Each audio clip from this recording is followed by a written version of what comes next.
Chapter 459. The exposed insider. After hearing Bao Ping's words, Chen Zhi fell into a deep contemplation. The two sat in silence, each reflecting on the weight of the conversation. Chen Zhi then turned to Bao Ping and remarked, "Firstly, the leader of the Elder Council is Ji Hu. If you wish to investigate, you must circumvent him. His position is far too elevated. Should he be shaken, I fear there would be turmoil within the Western Qi royal city. Chaos arises from injustice. As long as fairness prevails, there will be no discord." Bao Ping gazed at Chen Zhi and replied calmly, "Indeed, I am not a warrior, and that cannot be altered. However, occupying this position renders physical prowess less significant.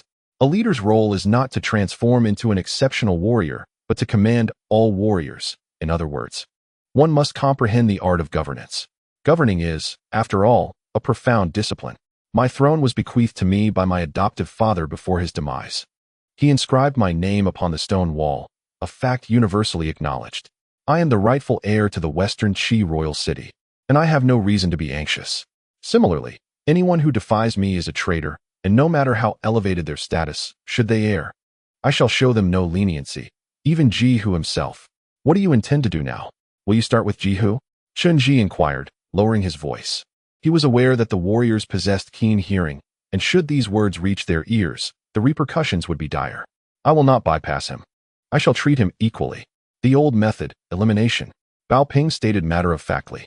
"If my estimations are correct, this insider has been entrenched in the organization for quite some time. He aided the covert faction in orchestrating the warriors' rebellion, facilitating the infiltration of the transparent red-belted warriors into the Western Qi royal city. Now that he has revealed his true colors, let us follow this lead and unearth him." "Excellent. I will wholeheartedly support you," Chen Zhi responded with a serious nod. "If necessary, I will command the divine shamans to assist fully. There is no need for your Jiang clan to interfere in this matter." Bao Ping extinguished the cigarette in the ashtray and raised his head, stating, "Since this pertains to the Ji royal family, let us resolve it internally." When Chen Zhi emerged from the Western Qi royal city, it was already the following day. Pang Wei did not accompany him back. As a member of the organization's shadowy agents, he had to address some ensuing matters. The subsequent tasks were quite intricate, involving not only the care of the injured but also the aftermath of the destruction within the sub-branch. Thus, upon returning to the Destiny Hall, Chen Zhi found Ning guarding the place alone. During Chen Zhi and Pang Wei's absence in Beijing, Ning had been watching over the home, as if the perils outside were merely a dream. Upon returning to the Destiny Hall, tranquility enveloped everything. Upon seeing Chen Zhi, Ning expressed his grievances, stating that their teacher had issued an ultimatum, demanding that Ning abandon gaming and elevate his average grades, lest he hinder the class's progress. Were it not for his status as an orphan, he would have been expelled long ago due to his poor academic performance. The teacher imposed a deadline upon him, contingent upon his final grades. Otherwise, he would face dire consequences. After shutting the door early today, Ning refrained from indulging in video games as usual and retreated to his room to complete his assignments, for an early self-study session awaited him the following day, compelling him to retire to bed at an early hour. Chen Zhi, meanwhile, lingered in his room, eagerly awaiting the arrival of night. At last, when the clock struck 12, he sat up in bed, donned a jacket, and quietly descended the stairs, extracting a piece of yellow paper from his drawer. He ventured into the courtyard, enveloping the space in a gust of air, then pricked his finger to draw a summoning spell upon the yellow paper, casting it to the ground while murmuring incantations under his breath.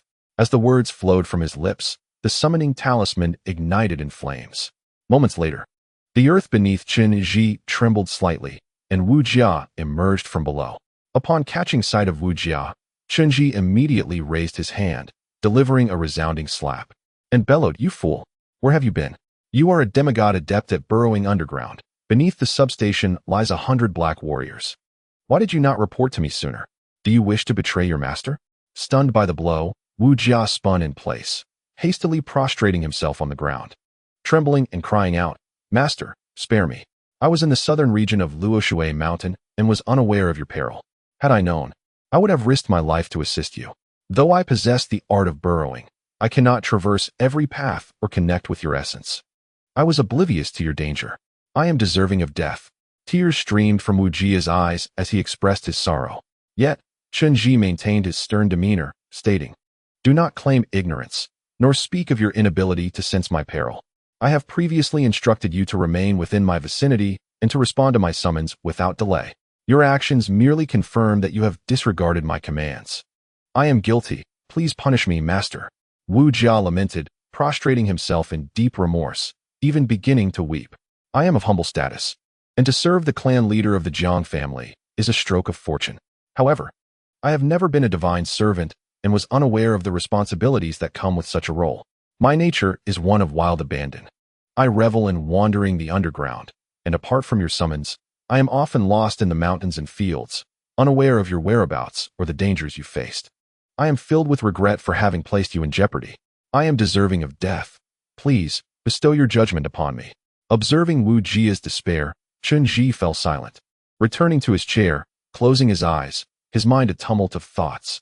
Wu Jia's inadvertent remarks had inadvertently illuminated a crucial and urgent matter for Chen Zhi.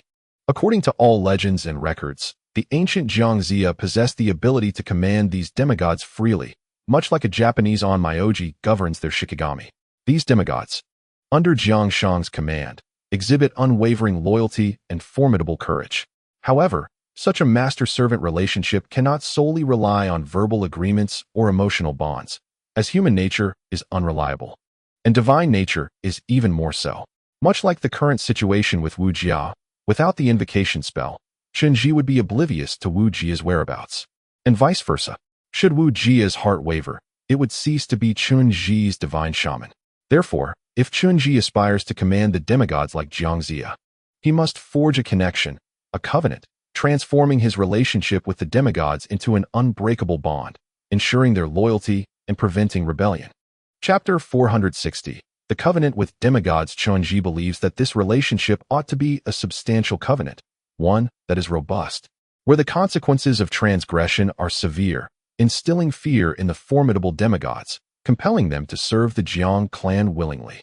Moreover, Chen Zhi should be able to connect with them on a spiritual level, enabling them to sense his crises and rush to his aid at the swiftest pace. Yet, this remains merely an idea. The precise nature of this covenant eludes Chen Zhi's understanding. All right, you may go now. Chen Zhi waved dismissively at the weeping Wu Jia, who, filled with remorse, dared not utter another word and thus shrank into a corner, disappearing once again underground. After Wu Jia departed, Chen Zhi sat alone in the courtyard, his mind swirling with thoughts as he endeavored to interlink these seemingly unrelated events. After a while, he waved his hand, and a flowchart materialized in the air. Raising his hand, he turned a few pages, retrieving the ancient document hidden within the family tree, the 100 Gods chart. This ancient parchment, penned by the second clan leader, contained the names of various demigods and the totems representing their identities. Following the victory of King Wu over Zhou, the Jiang clan status was firmly established. In the distant past, many demigods had pledged their allegiance to the Jiang clan. The 100 Gods chart recorded these names in divine script, detailing their connections to the Jiang clan. However, most of these names have long been reduced to dust, vanished from existence, and the records concerning the demigods are quite simple, lacking any substantial significance. Chen Zhi felt that the true value of the 100 Gods chart lies in these circular totems. He had often pondered the nature of these circular totems. Were they truly intended to signify a divine lineage? This notion might be comprehensible in that era, as the ancients held a profound belief in totems, perceiving a unique connection between humanity and the cosmos. Each clan originated from a totem, which became their source and guardian. In theory, ordinary totems merely serve as symbols and representations. In an age devoid of written language, totems represented tribes and civilizations, akin to names, lacking any genuine profundity. However, the artifacts unearthed at present reveal that the ancients possessed an ardent faith in totems, akin to a reverence for deities, suggesting that the origins of these totems may indeed be far from simple. Chen Zhi perused the totems depicted in the 100 Gods chart, and after a prolonged contemplation, he silently recited an incantation. As the incantation resonated, a powerful gust of wind swept through the courtyard, and a colossal shadow with wings soared from the sky, landing gracefully on the ground, transforming into the form of a woman. Jian Di retained her youthful and delicate appearance, yet her gaze shimmered with newfound vitality, no longer shrouded in the gloom that once enveloped her. Upon seeing Chen Zhi, She hastily approached and knelt before him, respectfully stating, "Master, have you summoned me? Jiandi, come forth." Chen Zhi beckoned her to his side. Obeying the command, Jiandi promptly walked over and stood beside him. "Jiandi, you mentioned that the Xian bird can inherit the memories of our ancestors. Can you search within those memories for any images related to this totem?" After speaking, Chen Zhi pointed towards the 100 gods chart in the sky and enlarged the totem representing the Xian bird for her to see. Jiandi remained in contemplation for an extended period, seemingly striving to recall, before turning back to Chen Zhi and responding, "Reporting to you, Master, my bloodline is impure, which renders my ancestral memories quite hazy. Most of what I remember consists of fragments from the battlefield. However, I have encountered these totems on several occasions, specifically on my ancestor's body, where this totem was branded onto the left side of his ribcage." "Branded?" Chen Zhi inquired, gazing at Jiandi. "Are you able to see how this totem was branded?" "Please forgive me, but I am uncertain," Jiandi replied, gently shaking her head in a display of helplessness. "My ancestor possessed an extremely volatile temperament and was profoundly emotional, which is characteristic of our Xian bird lineage. I sensed his fervent excitement upon acquiring this totem, yet I cannot discern its origins. However, in my memories, I often glimpse a silhouette of a man, always turned away from my ancestor. He is clad in a white robe and holds a white whisk, which sometimes transforms into another form, resembling, like a silver cylindrical object." "A cylinder?" Upon hearing Jiandi's words, Chen Zhi silently sketched an image in his mind before extending his left hand. The silver ring sprang forth from his hand with a soft chime, illuminating the air with a dazzling display of colors. As the ring morphed in accordance with Chen Zhi's thoughts, it swiftly elongated and transformed into a silver tube, unfurling silver threads in the air. "Is this it?" Chen Zhi asked, turning to Jiandi. "Not quite," Jiandi replied softly. "It needs to be smaller. Approximately 2 inches in length, with an opening at the front that can be twisted off, somewhat resembling a modern seal." As she spoke, Jiandi picked up a twig from the ground and began to sketch a design in the earth. The energy of the Xian bird's imitation is remarkably potent. In just a few minutes, Jiandi manages to sketch a vivid long cylinder on the ground. This cylinder, over an inch in length, is adorned with intricate patterns and numerous incantations, identical to those on the ring. "This is it, the contract for summoning demigods," Chen Zhi exclaims, uncontrollably exhilarated. With his thoughts focused, the ring in Chen Zhi's palm rapidly transforms, shimmering with ethereal light, until it morphs into an identical silver cylinder on the ground. The front end of this silver cylinder is movable. As Chen Zhi twists the port open, he discovers a glimmering pool of liquefied silver metal within. Gazing at the sparkling liquid metal, Chen Zhi's nerves race uncontrollably. The imprint, the contract for summoning demigods, this is it. His mind races with excitement. The liquid metal seems to respond to Chen Zhi's thoughts, bubbling vigorously. After a short while, a totem unique to the Xian bird materializes within the liquid metal, transforming into a fiery red metallic seal. "Jiandi, remove your clothing," Chen Zhi commands as he turns back to her. Without hesitation, Jiandi tears away her long robe.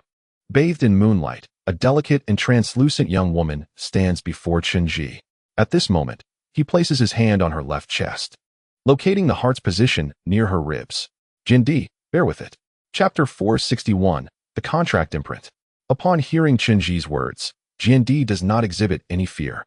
For a demigod who has endured battles and bloodshed, there is indeed little to fear. The realm of demigods has always relied on strength, where both men and women take pride in their ferocity. The burning hot iron leaves a mark on flesh. This pain is trivial for all demigods. As Chen Zhi's silver imprint firmly lands on Jiandi, suddenly, a pale blue smoke rises from her heart, causing her eyes to change abruptly. A heart-wrenching scream escapes her lips. Jiandi's body is ensnared by the imprint, her skin sizzling with a sound far exceeding that of ordinary burns. The sensation of tearing pain is indescribable. Simultaneously, her back begins to crack open, and her wings rapidly extend, unfurling a pair of thick feathered wings that flutter in the air. Jiandi desires to escape the torment of the imprint, but finds herself firmly bound, unable to move, and can only scream and struggle desperately. Chen Zhi never anticipated that the fierce and resilient Jiandi would vocalize such suffering. Even amidst flames, she had remained remarkably composed.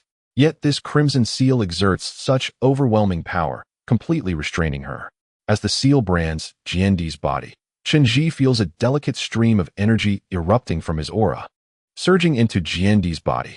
Simultaneously, her heart and veins unfold before Chen Zhi, resembling a transparent marionette. Chen Zhi understood that all of Jiandi's vulnerabilities lay bare before him, her strengths, her weaknesses, her vital channels. With the slightest perturbation, this celestial being would be rendered powerless and perish. In essence, this demigod had placed her very life in Chen Zhi's hands, apart from her unwavering allegiance. She had no alternative but to submit. The fiery brand finally dimmed, and as wisps of smoke ascended, the iron was withdrawn, leaving Jiandi collapsed upon the ground. Her jaw was clenched, and her complexion was a ghastly shade of purple. Despite being a demigod, she had succumbed to unconsciousness from the pain. On her chest, a circular totem emerged, swollen and crimson, with traces of blood, a unique insignia of the celestial bird. Jiandi, awaken, Chen Zhi gently urged, nudging her. Yet she remained in a deep slumber. Her visage was strikingly beautiful, exuding a youthful innocence. Her wings lay unfurled, feebly scattered upon the ground, each feather pristine. Her skin was fair and translucent, entirely bare, reminiscent of an angel fallen to earth. Chen Zhi retrieved a garment nearby and draped it over Jiandi's form. He then softly recited an incantation and brushed it against her nostrils. Oh, at last, Jiandi stirred back to consciousness. However, the pain lingered, and as she attempted to touch the swollen totem, the agony forced her to withdraw her hand. She folded her wings, trembling as she donned the clothing, and half kneeled before Chen Zhi, speaking softly, "This servant congratulates my master. You have acquired the artifact to command demigods. I believe my master will use this power to gather the demigods of the world and restore the glory of the past. Rise." Chen Zhi gently patted her shoulder. For reasons unknown, he sensed that Jiandi had become more submissive and gentle than ever before, an extraordinary form of obedience not seen among civilized humans. It was a profound subservience, akin to that of a slave. Chen Zhi felt that any request he made would be regarded by Jiandi as a divine decree. Even a command to sacrifice herself would be met without hesitation. Jiandi. Chen Zhi placed his hand on her shoulder, reminiscent of the ancient Jiangshang and the celestial bird. From this moment forth, you shall be my closest demigod companion. I shall trust you. I will conceal no secrets from you. You will be my eyes and ears, and I hope you do not disappoint me, becoming the one nearest to me. Servant. Jiandi lifted her gaze to Chen Zhi, but quickly lowered her head, her cheeks tinged with a blush. This sensation increasingly resembled that of a human maiden. After a moment, her lips quivered. This servant is honored to pledge my life henceforth, to serve my master faithfully and devotedly for eternity. Very well, stand up, Chen Zhi encouraged, patting her shoulder. Now, take a look. Are there any demigods still among the living on this divine chart? After Chen Zhi concluded his remarks, he gestured towards the celestial diagram of the fierce curse, indicating the array of totems that represented demigods for Jiandi to examine. Jiandi lifted her gaze and began to meticulously discern the names and symbols displayed above. Subsequently, she gently shook her head, for these names were exceedingly archaic, most originating from the era of the Martial King's campaign against Zhou. Some were so obscure that she had only glimpsed them in the fragmented memories of her ancestors. It occurred to her that most of these demigods had likely perished. The world of demigods was notoriously brutal, fraught with perpetual warfare and devouring of one another. Over the millennia, they had slaughtered each other in the pursuit of power, often falling victim to human treachery, leaving their numbers drastically diminished. Furthermore, to her knowledge, those remnants of divine lineage had intermingled with humans for so long that their bloodlines had become diluted, their powers significantly waned, rendering them of little assistance to their master. Now, as the servant assessed the situation, she estimated that no more than 10 divine clans could possibly still exist in this diagram, perhaps even fewer than she had imagined. Is that so? I understand now. This was the answer Chen Zhi dreaded to hear. He furrowed his brow tightly and said, "Yet, I currently require the recruitment of some demigods, and their assistance in aligning with my organization is imperative. During my recent visit to the branch, I encountered a divine offspring who claimed to be a descendant of the fire god, exuding immense strength. One can surmise that the Shadow faction has been rapidly expanding, actively enlisting capable divine beings. Should he grow more formidable, the consequences would be dire. Hence, I must assemble a more powerful demigod battalion before he reaches his full potential. Chapter 462. The Contract Mark, Part 2. Throughout this discourse, GND remained silently attentive, akin to a docile little bird.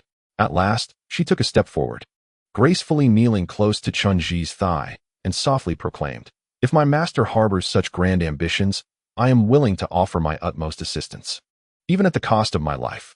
However, with all due respect, over the past 5,000 years, the tides of time have transformed the world. The once loyal demigods have dwindled to but a few. If our kin aspire to restore the glories of the Shang and Zhou dynasties, akin to the revered Jiangshang, by assembling a grand army of divine beings, relying solely on the remnants of demigods depicted in this divine chart is woefully insufficient. If my master holds such lofty aspirations, it is essential to recruit new demigods to join our ranks.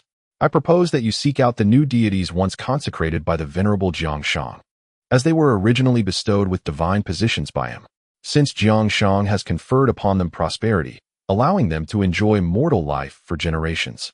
Now that you face adversity, it is their obligation to repay that grace. It is easier said than done." Chen Zhi gently tapped his forehead with his fingers, shaking his head softly as he remarked, "That was all 5,000 years ago. These deities, once enshrined, have long since dissipated into smoke. Where can one possibly trace the remnants of such divine beings now? Indeed, the folk have preserved many legends, mentioning the names of the deities consecrated by Jiangshang. Yet these remain mere tales, passed down through the ages. How much truth can there truly be in 5 millennia of oral tradition? Perhaps not even half remains intact. Furthermore, these deities have perished. Even if we were to discover their resting places, what utility would they serve me? I have heard of a certain matter," the servant said, kneeling before Chen Zhi. "This tale also echoes in the memories of my ancestors. After Jiangshang, the revered deity, consecrated all divine beings. He left behind a manuscript that recorded the names of all the deities, including their past identities, temperaments, and fatal weaknesses. This manuscript, known as the Seal of the Deities, was said to have been created by Jiangshang to prevent the betrayal of new deities, meticulously noting their vulnerabilities and origins for posterity. This manuscript possesses its own divine power. Should a deity perish, it can automatically inscribe the location of their burial and the circumstances of their descendants. In the tradition of Huaxia, debts are inherited. The bloodline of deities places great importance on the continuity of their lineage. No descendant of the divine would ever forsake their ancestors. Moreover, deities are unbound by human morality, indulging freely in desires, and thus every deity has numerous offspring and demigods. Why not seek out this manuscript? Based on its records, locate these new deities' descendants and demand they repay their ancestors' debts. As the patriarch of the Jiang clan, command their allegiance. Should they refuse, eliminate them to prevent future complications arising from their potential manipulation by darker forces." "Indeed," Chen Zhi replied, nodding gently as he absorbed GND's words. After a moment of contemplation, he slowly said, "The seal of the deities does indeed exist, a tradition passed down through generations of the Jiang clan. However, the current dilemma is that, to my knowledge, since the era of Jiangxia, this manuscript has not graced the mortal realm again. Even subsequent clan leaders, who attempted to replicate it, merely transcribed their memories of the original rather than the actual document. In modern times, even those copies have vanished entirely. I have only glimpsed fragments of it. Now, where do you propose I search for it?" "This is beyond my capability," GND lamented, bowing her head in shame. "From the memories entrusted to me by my ancestors, I know that my ancestor, Xian Niao, had long since departed from Jiangshang's side. My ancestor was of a fiery temperament, and in an unseemly display, developed an infatuation for Jiangshang, a thought deemed unworthy. Consequently, Jiangshang reprimanded and expelled him, leaving him despondent until he wept blood and died, never again to see Jiangshang before his passing. Thus, I have no knowledge of where Jiangshang might have placed this manuscript, or even where he was interred after his death. However, given that Jiangshang passed away peacefully within the walls of Shiqi, could there not be a tomb of Jiangshang within? There is none." Chen Zhi shook his head faintly, pondering the peculiarities of the situation. The entire city of Shiqi was steeped in the historical legacy of King Wu's campaign against Zhou, with King Wu and Jiangxia serving as the spiritual pillars of the organization for millennia. Yet, It was indeed curious that the burial sites of these two figures remained unrecorded, as if they had been entirely forgotten by the city. In every corner of the royal city, not a trace could be found. Moreover, this journal, apart from the scant handwritten copies, revealed no further clues. Jiandi listened intently to Chen Zhi's words, bowing her head in silence for a moment before raising her gaze to him. Master, do not fret. Everything unfolds in due time. Just as the divine whip fell into your hands, so too shall all things come to fruition. I believe that you, like the revered Jiangshang of old, are cherished by the heavens. The divine might once wielded by Jiangshang shall surely manifest in you. I trust that one day, this journal will naturally find its way to you. The divine whip? Chen Zhi mused with a bittersweet smile upon hearing the term, shaking his head. Jiandi, do you truly believe that? It is somewhat amusing. That so-called divine whip is absurdly heavy, far beyond what an ordinary person could wield. Its currents are too fierce, and the handle is harsh against the skin. It seems I am still unprepared to master such artifacts. Master, do not torment yourself. Jiandi stepped closer, pressing her fair cheek against Chen Zhi's leg as she looked up at him. In my eyes, you stand as tall as the peaks of the 5 mountains. I am willing to forever gaze upon you this way. Aside from you, there exists no other sun in this world. After speaking, Jiandi, driven by an inexplicable impulse, gently rubbed her soft cheek against Chen Zhi's leg, resembling a docile kitten. Her affectionate gesture made Chen Zhi feel somewhat bashful. In the realm of demigods, the master-servant relationship was quite solemn, with the remnants of the slavery system from the Shang and Zhou dynasties still in place, establishing clear hierarchies. For Chen Zhi, Jiandi was an absolute servant, ready to fulfill his every command without hesitation. This dynamic instilled a profound sense of accomplishment in him, alleviating the chaotic thoughts that had plagued his mind. At that moment, Chen Zhi looked at Jiandi, taking in her innocent visage akin to that of a human girl, and offered a gentle smile. Jiandi, I find myself weary yet unable to sleep. Would you keep me company through this night? I am willing. Jiandi responded without hesitation, ready to attend to Chen Zhi's needs. Chen Zhi continued, I have heard that the Xian bird's song is exceptionally beautiful. You can sing, can't you? I am feeling a bit restless. Sing me a lullaby to help me sleep. If I drift off, there is no need to wake me. I shall rest here in the courtyard tonight. Certainly, Jiandi replied obediently. Yet my voice is coarse, and I do not dare to disturb your tranquility. However, I shall play a tune on the sun for you. The sun is an ancient wind instrument, possessing a rustic and pure tone, renowned as a celestial sound, holding significant status in the annals of primitive art. It is crafted from clay, typically round or oval in shape, featuring 6 holes, and can also be made from stone or bone. It is said that the early prototypes of the sun were stones used in hunting, possessing natural cavities that produced whistling sounds when struck, thus inspiring our ancestors to create musical instruments.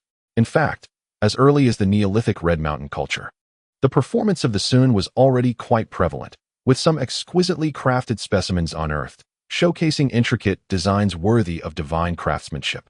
Hence, this instrument resembles a civil ceremonial artifact passed down from ancient times, with origins steeped in antiquity. Jiandi's sun played a melody that floated gently, akin to a soft and moist spring, gradually permeating Chen Zhi's mind and body, enlightening him and inducing a profound relaxation, bringing unparalleled comfort. In the autumn courtyard, Chen Zhi, draped in a light blanket, reclined in a chair, feeling as if he had descended into the clouds, his entire being enveloped in drowsiness. Jiandi observed as Chen Zhi's hand fell limply to his side, then turned his gaze towards her, who knelt before him. What transgression did the Suanio commit in days of yore that led Jiangshang to cast him away? With a hint of thoughtfulness, Jiandi softly replied, Our Suanio have never been adept at suppressing emotions. We are passionate and straightforward. My ancestor, who always accompanied the revered Jiangshang, grew fond of him, eventually forgetting his own identity and desiring a romantic connection with the deity. This was his folly. As a servant, one must discern which thoughts are permissible and which are not. Some feelings, even if they exist, must remain concealed within the heart and not be expressed. For to do otherwise is a grave disrespect and a sign of weakness. Your reasoning is commendable, Chen Zhi said, closing his eyes and speaking in a low tone. I sense that you possess greater strength than your ancestor. You are resilient and will not err as he did. Indeed, Jiandi softly acknowledged before resuming her sun playing. The sound fluctuated between soaring melodies and gentle, melancholic notes, reminiscent of a faint and serene breeze weaving through the cold air, lingering in the atmosphere for 3 days, unparalleled in its beauty. Thus, enveloped in the enchanting sounds of the sun, Chen Zhi unknowingly drifted into slumber. When he awoke once more, daylight had fully arrived, and he discovered a thick quilt draped over him. It appeared that last night, seeing him asleep and fearing the evening chill, Jiandi had ventured into the Destiny Hall, retrieving a quilt to cover him.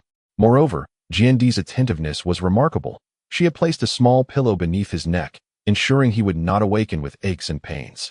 At this hour, dawn had broken, and all the students heading to school had begun to depart. Ning emerged from his home, his backpack slung over his shoulders, his eyes wide with apprehension. Upon encountering Chen Zhi, his first words were, "Xiao Zhigo, I had a nightmare. Last night, I dreamt of that enormous bird again. The one that flew through the window. She was my former class monitor, Lan. Chen Zhi, upon hearing this, offered a slight smile, choosing not to comment on Ding Ning's words. It seemed that this memory lingered stubbornly in Ding Ning's mind, and if he were to encounter Jiandi again, he might very well be terrified on the spot. In the following days, Fat Wei did not return but managed to call twice, his tone urgent, expressing how overwhelmed he had been, constantly darting about with the men in black, dealing with exceedingly complicated aftermaths. After joining the organization, he found no opportunity to flaunt his authority. Instead, he had even lost 3 pounds. Yet, despite his complaints, he hastily ended the calls to continue his busy endeavors. Chen Zhi understood that, despite Fat Wei's usual carefree demeanor, he took this new job very seriously, developing a sense of organizational pride. Humans are social creatures, requiring a mental anchor.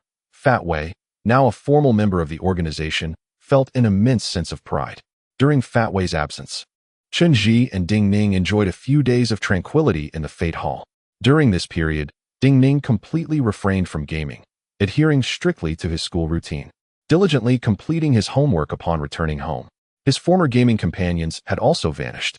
Chen Zhi received numerous complaints from the homeroom teacher, taking on a considerable share of responsibility. According to Ding Ning, his current existence was akin to a living hell. He would rather be taken by those demigods. As time passed, approximately half a month later, one afternoon, Chen Zhi sat in the hall of the Fate Hall, perusing documents on his computer, when he unexpectedly received a call from Lang Tuesday. The voice on the other end was grave, conveying Bao Ping's message. The organization required his presence tonight, as a significant event was imminent. After hanging up, Chen Zhi stood in place for several minutes, his heart growing heavier. He understood the nature of this imminent event. During this period, the Grand Witch had contacted him multiple times, seeking updates on the organization's latest developments. Bao Ping had instructed the Grand Witch Nia to perform some simple incantations and briefly communicated plans for the next steps. In Chen Zhi's recollection, the Elder's Court deep within the Western Qi royal city had always been the highest symbol of the Ji family's royal authority, positioned between the nobility and the warriors, wielding exclusive power to oversee the organization's leaders and command the warriors, an honor unparalleled and unquestioned for millennia. However, this time, the once sacrosanct Elder's Court was about to be thrust into the spotlight. As night fell around 8 p.m., the sky outside darkened gradually, the surrounding visibility diminishing, and the flow of pedestrians ceased. At this moment, a familiar Audi slowly approached the entrance of Chen Zhi's residence. This time, however, the familiar black Audi exuded an overwhelming sense of heaviness and oppression. Chen Zhi understood that a significant upheaval, capable of altering the entire organizational structure, was finally impending. Chapter 464. The Execution Chamber. Upon entering the vehicle, Chen Zhi discovered that Lang Tu was seated in the back. Lang Tu respectfully nodded at Chen Zhi and then gestured for the driver to commence the journey. Throughout the ride, Lang Tu maintained an exceedingly serious demeanor. His face, marked by a diagonal scar, appeared as if chiseled from stone, dark and foreboding. His lips were tightly sealed, and he remained silent during the entire trip. In the oppressive atmosphere, the car advanced until it reached its destination. As they arrived at the entrance of the Western Qi King city, Lang Tu finally spoke to Chen Zhi, saying, "Patriarch, you may enter. I cannot accompany you any further. The leader instructed me to convey that you need not say anything upon entering, nor should you plead for anyone. Simply stand quietly aside and observe. This is a matter for the warriors of Western Qi." Acknowledging this, Chen Zhi nodded in response, casting a final glance at Lang Tu before surveying his surroundings. The courtyard was filled with figures clad in black, each bearing a countenance as grave as Lang Tu's. It seems that the events unfolding within have become common knowledge. Chen Zhi thought silently to himself as he proceeded into the western Qi King city. Awaiting him at the entrance was the old lantern bearer, who appeared somewhat anxious, pressed closely against the outer wall as if fearful of an impending attack. Upon Chen Zhi's arrival, the lantern bearer took hold of the lantern and led him into the depths of the royal palace. The path was one Chen Zhi had never traversed before. It was narrow, shrouded in dim light, and winding. After an indeterminate amount of time, Chen Zhi finally inquired, "Where are we headed?" The old lantern bearer, unperturbed by the question, continued forward, softly replying, reporting to the patriarch, "We are bound for the execution chamber." The execution chamber? Chen Zhi echoed in surprise. Indeed. The old lantern bearer responded, his voice hoarse and aged. The execution chamber is a secluded place within the western Qi King city, ordinarily forbidden to all. The leader has specifically commanded that I escort the patriarch there. What of the others? Chen Zhi pressed. I have seen no other warriors along the way. Not even a shadow of the guards. Where have they all gone? The old lantern bearer appeared visibly frightened by this inquiry, his voice trembling involuntarily as his pace quickened, seemingly eager to feign ignorance and hasten Chen Zhi's arrival. Stop! Chen Zhi's voice was low yet authoritative, compelling him to halt. Startled, the old lantern bearer immediately ceased his movements and turned to bow before Chen Zhi. In that moment, Chen Zhi's voice turned frigid. I am well aware of what the execution chamber entails. Throughout history, it has been the place for the execution of the Ji royal family. For the blood of those slain is too noble to be witnessed by any. I will ask you once more, where have the inhabitants of the royal city gone? Who is present to witness the execution? Upon reporting back to the clan leader, the elderly lamp attendant stammered, the chief issued a stern decree this morning, commanding that everyone within the confines of Shichi royal city, including the elders' council, warriors, guards, medical staff, and even the lamp attendants, must gather in the execution chamber.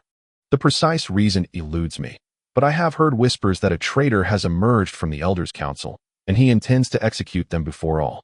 What? He plans to execute a member of the royal family in front of everyone? Upon hearing the old lamp attendant's words, Chen Zhi's brow furrowed tightly, his heart racing with trepidation. Since the moment he entered the organization, he had heard of the infamous execution chamber. The term execution signifies death, and the chamber itself is a dismal place where lives are extinguished. In the ancient times, however, death was not so easily met. It was enveloped in a complex array of rituals, dictated by one's status and rank. The demise of a slave was devoid of dignity, often met with casual violence by their masters and discarded without a second thought. In stark contrast, nobility and royalty demanded an honorable exit, even in execution. They insisted upon a dignified death.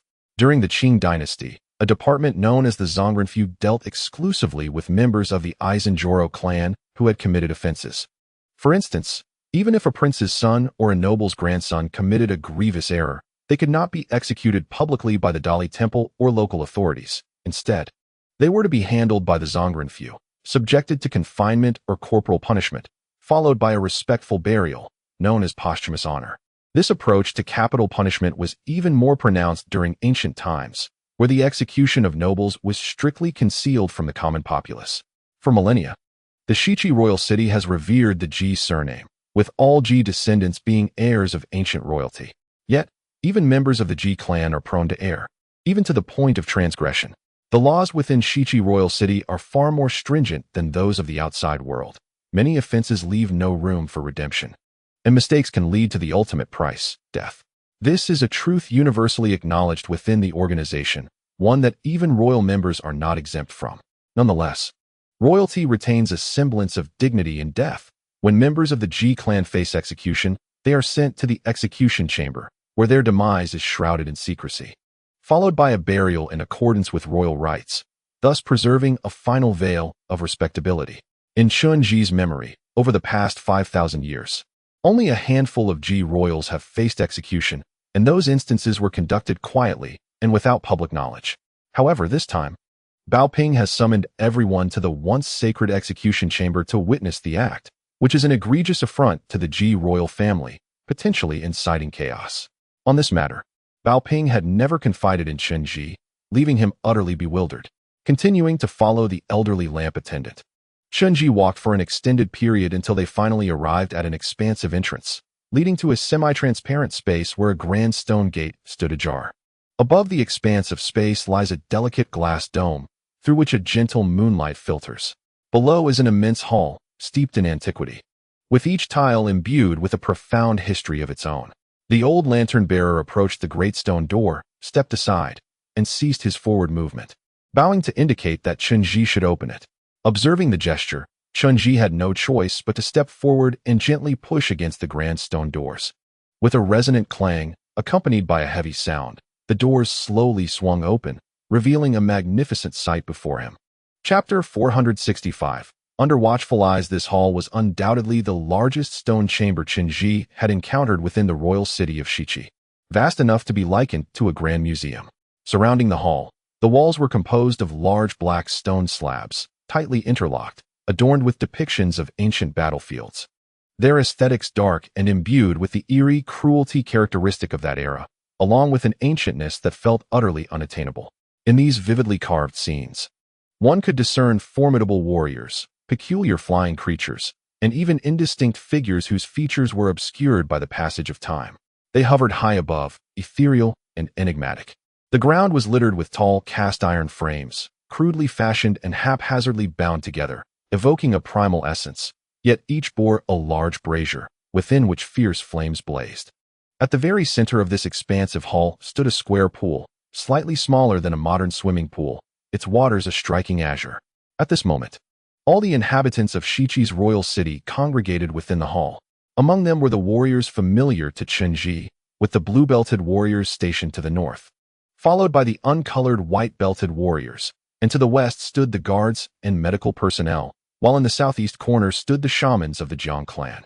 They encircled the pool, leaving an open space, and beside it stood a dozen elders clad in battle armor, the elders of the Ji clan. The faces of these venerable figures were marked by defiance. Each bore a furrowed brow and fierce, wide-open eyes. Even from a distance, Chen Zhi could sense the seething anger emanating from them. The surrounding individuals instinctively maintained their distance, perceiving the elders as both sacred and untouchable, yet exceedingly perilous.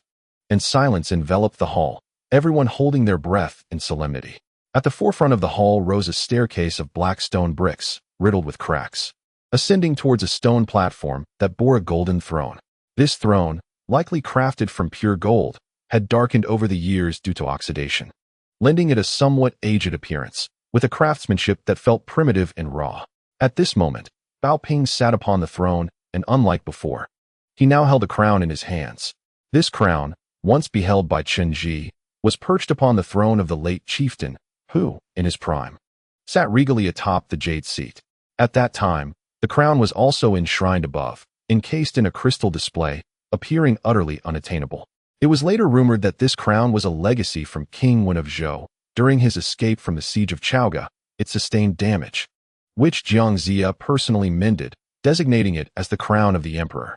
It was with this very crown that King Wu of Zhou ascended the throne, reverently worshipped by the deities under Jiang Zia's guidance.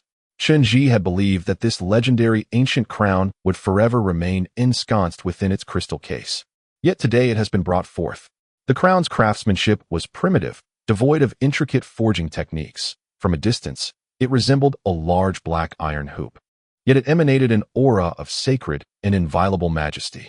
Bao Ping reached out to touch the crown, then placed it on the armrest beside him. Turning to Chen Zhi, he gestured towards a nearby seat, slightly lower than the throne, also crafted from pure gold. It seemed nearly indistinguishable from the main throne, yet was adorned with a variety of colorful gemstones, appearing even more resplendent. However, the arrangement of those gems concealed an ominous curse, as it was the seat of the past clan leaders of the Jiang lineage. Chen Zhi recalled Bao Ping's prior admonition. He glanced around, noting the somber atmosphere. The assembly was eerily silent, so much so that the sound of a falling pin would have echoed. All present bowed their heads, avoiding his gaze, though some elders had evidently noticed his arrival. Ji, who lifted his head to regard Chen Zhi, his eyes flickering momentarily, yet he remained silent. Chen Zhi ascended the stairs, traversing a considerable distance before turning and settling into the indicated seat. Once seated, the silence deepened, mingled with an undercurrent of anxiety and tension. Looking down, he observed that everyone within the walls of the Western Qi royal city was gazing up at him and Bao Ping.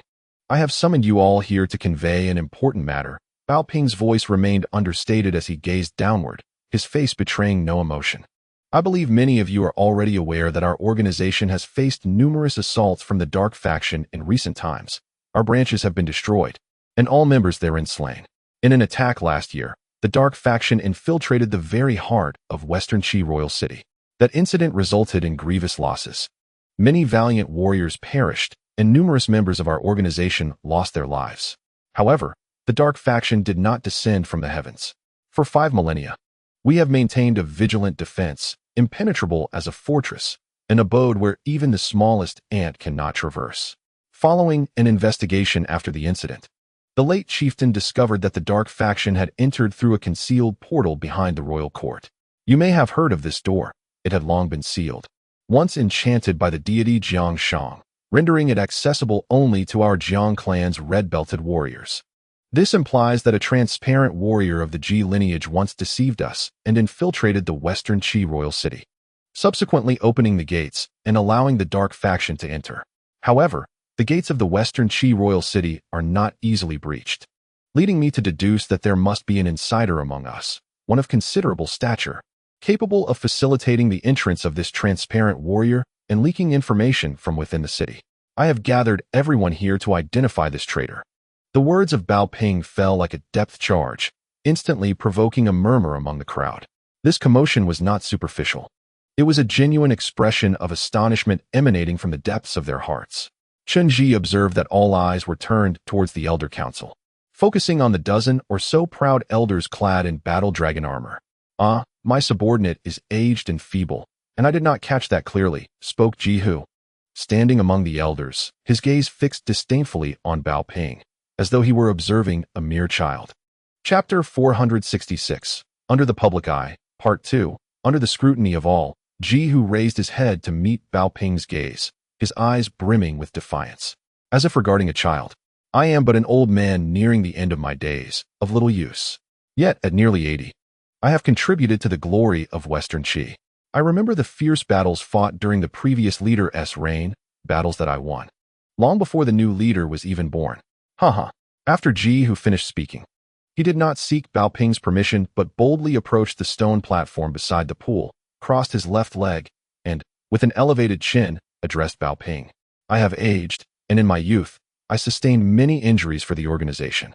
Now, this leg is no longer able to bear me for long. Please forgive me, leader. I shall sit while conversing with you." Upon Ji Hu's declaration, all were taken aback. The organization upheld strict rules. No one was permitted to sit while speaking to the leader, not even the chief elder of the council. Yet Ji Hu seemed to have forgotten this rule.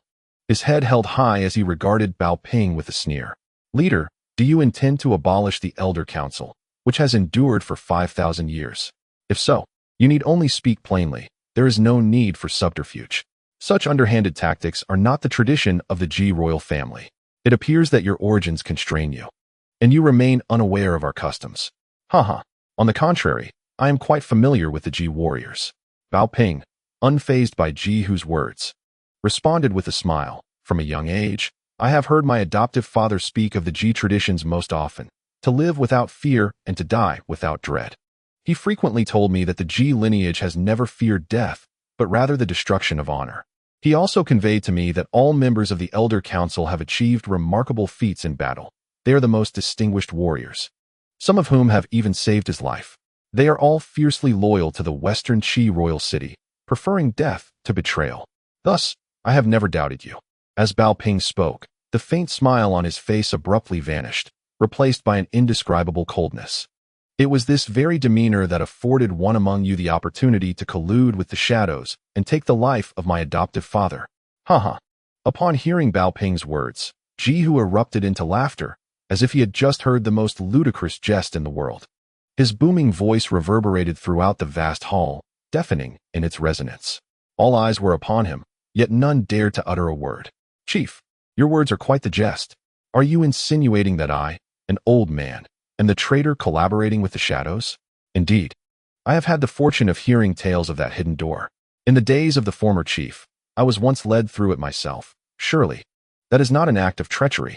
Yet, had I harbored intentions to harm the chief, countless opportunities would have presented themselves long before now. In my youth, while bearing the title of samurai, I could have easily opened that door unimpeded. Why would I wait until this moment? Haha. What of this so-called transparent shadow warrior? I refuse to believe that anyone could traverse the heavily guarded walls of the Western Qi royal city without leaving a trace, unless they were a specter. In truth, this figure does not exist. He is merely a figment of your imagination. You have spun these tales, concocted stories, and I see through your intentions. You merely seek the heads of us old fellows. In the Western Qi royal city, there has always been a principle. When the sovereign commands, the subject must comply with death. Any directive from the chief must be obeyed. Although we stand as elders, if you, chief, truly wish to claim our lives, then take them. There is no need to fabricate baseless charges against us for collusion with the shadows. What a preposterous joke. Ha ha ha. After Ji, who concluded his remarks, he turned to the surrounding elders, laughing heartily. The elders, too, joined in the laughter, their faces devoid of fear, exuding a calm born of countless battles and a nonchalance toward death. An elderly man, his hair white and teeth sparse, hurriedly approached with a cane. Addressing the assembled warriors, what Elder Ji who says is true. Each of us old fellows has survived countless battles. Our lives have been snatched back from the jaws of death. Do we still fear it? Before the new chief was even born, we had already faced death many times over. If the new chief insists on claiming our lives, let him come. There is no need for absurd justifications. We are of the purest royal blood of the Ji clan. In our youth, who among us has not served as a red-banded warrior? To accuse us of betraying the Western Qi is the height of absurdity. Do you expect us to renounce our honor and sever ties with our ancestors? Who would believe such a notion? Let it be known, today we return to our roots, and tomorrow you shall share the same fate. It is lamentable that the 5,000-year legacy of Western Qi is being dismantled by outsiders. The tides of change have swept through Western Qi. The fate that befalls us old fellows today will be yours tomorrow. Ha ha ha. In that moment, the laughter of all the elders crescendoed, as if they were daring Bao Ping to respond. Bao Ping sat imperiously above, his expression one of indifference as he regarded the uproarious elders below. His gaze was as frigid as shards of ice cascading from above. Despite the elders' boisterous laughter, the surrounding crowd remained utterly silent, not daring to breathe. This is the very reason I summoned you all here, Bao Ping declared coldly from his throne, surveying the assembly. Your status is exceedingly unique. Within the walls of Shichi's royal city, the bloodline elders are esteemed as the most noble of kin. Among 10,000 warriors, one may select 100 blue sash warriors. And from those, a mere handful may rise to become red sash warriors. The highest honor for a red sash warrior is to gain entry into the Council of Elders.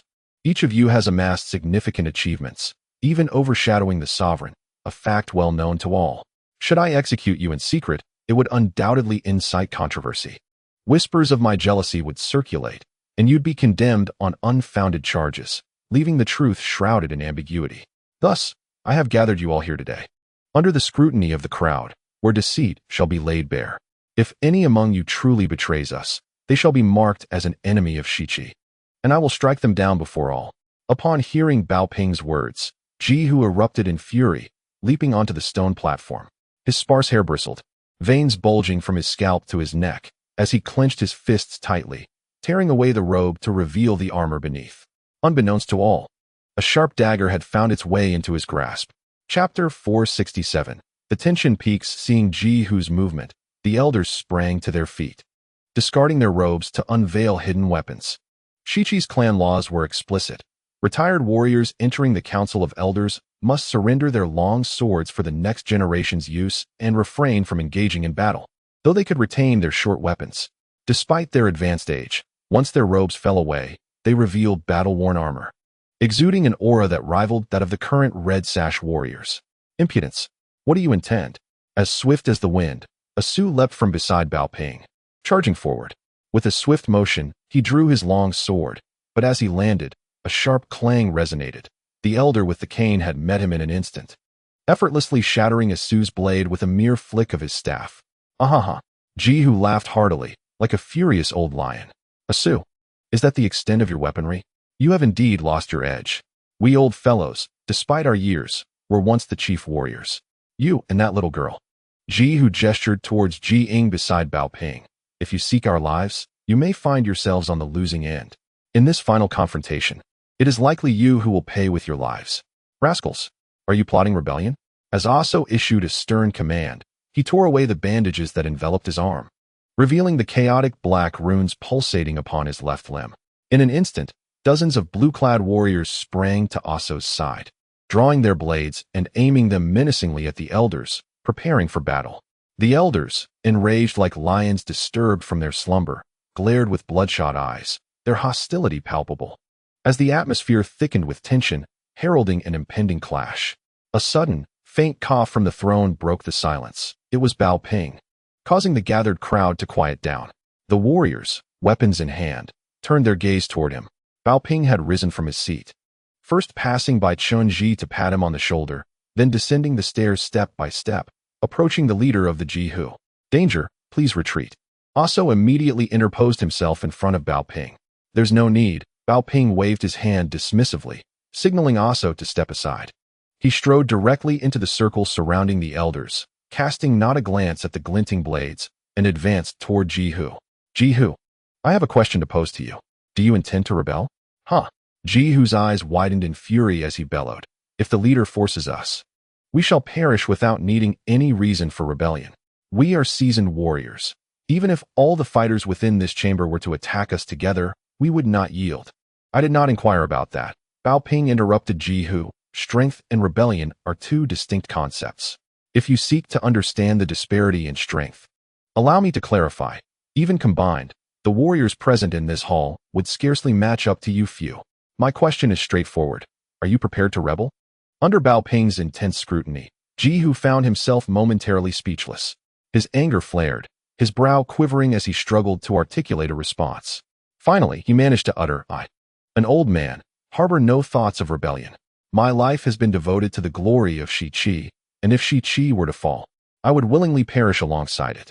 Why, then, would I seek rebellion? However, it is a great humiliation to be accused of harboring traitors among the elders. We have dedicated our lives to Shi-Chi. The term traitor should not be used lightly. A soldier may be slain, but he must not be dishonored. I have taken many lives, yet I have never resorted to insults. Bao Ping observed Jihu quietly, before turning to address all the elders. The laws of Shi-Chi are stringent. Anyone found guilty of treason shall face execution. This applies even to the esteemed Elder Council. This is a truth known to all. As the leader of Shi-Chi's royal city, I now ask you, if concrete evidence were to surface, proving that a traitor lurks among you, would you willingly embrace death? Upon Bao Ping's declaration, every pair of eyes in the assembly turned toward the elders, their gazes flickering with shared anticipation, awaiting their response. Of course, Jihu replied without hesitation, his eyes ablaze with fervor. These elders are my comrades and kin. Should any of them be found a traitor, I shall execute him myself. Disembowel him without mercy. And I, Jihu, for the crime of lax management, willingly accept death. This resolve shall remain unaltered. Indeed, the surrounding elders immediately echoed, their faces aflame with indignation. At this moment, Jihu turned to Bao Ping and exclaimed, Pray tell, Chief, where lies the evidence you speak of? Present it for our scrutiny. With a silent nod, Bao Ping turned and returned to his throne. He extended a hand, gesturing toward the southwestern corner where the Jiang clan shamans stood, distinct in their attire of felt and masks. At the forefront stood the chief shaman, Anaya, cradling a round object of a vivid crimson hue, which from a distance resembled a large candle. Anaya, Bao Ping commanded softly, cast those fish into the pool. Yes, the chief shaman replied with a solemn affirmation, and proceeded toward the water's edge, clutching the item. As he advanced, the felt of his garb began to quiver, releasing fragrant smoke that filled the air, while the bells adorning his attire chimed incessantly, creating a dizzying effect. Behind him, the shamans followed in a measured manner, each step deliberate, their voices rising in a haunting chant, an ancient incantation that compelled the crowd to part. Anaya reached the pool's brink, raised the crimson sphere high, and chanted fervently, as though beseeching the orb itself, before casting it into the water.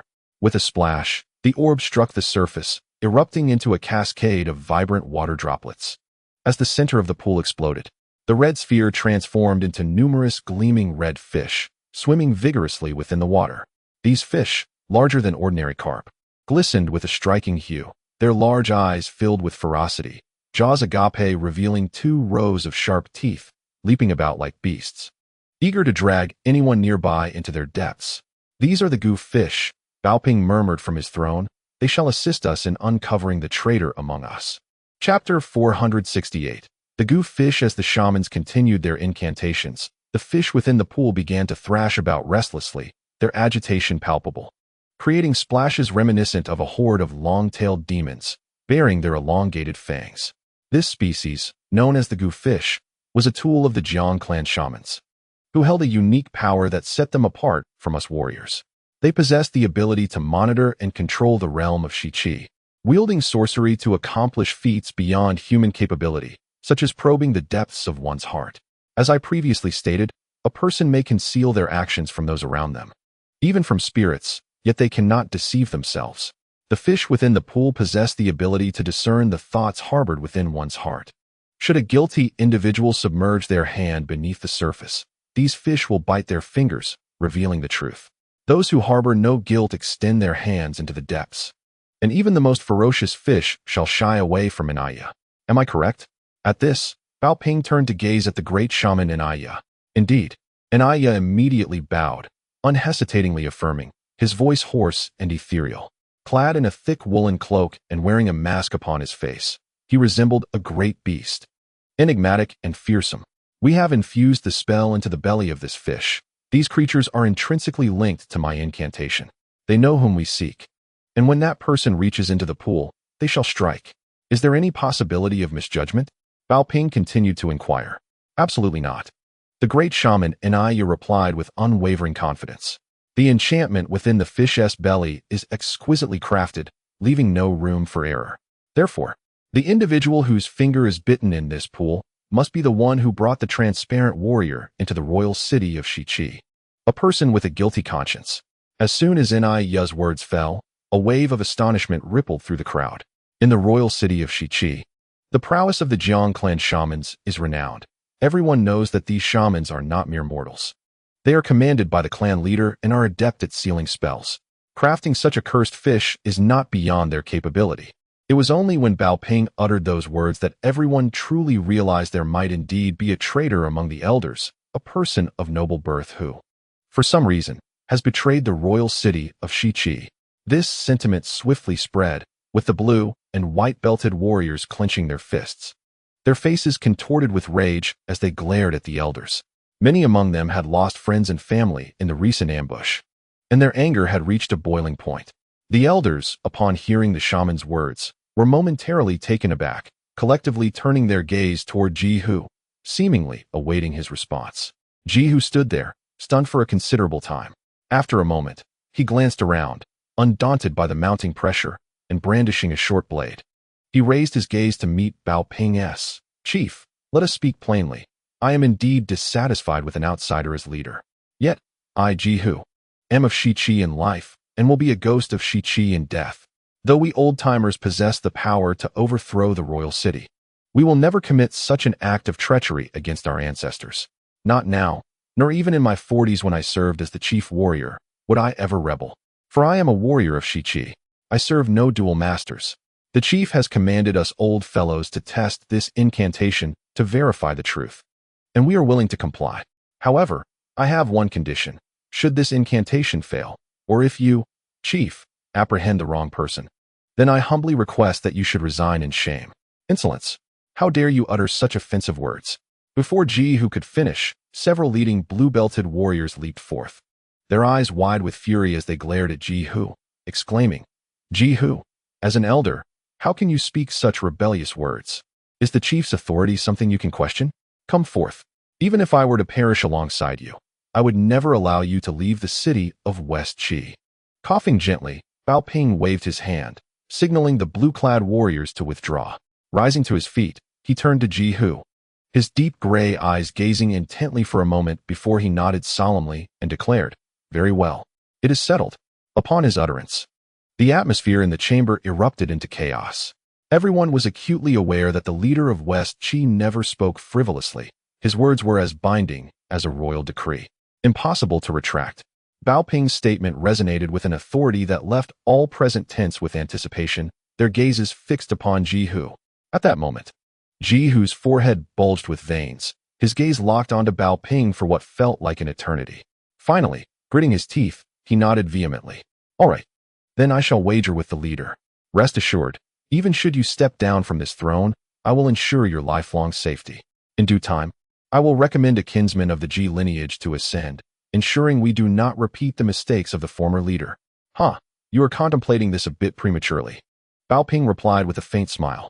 For now, let your elders immerse their hands in this pool and allow the goo fish to test your loyalty. Very well. Ji Hu proclaimed with determination, then turned to address the assembly of elders, exclaiming, which of us has not returned from the battlefield with our lives hanging by a thread? We are all loyal subjects of West Qi, unafraid of the trials ahead. We have already made an agreement with the leader. Should we fail to uncover any truth this time, he shall take responsibility and resign. The leader of West Qi never speaks thoughtlessly, and we shall not be wronged. Come now, let us plunge our hands in. After his declaration, Ji Hu removed his wrist guards and plunged his hand into the water, followed by the other elders who also submerged their hands beneath the surface. Just as Ji Hu had placed his hand within, his brow furrowed tightly, and his eyes widened in shock as he leapt back in alarm. There, on the middle finger of his right hand, was an enormous bite mark, blood oozing from the puncture where the fish's teeth had completely perforated his fingertip. Ji Hu's finger trembled as he pointed accusingly at Bao Ping and Chen Zhi, the veins on his forehead bulging with fury. You treacherous outsiders, have devised such a venomous scheme to ensnare me. What are you attempting to accomplish? Are you accusing me, Ji Hu, of being a traitor to West Qi? Chapter 469, Capturing the Thief. Before Ji Hu could finish his sentence, a commotion erupted around the water pool as several elders staggered back, their faces pale and contorted with rage, resembling frostbitten eggplants. Their hands were drenched, each bearing a gruesome puncture wound. Upon witnessing the elder's condition, Ji Hu was consumed with rage, pointing at Bao Ping on the throne, his face a mask of indignation. Bao Ping, you vile scoundrel, what of your promise made before all? You assert that you would never wrong anyone, nor make erroneous judgments. Our leader from the Western Qi has always spoken truthfully, never resorting to deceit or trickery. Are you now suggesting that we, the esteemed elders of the Ji clan, are all traitors? That you intend to ensnare us all? I tell you, even if we were to perish, engaging in such morally reprehensible acts within the walls of our Western Qi would yield no favorable outcome. The entirety of Western Qi would not tolerate you, nor would the ancestors of the Ji and Jiang families allow such a transgression. After Ji Hu spoke, he turned to Chen Zhi, his tone grave as he addressed him. Patriarch Chen of the Jiang clan, for 5 millennia, the Jiang family has upheld justice above all else. Will you now stand idly by as the city of Western Qi faces destruction? Can you bear to witness the legacy of 5,000 years descend into chaos? It is time for your Jiang family to voice your stance. You are correct, Chen Zhi replied calmly, regarding Ji Hu with a steady gaze. However, as you pointed out, if it is indeed justice, why should I speak at all? Is this truly representative of justice? Ji Hu's expression was one of indignation as he looked at Chen Zhi, his voice trembling with emotion. These baseless accusations have been unjustly thrust upon us. The cursed fish in the waters are exceedingly ferocious, attacking all in sight. Now, we have all been bitten. Are all 18 of us in the Elder's Pavilion to be deemed traitors? Not everyone has been bitten by these cursed fish, Bao Ping interjected suddenly, rising from his throne and making his way down to the assembly. His voice was solemn as he continued. Recently, I did indeed discuss this cursed fish with the shamans of the Jiang clan. They expressed that the human heart has remained the most elusive of entities throughout history. Unlike spirits, humans are adept at concealing their true intentions, skilled in the art of evasion and dissimulation. Moreover, this traitor holds a position of nobility. Even if sorcery were employed to unearth him, he would assuredly deny it, feigning innocence and acting wronged. Given this, I have resolved to take an opposite approach, allowing him to reveal his own transgressions, thus leaving him no room for deceit. At this juncture, Bao Ping had approached one of the elders. Though she had retreated like the others, her hand remained hidden behind her back, concealing an injury. Bao Ping stood before her, casting a cool glance, then grasped her arm firmly, looking into her face with an icy demeanor. Elder Ji Chu, reveal your hand. Upon recognizing the elder, an involuntary pang of sorrow stirred within Chen Zhi. She was the last person he wished to confront. Elder Ji Chu was the very woman who had welcomed him during his initial visit to the Elder's Hall. It was said that in her youth, she was formidable, akin to the current Ji Ying, a warrior of great strength. Most significantly, her lineage intertwined intricately with both the Ji and Jiang families. Originally a Ji by birth, her marriage to the patriarch of the Jiang clan rendered her an elder of their lineage as well. In her lifetime, Chen Zhi's mother referred to her affectionately as aunt, thus establishing a blood connection between them, making her the only person in Western Qi with whom Chen Zhi shared kinship. Among the two prominent families in West Qi, Ji Jiang and Ji Chu hold an exceptionally esteemed position, with an even more significant distinction. She is the biological sister of the Grand Elder, Ji Hu. Upon witnessing Bao Ping grasping Ji Chu's arm, the blood symbol warriors, who had been lurking in the shadows, immediately approached and restrained Ji Chu's shoulder. These blood symbol warriors are the trusted confidants of the organization's leader, always masked and never heeding commands from others, displaying a ruthless indifference regardless of whom they confront. Upon hearing Bao Ping's command, one of the blood symbol warriors held Ji Chu's shoulder, bending her arm and prying open her palm to reveal her 5 fingers. Unlike the elders, Ji Chu's arm bore no droplets of water. It was completely dry, and her hand showed no signs of injury, as if the goo fish in the water pool had not bitten her at all. Seeing this, Bao Ping smirked slightly, remarking, in truth, for the esteemed elders of martial lineage, each possesses exceptional physical prowess. Utilizing their energy to expel water is an exceedingly simple task. Yet, all the elders remain fiercely loyal to West Qi, eager to demonstrate their fidelity before the assembly, which is why, when they extend their hands into the water pool, they refrain from releasing their energy. Thus, their arms become wet. The goo fish, known for their savagery, feast on human flesh and will instantly attack upon sensing it, leading to the elders being bitten. This has nothing to do with whether one is a traitor. Conversely, true traitors, burdened by guilt, will envelop their arms with energy to evade the goo fish, which is why her arm remains dry. The goo fish are incapable of biting her. The one with guilt, the genuine traitor, is she who allowed the transparent, ghostly warriors to infiltrate the West Qi royal city and open the organization's back door, correct, Elder Ji Chu? As Bao Ping articulated this, his gaze fixated on Ji Chu, sharp as daggers. To deny such irrefutable evidence would be a cowardly act, a disgrace to your martial dignity. Acknowledge it before everyone, is it not you? Ji Chu's eyes initially displayed a hint of panic. Her lips trembled uncontrollably. However, this turmoil eventually dissipated. Straightening her slightly stooped back, she met Bao Ping's gaze with a composed demeanor and replied without a change in her expression, "Yes, it is I." As Ji Chu's voice resonated, the atmosphere within the hall ignited with fury. Outrage surged among the crowd, many of whom had lost loved ones in the recent ambush. Upon hearing Ji Chu's admission, they were consumed by a desire to rend her limb from limb. Among them, the most enraged was Ji Hu, who brandished a short dagger, nearly charging forward. Fortunately, a nearby blood symbol warrior seized him, and under the warrior's restraint, he bellowed at Ji Chu, "Fool! Why would you do such a thing? How shall I meet our ancestors in the afterlife? What dark enchantment has ensnared your heart? Are you still bewitched by him?" In the 470th chapter of The Peacock of Burning Heaven, there unfolds a scene of public trial. Without a hint of hesitation, Ji Chu lowers her gaze, evading Ji Hu's penetrating stare, unable to meet his eyes directly. Yet, her own eyes resolutely fixate on Bao Ping. "Today, I have nothing further to say. It was I who released the ghostly warrior to assist him in opening the rear gate of the Western Qi royal city. This has nothing to do with the other elders. My brother is entirely unaware of this matter. However, if you seek to extract the identity of that individual from me, or any information regarding the transmission of messages, let me be unequivocally clear. No matter the lengths you go to, do not expect a single word to escape my lips. Kill me if you must. Spare yourself the effort." I am acutely aware that at this juncture, Bao Ping continues to regard Ji Chu with a smile. "I understand that for an elder of your stature, torture holds no significance. I shall not demean a warrior who has previously rendered great service to the organization. However, here and now, I intend for all to comprehend. In my hands, Western Qi shall not wrong the innocent, yet betrayal shall not go unpunished. Elder Ji Chu, your honor as a warrior concludes today. With his declaration, Bao Ping gestures, summoning two masked blood symbol warriors who promptly approach. He then points towards the pool teeming with ferocious goof fish, his tone chilling yet nonchalant as he commands, throw her in. What? At Bao Ping's order. A cacophony erupts among the crowd, a reaction none had anticipated. In truth, all present recognize that Elder Ji's standing is far too elevated.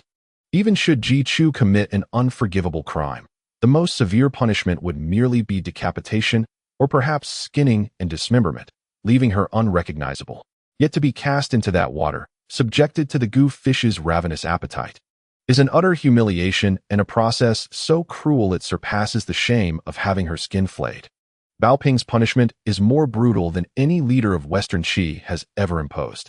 The two blood symbol warriors momentarily hesitate, observing Bao Ping's steadfastness in his decision, then hastily approach to drag Ji Chu from the ground.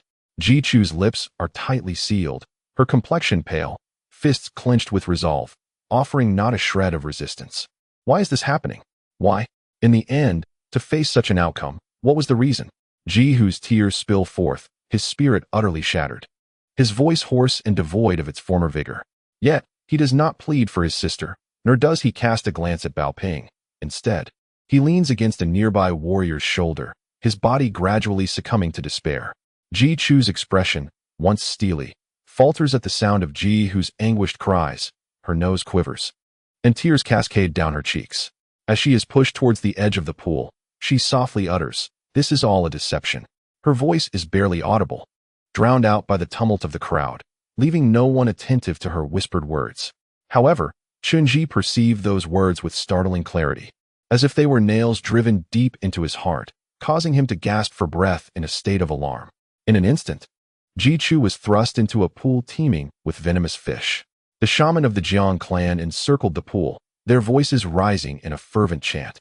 The water, once a tranquil blue, gradually morphed into a deep crimson hue, thick and murky, as if it could devour all that came near. As the water darkened, Ji Chu's vital energy dissipated rapidly, and the ravenous fish surged toward her like frenzied demons, tearing at her flesh. Blood gushed from her wounds, her skin being mercilessly ripped apart and drawn into the depths. When she was finally pulled back up, she was a ghastly sight, drenched in blood, with many areas exposing her stark white bones. After being submerged once more, even her bones vanished from view. Throughout this harrowing ordeal, Ji Chu uttered not a single cry. Witnessing this, the onlookers fell silent, their expressions frozen in shock as they beheld the once noble elder Ji Chu, now reduced to a state of utter annihilation within the pool, her blood staining the water a vivid red. Bao Ping observed the entire scene with an impassive demeanor, his expression solemn and unyielding, uttering not a word. When the ripples in the water finally ceased, he lifted his gaze, his eyes transformed into a profound shade of gray. Pointing at the bloodied surface of the water, he surveyed the assembly, an indescribable chill emanating from his presence. Then, with a voice heavy with authority, Bao Ping declared, "From this day forth, all traitors shall meet the same fate. Those who dare to conspire with external enemies, regardless of who they may be, will be stripped of their clan status, their lives forfeit, and their remains unrecognizable. They shall never again be warriors. Do you hear me?" Though his voice was not loud, it resonated with an overwhelming power, evoking a fear more profound than the most formidable martial prowess. The elders at the forefront trembled, some retreating a step. Ultimately, the entire assembly sank to one knee, collectively pledging, "We vow to serve the leader with our lives. We shall harbor no treachery." Observing the scene of reverence, Bao Ping remained silent for a long moment, his expression grave. Finally, he nodded slightly, turning his gaze towards Elder Ji Hu. "Now it is your turn, Elder Ji Hu. What do you propose I do with you?" At that moment, Ji Hu had completely collapsed to the ground, leaning against the leg of another warrior, motionless.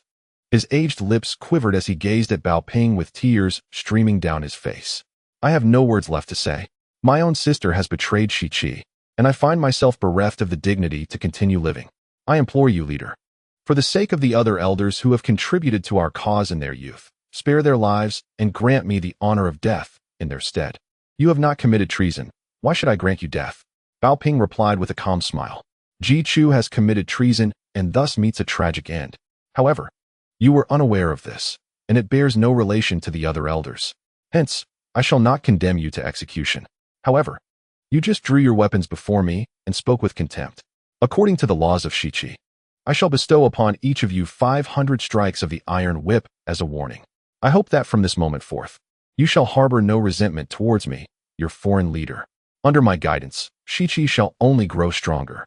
After Bao Ping spoke, he cast a glance towards the corner, where a group of blood-rune warriors approached, pressing all the elders to the ground and drawing forth iron whips from their backs. Chapter 471. Execution of Justice in Public. Upon hearing Bao Ping's command, the blood-rune warriors displayed no hesitation. They swiftly moved forward, pinning all the elders to the ground, drawing out slender iron whips from behind them. The whips appeared over an inch in width, their surfaces resembling black ice, chilling as iron. When struck against wood, they could splinter it. Against flesh, they would surely shatter bones. As the blood-rune warriors restrained the elders, the hall was filled with the sound of cracking whips, flesh flying in a gruesome spectacle that was unbearable to witness. Throughout this ordeal, the elders emitted not a single groan, nor did anyone plead for mercy. Though advanced in age, their brows remained unwrinkled, embodying unyielding resolve. The warriors stood watch, silent in their observation. None dared to utter a word. At this moment, Bao Ping turned away, taking a few steps towards the throne, and smiled at Chen Zhi. New tea has arrived. Come, let us savor it. Very well. Chen Zhi nodded in agreement, descending from the throne to follow Bao Ping towards the grand entrance. Just before reaching the door, Chen Zhi cast a knowing glance at the high shaman, who immediately understood and led all the shamans outside. Their task was complete. The punishment of the elders was indeed a matter of humiliation, and it was best for the Jiang clan shamans not to witness such internal strife among the warriors. Subsequently, all the warriors discreetly withdrew, leaving only the blood-rune warriors administering the punishment and the elders enduring it. After all, they were royal blood elders. This shame should not be publicly displayed. As Chen Zhi followed Bao Ping out, he remained silent throughout the journey, walking directly alongside the torchbearer. Aso and Jiying trailed closely behind, ensuring their protection, each of them refraining from uttering a word. In silence, they finally traversed the winding path, arriving before the grand doors of the Shiqi Royal Hall. Upon reaching the entrance, the torchbearer halted, stepping aside to wait outside. Aso then opened the doors for Bao Ping and Chen Zhi, subsequently joining Jiying outside, refraining from entering. Bao Ping and Chen Zhi entered the hall, passing through the misty atmosphere surrounding the 9 tripods. Below the jade throne sat a row of chairs, including a main seat and 2 side seats. The slightly larger chair on the left was where Chen Zhi often sat. On the tea table, a complete set of tea utensils awaited, with fresh tea leaves already prepared, appearing to be freshly picked Longjing. Bao Ping, a connoisseur of tea, did not speak immediately. Instead, he began to operate the kettle, pouring hot water and steeping the new tea. Chen Zhi sat there, leisurely crossing one leg and leaning back against the chair. Observing Bao Ping skillfully rinse the tea leaves repeatedly, pouring out the water before refilling the kettle with hot water. Throughout the entire process, neither of them spoke a word. When Bao Ping added water for the 3rd time, he finally set down the teapot, glanced at Chen Zhi with a faint smile, and queried, "Why don't you ask me?" Chen Zhi, upon hearing Bao Ping's words, immediately chuckled. "All right, I'll ask. Why resort to such a cruel method to execute Ji Chu? Given your demeanor towards Ji Chu, you must have already formed an idea of who the insider is, right? Why not discreetly send her to the execution ground instead of staging such a spectacle in public? You are not someone who lets personal grudges dictate your actions." "Indeed," Bao Ping replied with a smile, sipping his tea. "As you surmise, I have long been aware of the situation. Those elders are not adept at concealing their true intentions. Once I pinpoint them and conduct a slight probe, their eyes reveal who the traitor is. Ji Chu was destined to die? But akin to killing a chicken to warn the monkeys, the act of killing is necessary, yet how one goes about it to intimidate the others is paramount. The elders of the Ji clan have grown excessively proud, their past achievements having clouded their sense of identity. Ever since I ascended as the leader from a different faction, their hearts have never truly submitted, despite their loyalty to Shiqi. To encapsulate them in a phrase, they embody the duality of loyalty and treachery. If a flower is half red and half white, it is a rare treasure. Yet if a person embodies such duality, they become ambiguous in their loyalties. In the royal city of Shiqi, individuals of ambiguous loyalty cannot be tolerated. Those who cannot be persuaded must be eliminated, while those who can be swayed should be won over. That is my objective. The Shadow Department is no longer what it used to be. They seem to possess some hidden trump card that emboldens them to act audaciously, orchestrating such high-profile attacks. If this momentum continues, it will not be long before the Shadow Department takes the initiative. Therefore, during my tenure in control of Shiqi, a confrontation with the Shadow Department is inevitable. However, before contending with external foes, internal threats must first be eradicated. Even though the Shadow Department is formidable, they are merely external adversaries. The Elders' Council, on the other hand, comprises seasoned warriors residing within the royal city of Shiqi, their reputations towering high. Should any discord arise, they would rally swiftly, and their discontent with me as a leader from a different faction could lead to greater turmoil than that posed by the Shadow Department, potentially becoming a genuine menace. In truth, I have been seeking an opportunity to completely subdue them. Otherwise, I cannot fully engage in a confrontation with the Shadow Department. This time, before everyone.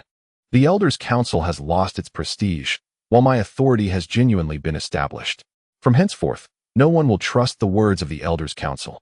They remain elders, still holding a noble status within the Ji clan, yet they can only retire in that capacity, while my power remains unchallenged.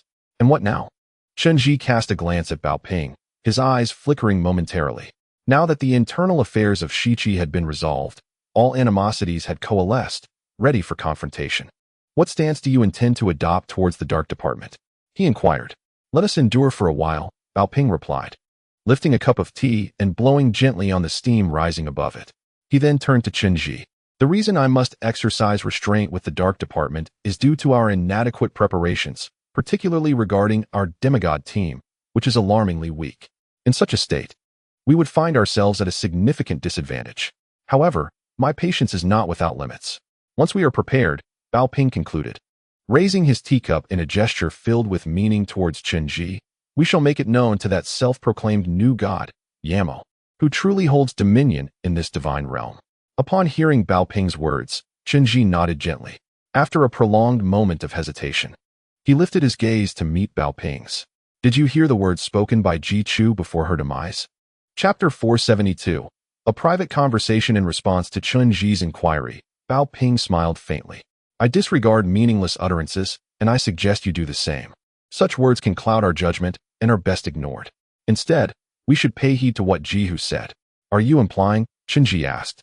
Reflecting on Ji Hu's words before Ji Chu's death, are you still bewitched by him? That Ji Hu harbors suspicions about the ghostly warrior? Perhaps, Bao Ping nodded. One does not utter such statements without reason. I believe he possesses a general understanding.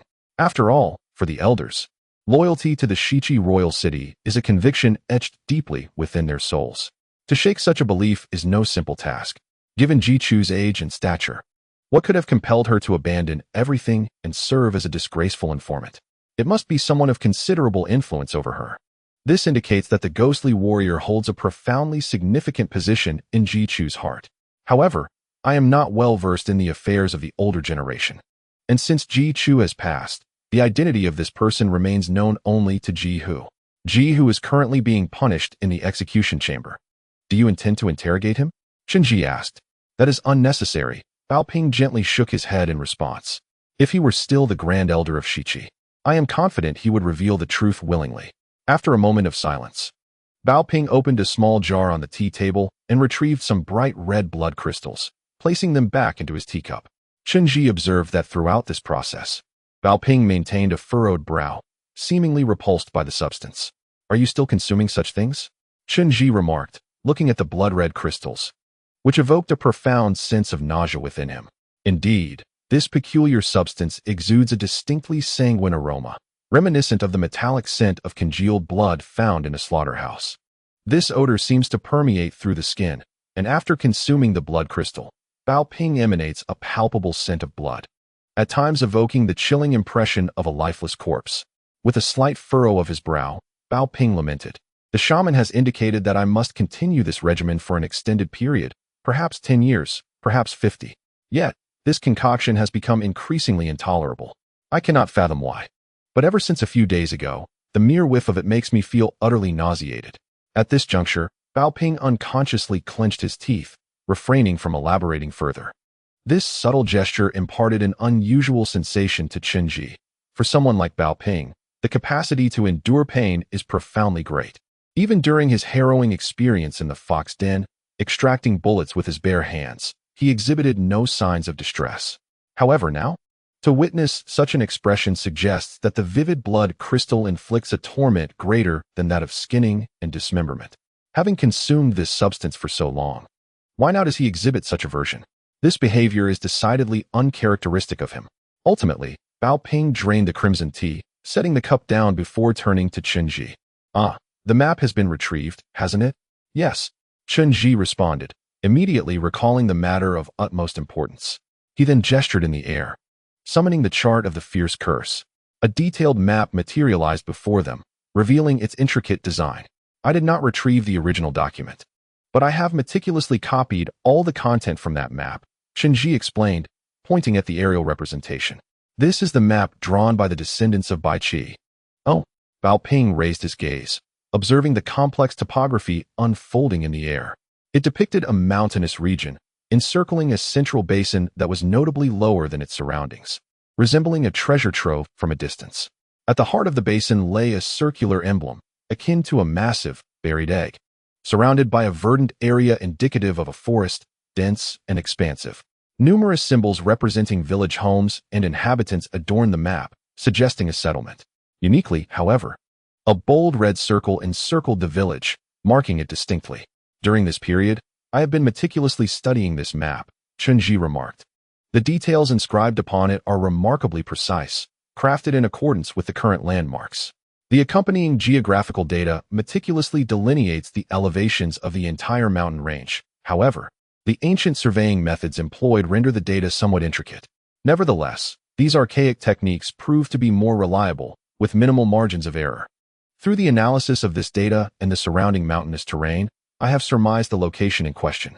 In fact, the site of the Baiqian divine tomb aligns closely with local folklore, being the burial place of Bai Qi, situated in the eastern outskirts of Xianyang City, on the northern bank of the Wei River at Renjiazui, known during the Qin dynasty as Duyu. This corresponds to present-day Shaanxi province. I have examined the information regarding this location and identified the nearby mountain range. However, the circular basin at its center has yet to appear in any topographical photographs, suggesting it is an area not yet surveyed. This implies that, at some point, someone must have employed a certain incantation to completely encircle this basin, isolating it from the outside world. This circular basin remains entirely transparent to outsiders, perpetually cut off from external contact. The village encircled in red marker is likely also disconnected from the outside world, and we currently remain uncertain about the inhabitants therein. What perplexes me now is the significance behind the former chief's use of a red marker to encircle this village. That is not simply a red marker. It is a cinnabar pen. Bao Ping, gazing at the map, pondered for a moment before softly responding. This is a long-standing tradition from the ancient days of the Western Qi royal city. Cinnabar pens can only be wielded by leaders of the organization, and those encircled by the cinnabar pen are marked for execution. The former chief drew a circle there, indicating that the individuals within are destined for death. Chapter 473, Private Conversations, Part 2. Upon hearing Bao Ping's words, Chen Zhi felt an involuntary tightening in his chest, subsequently turning his gaze to the map suspended in midair. This map employs a semi-realistic technique, reminiscent of the meticulous artistry found in the Qingming scroll, depicting all elements in a clear and vivid manner. Within the dense forest, one can discern a sparse scattering of over 100 dwellings, varying in size, with an approximate population nearing 1,000 residents. Remarkably, all these individuals reside within the red circle. Are these villagers all marked for execution? It is indeed curious, Chen Zhi inquired of Bao Ping. Why such a multitude of mountain dwellers would warrant execution, and if the former chief had made the decision to carry it out, why was it not enacted? This is the leader's approach to managing exceptional circumstances, Bao Ping replied with an expression of indifference, directing his gaze towards the vast map. For an extensive period, our organization has discreetly eliminated certain anomalous beings. Of course, we are not so noble, Our motives for their extermination are primarily to maintain the stability of the boundary. There exist various kinds of these alien beings, such as the proud and fierce, as well as mutated humans. Yet, there are also those condemned to execution, who, in truth, belong to our own kind. These individuals have committed no transgression. Their fates are sealed solely due to their lineage, caught in a precarious limbo. In light of this moral conundrum, the customary approach of successive leaders has been to isolate them, preventing any communication with the outside world. They are marked with vermilion ink, serving as a testament, a cautionary tale for future leaders that should these individuals pose a threat, they may be swiftly dispatched. Is such a thing truly possible? Chen Zhi pondered, casting a curious glance at the map, his mind beginning to swirl with uncertainty. Based on his understanding of the organization, Shichi does not place great importance on external constraints. The leaders throughout the ages have been renowned for their resolute decisiveness in matters of life and death, devoid of any semblance of compassion, just like the current leader, Bao Ping, who regards the lives of thousands, even tens of thousands, as mere fodder. Devoid of the concept of sin, what manner of individuals would render them incapable of making the decision to kill? At that moment, Bao Ping spoke again. Now that we are aware of the location, the remaining tasks are considerably simpler. Let us devise a plan. He smiled faintly, adding, I suspect that Ji Chu has already relayed this matter to the Dark Division. They will not squander this opportunity. It is highly likely that they will lay an ambush locally or attempt to intercept us from behind. Thus, I have resolved, much like the former leader, to mobilize the entirety of Shichi's royal city, gathering all available manpower and resources.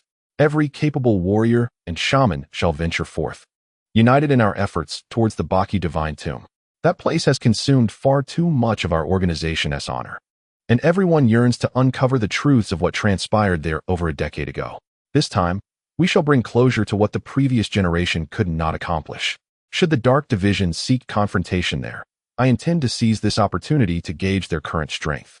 Chen Zhi nodded in agreement, contemplating the entire context. As he had previously surmised, according to the records of the Zhou Emperor, if Jiang Zia truly confined Bai Qi in that place and sealed him away, then, with the passage of time, that seal would only weaken. It is likely that now, it is on the verge of collapse. What has Bai Qi become? None can say for certain. If he still exhibits signs of life, or has indeed transformed into a deity, the consequences of him breaking free from that barrier and aligning with the Dark Division are simply unimaginable. Thus, we must destroy this terrifying entity before the Dark Division can do so. By the way, have you devised a strategy for our approach? Suddenly, Bao Ping interrupted Chen Zhi's thoughts, bringing him back to reality. He continued, I have calculated that sending so many warriors and shamans to such a distant location, laden with weapons and supplies, could prove to be rather troublesome, easily attracting attention along the way.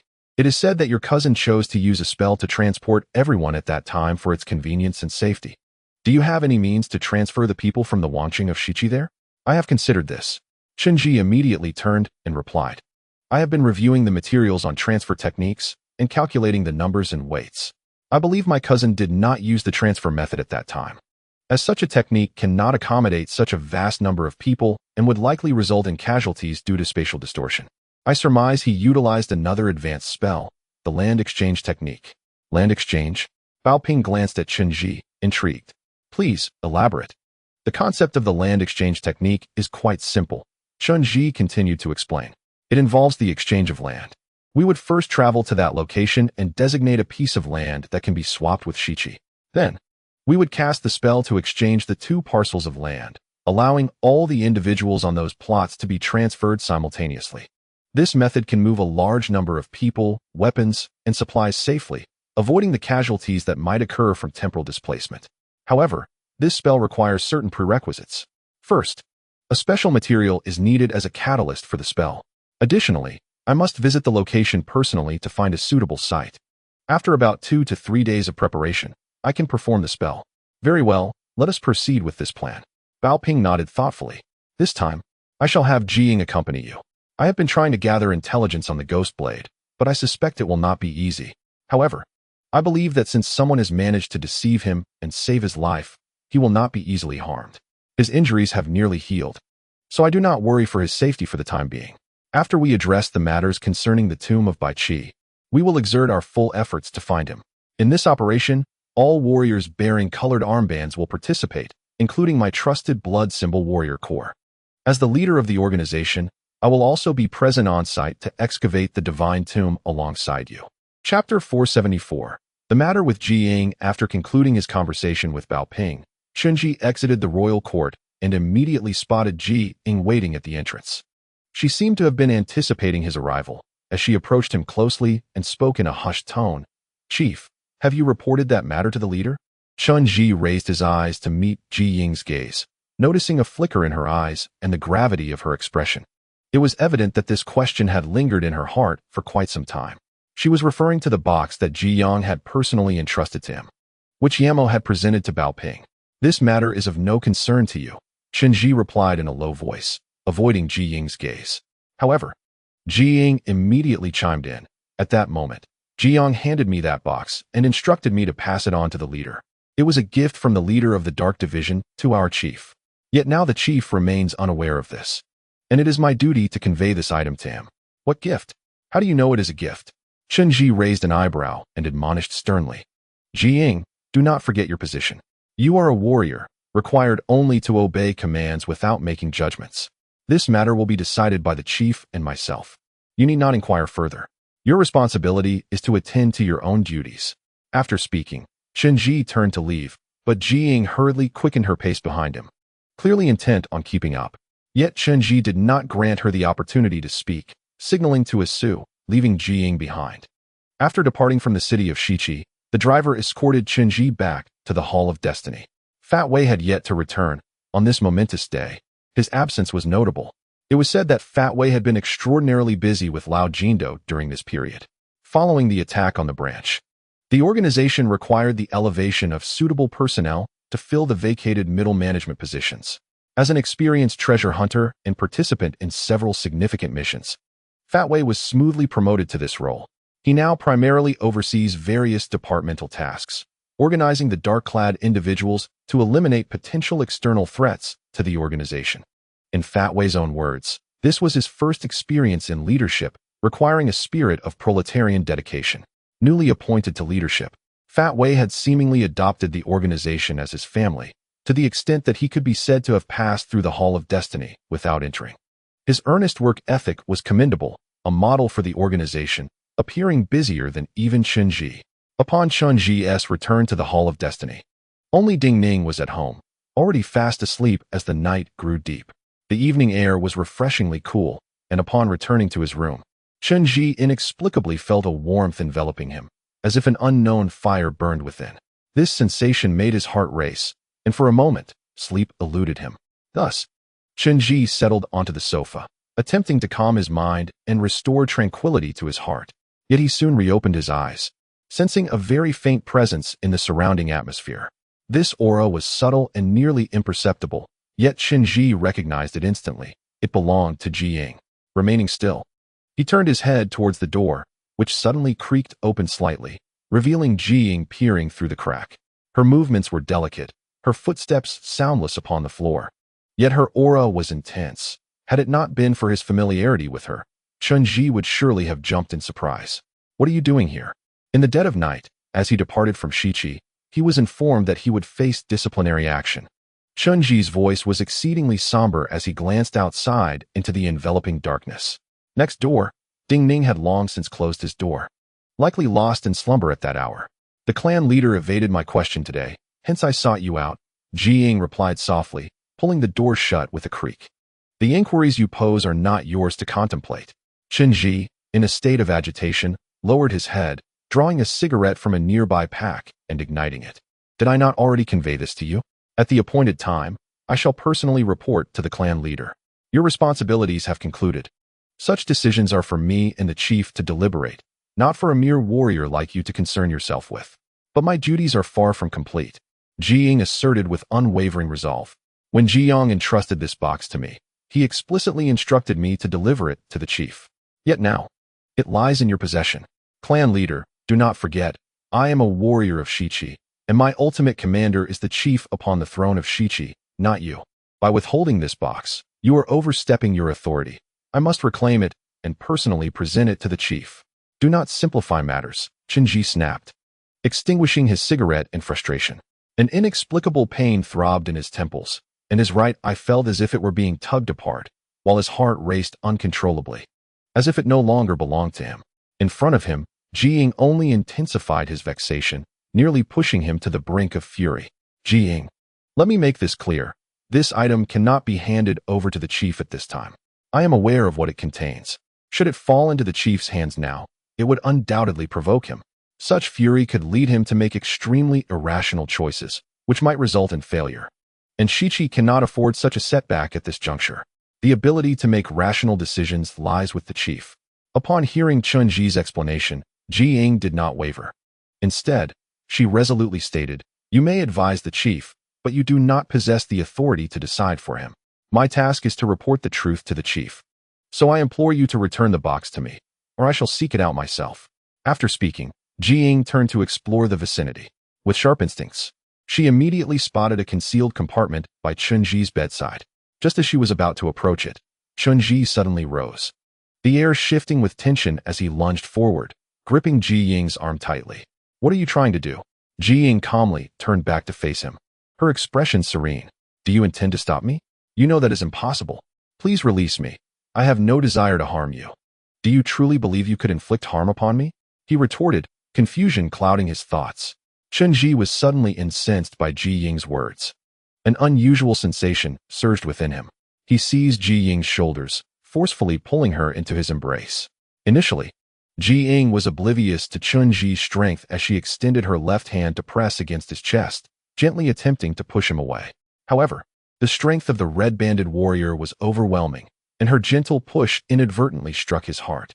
At that moment, Chen Zhi felt an uncontrollable blaze erupt within his chest, a sensation that transcended the bounds of human rationality, rendering him incapable of restraining his actions.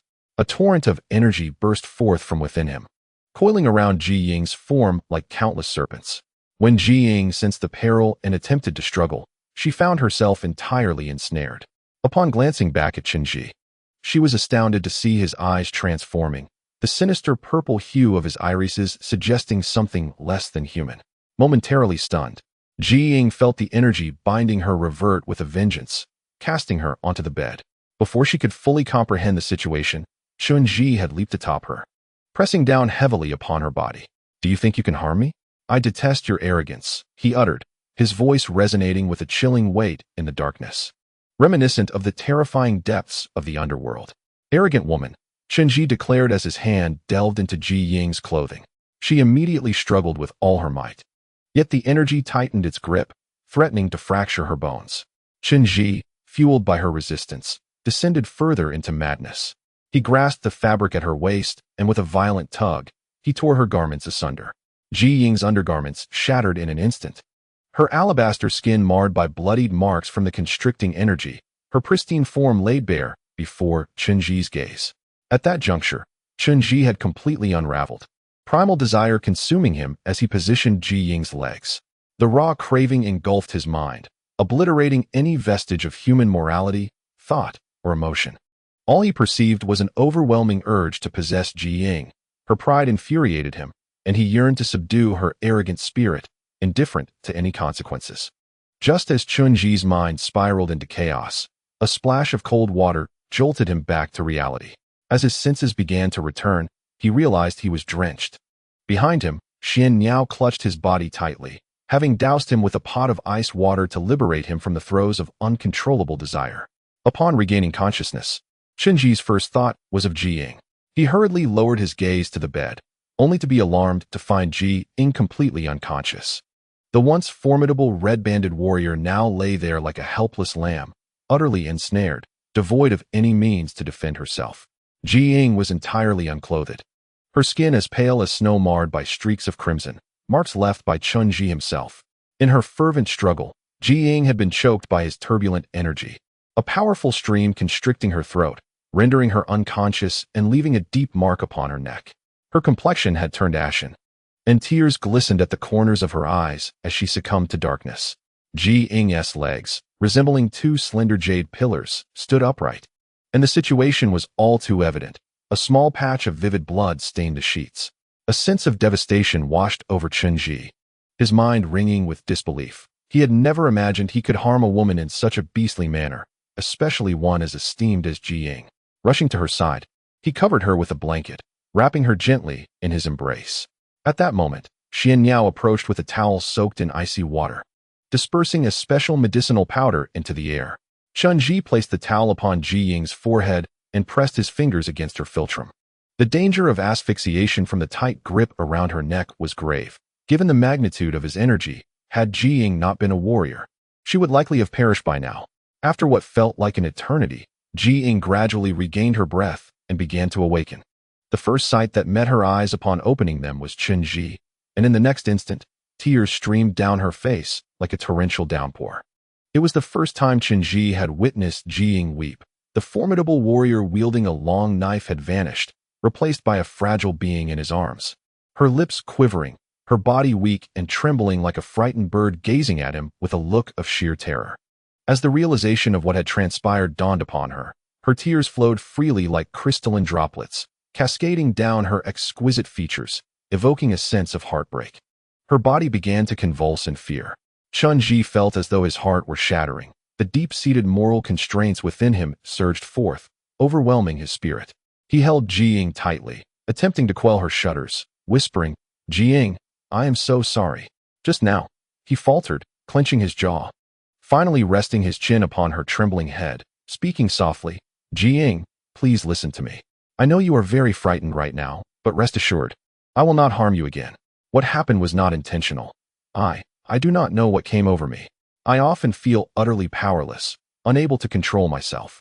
Furthermore, due to certain circumstances, my mind has been stretched to its limits, and sometimes I truly fear that my humanity is diminishing, threatening to render me less than human.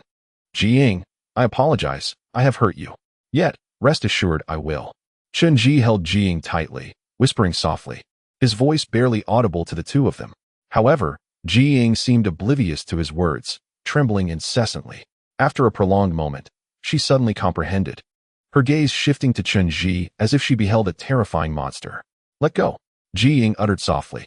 This was a tone Chen Zhi had never encountered before, fragile as if it could shatter like glass at any moment, evoking a deep reluctance to touch her. He realized that Ji Ying was profoundly afraid of him. Nevertheless, he did not release her. "Ji Ying, do you understand my intentions? We need not continue this way. I can make amends. Let go of me." When Ji Ying spoke again, her beautiful visage was marred by uncontrolled fury. "Remove your hand." She pushed him forcefully, and Chen Zhi's grip was immediately relinquished, freeing Ji Ying from his embrace. Then, Chen Zhi noticed that Ji Ying's left arm was visibly injured, dislocated by the force of his earlier actions, the very spot where she had been hurt before. Most of her clothing had been torn apart, leaving her vulnerable on the bed. Xian Yao, perceptive as always, had already dashed downstairs to retrieve some garments left by Qin Yiyang, returning to offer them to Ji Ying. At that moment, Ji Ying struggled to move, supporting her injured arm as she slowly made her way to a corner, curling up there to awkwardly don the clothing. Her hair was in disarray, and Xian Yao wished to offer her a comb, but Ji Ying did not accept it.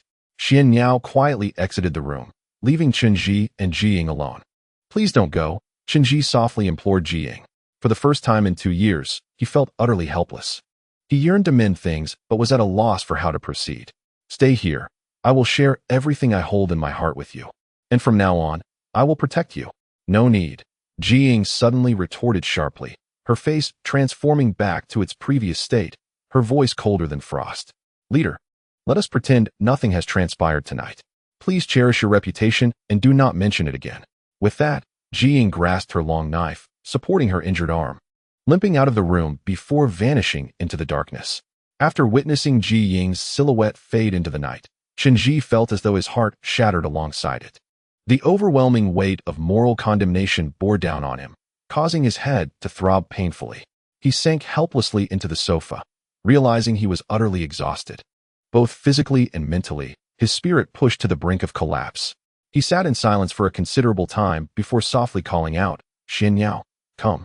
No sooner had Chen Zhi's voice faded than the window swung open, and Xian Yao floated in from outside. Clearly frightened, she cautiously approached the edge of the room, careful not to provoke Chen Zhi. Finally, she knelt submissively before him. "Master," she exclaimed. Chen Zhi, with his hands gripping his hair tightly against his forehead, glared at Xian Niao in fury. I ask you, having followed me all this while and witnessed that scene, why did you not intervene in time? Please do not be angry, master, Xian Niao replied, visibly trembling. She crawled a few steps forward, clutching Chen Zhi's trousers as she spoke. At that moment, I did not discern your thoughts. I saw the warrior enter and engage in conversation with you, and I presumed the ensuing events were your will. Such occurrences are commonplace among humans. I never anticipated it would culminate in this. I beg your forgiveness. That was my will. What do you perceive me to be? A demon? Chen Zhi's eyes bore into Xian Niao as he continued. If you believed that was my intention, then why did you later restrain me? Why did you douse me with cold water to awaken me? Because, Xian Niao stammered, gripping Chen Zhi's pant leg, if I had not intervened, that warrior would have perished. You had already rendered him breathless with your grip, and your actions were so violent that they surpassed human endurance. Should that red-banded warrior die here, you would bear the accusation of murder, and such an act would violate human morals. You would become the target of scorn, and returning to the royal city of Shiqi would be impossible. Thus, I took the liberty. What did you say? Chen Zhi's mind was overwhelmed, buzzing as if it had exploded. You mean to say I did not appear human? Xian Niao, clearly intimidated, averted her gaze, her body still trembling uncontrollably. Speak. Chen Zhi thundered, his voice echoing throughout the room. What was I like? Tell me the truth. Master, Xian Niao quavered, her face swollen and flushed. I dare not describe how you appeared. However, from my perspective, you had completely lost control, as if a malevolent deity had descended upon the earth. Chen Zhi's mind felt as though it had shattered. He clutched his head, overwhelmed by an unbearable pain in his cortex, while his heart raced as if it might burst. The coldness in his chest deepened, evoking an indescribable sense of alienation that instilled fear within himself. I understand now. You may leave, Chen Zhi gestured to Xian Niao, then added, but remember, if such an incident occurs again, you must stop me at any cost. Yes, the mysterious bird immediately complied, bowing down to kiss Chen Zhi's feet before retreating submissively, disappearing into the night beyond the window. Outside, the stars continued to twinkle, and the moonlight flowed like water, as if nothing had transpired. Following this incident, Chen Zhi found it impossible to sleep, clutching his wildly beating heart, overwhelmed by a tide of uncontrollable guilt. As his father had remarked, Chen Zhi's character was his Achilles heel, a manifestation of unbridled emotion. He was inherently averse to causing sacrifice, should he inadvertently wrong another. The weight of moral burden would easily crush him, leading to self-inflicted torment. In his father's words, he bore an excess of human emotion. The after-effects of his father's hypnotic manipulations would likely haunt him for a lifetime. Despite having taken numerous medications, none had alleviated his persistent headache. In a bid to calm his racing heart, Chen Zhi opened a bottle of wine and accompanied it with some tranquilizers, gradually finding solace. He reclined in an armchair, closing his eyes to recuperate, and eventually drifted into a fitful slumber for several hours. This sleep was chaotic, filled with a myriad of disjointed dreams, in which Ji Ying's tear-filled, frightened eyes haunted every fragment. Chen Zhi understood that her visage would be eternally etched in his heart, impossible to erase. The following days passed in tranquil monotony, everything proceeding as usual. During this time, Chen Zhi contemplated returning to the western Qi royal city to seek out Ji Ying, but ultimately refrained, recognizing that her temperament necessitated a few days of respite to heal her spirit. Otherwise, his presence would appear as that of a tormentor, an uninvited demon infringing upon her peace. Amidst this facade of calm, Pang Wei frequently contacted him, brimming with the confidence of recent promotion, detailing the subsequent steps in their endeavors. The impending expedition to the Baki Divine Tomb saw Pang Wei take on significant responsibilities, overseeing personnel arrangements, procurement of supplies, weapon deliveries, and resource integration, bustling about with great fervor. Finally, on the 5th day, Bao Ping unexpectedly called, relaying anticipated news. Elder Ji, who had proactively approached Bao Ping, disclosing crucial information.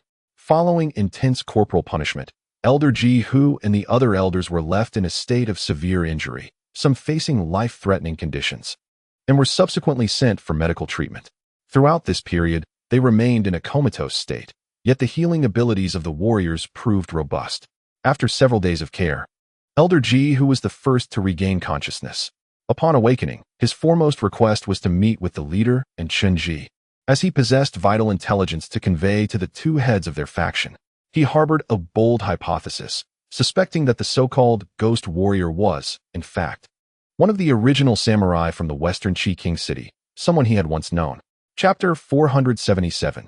Reunion with Ji Ying. Upon hearing this news, Chen Zhi promptly summoned a vehicle to return to the western Qi King city, where Lang Tu awaited him.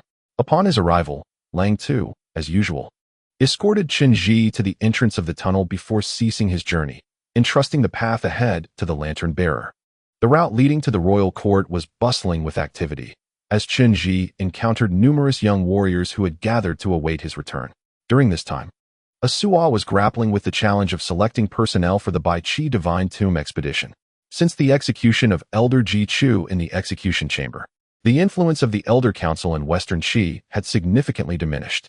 Meanwhile, the newly appointed leader, Bao Ping, with his clear-cut and assertive approach, had garnered the collective support of the aspiring young warriors. Western Qi is a place where the concept of wealth is rather trivial, steeped in a cold and brutal history, devoid of the hypocrisy and cowardice prevalent in the outside world, and lacking in human sentiment.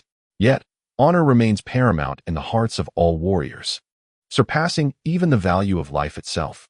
The Bai Qi Divine Tomb had once been the most ambitious outdoor mission orchestrated by the organization in nearly a century. Yet it proved to be the most disastrous. Many renowned warriors perished within its confines, leading to a tarnishing of the organization's honor and the reputation of the Ji and Jiang clans. Tragically, the warriors who lost their lives in the tomb were never returned, their bodies left to rest in a foreign land, their souls denied peace, evoking a deep sense of lament. Now, the descendants of those warriors had matured, many of whom exhibited remarkable talents. Some had even earned their colored wristbands, while others had evolved into capable elites. These warriors do not fear death. Rather, they dread the disgrace of surviving in shame. The greatest regret for this group of warriors is their inability to retrieve their forebears' remains from the divine tomb and return them to Western Qi for a proper burial. The humiliation of their ancestors continued to haunt their lives, casting a persistent shadow upon their existence. Following the announcement of the return to the Bai Qi Divine Tomb expedition, a fervor erupted within the organization, with every warrior eager to seize the opportunity for glory. Each one was resolute in their determination to partake in the tomb mission, even if it meant sacrificing their own lives, viewing it as a noble endeavor. Many young warriors formed groups to obstruct Chen Zhi's path, sincerely pleading to be included in the undertaking. A Su'a had already disclosed the planned number of participants, adhering to the precedents set by the previous mission, mandating a specific ratio of blue-banded warriors to those with uncolored white bands. However, due to the overwhelming number of applicants, the selection of warriors had become exceedingly challenging. Aside from some seasoned veterans, a Su'a ultimately declared that young warriors could also join if they received a recommendation from the head of the Jiang clan. Many young warriors placed their hopes upon Chen Zhi, fervently seeking his recommendation, creating an atmosphere of palpable excitement. Chen Zhi had traversed this path, investing tenfold more time than usual. After finally receiving all the warriors, he approached the grand entrance of the Western Qi King's hall. In the distance, he spotted Ji Ying standing alone at the entrance. Traditionally, Ji Ying would be accompanied by a Su, guarding the gate together. However, for reasons unknown, a Su was absent, leaving Ji Ying solitary, wielding a long sword, which accentuated her isolation. A bandage was tightly wrapped around Ji Ying's left arm, and numerous medicinal patches adorned her neck, suggesting that her wounds had been treated. Yet, the scars on her cheek remained starkly visible. Chen Zhi noticed an obvious bruise on her pale neck, a mark left by his own energy, carefully covered with gauze, but upon closer inspection, it was still discernible. Upon seeing Ji Ying, an indescribable emotion surged within him. He waved his hand to the nearby lamp boy, instructing, "You may leave now." The lamp boy hesitated momentarily but complied, stepping aside to guard the entrance. However, Chen Zhi spoke in a subdued tone. "I said you should go. I will call for you if needed. Off you go." The old lamp boy, startled and somewhat perplexed, bowed to Chen Zhi before gracefully departing, disappearing around the corner. With the surroundings now devoid of others, only Chen Zhi and Ji Ying remained at the entrance. Slowly, Chen Zhi approached Ji Ying to gaze upon her face, but she kept her head bowed, her eyes fixed on the ground, seemingly oblivious to his presence. "How have you been?" he asked, observing the bruises on her face, a wave of guilt washing over him, yet he struggled to articulate his feelings. I have been thinking about you these past few days. How are you? Is it still painful? As he uttered the question, he immediately swallowed the latter part, feeling foolish. He realized that he had never truly interacted with a woman and did not know how to bring her joy. At that moment, his words felt utterly misguided. Yet, Ning continued to avoid his gaze, her exquisite face appearing as cold as a sculpted ice figure. Your face, Chen Zhi remarked, noticing the reddened scratches on her cheek, and instinctively reached out to touch her face. But Ning recoiled in an instant, her speed akin to lightning. When Chen Zhi looked at her again, he found her wide-eyed, her gaze filled with unmistakable hatred, as if she wished to consume him whole. Yet, alongside that hatred, there flickered a subtle, indescribable emotion in her eyes, so faint that it would have gone unnoticed had he not been so close. The clan leader requests your presence. The chief has been waiting for you inside for quite some time.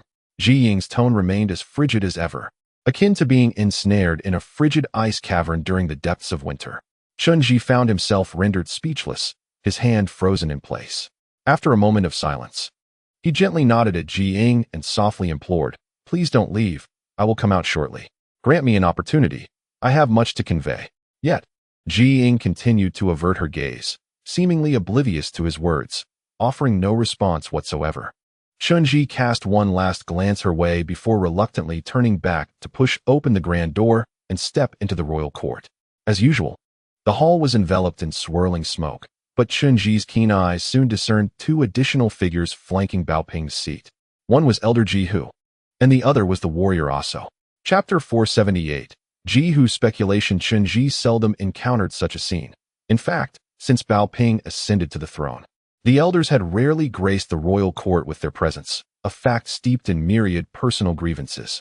The elders' discontent with the new leader had long been an open secret. While Jihu was often seen at significant events, he had never occupied Baoping's seat nor engaged in discussions with him. This time, however, Jihu, still clad in his sick attire, sat there, his complexion pale and weary, clearly recovering from a severe illness. The once proud and defiant demeanor he once possessed had vanished entirely. More astonishing to Chen Zhi was the presence of Aso, the formidable warrior adorned in red, who was engaged in hushed conversation with Baoping, seemingly deliberating on some matter of importance. Upon noticing Chen Zhi's entrance, Baoping waved him over with a gesture, inviting him to approach. Chen Zhi sauntered over to his customary seat and settled down. "I have been waiting for you." Baoping greeted him with a faint smile and gestured towards Jihu. "Elder Jihu has a significant matter to discuss with us regarding the true identity of that phantom warrior.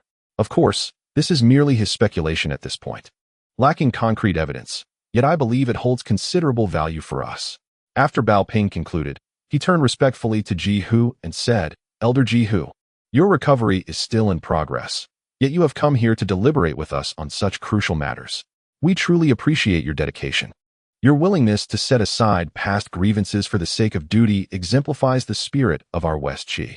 Now that everyone is gathered, it is best if you articulate this matter yourself. You mentioned your suspicion that the ghostly warrior is, in fact, a resident of the West Qi royal city, correct?" "Indeed," Jihu affirmed earnestly, his pallor still evident, and he spoke with slight breaths, indicating the toll his recent tribulations had taken on him. The iron whip, a merciless instrument, could easily claim the life of an ordinary person with fewer than 50 strikes, and the public humiliation of such punishment inflicted a psychological torment far surpassing the physical. This was a burden that Jihu, a noble elder of royal lineage, found utterly unbearable. Unexpectedly, Jihu seemed to have forgotten the events of the past few days. Showing no signs of awkwardness, his thoughts entirely consumed by the matters at hand. "Leader, I harbor a conjecture, one that has kept me awake day and night.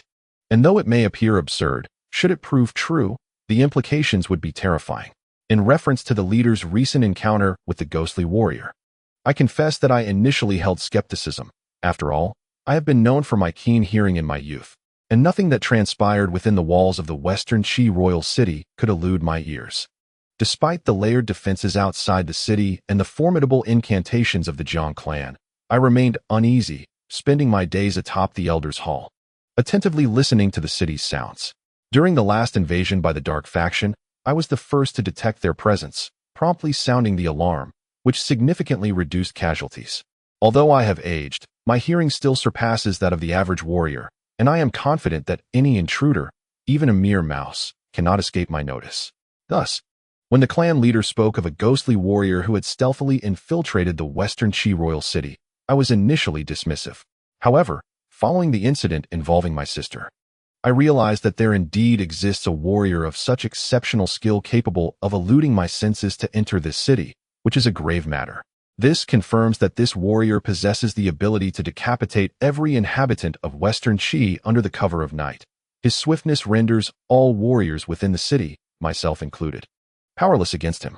Therefore, I must warn the leader to exercise caution, for this individual is exceedingly dangerous. I understand. Bao Ping listened intently to Ji Hu's words, nodding earnestly. Who do you believe this individual might be? I truly suspect one person, Ji Hu pondered aloud, as the thought of the ghostly warrior's incredible speed crossed his mind. He could not help but recall an individual whose legend permeates the hearts of the warriors in the Western Qi royal city, a figure of extraordinary myth.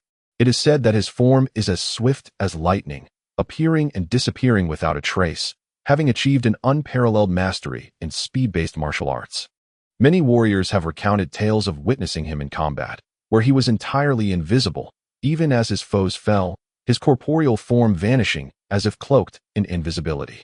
Moreover, this person is known for his decisiveness and cold demeanor, often silent and reclusive, akin to a lifeless shadow.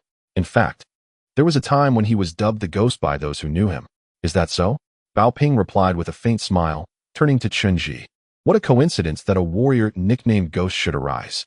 Chen Zhi, having listened closely to Ji Hu's discourse, was now entirely convinced of Ji Hu's sincerity, and he could clearly see that Asoa's expression had begun to darken ominously.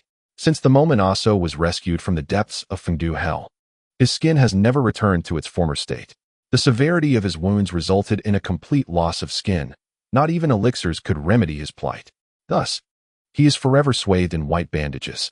Despite being enveloped in coarse strips of cloth, Chen Zhi could still sense the tumultuous emotions churning within Aso's heart, a mixture of fervor and turmoil. At that moment, Bao Ping spoke, saying, "If we are to speak of spirits, I indeed felt that way at the time." He stood just behind me. Although I could hear his voice, I felt no trace of his presence. He bore no emotion, moving with an eerie silence, truly akin to a specter. Precisely, Ji Hu continued earnestly. The warriors of Shiqi have always excelled in the realms of strength and speed. The ultimate warrior of strength, like our esteemed leader and the newly inducted warrior Ji Ying, and those of speed, such as Ji Yang and the new warrior Ji Ling, are paragons of their respective fields. Yet, prior to Ji Yang, there existed a legendary warrior within the Shiqi royal city, famed for his swiftness and surpassing even Ji Yang.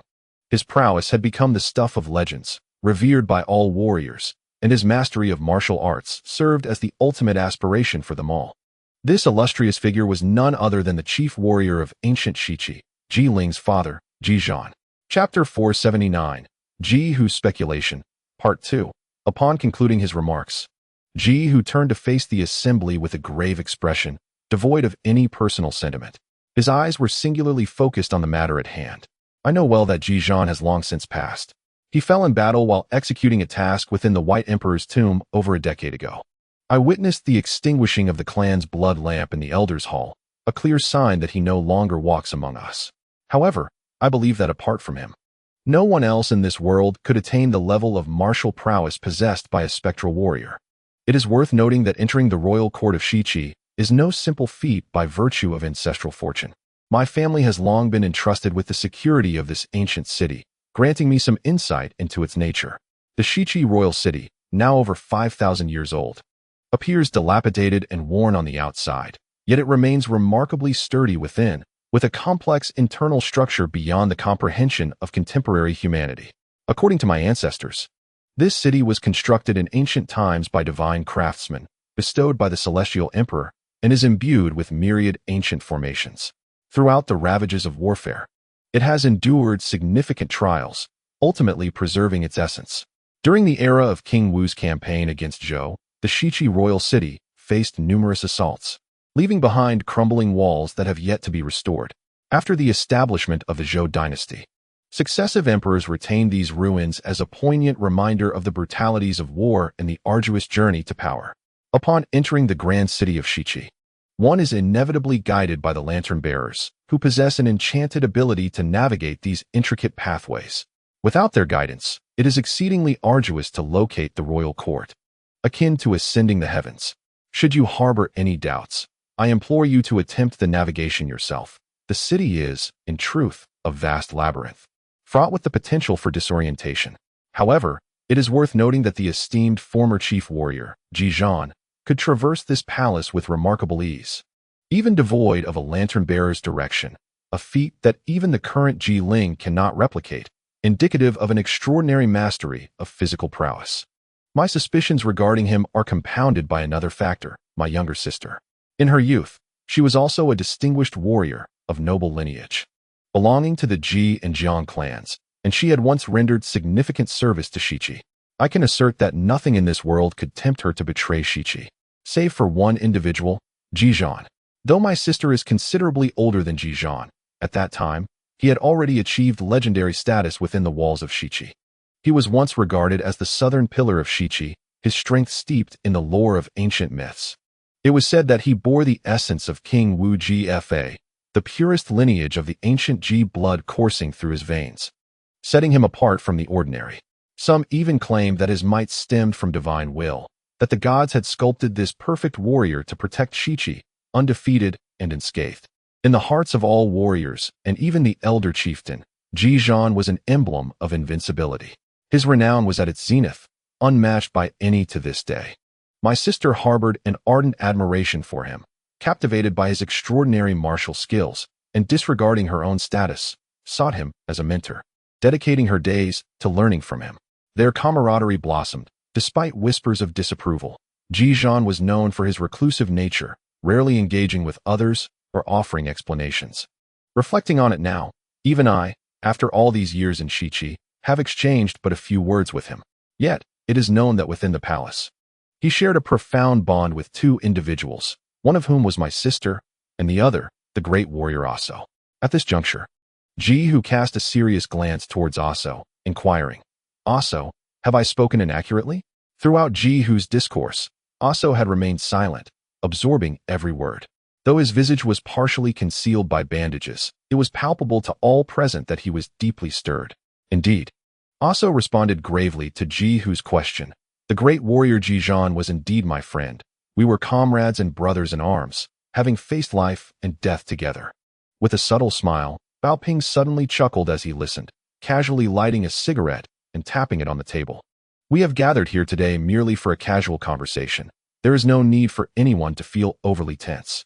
Sometimes, reminiscing about the past can indeed be beneficial, for the human mind is prone to rust, easily forgetting bygone events and friends. After speaking, Bao Ping offered a cigarette to Chen Zhi, smiling at him. Chen Zhi accepted it, lit it, and then turned his gaze towards Aso. "Aso, my friend," Chen Zhi said, "if I may speak candidly, I have an important question to pose to you. I ask this in my capacity as your clan leader, and I implore you to answer truthfully. Of course, should you choose to deceive me, I shall know immediately. Until now, has anyone from the Dark Division contacted you?" The atmosphere in the room instantly solidified upon Chen Zhi's inquiry, enveloped in a profound silence as all eyes remained fixed on Aso, eagerly awaiting his response. The smile that had graced Bao Ping's face moments ago now vanished.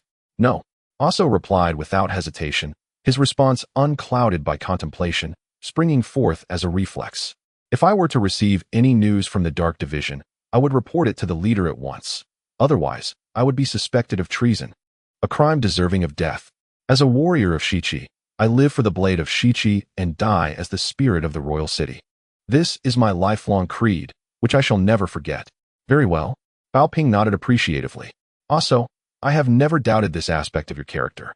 However, my adoptive father once told me that you and the former war god, Zhi were inseparable partners in life and death, and that he saved your life on numerous occasions, with you regarding him as your benefactor. Is this true?" "Indeed," Aso affirmed. "Zhi has saved me countless times. This is known throughout Shiqi. I have sworn an oath of blood with him, vowing to stand by each other in life and death, never to betray one another." "Then let me ask you this. Bao Ping's expression suddenly turned grave. If the Zhizhan of your were to reappear before you now, urging you to join him in rising against Shiqi and to kill me, what would your choice be? Chapter 480. Aso's memories. Aso abruptly stood up, resolutely facing Bao Ping. If such a day were to come, I would ensure Ji Lai is torn to pieces. Should the leader doubt my loyalty, I shall sever my own arm to demonstrate my commitment.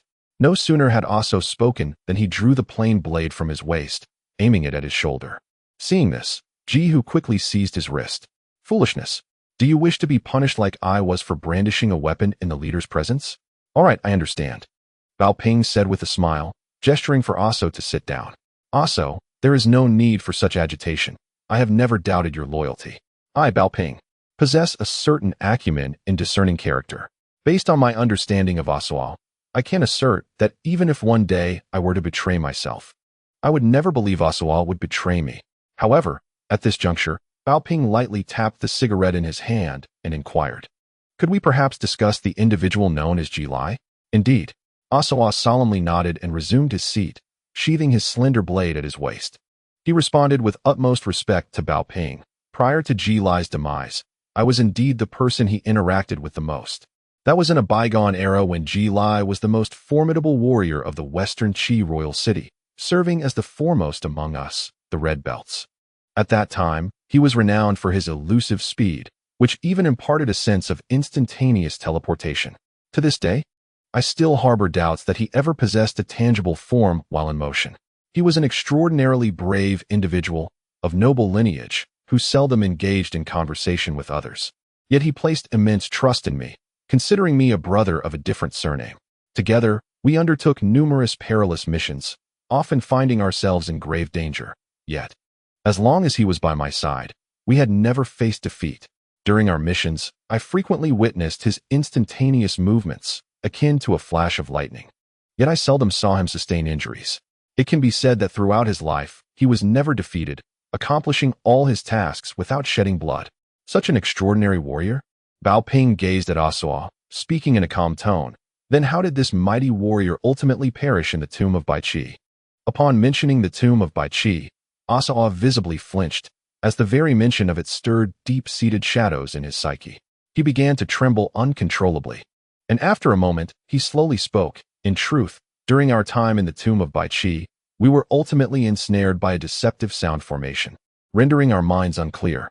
I recall witnessing something terrifying, a formidable entity that trapped all of our warriors within.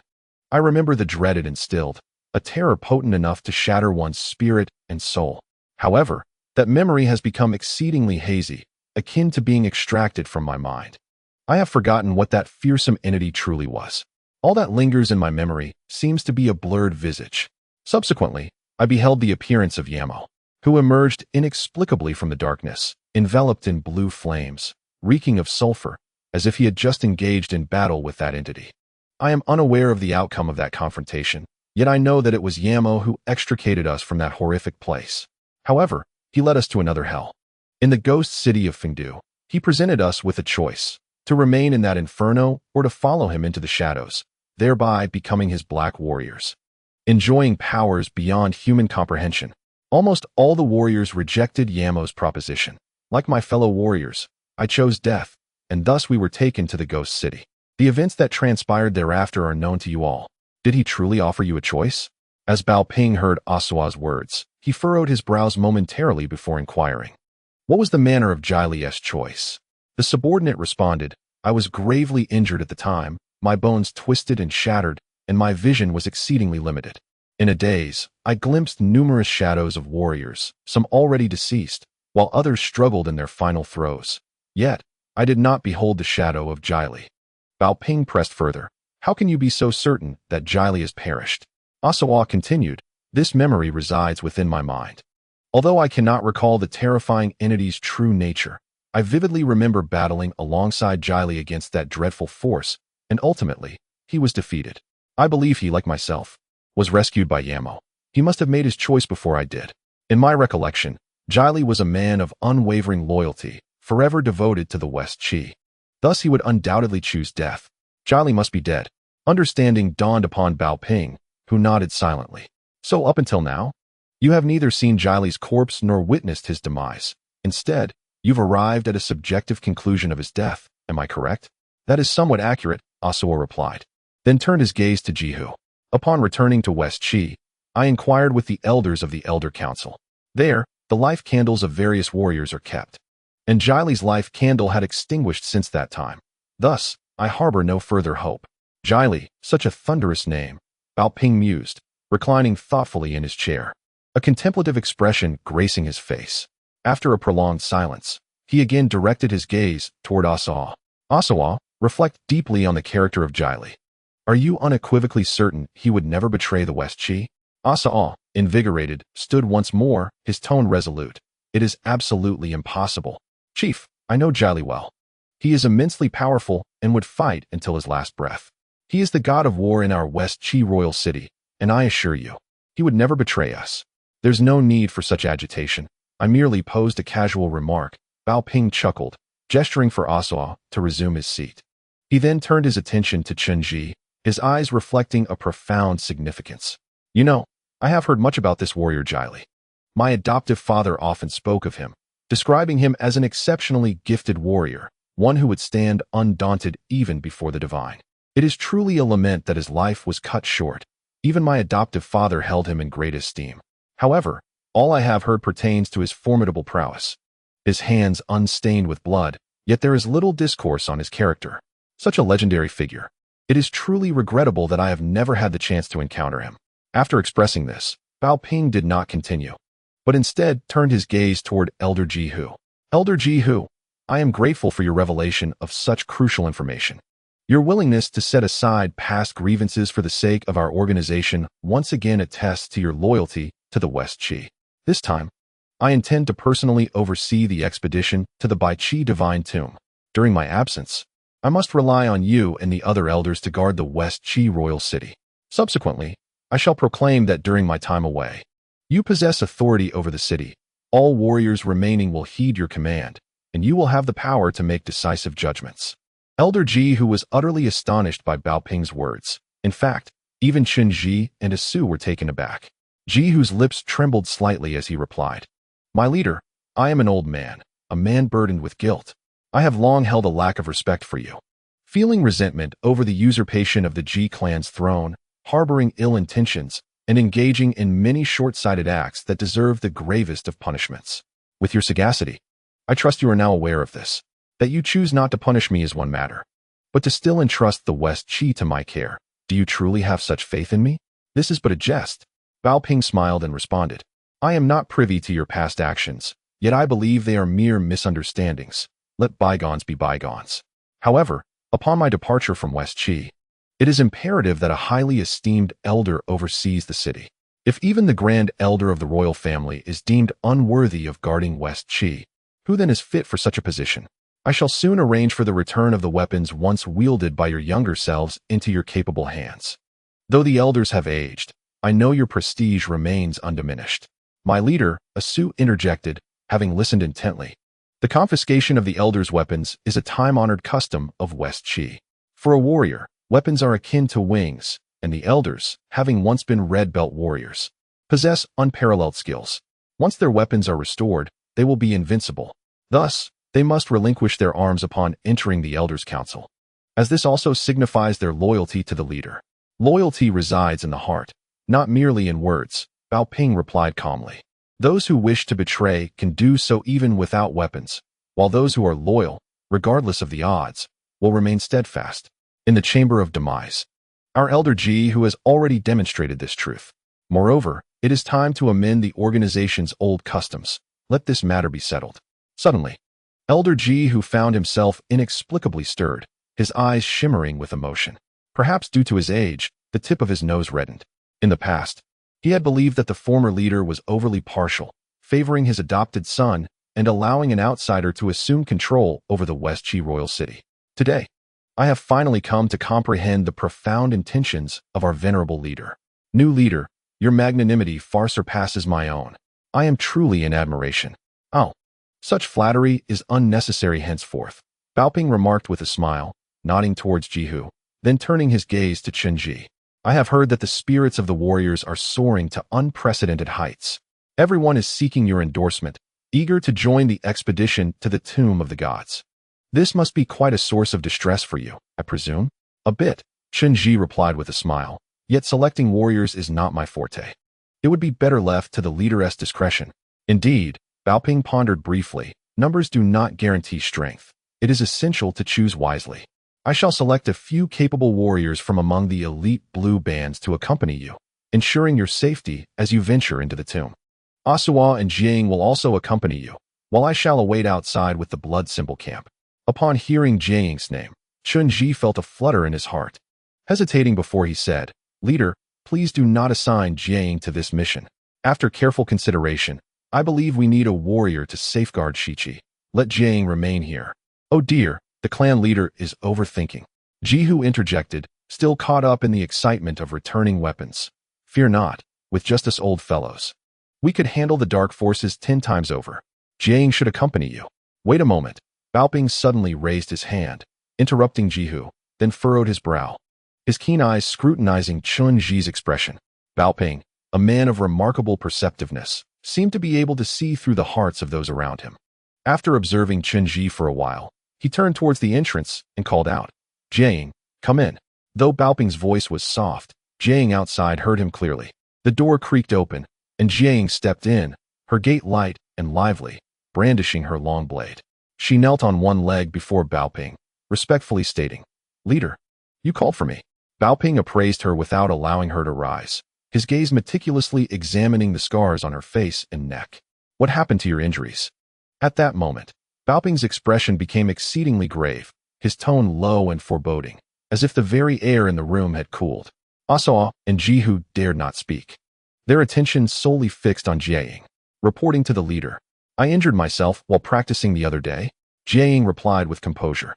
However, Baoping showed no reaction, nor did he permit her to rise. From the piercing gaze in Baoping's eyes, it was clear he did not believe Jiang's explanation.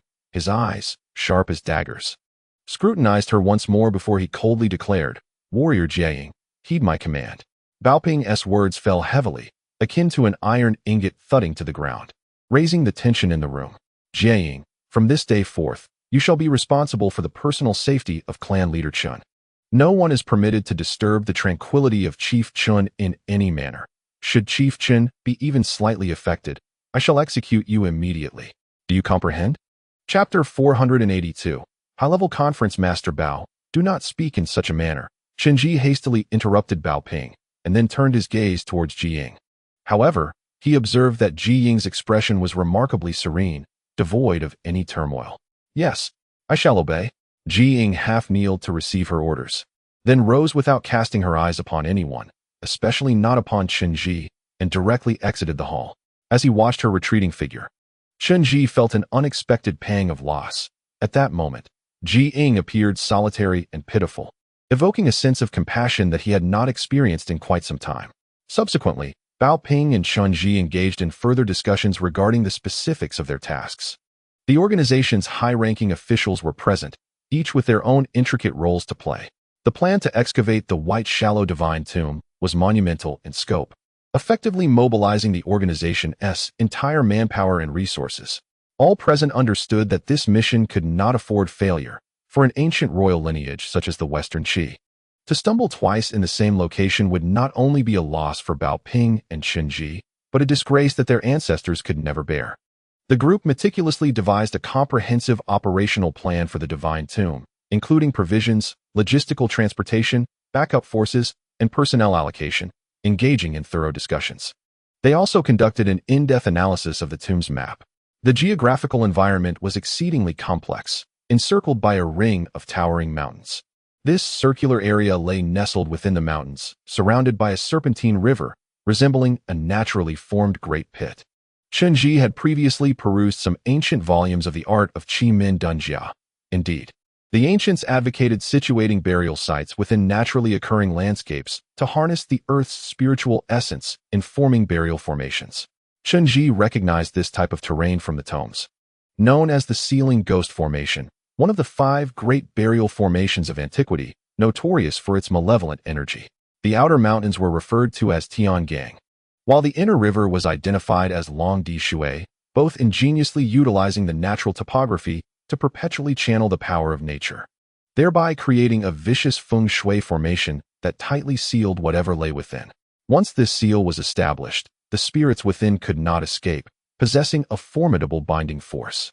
It is evident that such a malevolent formation is not employed lightly, underscoring the potency of whatever is confined inside. The group carefully plotted their next course of action based on the map's guidance, including the village circled in red. They contemplated various scenarios, including the identities of the villagers and potential strategies to address them. Once all arrangements were meticulously finalized, Jihu rose, clenched his fist, and respectfully bowed to Bao Ping. "Leader, I have a suggestion, and I hope you will consider it carefully." "Well, speak your mind," Bao Ping remarked casually, his gaze still fixed on the map. In stark contrast, Jihu appeared quite earnest as he bowed once more to Bao Ping, stating, "I believe it prudent for the leader to reconsider the decision to personally oversee the mission at the Divine Tomb. With all due respect, the leader's esteemed position is of great value. Any misfortune would send shockwaves throughout the entirety of Shiqi, yielding more losses than gains. Furthermore, the leader is not of warrior lineage. Historically, our leaders in Shiqi have only engaged in battle under one condition: victory is paramount. For in Shiqi, all warriors cling to life by sheer will. They may accept defeat, sustain injuries, or even face death, yet they cannot abide the violation of their leader. In their eyes, the leader of the organization represents the pinnacle of existence. The leader of Shiqi must remain unscathed, for defeat is simply intolerable. I propose, as in times past, that we send Clan Chief Chen to oversee the mission. Should we lack sufficient manpower, I would willingly accompany the Elder Council to assist in the battle. Rest assured, even if gods were to descend upon the Divine Tomb, they would not evade my blade." His subordinates echoed his sentiment, urging the leader to reflect and remain in the royal city of Shiqi. Upon hearing Jihu's words, Asu immediately rose, clasping his fists in respect to Bao Ping. "Leader, the task at the Divine Tomb is perilously daunting. Both I and warrior Ji Ying must accompany Clan Chief Chen into the tomb, leaving no room to safeguard your well-being. We are genuinely concerned for your safety while you and some of the Blue Band warriors remain outside." "Haha, you all are merely worried that I might be injured again," Bao Ping replied with a hint of a smile. "I am aware that my previous injury at the branch severely dampened the warriors' morale, which is precisely why I must personally oversee this mission. All warriors shall accompany you into the Divine Tomb. I only require the Blood Talisman warriors to remain with me outside. This time is different. Should the Dark Division dare to confront us again, I assure you, none shall escape."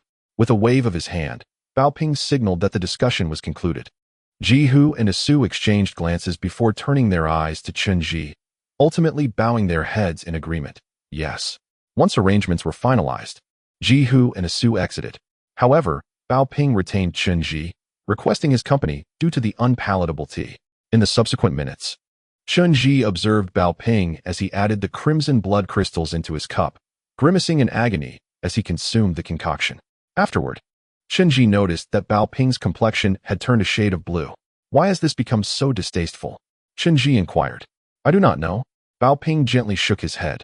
"Not only has this substance become increasingly unpalatable, but certain past events have also begun to crystallize in clarity.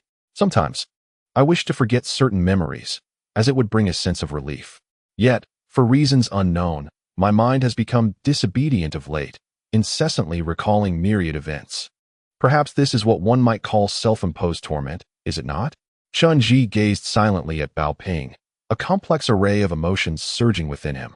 "Let us not dwell on that," Bao Ping remarked, setting aside his cup and smiling at Chen Zhi. "Tell me, what are your thoughts on Asua?" Upon hearing this inquiry, Chen Zhi paused momentarily in silence before chuckling. "Why would you ask me, Bao Yi? Aren't you the most astute judge of character?" "Indeed," Bao Ping replied with a hint of amusement, flicking the ash from his cigarette. "My adoptive father taught me but one lesson in life: how to discern the true nature of people. This skill is essential for any leader. I can often perceive what lies within a person just from their exterior, perhaps even more effectively than your heart-invoking spell." "Quite so," Chen Zhi chuckled in return, brushing the ash from his cigarette. "I was just about to say that using the heart-invoking spell to glimpse into Asua's soul would be virtually impossible. A warrior of his caliber can easily conceal his inner thoughts, rendering such spells less effective. Yet, It is not merely a matter of concealment, Bao Ping remarked calmly.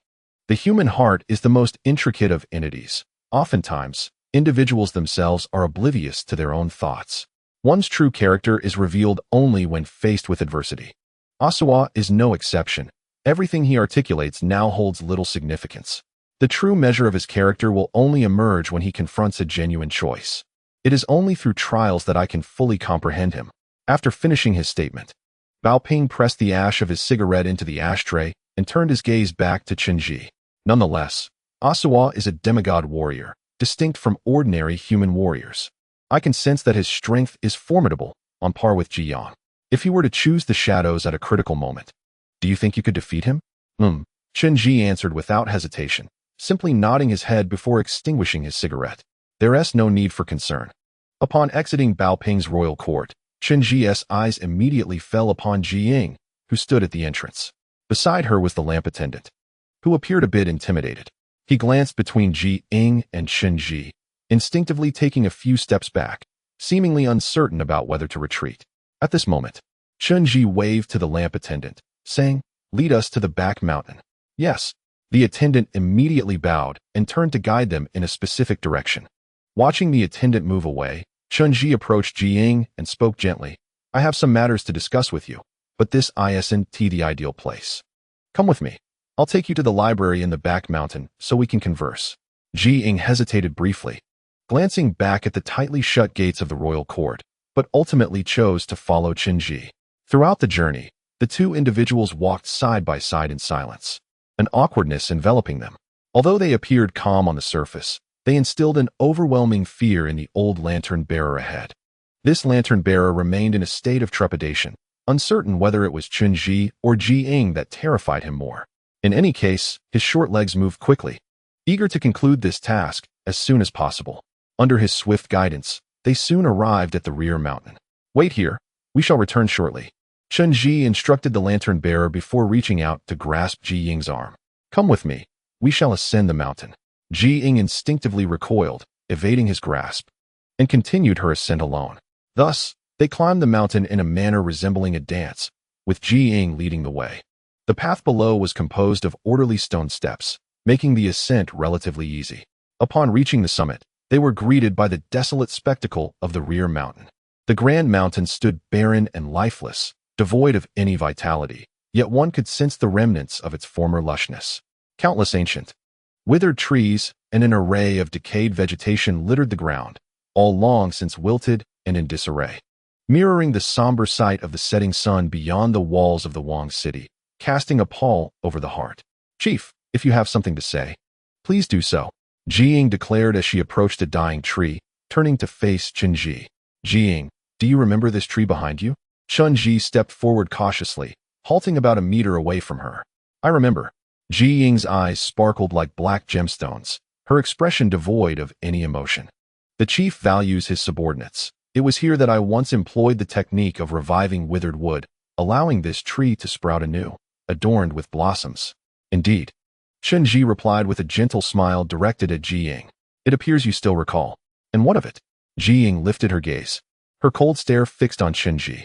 "What does the chief wish to convey to his subordinate? Please, speak plainly. There is no need for circumlocution. I think." Chen Zhi ventured, taking a tentative step closer, captivated by Ji Ying's exquisite visage. "If you can remember these moments, it signifies that you still harbor feelings for me. Perhaps you might find it in your heart to forgive me." As he finished speaking, he snapped his fingers in the air. In that instant, a miraculous transformation unfolded around them. The soil beneath began to churn, vibrant green shoots emerging from the earth, while the desolate vegetation on the mountain rapidly revived. Majestic trees sprang upright, growing swiftly and unfurling tender green branches. These branches swayed in the breeze, soon adorned with clusters of colorful blossoms, transforming the once desolate rear mountain into a riot of colors as vibrant clouds drifted down from the sky and the mountain brimmed with life, presenting a scene of exuberant vitality. Amidst the vibrant blossoms and lush greenery, Ji Ying appeared even more enchanting. I had previously heard someone mention that Chen Zhi, gazing at Ji Ying's ethereal visage amidst the clouds, felt a stir of emotion and remarked, "In the era of King Wu of Zhou, It was said that a woman of unparalleled beauty resided on this mountain, attracting the phoenix to roost, much like the legendary bird that sang atop Mount Qi. I, too, have pondered what a lady capable of summoning such a mythical creature would resemble. I exerted all my imagination to conjure an image of this extraordinary beauty. Yet the one who occupied my thoughts the most was you. Chen Zhi smiled softly as he regarded Ji Ying's face and snapped his fingers. Suddenly, several exquisite long-tailed birds soared into the air, their melodious calls echoing as they alighted upon the splendid branches.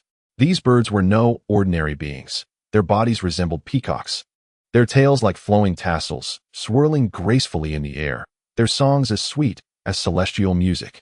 In that moment, the world around the back mountain was rendered as beautiful as poetry and painting. Chapter 484, High-Level Discussions, Part 3. Huh?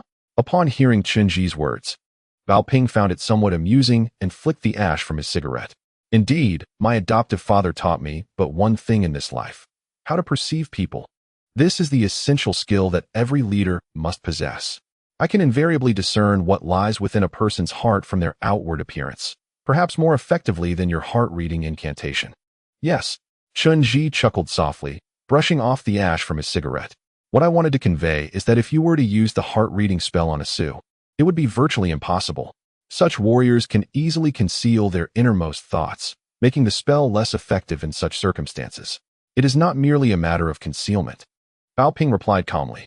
The human heart is the most intricate of entities. At times, individuals themselves are unaware of their own thoughts. The true essence of a person can only be revealed in times of trial. A Sioux is no exception. Everything he claims at present holds no significance. The heart-reading spell would be futile. It is only when faced with genuine choices that one's true character is unveiled. Only after enduring trials can I fully comprehend him. However, after speaking, Bao Ping extinguished his cigarette in the ashtray and turned his gaze toward Chen Zhi. Nonetheless, a Sioux is a demigod warrior, distinct from other human warriors. I sense his formidable strength, comparable to Ji Yang. If he were to choose the shadows at a critical moment, could you defeat him now? Chen Zhi responded without hesitation, merely nodding gently before extinguishing his cigarette. There is no need for concern. Upon leaving Bao Ping's court, the first sight that greeted Chen Zhi was Ji Ying standing at the entrance. Beside her was the lamp boy, who awaited to guide him. The lamp boy appeared visibly apprehensive, glancing between Ji Ying and Chen Zhi, instinctively retreating a few steps, seemingly uncertain whether to withdraw. At that moment, Chen Zhi beckoned to the lamp boy and instructed, "Lead us to the back mountain." Yes, the lamp bearer immediately bowed and turned to walk in a certain direction. Observing the lamp bearer retreating, Chen Zhi approached Ji Ying, striving to speak to her in a gentle tone. "I have something to discuss with you. But this place is not conducive for conversation. Come with me. I will take you to the library in the back mountain, where we can talk." Ji Ying appeared to hesitate for a moment, glancing back at the tightly shut gates of the royal court, but ultimately decided to follow Chen Zhi. As they walked, silence enveloped them, creating an awkward atmosphere, though outwardly they maintained a calm demeanor, which startled the elderly lamp-bearer. The lamp-bearer remained in a state of anxious trepidation, uncertain whether his fear stemmed from Chen Zhi or Ji Ying. In any case, his short legs moved swiftly, eager to complete his task, and under his brisk guidance, they soon reached the back mountain. "Wait here, we will be out shortly," Chen Zhi instructed the lamp-bearer before reaching out to grasp Ji Ying's arm. "Come along. We shall ascend the mountain." Ji Ying promptly recoiled, evading his grasp, and proceeded up the mountain on her own. They continued in this manner, one following the other. The path at the mountain's base was well structured with stone steps, making the ascent relatively easy. Upon reaching the summit, they were greeted by the desolate scenery of the back mountain. This towering mountain stood barren, devoid of any signs of life. Yet one could sense the remnants of its former lushness. Numerous ancient, withered trees dotted the landscape, alongside a variety of decaying vegetation, all of which had long succumbed to decay. This disarray mirrored the darkening scene outside the royal city of Shiqi, casting a pall of despondency over the heart. "Chief, please speak your mind," Ji Ying declared, standing before a withered tree and turning back to face Chen Zhi. "Do you remember this tree behind you?" Chen Zhi took a few steps forward but did not dare to approach too closely. He halted about a meter away from her.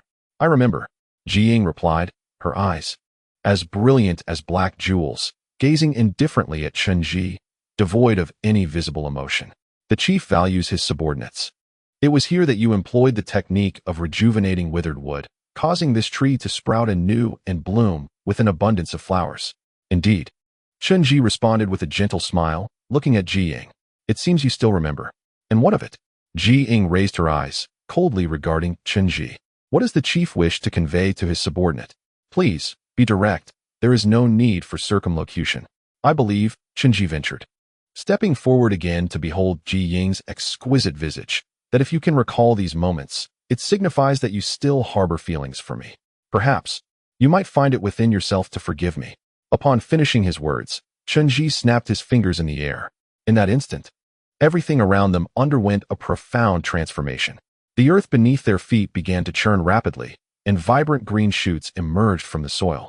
As the desolate vegetation on the mountain commenced its miraculous revival, as the robust trees began to rise from the earth, they grew swiftly, sprouting tender green branches.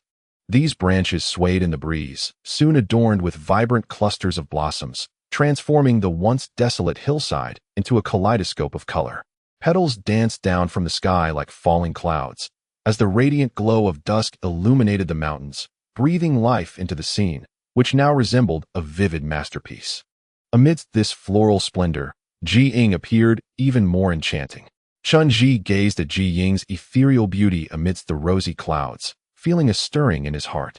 He recalled tales of the Zhou Wu Wang era, where stunning women on these hills lured phoenixes to nest, akin to the mythical phoenixes calling from Mount Qi. I had once pondered what such a captivating beauty would resemble, exhausting my imagination only to find that you, Ji Ying, are the embodiment of that vision. With a gentle smile, Chen Zhi observed Ji Ying's face and snapped his fingers. Suddenly, several exquisite long-tailed birds soared into the air, their melodious calls resonating as they alighted upon the beautiful branches. These birds were not of this world. Their bodies resembled peacocks, their tails like flowing tassels. Swirling gracefully in the sky, their voices sweet as heavenly music. Truly, they were the legendary phoenixes of lore. In an instant, the realm of the hillside was transformed into a scene of poetic beauty. Do you like it? Chen Zhi inquired softly, employing the most tender tone. As long as you wish, you shall remain here. You will be the mistress of this hillside, with free access to the Jiang family's library. And I shall escort you wherever your heart desires. I promise, what you see from now on will always be the most beautiful things. After uttering these words, he cautiously stepped forward, reaching out to caress Ji Ying's soft tresses, yearning to hold her in his embrace. Yet, in that very moment, Ji Ying swiftly retreated, her expression as frigid as the surrounding blossoms. Patriarch, do you intend to mock me once again with these illusions? It seems you are still unwilling to confront the harsh reality. Ji Ying's icy response left Chen Zhi feeling awkward, his hand frozen in the air. Hesitant to approach her further, Ji Ying, he finally murmured, lowering his head in contemplation before raising it again to speak earnestly.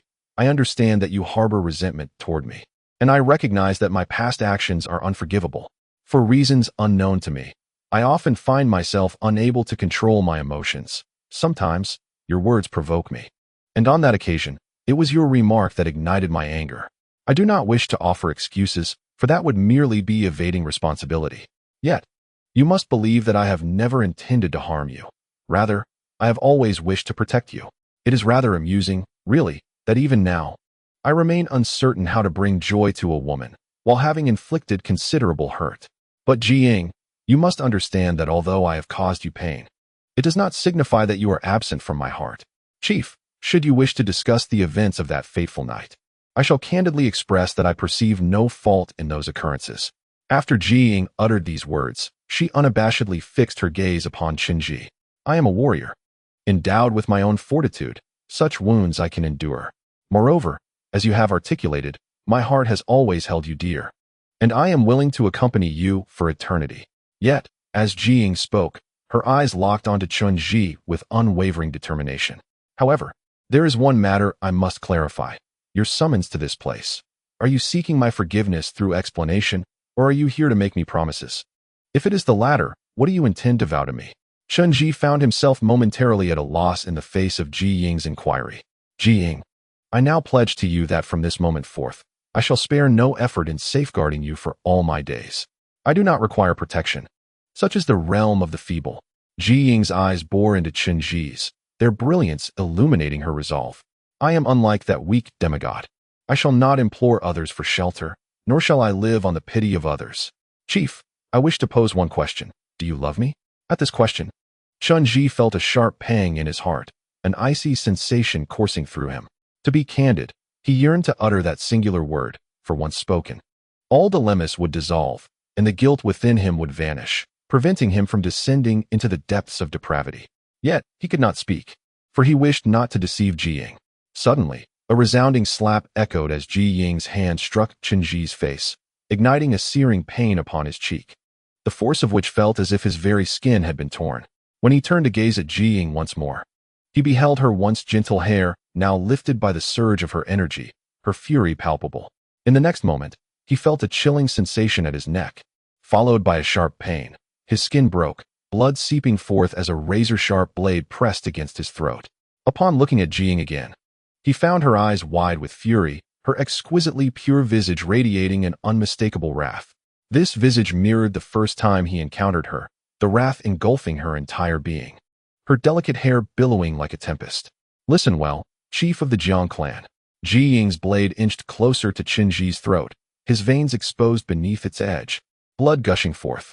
She continued, from this moment forth, we shall have no further connections. You are forbidden to toy with me in any manner. Should you dare to wield magic in my presence again, I shall take my own life. If you utter any further lewd remarks, I will slay you and then end my own existence in the West. Do you comprehend? Ji Ying's voice quivered with fury, causing the very ground beneath her to crack, while the surrounding illusions began to sway gently. After speaking, she raised her long blade with a single hand, lightly gesturing upwards. A few strands of hair at Chen Zhi's temples fell as a result. Simultaneously, the once resplendent scenery of the mountains instantaneously withered. The beauty that had just been present vanished without a trace. Ji Ying then turned and departed, casting not a single glance back. Observing Ji Ying's receding silhouette, Chen Zhi stood dazed, suddenly feeling that the multitude of words he had prepared were rendered utterly futile. He sensed an unexpected distance between himself and Ji Ying, an expanse so vast that it felt insurmountable. Several hours later, upon returning to Destiny Hall, Chen Zhi was engulfed by an overwhelming fatigue, akin to having gone several days and nights without rest. He collapsed onto his bed and soon fell into a deep slumber, unable to be roused by Ning, who had tried several times. It was only at dinner that Chen Zhi finally awoke, discovering that Fat Wei had surprisingly returned. Fat Wei now exuded a flamboyant air, clad in an oversized black suit, his demeanor suggesting he had undergone some sort of classical training, as he spoke with a blend of ancient and modern, frequently mentioning our organization as if he had become the first spokesperson for Shiqi. Fat Wei's return was specifically to finalize the last details regarding their relocation, referred to by Chen Zhi as the land exchange method. Hey, Orange, what have you been busy with lately? Don't slack off, Fat Wei exclaimed, shoveling rice into his mouth. While everyone is occupied, do you comprehend the weight of your responsibilities? One must possess a sense of collective honor. It cannot be solely about oneself. As the saying goes, the rise and fall of Shiqi is the responsibility of every individual. Do you have any idea how overwhelmed I've been? The pressure rests solely upon me, and no one is willing to share the burden. That old fellow Jean, I don't know what kind of elixir he has been consuming, but his vitality surpasses that of a vigorous 18-year-old, and his mind is as sharp as ever, putting me through the ringer. Enough. Chen Zhi could no longer endure Fat Wei's antics. Get to the point. What do you need to discuss with me? What else could it be? Fat Wei, as if he hadn't eaten in ages, continued to devour his rice. I just wanted to ask if that land exchange method is reliable. How is your preparation coming along? Chapter 485. The exchange of land. The land exchange method itself poses no great difficulty. Chen Zhi reclined in his chair, observing Fat Wei, who was still ravenously consuming his food. However, this incantation requires a crucial catalyst, an item that is both ancient and exceedingly rare, unobtainable in the market. What item? Come on, not this again. Upon hearing this, Fat Wei immediately set his utensils down on the table. Don't tell me you need to seek out some ghostly wooden relic. I am not going. Why do you always do this? Whenever it comes to performing some magic, you're always missing something. Can't you gather everything at once? Moreover, what kind of society are we living in now? What is it that cannot be acquired from the esteemed bull cloud? Perhaps we should explore Taobao as an alternative? Chen Zhi chuckled as he replied to Peng Wei, stating that the earth transmuting technique requires a specific plant to serve as a catalyst, allowing its sap to seep into the soil, after which the incantation can take effect. This plant, known as biqiao, became extinct a millennium ago. I researched in classical texts and discovered that this biqiao flourished in the Tang dynasty, originating from the western regions. Resembling modern grapes in appearance, a true rarity. It is said that during Xuanzang's pilgrimage to the west, he had a prominent disciple who is now popularly identified as Sun Wukong. When they traversed the western regions, they stumbled upon a small desert kingdom where Xuanzang, weary and parched under the blazing sun, was on the brink of collapse. His disciple managed to procure biqiao for him. This peculiar plant thrived abundantly in that small kingdom, known for its vibrant color and sweet taste. Consuming it could stave off hunger for an entire year, invigorating one's spirit. However, that little kingdom in the western regions has long since succumbed to the sands of time, and this remarkable plant has vanished entirely. Yet, ancient texts in the Jiang clan's library recount that individuals once employed this plant to execute the earth transmuting technique across various western nations. Upon completion of this technique, they presented the plant as a tribute to the then chieftain of the Jiang clan, which ensured its preservation. Over the course of a millennium, however, this plant was gradually depleted. It is likely that my distant uncle has utilized the last remaining biqiao. Damn it, not this again. Peng Wei cursed vehemently. I suggested, since they are essentially grape seeds, could we not substitute them with giant grapes instead? Otherwise, if they are all gone from our organization, where else can we procure them? Are we to cultivate them anew? Just because our organization lacks them does not imply that others do not possess them. Chen Zhi replied with a faint smile. However, as you rightly said, in this day and age, it is rare for anything to remain concealed in the shadows. The private bank of the Zhen family has indeed housed some extraordinary artifacts, many treasures unheard of in the marketplace. When I inquired with Zhen Fei yesterday, she surprisingly had some leads. Speaking of the Zhen family's eldest daughter, I wanted to ask you about that. Peng Wei suddenly grinned mischievously, placing down the large bowl in his hand. Are you perhaps attempting to establish a harem, or what? Why the lingering affection everywhere? How have things progressed between you and the Zhen family's eldest daughter? You were locked in that small room together for so many days, if nothing transpired. You must be suffering from some deficiency. I think you are the one suffering from such a deficiency, Chen Zhi retorted, lighting a cigarette and tossing one to Peng Wei. You were certainly busy during those days. So, is that waitress still pursuing you? I must warn you, the offspring of the red aristocracy are not to be trifled with. Don't stir up trouble. Who would dare provoke her? Peng Wei replied, accepting the cigarette and breaking into a foolish grin. But to be fair, that young lady certainly knows how to captivate. She climbed into my bed because of our uncle's illustrious reputation, but who would have known she would become so incessantly attached? Like a ravenous little she-wolf? Even I, the indomitable Peng Yi, cannot withstand the daily demands. A few days ago, I persuaded Lao Jin to draft a letter of introduction for me, deceiving her into believing that I had already traveled abroad and would not return anytime soon. This, at least, has brought a temporary respite. You truly have a knack for spinning tales. Chen Zhi remarked as he tapped a lighter on the table before tossing it to Peng Wei. Do refrain from provoking her, lest her father comes armed. Aiming 2 bullets directly at your head. We shall see if your fabrications persist. Damn it, dying under the peony, one remains a spirited ghost. But let us not dwell on that. At this point, Peng Wei suddenly broke into a broad grin, saying, by the way, Chen Zhi, I heard some whispers outside today. Rumor has it that you took that illustrious red belt warrior into a secluded grove. Is there any truth to this? Did you accomplish anything substantial? Where did you hear such a thing? Chen Zhi turned to Peng Wei, his disbelief evident on his round face. The West Qi royal city is notoriously fortified. As impenetrable as a steel barrel, how could such gossip possibly escape? Oh, you overestimate those pretentious fools. Peng Wei chuckled while covering his mouth. Let me enlighten you.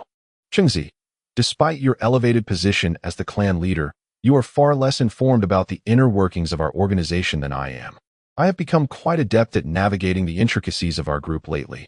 No matter how trivial, matters cannot escape my notice.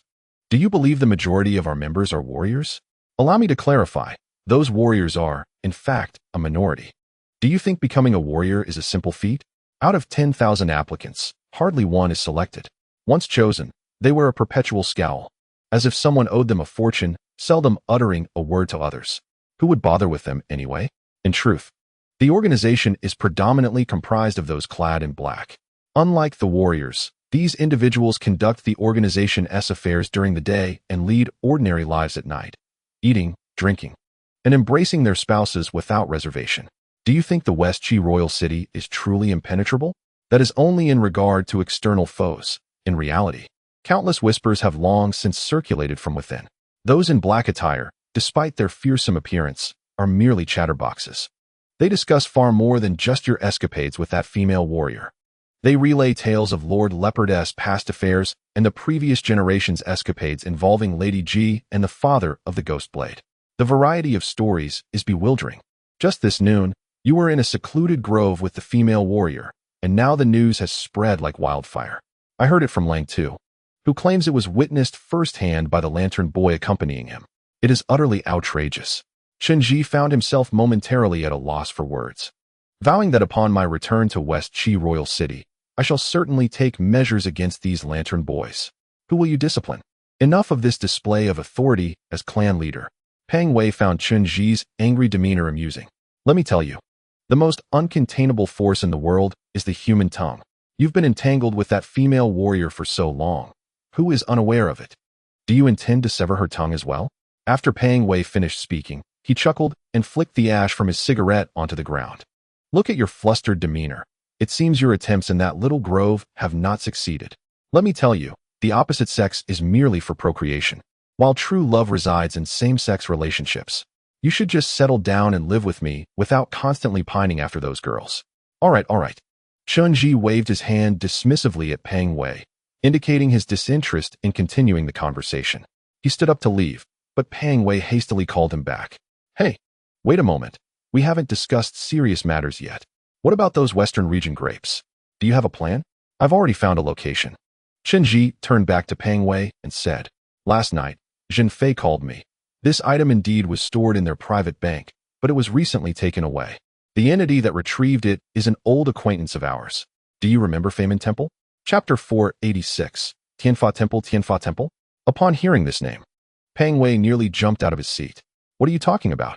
The Tianfa Temple where Elder Puhong once stayed? Are you out of your mind? Have you forgotten our grievances with them? Their abbot, Elder Puhong, was taken down by our Ghost Blade. They were already looking for us with vengeance. And now you're suggesting we walk right into their trap? Don't tell me you intend for me to accompany you there. I refuse to go. I just want you to accompany me. Chen Zhi said with a smile. I've made all the arrangements. This time, we won't bring anyone else, just the two of us. We leave for Tianfa Temple tomorrow to request the alms. Dream on. I absolutely refuse to go. Hearing Chen Zhi's words, Peng Wei immediately stood up, walking towards his room while loudly exclaiming, Going there is tantamount to seeking death. Do you think I've had enough of living? Let me tell you, even if the heavens were to collapse, I would never set foot in that place again. If I take one step into that temple, I would be the biggest fool in the world. The following day, around 2 p.m., Chen Zhi and Peng Wei took a vehicle from Xi'an Airport to the outskirts of Xi'an, successfully arriving at the entrance of Tianfa Temple. Prior to this, Chen Zhi had made thorough preparations. He had enlisted the help of individuals with substantial backgrounds to convey the seriousness of the situation, ensuring that Tianfa Temple would support him and not refuse his requests. Tianfa Temple had already agreed. Jin Fei informed Chen Zhi last night that the elder at Tianfa Temple had changed. The new abbot was the youngest disciple of the former elder Puang, a young monk in his 20s known as Dan Xian. Master Dan Xian had a tumultuous past. It was said that his parents were remarkable figures, holding high positions and possessing considerable wealth. In his youth, he displayed an extraordinarily volatile temperament, frequently engaging in fights and brawls, making him a regular at the local police station. Later, a wise person advised him that his family had a legacy of debts to the underworld, destined to be repaid. His parents were doomed, and it was imperative for Dan Xian to enter the Buddhist path to escape a dire fate, lest he fall into a vortex of bloodshed. His parents sent him to Tianfa Temple to be ordained, becoming the last disciple of Master Puang. A few years later, both of his parents met untimely deaths, leaving him as the sole survivor. The young Dan Xian was naturally intelligent, and after entering the Buddhist order, he showed a remarkable understanding of Buddhist teachings. In just a few years, he had thoroughly studied the Buddhist classics, earning the admiration of Master Puhong, and at a young age, he had already attained the status of a highly regarded monk. After Master Puhong's passing, he left behind a handwritten letter appointing Danxian as his successor, thus making the young monk the new abbot of Tianfa Temple at just over 20 years of age. This was the second visit for Chen Zhi and Peng Wei to Tianfa Temple. The ancient temple remained as it was, with its solemn and dignified Tang-style architecture. The imposing mountain gate stood tall, exuding a sense of sanctity. In the autumn season, a chilly breeze occasionally swept through, and outside, devout worshippers came to offer incense, alongside small traders selling incense and yellow paper. Unlike their previous visit, this time they no longer needed to disguise themselves as enthusiasts of Buddhism. A young monk stood at the entrance to greet them, his expression neutral, mirroring the serene atmosphere of the temple, detached from worldly concerns. Upon their arrival, the young monk clasped his palms together and bowed respectfully to Chen Zhi and Peng Wei, sighing. "The abbot was aware of your coming and has instructed me to await your arrival. Please follow me." "Very well," Chen Zhi and Peng Wei responded, returning the monk's gesture of respect before following him inside. They ascended the path leading up from the mountain gate, turning toward the back of Tianfa Temple. Just as they had before, after passing through the rear gate, they found themselves in a tranquil area, having encountered few visitors along the way. After traversing a narrow pathway, they arrived at the pavilion designated for the abbot and the elder's secluded meditation. Upon reaching the pavilion's entrance, the young monk halted, gesturing with his right hand in an inviting manner. "Please, enter. Our abbot has been waiting for you." "Thank you," Chen Zhi and Peng Wei replied, proceeding in the indicated direction. They had visited this pavilion before, during their last encounter with Master Puhong, who had conversed with them from the upper floor. That meeting was etched in Chen Zhi's memory, marked by the magnificent aura surrounding Master Puhong and his humility, demonstrating that there are indeed individuals in this world who can possess such nobility. Yet, such a noble figure ultimately fell victim to their blades. As they reached the second floor, Peng Wei's legs began to tremble noticeably. In truth, Peng Wei was akin to a paper tiger, though he appeared carefree, capable of downing 2 bottles of liquor and luring even the Queen Mother into his embrace. In such a spiritually elevated place, he felt a profound reverence. Shrinking in fear like a timid mouse. Feeling uncertain, Peng Wei tugged at Chen Zhi's sleeve from behind. "We ascend like this, is it all right? What kind of person is the new abbot? These enlightened monks possess extraordinary powers. What do you think about the recent incident involving Master Puhong? Is he aware of it?" "What incident regarding Master Puhong?" Chen Zhi turned his face back, solemnly furrowing his brow at Peng Wei. "Remember, Master Puhong passed away peacefully, and it has nothing to do with us. Moreover, we deeply regret the passing of Master Puhong. Do you understand?" "I understand." Peng Wei nodded vigorously, and then continued to follow Chen Zhi upwards. They soon reached the second floor, only to find it devoid of any presence. Unlike the previous visit when the air was thick with mist, upon opening the door to the meditation room on the second floor, the familiar Zen hall reappeared before them. Chapter 487, Tianfa Temple, Part 2. This was indeed the same meditation room they had encountered last time. The space was remarkably simple, lacking any opulent decorations, save for a few cushions and a small wooden table at its center. The table was modest, adorned with a coarse ceramic teapot and several teacups, one of which bore a small chip. An old incense burner rested atop the table, where a stick of sandalwood incense was slowly wafting its fragrant aroma throughout the room. During their previous visit, an elderly man sat at the center of the room, clad in a somewhat worn monk's robe, with his legs crossed on the cushion in meditation. However, this time, a young man in his 20s occupied the cushion, his head adorned with a precept, draped in a kasaya, sitting there with the calmness of a mountain. The young monk was evidently aware of Chen Zhi and Peng Wei's arrival, yet he continued to manipulate his prayer beads, silently reciting scriptures. After a considerable time, he gradually opened his eyes, gazing at Chen Zhi with a clear smile. "Benefactor, I have been awaiting your arrival for quite some time." Chen Zhi scrutinized the youthful visage before him, finding it unlike his previous imaginings. The young abbot was not robust. Rather, Master Danxian possessed a delicate countenance, his almond-shaped eyes reminiscent of a womaness. His complexion was fair, and if not for the hint of pride between his brows, one would hardly suspect him to be a monk who had renounced the world due to a tempestuous temperament. Danxian sat there quietly, and despite his youth, emanated a sense of stability akin to sitting on clouds, as if any force approaching him would dissipate into nothingness. Please, take a seat. Master Danxian set down his prayer beads and gestured towards the cushions ahead, then blew gently towards the incense burner, instantly filling the room with fragrance. It was then that Chen Zhi noticed the corners of the room were lined with numerous rudimentary bamboo shelves, brimming with scriptures and texts, each stacked closely together. Some in scrolls, appearing quite ancient, with an astonishing abundance of sacred writings stored within. Then we shall not disturb you. Upon hearing Chen Zhi's response, he gently tugged at Pang Wei, and together they approached the meditation mat before Master Danxian, taking a seat. Master, I apologize for intruding upon your tranquil practice, Chen Zhi said courteously. Glancing at the tomes nestled in the corner, he continued, it appears the master also possesses a penchant for reading. Though I am but a layperson, I have a modicum of understanding regarding ancient texts. The Buddhist scriptures are among the rarest treasures, with one volume said to be worth 100 gold pieces. The sutras in your abode are indeed unique editions, each holding considerable value. Such worth is bestowed upon them by the hearts of men, Danxian replied, holding his prayer beads with a serene smile. Yet, scriptures are merely scriptures.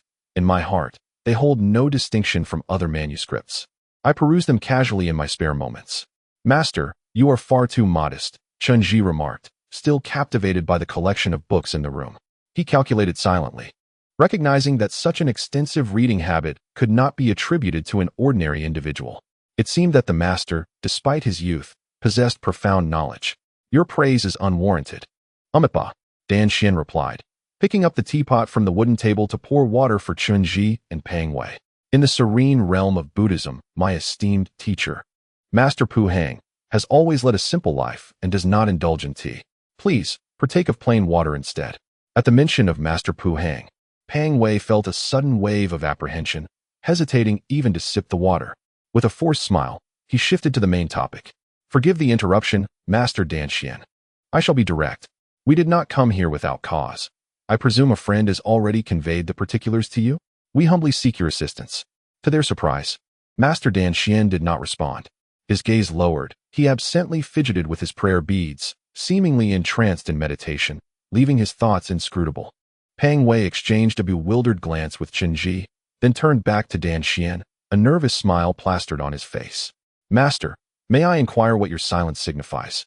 Our friend, the chairman of the religious association, should have been in contact with you. Which friend do you speak of, benefactor? Master Danxian suddenly lifted his gaze to Pang Wei. If you refer to those of your worldly circle, let me inform you that they hold no authority to issue commands to me, and I do not consider them my acquaintances. Pang Wei's countenance fell into an awkward silence, his face contorting in dismay as he struggled to find words. Just then, Chen Zhi spoke up. Master, whom do you deem to be the outsiders? If you consider your religious association to be part of the mundane world, do you believe that this realm can truly be separated from it? As long as we draw breath, who among us can escape the entanglements of worldly affairs? Even if we are all lay people, what of your master, Master Pu Hang? Does he appear as a layperson in your eyes? Pang Wei, upon hearing Chen Zhi's words, was struck with fear, discreetly prodding him to suggest that he might be treading on dangerous ground. He then turned to Master Danxian, his expression twisted in sorrow. Alas, Master Danxian, the mere mention of your esteemed teacher brings a profound sorrow to my heart. Truly, the heavens are fickle. Just last time, the visage and laughter of Master Pu Hang lingered before me. The noble demeanor of that elder was undeniably extraordinary. It moved me so deeply that I nearly embraced the monastic life. Alas, the weight of worldly attachments proved insurmountable. How fleeting the time has been, and now, Master Pu Hang has departed from this realm. It is an immense regret. Why do you feel regret? Upon hearing this, Master Danxian suddenly opened his eyes, casting a cold and piercing gaze at the rotund Wei and Chen Zhi. Is it not your hands that have led to the demise of my revered teacher? Chapter 488.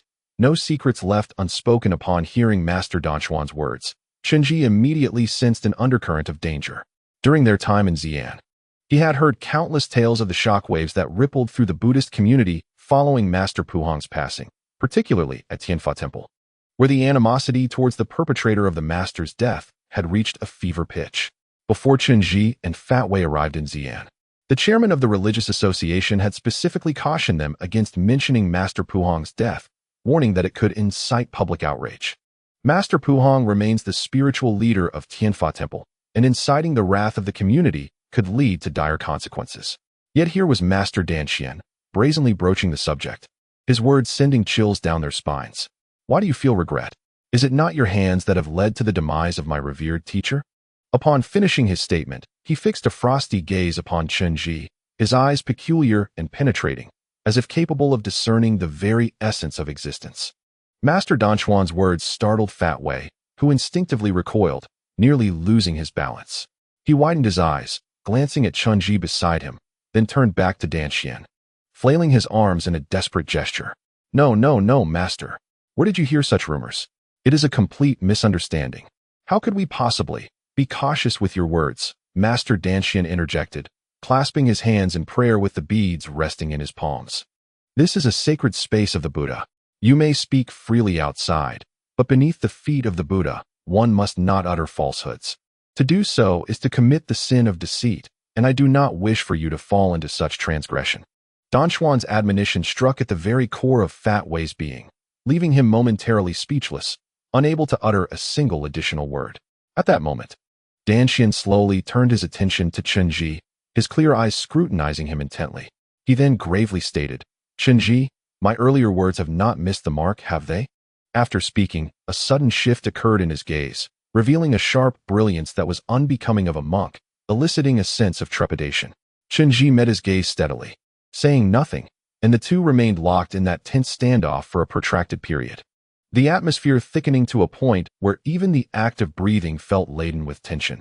At last, it was Danxian who spoke first. Master Chen, it appears you still harbor some reservations.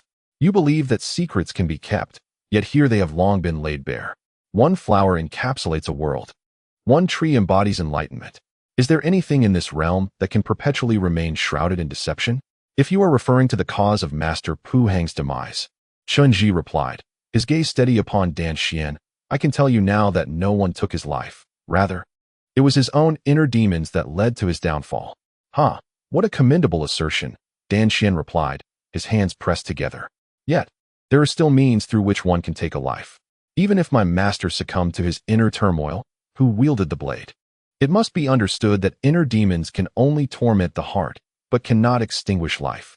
After speaking, Danxian lowered his head momentarily, a cryptic smile flickering across his lips, before raising his clear eyes to meet Chen Zhi's. What I truly wish to convey is that even if the swordsman did not sever my master's head, I would eventually have to do so myself. It seems you were merely a step ahead of me, preventing me from committing an act of great disrespect. Perhaps this is the will of heaven. Upon finishing, Danxian closed his eyes and recited a Buddhist mantra, lapsing into silence. By this point, the veil of pretense had been thoroughly lifted. Fat Wei gazed awkwardly at Danxian, chuckling nervously. How should I put this? It appears you are indeed a person of profound wisdom, master. Your mastery of the arts is unparalleled. Nothing escapes your perception. Truly, your understanding of the Dharma is profound. After speaking, Fat Wei nudged Chen Zhi beside him and turned back to Danxian with a beaming smile. Master, let us not dwell on the past. Since the conversation has ventured this far, we dare not utter falsehoods in your presence. May I inquire whether your esteemed temple possesses that? What is it called? The Bhikshu? It holds great significance for us, as our endeavors are rooted in righteousness. We implore your assistance. Though I cannot disclose the specifics, trust that our intentions are noble, akin to the struggles of Ultraman and Superman. I am well aware of your intentions. This is hardly an extraordinary secret, Danxian replied, gently placing his prayer beads upon the ground and blowing softly at the nearby incense burner, deepening the fragrance that enveloped the room. You seek to find a deeply sinful individual from millennia past, who, in the eyes of your mundane world, is referred to as the god of death? How do you know of this? Chen Zhi could no longer contain himself. His eyes glinted with intensity as he fixed his gaze upon Danxian. With a forceful motion, a torrent of energy surged from within him, enveloping the room in a dense shroud of malevolence.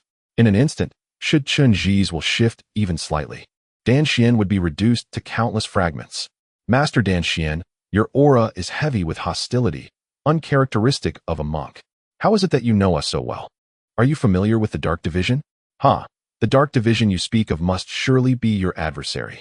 With a gentle smile, Dan Xian playfully twirled the Buddhist beads in his hand, remarking upon the intriguing nature of the supplicant.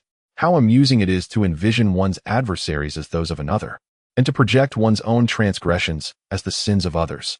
Little do you realize, this is your world, whether it be virtue or vice.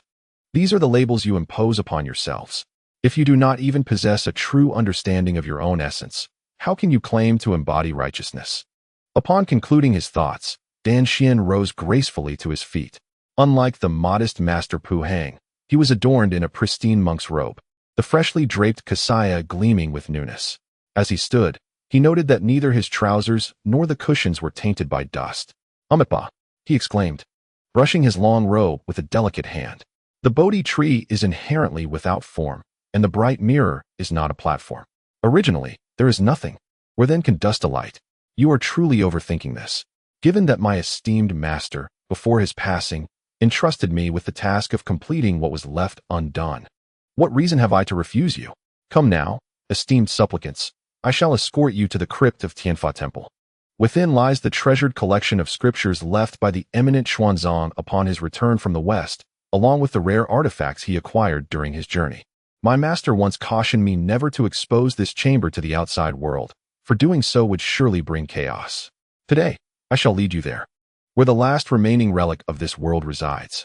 After expressing his gratitude to the benefactors for their offerings, Dan Xian leisurely rose, retrieving a set of keys from a nearby cabinet. The keys, rusted and worn, bore the marks of time and were a collection of ancient relics, some dating back to the Yuan dynasty, others resembling the octagonal keys of the Tang era, and some whose origins were indiscernible. He secured the keys to his waist, concealing them beneath his kasaya, then addressed Chen Zhi and the others. "Let us proceed to the temple's subterranean vault. This place is sacred, so tread lightly." Without a second glance at Chen Zhi's barrier, Dan Xian strode towards the door, seemingly oblivious to its presence. Chen Zhi and Pang Wei exchanged glances, and after a moment's hesitation, Chen Zhi released the energy, allowing the two to follow in Dan Xian's wake. Descending the small building, they ventured deeper into the temple, reaching the inner chambers where the monks resided. This ancient temple exuded a profound sense of history the further they walked. The more the age-old architecture and stunning scenery unfolded before them. Each courtyard was a testament to nature's artistry, untouched by the passage of time, as if the outside world had not encroached upon this sacred space. Chen Zhi observed numerous monks engaged in various tasks, some drawing water from wells, others washing garments, and still others tending to the flowers and plants. Here, the countenance of each individual radiated tranquility, as if the entirety of existence held an ethereal quality, with even time itself seemingly suspended in this hallowed sanctuary. Dan Xian greeted all the monks along the way with remarkable simplicity, devoid of any airs. The monks, in turn, responded to him with a natural ease, as if they were unaware of his esteemed position, creating an atmosphere where social hierarchies seemed utterly ludicrous, a mere fabrication of the mundane. At that moment, Chen Zhi felt an inexplicable fondness for this place. He was inherently a person who cherished modesty. If given a choice, he would genuinely hope to spend the latter part of his life here, nurturing flowers and tending to vegetables alongside these monks, savoring the tranquility of existence. As they continued forward, they arrived at the renowned Tianfa Temple's ancient scenic area. This venerable temple is the oldest within the entire Tianfa Temple complex and represents the original site of its inception. To trace its origins, this temple was constructed during the late Eastern Han Dynasty, specifically in the Hengling period, boasting a history of over 700 years. Previously known as the Ashoka Temple during the Zhou and Wei dynasties, it was during the early Tang Dynasty that Emperor Tang welcomed Buddhism to the eastern lands. Following Xuanzang's westward pilgrimage, the sacred relic of Shakyamuni Buddha's finger bone was enshrined within this temple, which was thereafter renamed Tianfa Temple, earning its reputation as a royal temple and a revered site of Buddhist pilgrimage throughout history. In 1981, part of the pagoda of Tianfa Temple collapsed, coinciding with the celebration of Buddha's birthday on April 8th. Historical records indicate that treasures emerged from the earth, illuminating the past and present in a unique convergence. After a slumber of 113 years, 499 invaluable treasures of the Tang Dynasty, along with the true relic of the Buddha's finger bone, returned to the earthly realm. The rare artifacts unearthed from the temple's crypt hold immense significance for research in various fields, including Chinese political history, cultural history, technological history, international exchange history, and art history. It is designated as a national-level cultural heritage site. Beholding the 5 grand signs indicating national cultural protection zones outside, one might feel a sense of unease, especially with several armed police officers stationed at the entrance, rifles in hand, suggesting that ordinary individuals would find entry nearly impossible. However, upon the sight of Master Dan Xian, the armed police instantly adopted a solemn demeanor, lowering their weapons and bowing with hands clasped in respect, as if he were the most esteemed individual in their eyes. Thus, Chen Zhi and Pang Wei gained effortless access into the national-level protected area, stepping into the ancient temple of Tianfa. This temple had been renovated, featuring elevators that descended from the 1st to the 3rd basement levels, which housed the original Tianfa Temple Museum. Unlike the publicly accessible exhibition areas, this space showcased genuine national-level cultural relics, the true treasures enshrined within Tianfa Temple. As they descended in the elevator, casually perusing the myriad treasures, many of which were historical artifacts of great significance yet seldom seen, Chen Zhi finally beheld the legendary 8-fold treasure casket upon reaching the lowest level. The 8-fold treasure casket was a set of gold and silver vessels bestowed by Emperor Tang Yizong, intended for the veneration of the true relic of Shakyamuni Buddha's finger. The casket contained a relic, with the outermost layer crafted from sandalwood, enclosing 3 silver caskets, 2 gold caskets, 1 jade casket, and a pure gold pagoda with 4 doors. However, due to the outer layer being decayed upon excavation, only 7 layers were visible. The 8-fold treasure box rests within a glass display case, meticulously arranged in a square shape, with intricate wiring surrounding it. When Master Dan Yuan approached the box, he paused momentarily and gently touched the glass panel atop the display, triggering an immediate warning signal from the security system. In this level, several robust and agile security guards were present, each appearing to possess considerable skill.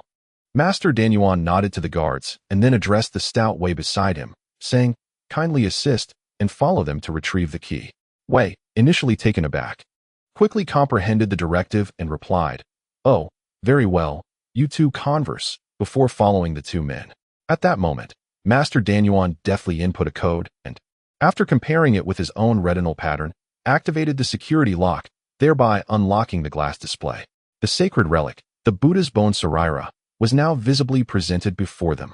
Prior to this, Chen Zhi had seen this relic numerous times on television and the internet, yet he was unprepared for the radiant splendor it exuded in reality. The bone was not immaculate white. Rather, it resembled ordinary white bone, imbued with a subtle creamy hue. However, it possessed an overall sense of rounded translucence that conveyed an indescribable sanctity. An immensely powerful aura emanated from it, casting a solemn and holy atmosphere that rendered everything around them insignificant, as if the entirety of the universe shrank in comparison, encapsulating all earthly mysteries within that room. Master Dan Yuan then softly spoke, "The origins of this 8-fold treasure box are quite profound. It is said that when they excavated the cellar of the Tianfa Temple, they initially found no genuine Buddha bone sarira, only counterfeit treasures. However, the archaeologist in charge, possessing keen insight, continued to dig after removing the false gold and jewels, ultimately discovering this authentic Buddha bone sarira at the very bottom. Today, this sarira has become a rare treasure, enshrined in our Tianfa Temple, which we consider a great honor. For one such as I, burdened with sin, to venerate it up close is, in a way, a transgression." Upon finishing, Master Dan Yuan pressed his palms together in reverence. "Master, do you believe you are sinful?" Chen Zhi inquired, gazing at the pristine Buddha bone sarira within the glass case. He then turned to Master Dan Yuan and asked, "What do you perceive as your sin?" "My sin resides in the turmoil of the heart, a matter long past," Master Dan Yuan replied, turning to Chen Zhi with a gentle smile. His clear, water-like eyes sparkled momentarily. "And you, dear benefactor, have been so perplexed. Are you aware of what your sin may be? Is that so?" Chen Zhi responded to Master Dan Yuan's words, immediately turning back to meet the young monk's gaze. "Master seems to possess omniscience. Since you are so enlightened, please guide me. What indeed is my sin?" He. Master Dan Xian suddenly erupted into laughter, a frivolous smile that starkly contrasted with the humble demeanor of Elder Puong. Chen Zhi sensed an underlying pride within Danxian, as if he regarded everything as inconsequential. Your sins, dear disciple, emanate from your bloodline, Master Danxian remarked with a serene smile, twisting the Buddha's figure in his hands. You are being punished for the transgressions of your ancestors. Such sins are boundless, like the vast ocean, infinite and unpardonable. Would you like to comprehend the nature of this sin? After uttering these words, Master Danxian leaned closer to Chen Zhi, bringing his face near Chen's ear, whispering softly, "This sin is called defiance against heaven." Just then, a hurried sound of footsteps approached, and upon turning, they discovered that Fat Wei was rushing toward them in a flurry, exclaiming as he ran, "I've got the oranges." They said time is limited. Let us go, we must descend." After speaking, Fat Wei waved the remote control door opener in his hand and handed it to Master Danxian. Upon seeing this, Danxian immediately joined his hands in prayer and uttered a Buddhist chant, Amitabha. This temple has its own rules. This door opener cannot be entrusted to the hands of the abbot, but must remain with those who manage it. Hence, none of us can enter alone. Since it cannot be placed in my hands, please use yours to assist me in opening the door, Master Danxian concluded, pointing toward a wall in the corner. Fat Wei, being quick-witted, immediately understood and pressed the remote control against the wall. With a creak, the wall began to vibrate. Soon, a heavy metallic frame emerged, revealing a metal wall. It turned out that they were not at the very bottom of the Tianfa temple's underground. Fat Wei had previously whispered to Chen Zhi that this temple resembled a mirror tower, with layers above and below that mirrored each other like reflections in a mirror. The underground passage was an archaic spiral structure, reminiscent of old cellars, deep and daunting, a place feared by tomb raiders due to its ancient and perilous depths, where water and earth concealed dangers. However, the passage here was severed by a metal wall, invisible from the outside. As the metal wall ascended, the darkness within was instantly revealed. At the moment the wall lifted, a sweet, musty scent wafted from the abyss, unveiling a pitch-black chamber. Unlike the exterior, this dark room bore no traces of modernity, standing in stark contrast to the contemporary decor outside, as if they belonged to entirely different worlds. The security guards, sensing the gravity of the situation, prudently retreated, not daring to approach. Here lies the lowest level of our Tianfa temple, the underground tower. After the monk Xiandan completed his words, he clasped his hands together and uttered a Buddhist chant.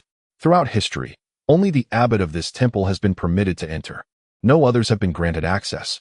For centuries, even the rulers of every generation have been denied entry despite their numerous requests, all rebuffed by the Buddhist order. It is indeed unexpected that this venerable rule has been breached in my generation.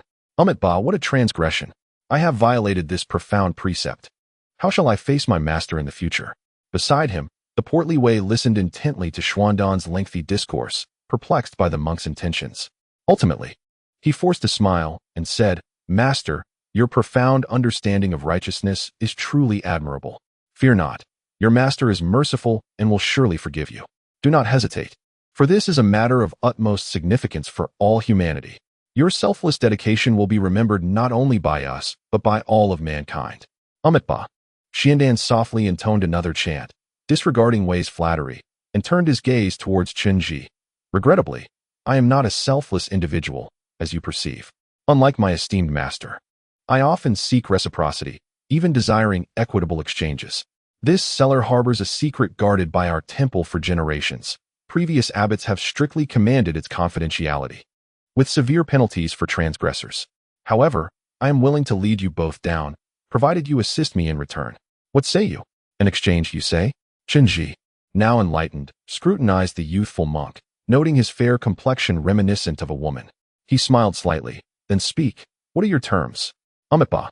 Xiandan nodded and replied softly, "I cannot disclose my terms at present, for the time is not yet ripe. When the moment is opportune, I shall reveal it to you. Once you have concluded your current affairs, you may return to fulfill our agreement. For now, I merely require your assurance to assist me. You are indeed an intriguing individual." Chen Zhi suddenly felt a sense of intimidation, his brow furrowing as he regarded the monk named Xiandan. "Master, do you trust me so readily? Are you not concerned that I may renege on my word? After all, I am not of your order." "Of course not," Xiandan replied with a gentle smile. "I am aware that you are not of the Buddhist fold, yet I recognize your true identity.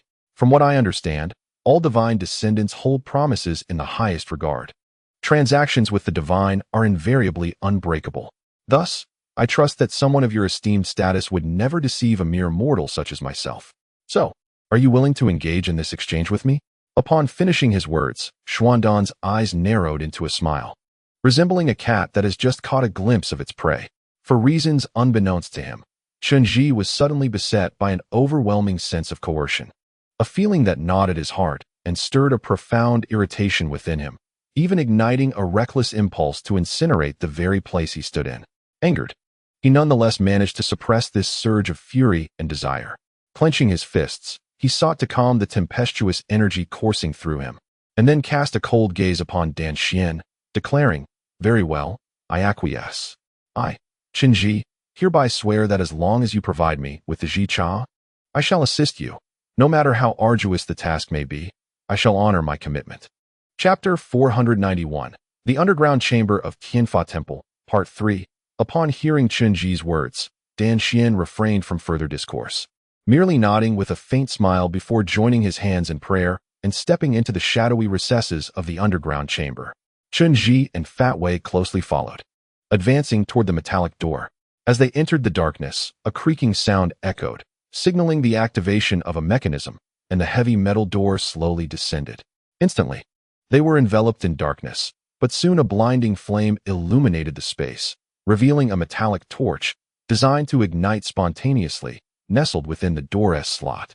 Its light was intense, and under the glow, the newly donned robe of Master Xian Dan shimmered with golden threads, almost dazzling to behold, while his remarkably fair complexion bore an unsettling quality reminiscent of femininity. Master Xian Dan grasped the torch and ventured forth, illuminating a narrow passageway flanked by earthen walls. Exuding a primordial aura, he led the way, guiding them deeper into the subterranean realm. The air was foul, with a dangerously low oxygen content that could easily render the weak faint. At the passage's end, numerous wooden frames came into view, resembling a diminutive temple suspended in midair, constructed with ancient techniques employing substantial beams fixed on either side, leading downwards to a wooden staircase. This was a quintessential underground ancient Buddhist stupa, akin to an iron rod driven deep into the earth, its age unmistakable, flanked by walls built of dark mountain stones, roughly estimated to rise at least 7 stories high. The wooden staircase spiraled downwards in successive layers, each turn leading them further into the depths. Together, Chen Zhi and Fat Wei followed Dan Xian carefully down the winding staircase, a process far more arduous than anticipated. Both Chen Zhi and Fat Wei were acutely aware of a glaring inconsistency. Given the clandestine nature of the Tianfa Temple's underground chamber and the prohibition against outsiders, Dan Xian need not have allowed them entry. He could have easily retrieved the Zhi Cha from within and handed it over to them without the necessity of their presence. Thus, Chen Zhi comprehended that Dan Xian sought to reveal this underground chamber to him, and the true matter he wished to solicit from them was concealed within its depths. Cautiously, Chen Zhi and Fat Wei followed Dan Xian as they descended the spiral wooden staircase, each step creaking ominously, a relic of an indeterminate era, threatening to topple with even the slightest touch. Had it not been for the remarkable skills of Pang Wei and Chen Zhi, they would have surely plummeted down by now.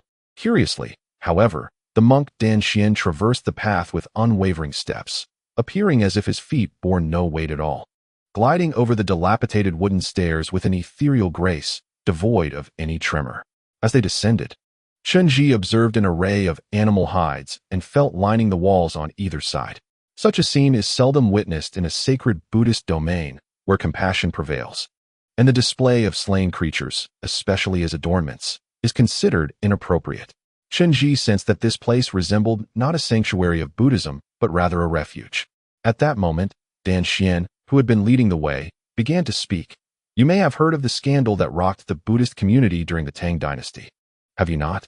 The esteemed disciple of Xuanzang, Master Bianji, was found in an illicit affair with Princess Gaoyang, the daughter of the Tang emperor, and was subsequently executed in a public display of shame.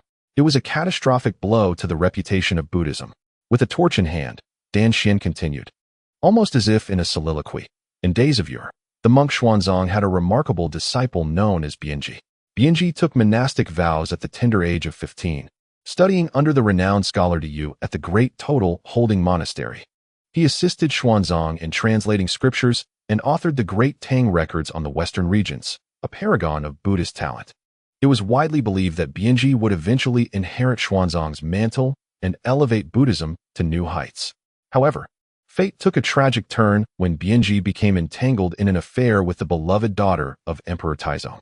When the precious golden pillow gifted by Princess Gaoyang was reported missing, an investigation unveiled their scandalous liaison. Enraged, Emperor Taizong ordered Bianji to be executed by slicing him in half.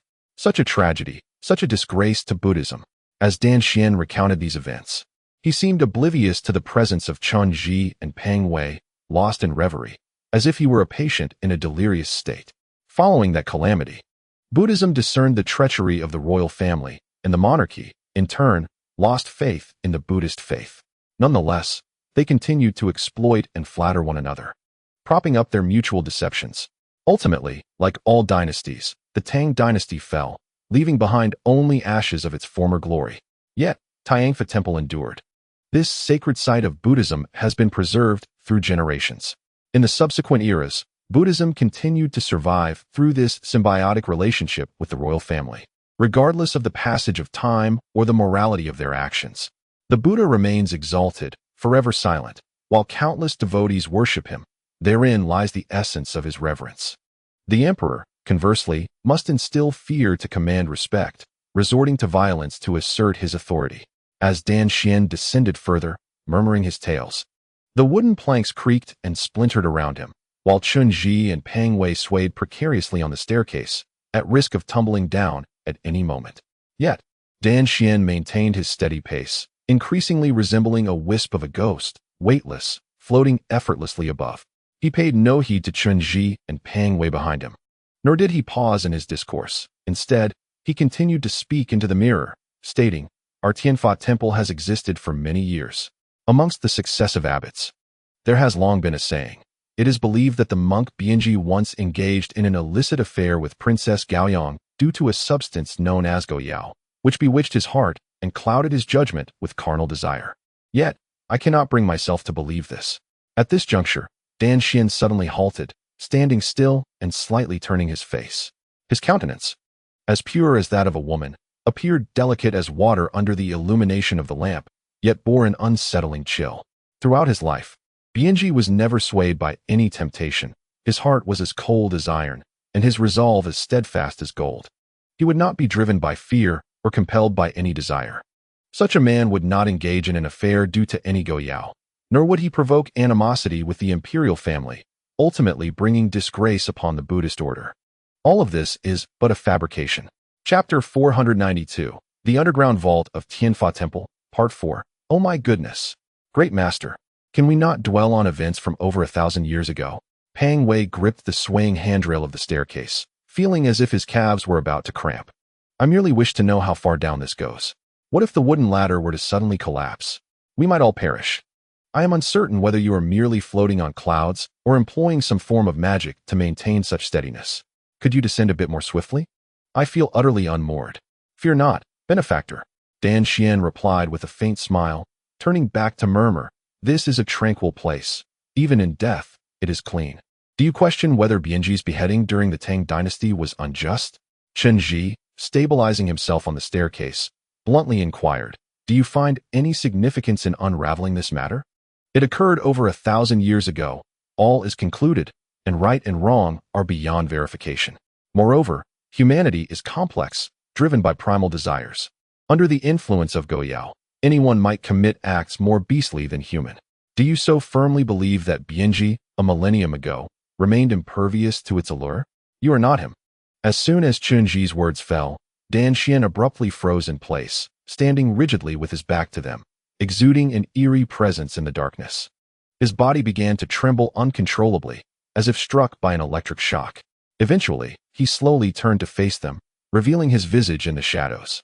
The young monk's eyes had begun to darken. They were hollow, and his complexion pale as parchment, rendering him ghostly in the dim light, evoking a chill within. Unbeknownst to them, the aura surrounding him had shifted dramatically. "I can assure you, Bianji was not deceived," Dan Xian spoke coldly. his tone reminiscent of a vengeful spirit seeking retribution, as the atmosphere around him transformed quietly yet profoundly. The aura surrounding him now was peculiar, as if he were enveloped in a delicate protective membrane, rendering Chen Zhi utterly incapable of penetrating its depths. Yet, it was strikingly unique. This was the first time Chen Zhi had encountered such an aura. It was evidently of human origin, yet this individual exhibited an extraordinary transformation, distinctly unlike any ordinary human. Resembling a being metamorphosed, Dan Xian refrained from elaborating further, instead turning to descend, remaining silent throughout the ensuing journey. As they continued their descent, the terrain below became increasingly steep, with ladders that ascended and descended vertically, while a rich scent of Tibetan incense permeated the air, causing their heads to throb. This path was fraught with peril, so much so that even Chen Zhi had to harness the currents of air to maintain his balance. The ladders were in a state of disrepair, presenting a nearly vertical incline, seemingly impassable for any human. Nevertheless, Dan Xian glided effortlessly downwards, leading Chen Zhi and Peng Wei to suspect for a prolonged period that this so-called Master Dan Xian was, in fact, a specter.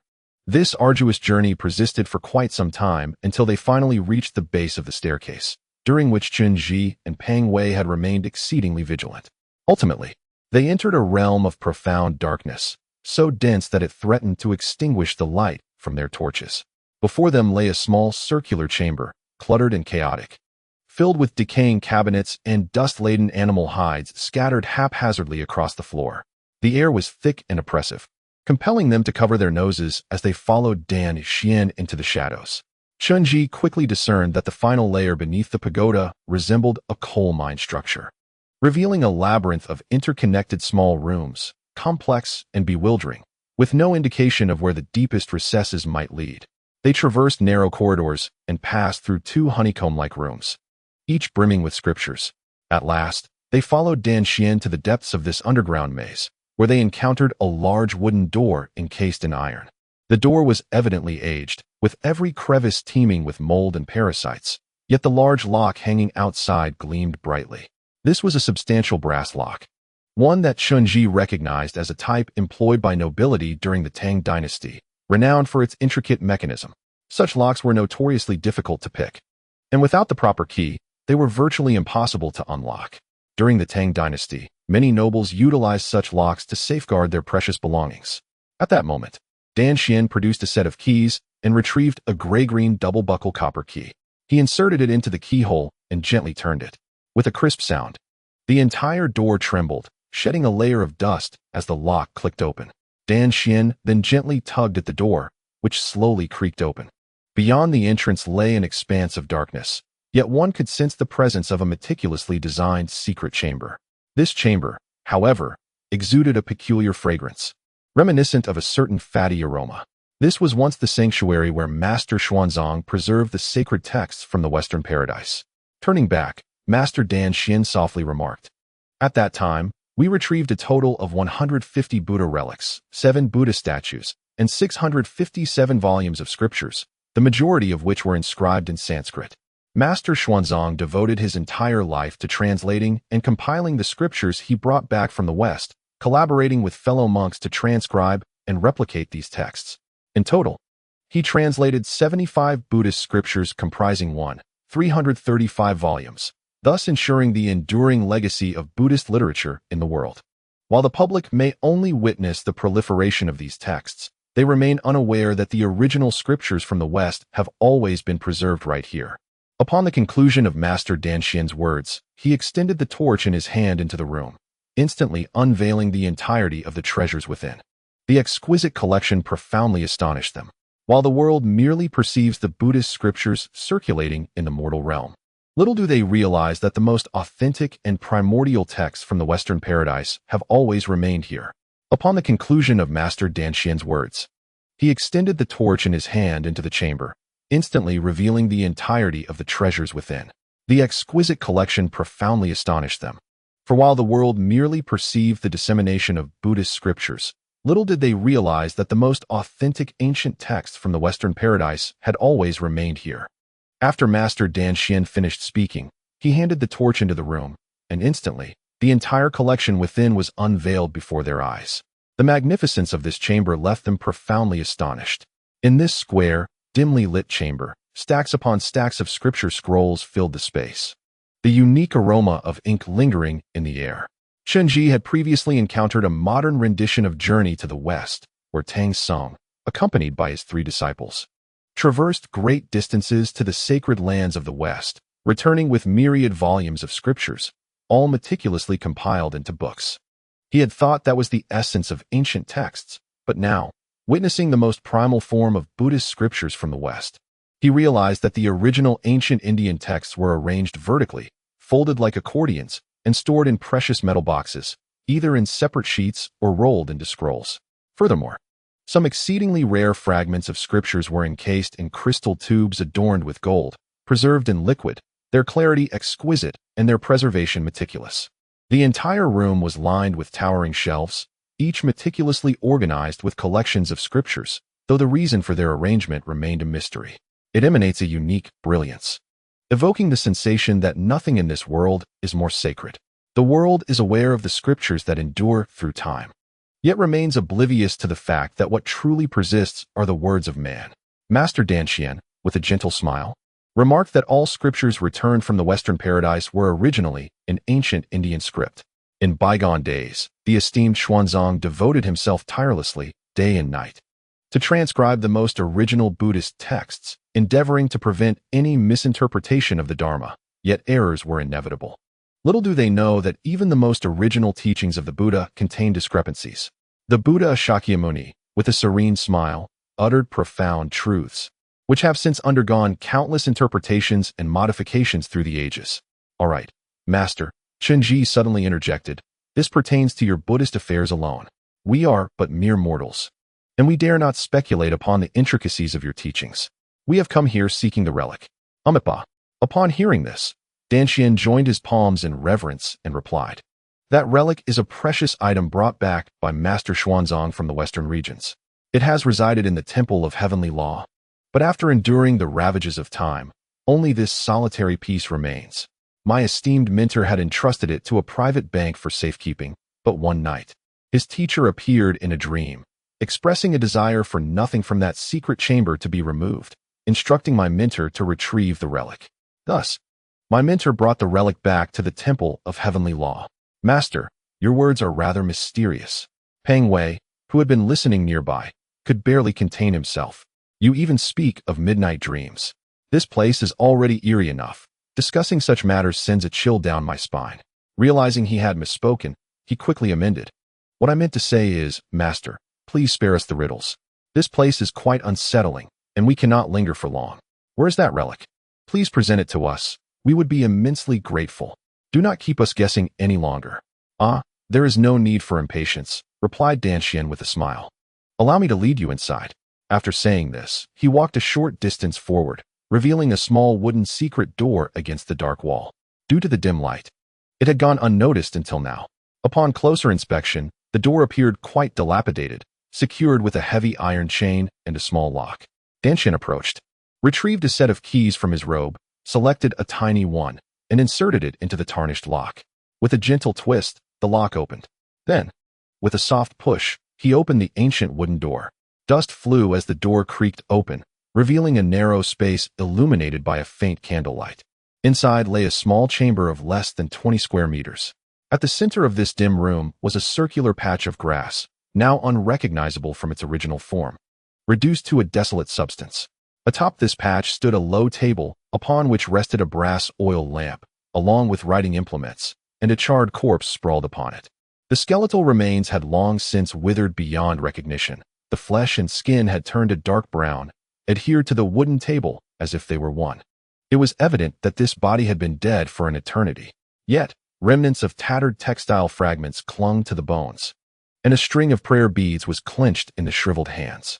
Draped across the corpse was a red and gold embroidered robe, which, despite the years of dust, retained its vibrant hue, dazzling like the morning glow at dawn, with shimmering gold threads and radiant jewels, truly astonishing. The head of the corpse rested askew on the table, its features indistinguishable, adorned atop with a 5 Buddha crown. Upon witnessing this macabre sight, Chen Zhi and Fat Wei exchanged glances, succumbing to silence.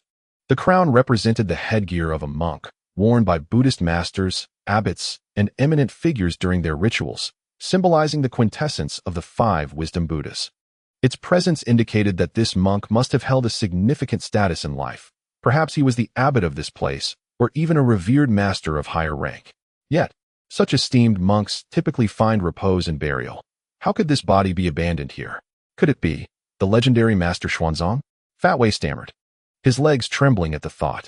Please, do not tell me that the one lying upon this table is indeed the illustrious Master Xuanzang. If so, I am utterly unable to comprehend this. Should I prostrate myself in reverence? What should I do? Master Xuanzang should not be here, Chen Zhi remarked, his brow furrowed in contemplation. Historical records state that on the 9th day of the first month, Master Xuanzang's condition worsened, and by the midnight of February 5th, he attained nirvana. Over 100,000 mourners attended his funeral as his remains were interred at White Deer Plain. In the 2nd year of the Tang Zhongzhang, 669 AD, the court relocated his remains to the Hugua Xingjiao Temple, and Emperor Suzong personally inscribed the stupa with the word Xingjiao. Such monumental events are rarely documented in error. Even if this account were untrue, given Xuanzang's esteemed stature, it is inconceivable for him to have perished and been left to decay in a cellar. Whose remains are these? Why do they wear such exalted garments yet lie in such a tragic state? Ba, Fat Wei interjected, this is precisely the mystery I seek to unravel. He bowed deeply towards the dried corpse. Then, turning the prayer beads in his hands, he continued, the Tianfa temple has been passed down through my lineage for several centuries. The bodies within this crypt have remained the temple's greatest secret. Today, I can no longer stand by and observe this enigma. I must know the identity of this ancient corpse that has been preserved through the ages. Chapter 494. The nameless ancient corpse. As Dan Xian spoke these words, he let out a gentle sigh, reminiscent of a woman's lament. My mentor once told me that this chamber is the former residence of Xuanzang, and that this corpse has been passed down since ancient times, untouched and unquestioned by anyone. The Buddhist temple is a place of serene tranquility, where one prefers to go with the flow, devoid of curiosity and the inclination to delve deeply into matters. This corpse has been passed down through generations, its identity a mystery to all. However, I am a person of unique disposition, one who detests ambiguity. I must uncover the true identity of this cadaver. Once Master Dan Xian finished speaking, both Chen Zhi and Pang Wei instinctively directed their gazes toward the withered corpse. The remains appeared exceedingly ancient, so much so that its facial features and skeletal structure had become indistinguishable, resembling a dark, amorphous mass. Yet, the position of the corpse suggested that it had not met its end under duress. It appeared to have succumbed to natural death. The neck and back were somewhat protruded, indicative of years spent in a seated position, ultimately leading to a demise with the body slumped on the table. Such a manner of death is unimaginable for an ordinary individual. Few possess the resolve to remain at their post, even unto death. This suggests that, at that moment, the deceased cared for nothing but one singular task, even transcending life and death. Perhaps, for some reason, he was unwilling to abandon his seat, ultimately perishing there. On the table lay the 4 treasures of the study, exuding a style reminiscent of the Mid-Tang dynasty. The inkstone had long since crumbled to powder, leaving only a vague outline. However, the brush remained relatively intact, its tip adorned with a faint golden hue, suggesting it was wrapped in pure gold. In his final moments, he was still transcribing scriptures. Chen Zhi gazed intently at the corpse and softly remarked, by my estimation, this place must have once served as a gathering spot for monks, who convened here to transcribe the scriptures brought from the West, whether for translation or replication. A spiritual force must have enabled them to endure the harshness of this environment. Could this nameless corpse be one of those scribes? Uncertain, Master Dan Xian replied lightly, his demeanor now considerably more composed, the earlier strange aura dissipated. Yet, his gaze remained somewhat vacant, his brows furrowed with a melancholic look directed at the corpse. Uncertain, unknown. All is speculation, all is conjecture. When I first learned of this corpse's existence, my esteemed teacher advised me not to concern myself with its identity or to pursue its origins. Everything is a matter of cause and effect, a matter of fate.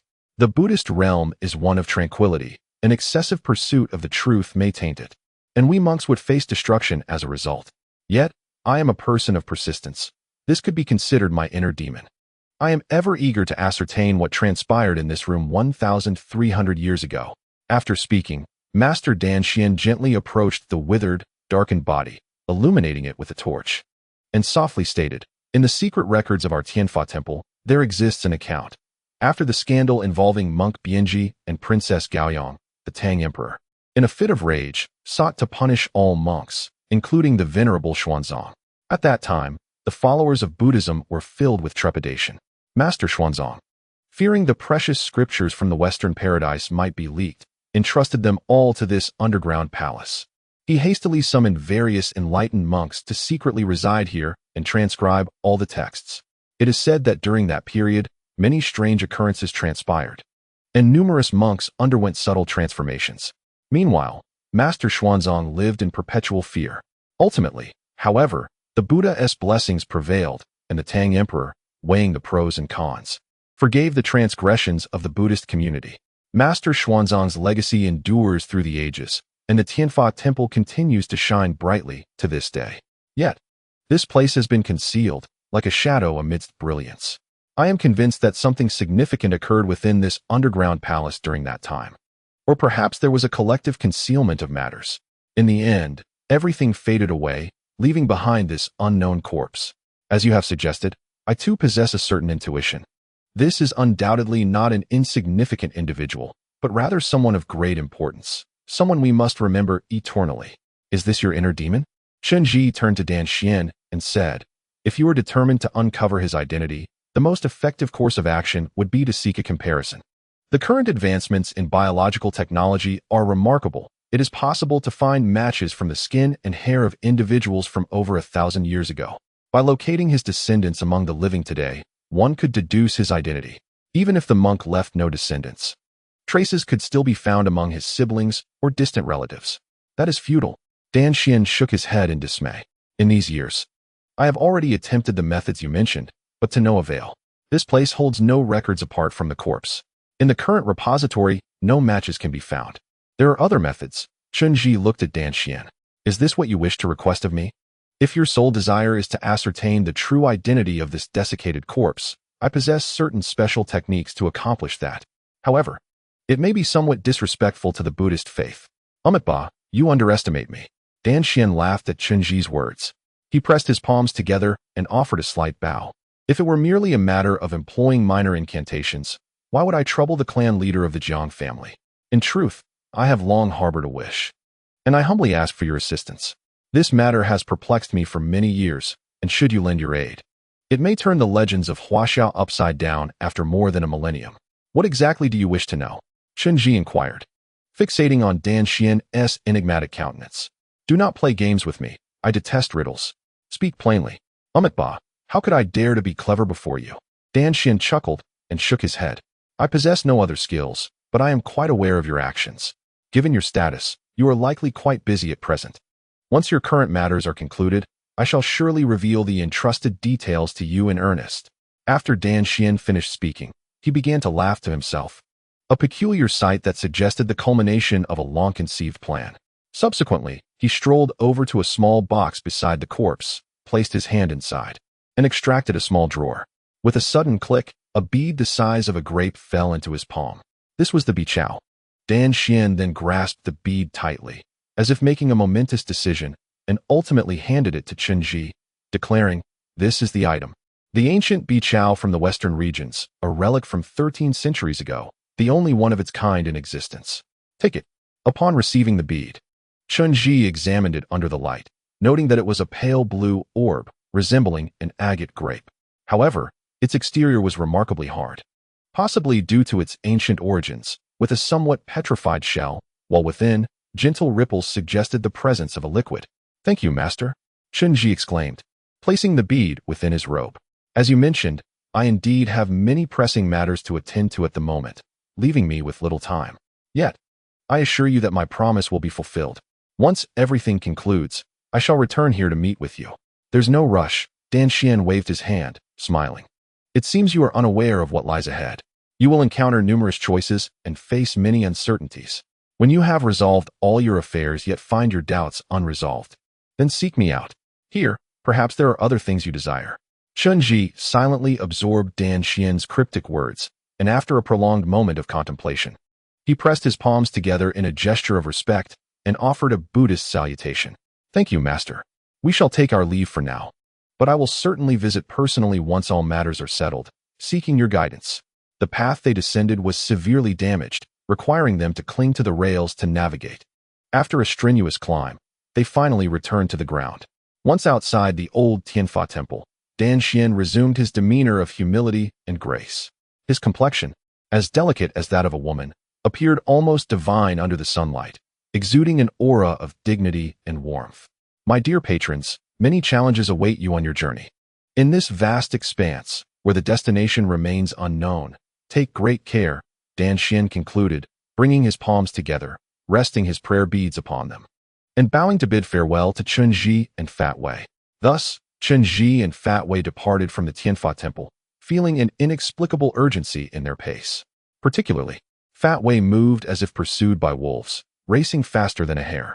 Once they finally exited the grand entrance of the Tianfa temple, Pang Wei released a heavy sigh, exclaiming, "Oh my dear mother, I nearly suffocated. This place is truly intimidating. I dared not utter a single word for fear of offending the deities."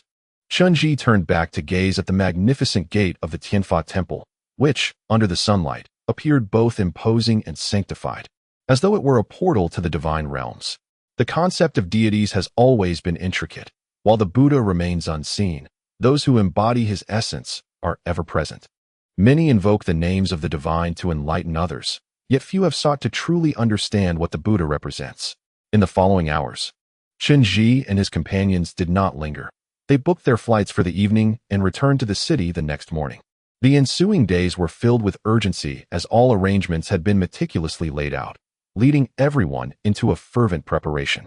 This was a significant undertaking, akin to the previous expedition to the Tianhu Divine Tomb, necessitating a comprehensive plan that addressed every detail, no matter how minor.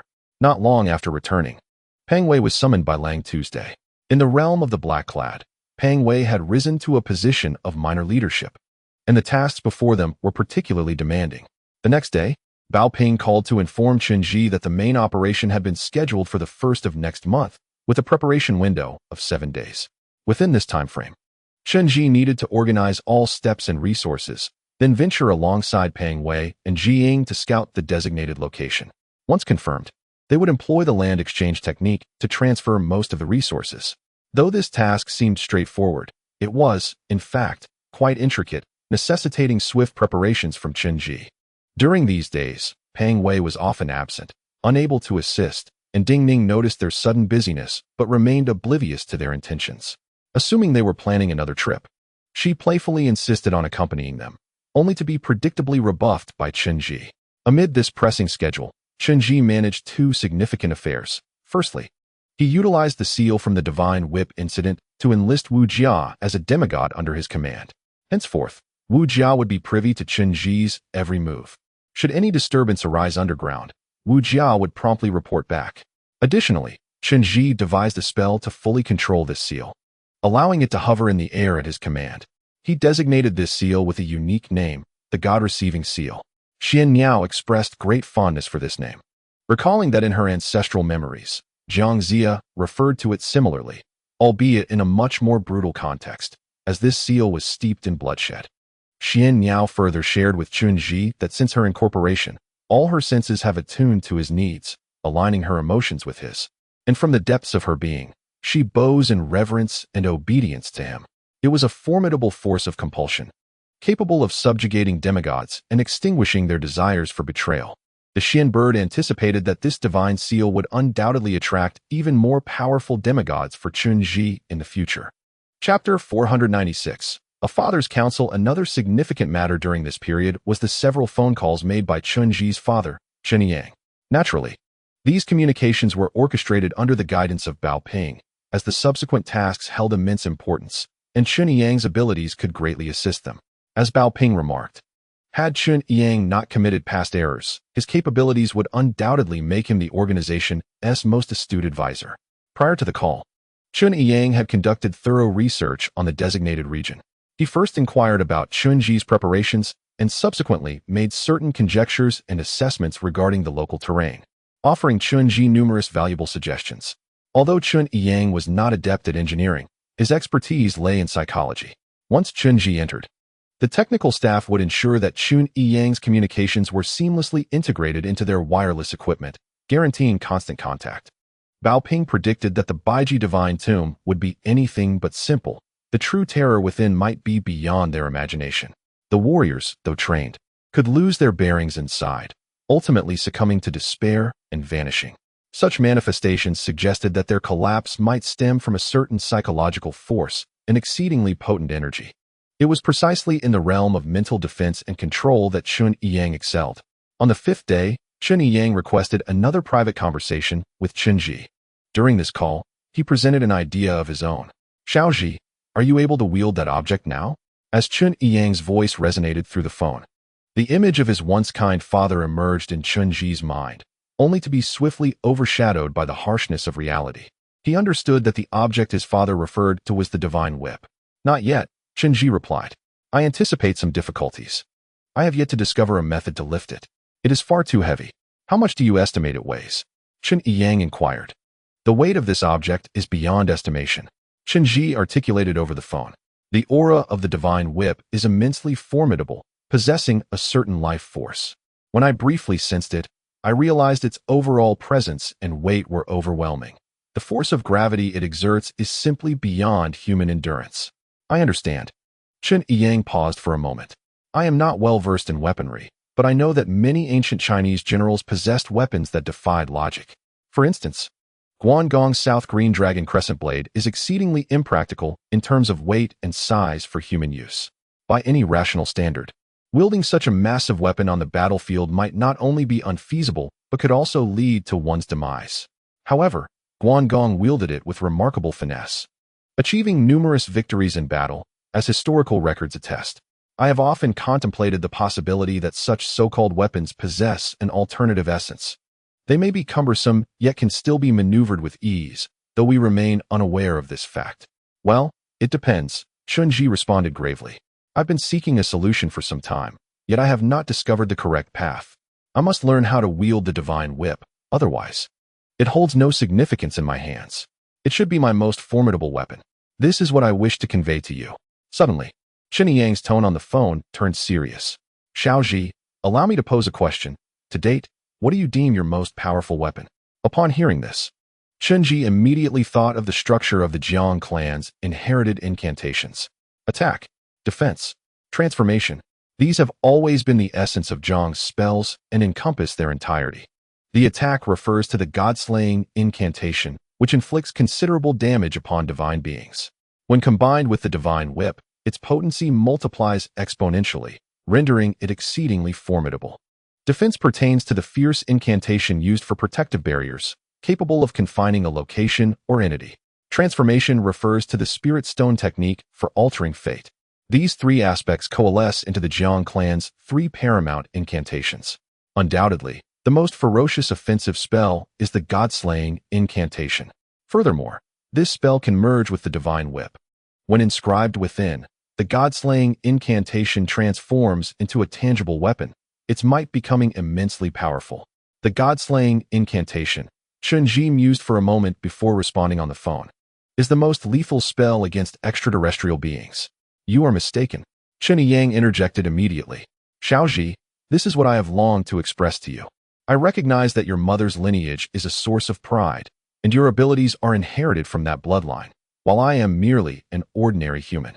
Yet, I must impress upon you that the world has evolved. You are not Jiangxia from 5,000 years ago, and there is no need to emulate those from that time. You possess your own unique attributes. You can harness the powers of the Jiang clan and employ their spells.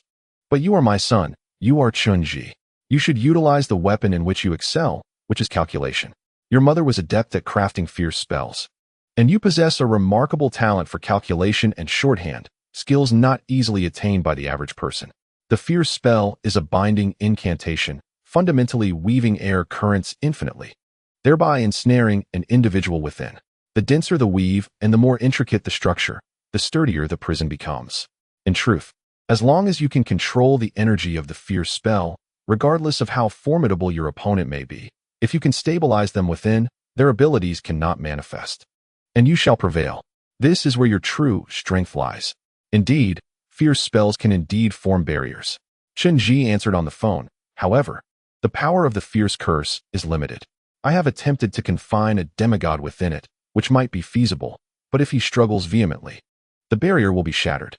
Confined within it, a divine child presents a far greater challenge. The divine child possesses considerably more strength, and the fierce curse barrier can be easily breached.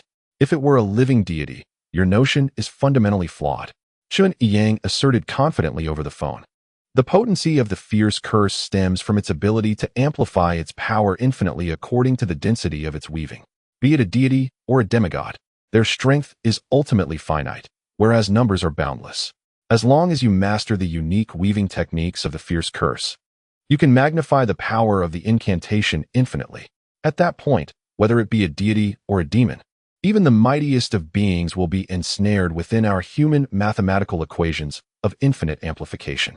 I have grasped the general form of the fierce curse. Its internal structure is indeed complex, yet orderly. Grant me a few months, and I shall devise a method to transform the fierce curse into an infinitely amplifiable equation, enabling you to confine anything in existence within it. Chapter 497, Journey to Xianying. Finally, the 7 days passed, one by one.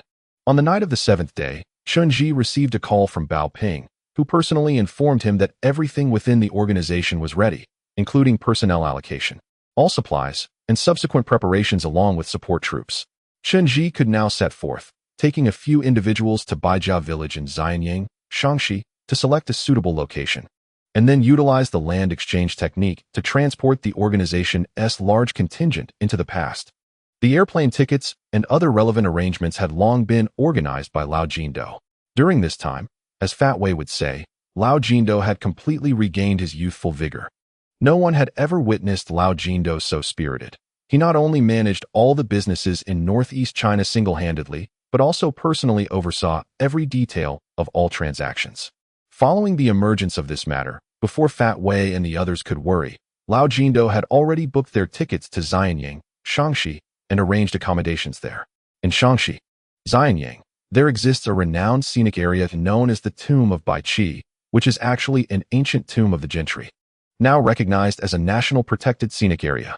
Historically, the Tomb of Baiqi was non-existent, and no one knew where Baiqi was buried after his death. According to legend, Baiqi had a son named Baizhong, who was conferred the title of Lord of Taiyuan by the King of Qin, holding a distinguished status. In order to avoid offending the King of Qin at that time, after Baiqi was executed, he secretly relocated Baiqi's coffin to his fiefdom in Taiyuan County for a discreet burial. However, this account exists solely in legend. There are no records of the tomb of Baiqi in the ancient texts of Shaanxi and Xianying, given Baiqi's significant influence during the Warring States period. Future historical records would undoubtedly commemorate the site of his burial. The people of that era were straightforward and would not shy away from documenting his demise. Much like the accounts of the tomb of the renowned General Wang Jian, a contemporary of Baiqi, which are well recorded in the old local chronicles of Shaanxi. Thus, the disappearance of Baiqi's tomb from history is indeed an extraordinary occurrence, indicating that the rulers of that time harbored considerable apprehension, even fear, towards this illustrious warrior, to the extent that they wished to avoid any mention of his burial site. It was not until 1970 that the tomb of Baiqi was discovered during construction work by the People's Liberation Army's 353 factory in Renjizi village, on the banks of the Weha River in the eastern outskirts of Xianying, Shaanxi. However, no remains of Baiqi were found within. Only a few burial artifacts were unearthed, and the tomb was relatively modest in scale.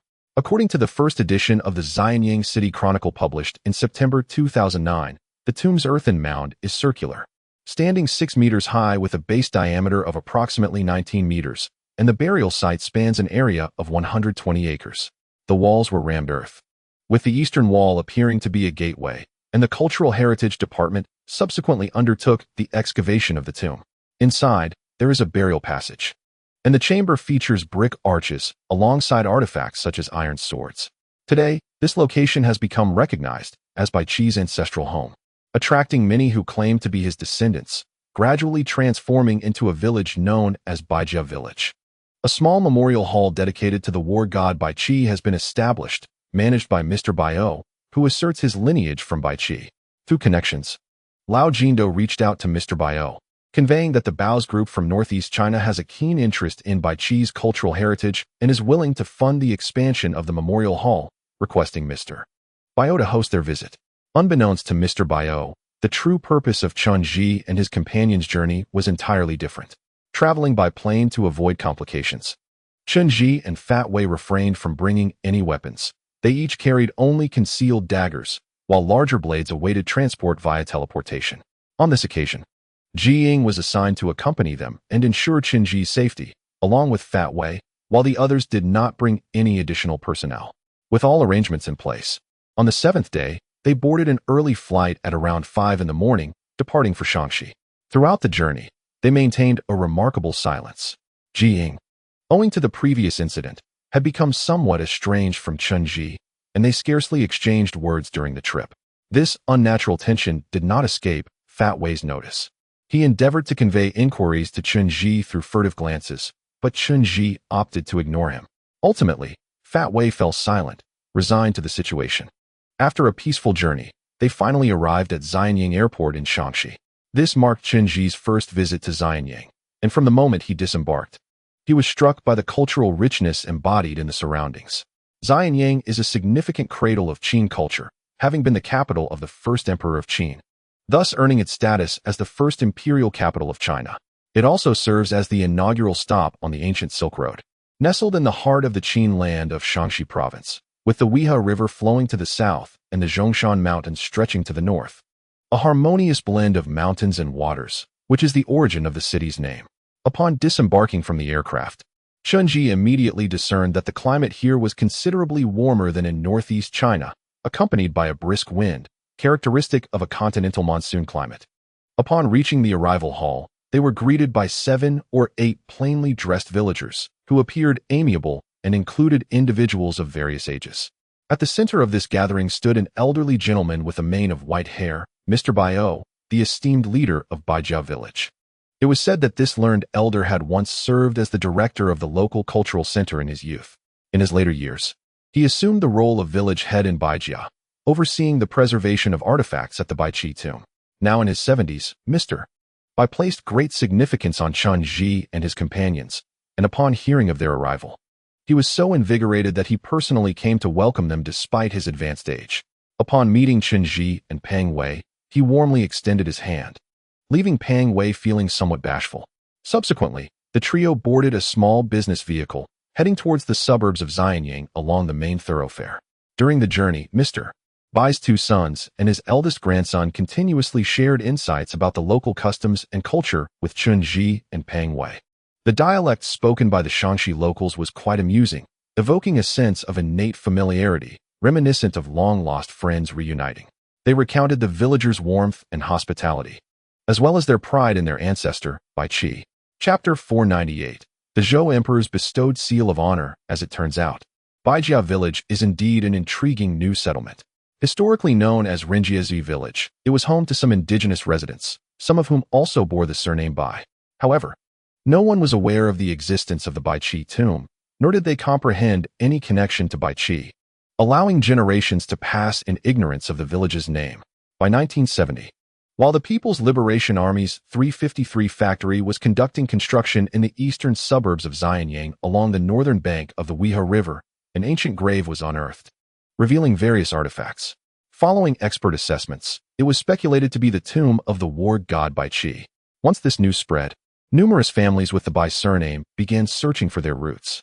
These Bai descendants were rather peculiar, as nearly every household possessed a genealogy, claiming descent from Baiqi's numerous generations.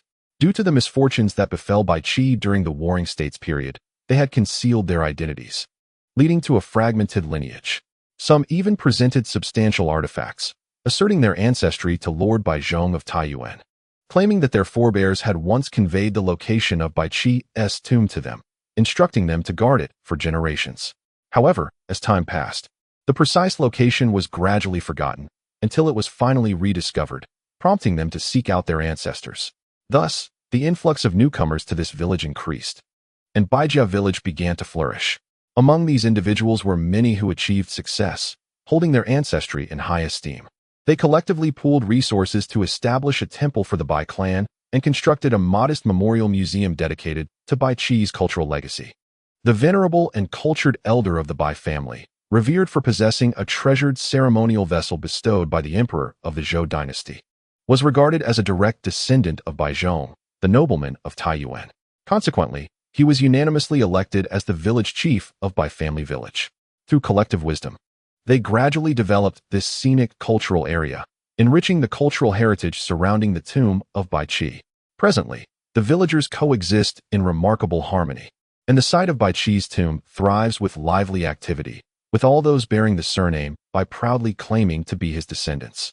The vehicle journeyed for a considerable distance, eventually reaching the northern bank of the Weihua River after navigating the outskirts of Xianyang.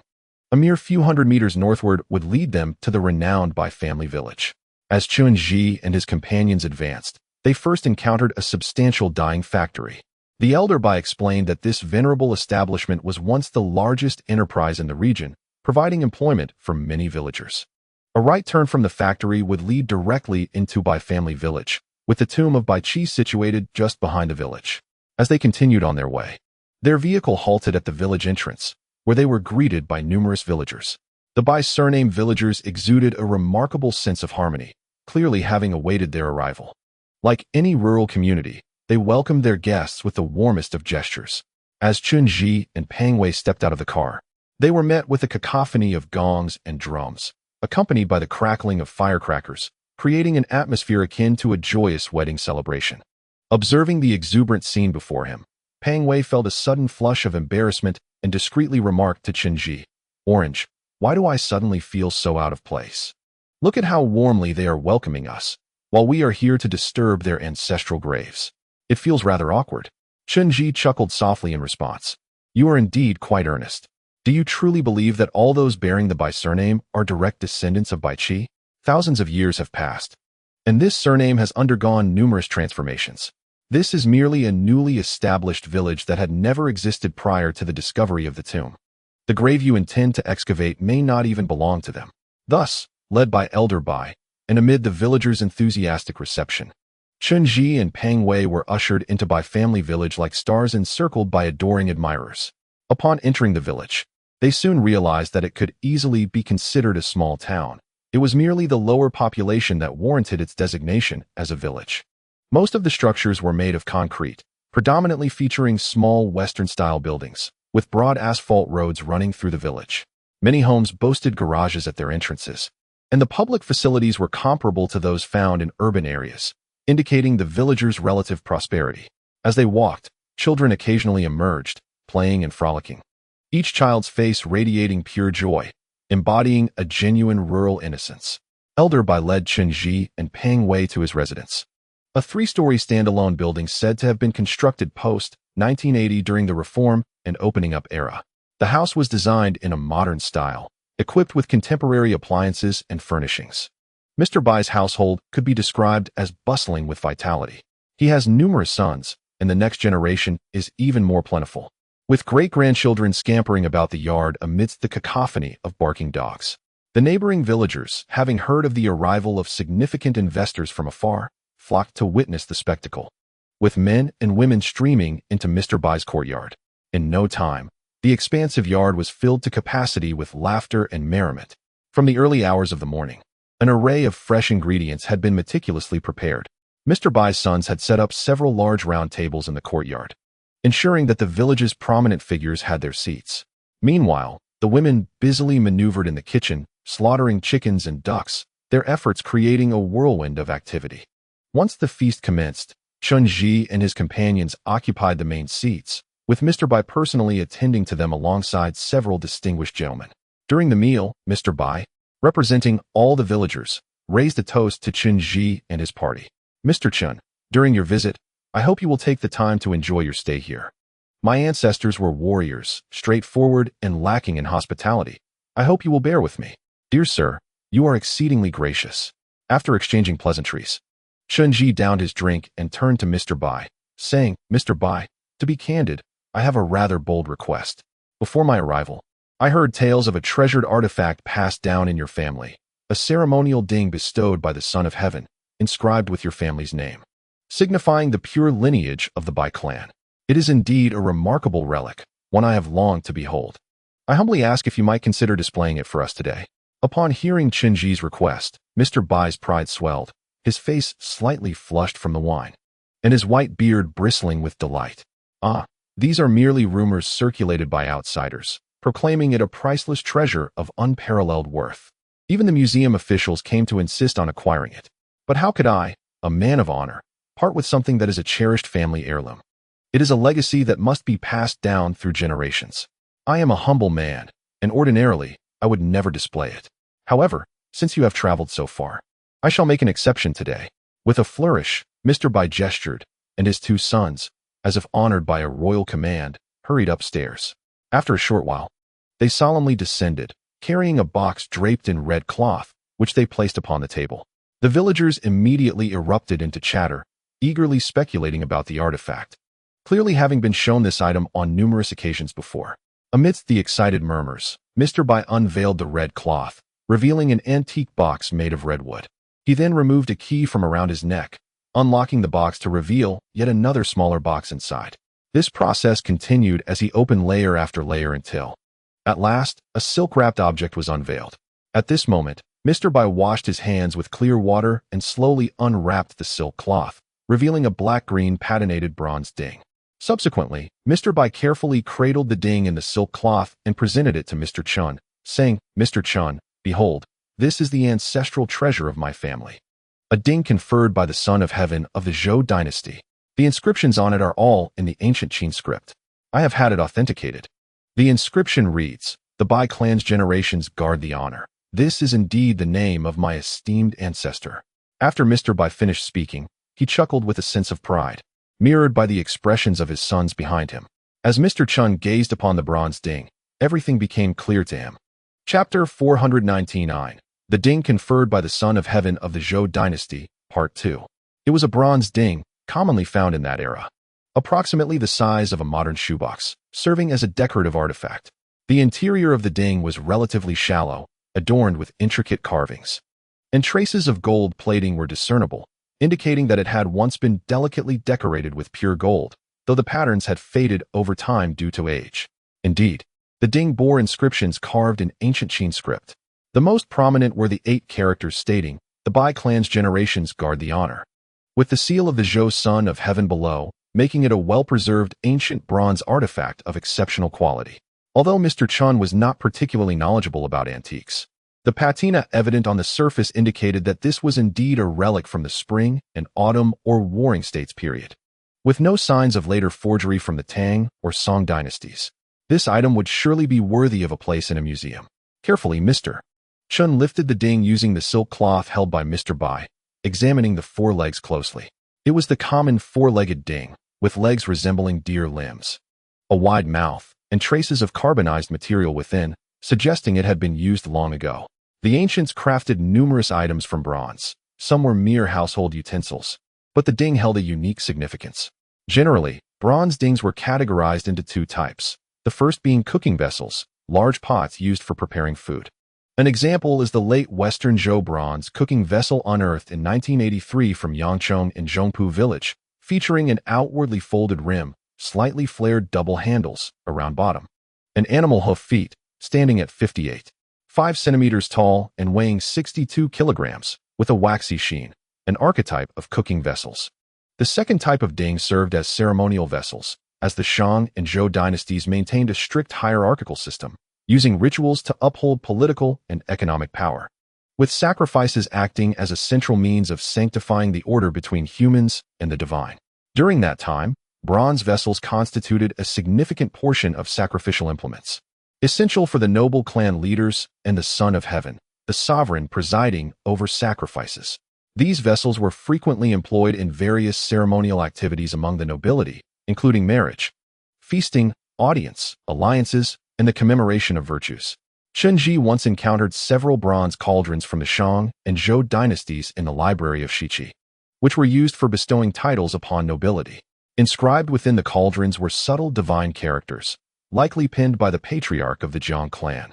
Detailing the provenance of these artifacts, Chen Zhi produced an electric torch, directing its beam into the cauldron's interior. Soon, he discovered a line of minuscule divine characters etched on the inner rim of the cauldron.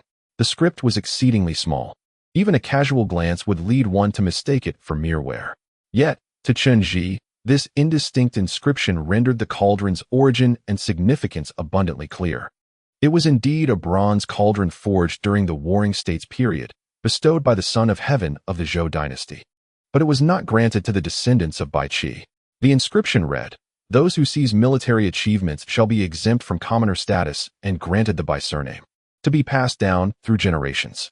Subsequently, Chen Zhi returned the cauldron to Mr. Bai, who immediately and solemnly wrapped it in layers of silk before placing it back in the box and sealing it once again.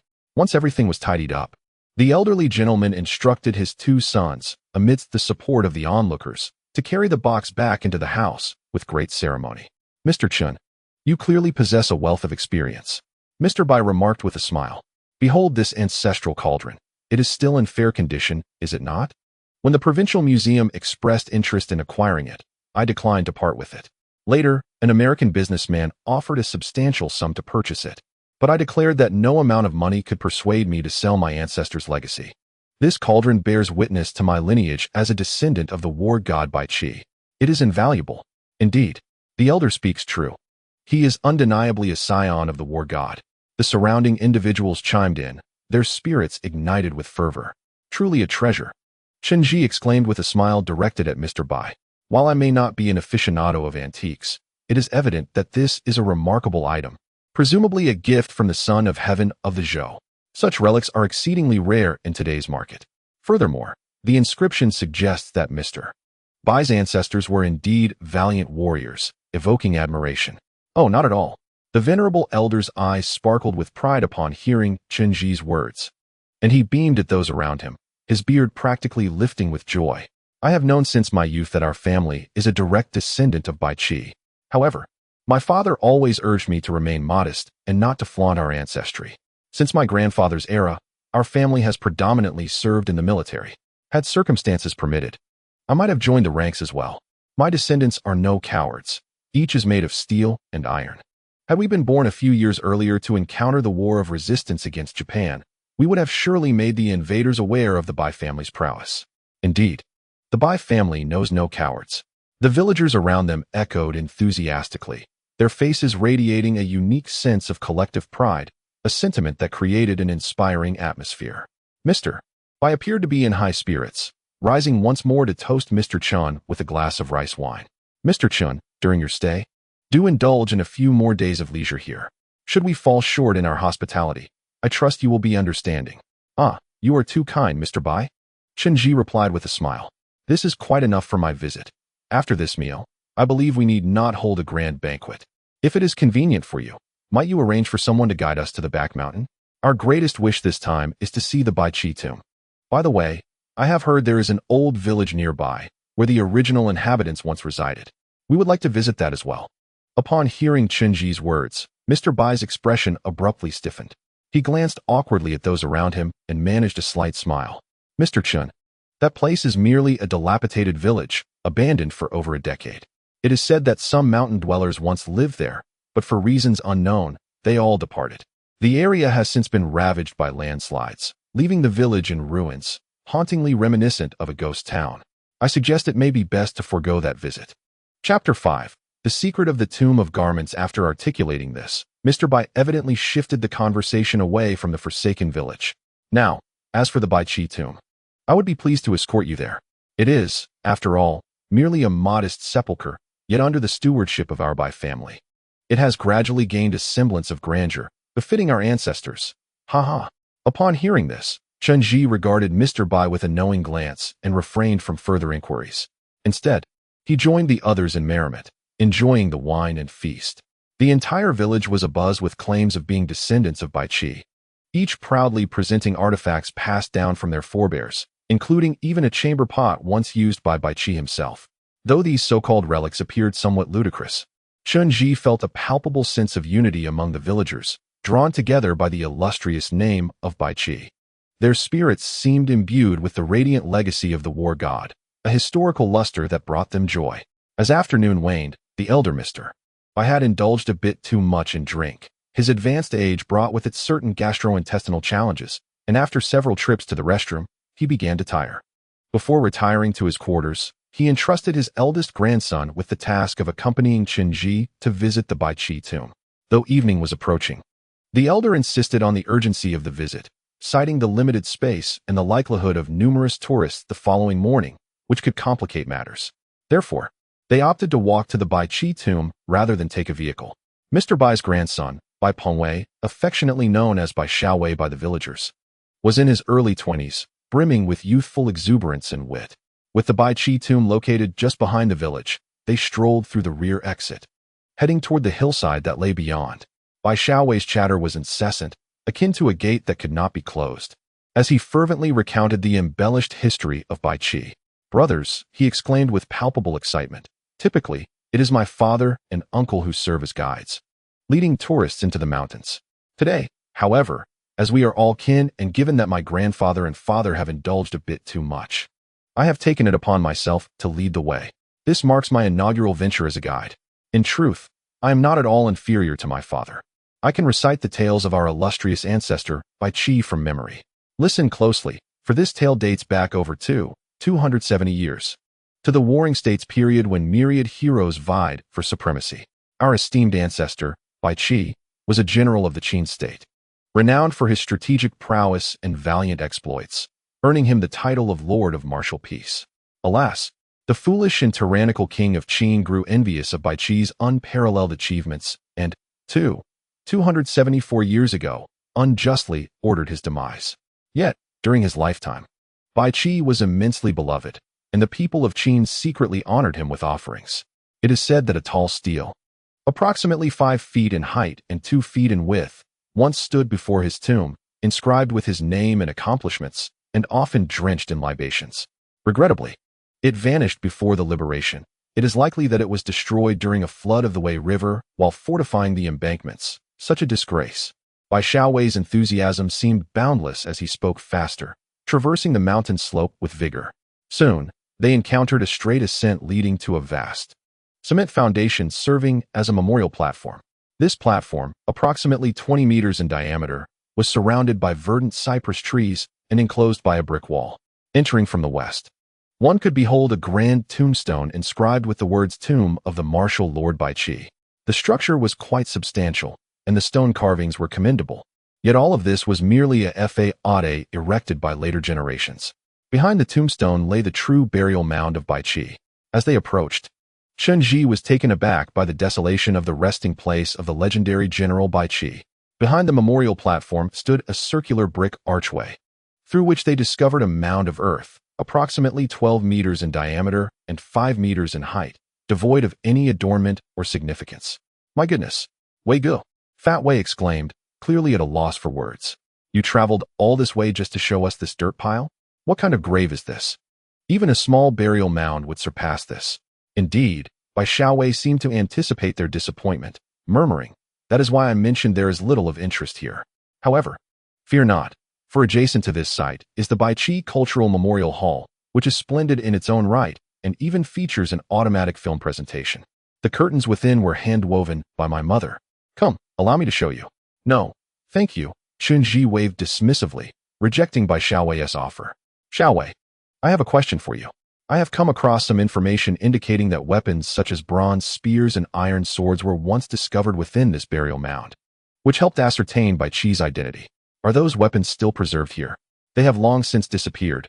I have never even seen them."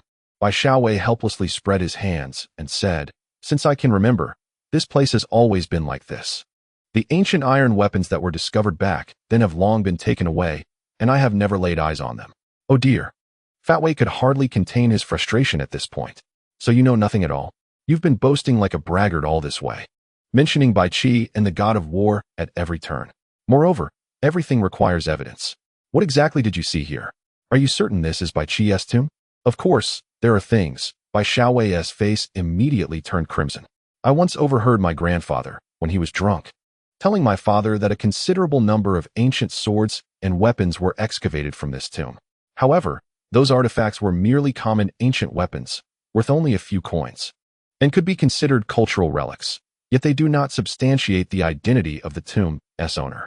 But later Bai Xiaowei hesitated here, seemingly trying to appear impressive, yet lacking the courage. Come on, what are you stalling for? Fat Wei was so exasperated, he almost wanted to strike him. Aren't you a descendant of the god of war? Why are you dawdling like a coward? Speak plainly. All right, I shall divulge. But you must not tell my grandfather that it was I who informed you. Bai Xiaowei gritted his teeth, glanced around, and said, this event occurred decades ago when my grandfather was still young and had joined an archaeological team to excavate this tomb. At that time, aside from some broken guns and rotten swords, nothing significant was found. However, later, at the very bottom of this tomb, they discovered a secret chamber containing a coffin secured with stone slabs, which was so tightly sealed that no one could pry it open. Eventually, they had to resort to using a water-powered saw to cut it open. Everyone assumed it would contain a corpse, but instead what happened? Fat Wei was infuriated by Bai Xiaowei's hesitant demeanor, gesticulating wildly as if to strike him. Bai Xiaowei quickly shrank back, exclaiming, I said, is that not enough? I will tell you. Inside that coffin lay a massive long sword, over 2 meters in length, forged from an unknown metal, heavy beyond belief, such that no one could lift it. It was only with the aid of a hoist that they managed to extract the sword. Chapter 501. The giant sword. What is the meaning of this? Please clarify. Fat Wei, sensing the underlying implications in Bai Xiaowei's words, immediately pressed for more information. What is so terrifying about this? Is it merely a long sword that was excavated? Your claims are rather fantastical. How could it require a crane to lift it? Is it truly that heavy? This is utterly unbelievable. You must be exaggerating. Who is exaggerating? What I say is the truth. Bai Xiaowei, still young, flushed with embarrassment after Fat Wei's taunts. To validate his claims, he began to explain in great detail. This occurred a few years ago, just before the Double Ninth Festival. My grandfather and father had just returned from a ritual to honor our ancestors, and after a few drinks with some uncles, he revealed this incident. My grandfather served as the curator of a museum before his retirement, overseeing numerous significant artifacts under his stewardship. However, in his youth, he was a member of the county's cultural archaeology team. Our family is well aware of our lineage, tracing back to the legendary warrior Bai Qi. From a young age, my grandfather and father instilled in us the importance of courage and the need to uphold our family's honor. We were taught that whenever an opportunity arose, we must strive to bring glory to our ancestors. In 1970, upon hearing of the discovery of Bai Qi's burial site, my grandfather became deeply invested in the matter. He recounted that at the tender age of 20-something, he was merely a junior member of the archaeology team. During that time, before the reforms and opening up, the county's archaeological team lacked advanced technology and independent funding. It was a makeshift assembly of personnel without a structured management system. When news broke of an ancient desolate tomb being found, the identity of its occupant remained uncertain. Yet, my grandfather, being an astute individual, recalled that this location was historically noted as the site of Bai Qi's execution and thus applied to join the excavation. The archaeology team spent several days digging in the desolate tomb, unearthing only a few deteriorated swords, which, while valuable in the market, were not particularly remarkable artifacts. However, the situation soon took an unexpected turn. The team leader, an external hire with a keen eye, spent 3 days surveying the site and surmised that beneath the surface lay another hidden layer of earth. Possessing expertise in feng shui, he confidently asserted that this layer concealed treasures of great significance. Consequently, he urged the team to excavate fervently. After removing over 10 meters of soil, they indeed uncovered a hidden chamber, which was larger than the entire burial mound itself. The chamber appeared stark and devoid of adornment, except for a massive stone coffin. The coffin's surface was bare, lacking any decoration, and was constructed entirely from large stone slabs. Remarkably, the slabs fit together so seamlessly that the archaeological team struggled with various methods to open it. Curiosity soon arose among the team members, pondering how immense Bai Qi must have been to require such a large coffin. Indeed, 3 individuals could comfortably fit within it. However, the team leader soon became inexplicably agitated, seemingly bewitched by the desire to pry open the coffin. He subsequently summoned a water-cooled saw, and upon its introduction, a narrow gap was instantly created in the stone slabs. My grandfather vividly recalls that moment when a radiant light burst forth from the opening, illuminating the entire chamber, followed by the revelation of an extraordinary long sword. This sword was remarkable, measuring over 3 meters in length, piercing the heavens and the earth, and crafted from an unknown metal that possessed unparalleled sharpness. My grandfather remarked that standing beside the blade filled him with trepidation. When he placed his clothing against it, it was effortlessly severed in two, a testament to the blade's swift lethality. Nevertheless, the sword's weight was astonishing. Even several men struggled to lift it, as if it were firmly rooted within the coffin. Excessively heavy to bear. Ultimately, the old captain found himself at a loss and sought assistance to bring in a crane. After considerable effort, they managed to hoist the sword along with the coffin out. At that moment, my grandfather, being nearby, was able to discern the characters etched on the hilt with clarity. There was a prominent inscription in the ancient Qin seal script that read, "Bestowed by the Marquis of Wuan, Bai Qi." Thus, it was confirmed that this artifact was specifically cast for Bai Qi, a true relic of divine craftsmanship. But what transpired thereafter? As Chen Zhi listened to Bai Xiaowei recount these events, his mind swiftly traversed the archives of his memory, searching for records of artifacts housed in various museums. To this day, he had yet to encounter any documentation indicating the discovery of Bai Qi's legendary weapon. Moreover, no such ancient colossal sword had ever been unearthed. If it existed, such news would surely be impossible to conceal. Things took a sinister turn thereafter. Bai Xiaowei's expression turned fearful as he spoke, and he hugged his arms tightly, trembling slightly as he cast a wary glance into the encroaching darkness behind them. In a hushed tone, he said, "Brothers, it's dark now, and you cannot fathom the sinister nature of this place. It is quite unnerving to discuss such matters in the mountains at night. Perhaps we should return to the village first and speak of this later." I am afraid. Why do you possess such a cowardly disposition?" Fat Wei retorted, exasperated by Bai Xiaowei's trepidation. He contemplated giving him a light reprimand, but refrained, fearing it might frighten him further. Instead, he patiently reassured him, "Xiaowei, do not worry. Speak freely. Even if something malevolent emerges, you have both me and your brother Zhi here to stand by you. Rest assured, even ghosts would steer clear of us." "Very well." Bai Xiaowei hesitated before continuing, "But let me clarify that these tales are merely what I heard from my grandfather. I cannot vouch for their authenticity. However, I must say, the events surrounding that incident were truly bizarre. My grandfather recounted that the old archaeological team leader was indeed suspect. His eagerness to come here was premeditated. Originally a tomb raider, he had somehow learned of treasures hidden below and came solely for the sword. At that time, the county's archaeological team was nascent, lacking rigorous management, and everyone followed the captain's lead. Once he acquired the sword, that old archaeological leader, on the very night, conspired with 2 accomplices to procure a vehicle and abscond with the sword. What?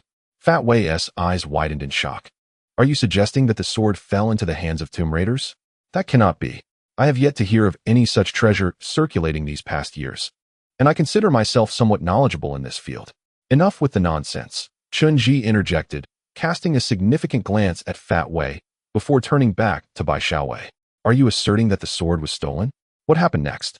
Did that colossal sword vanish into thin air? No. Bai Xiaowei shivered involuntarily as he continued, No?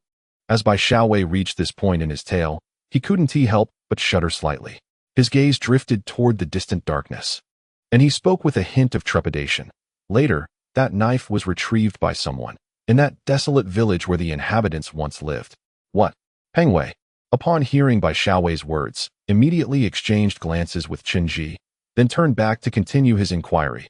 Are you referring to the people from that forsaken village? Did you not claim they had long vanished?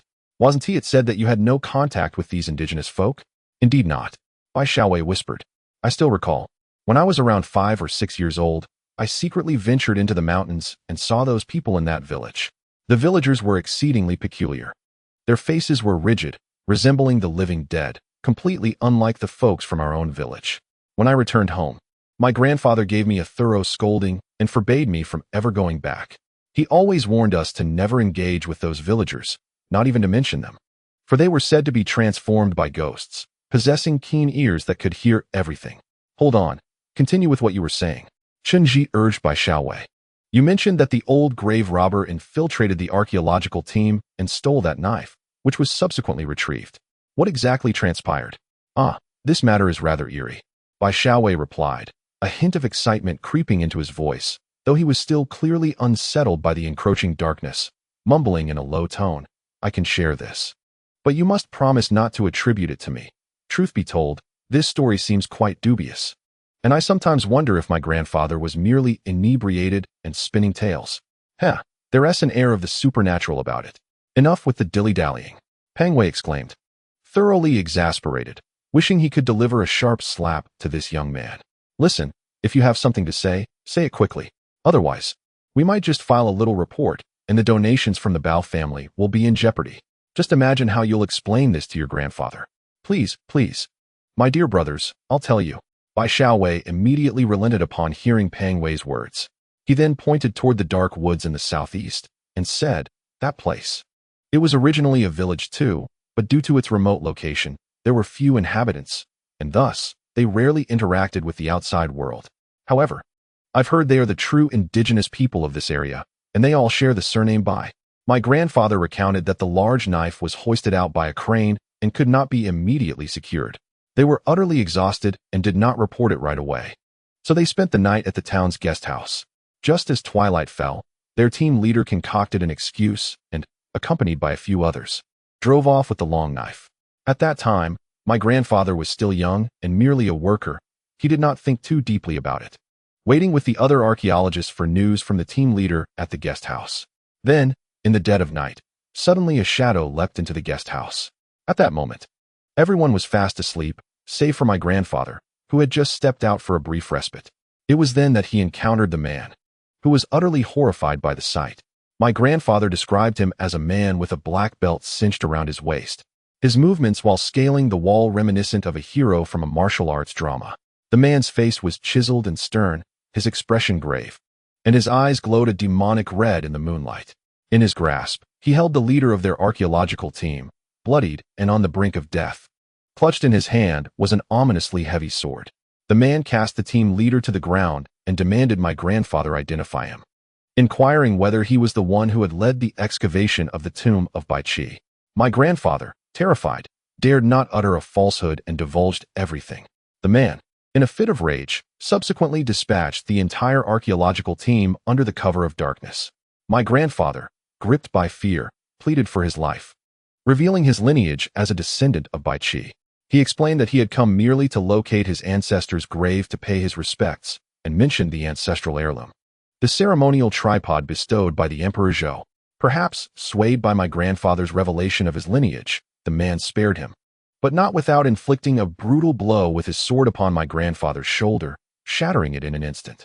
In excruciating pain, my grandfather recalled the man's words. First, he was to never covet anything from that village, henceforth keeping a respectful distance and refraining from inquiry.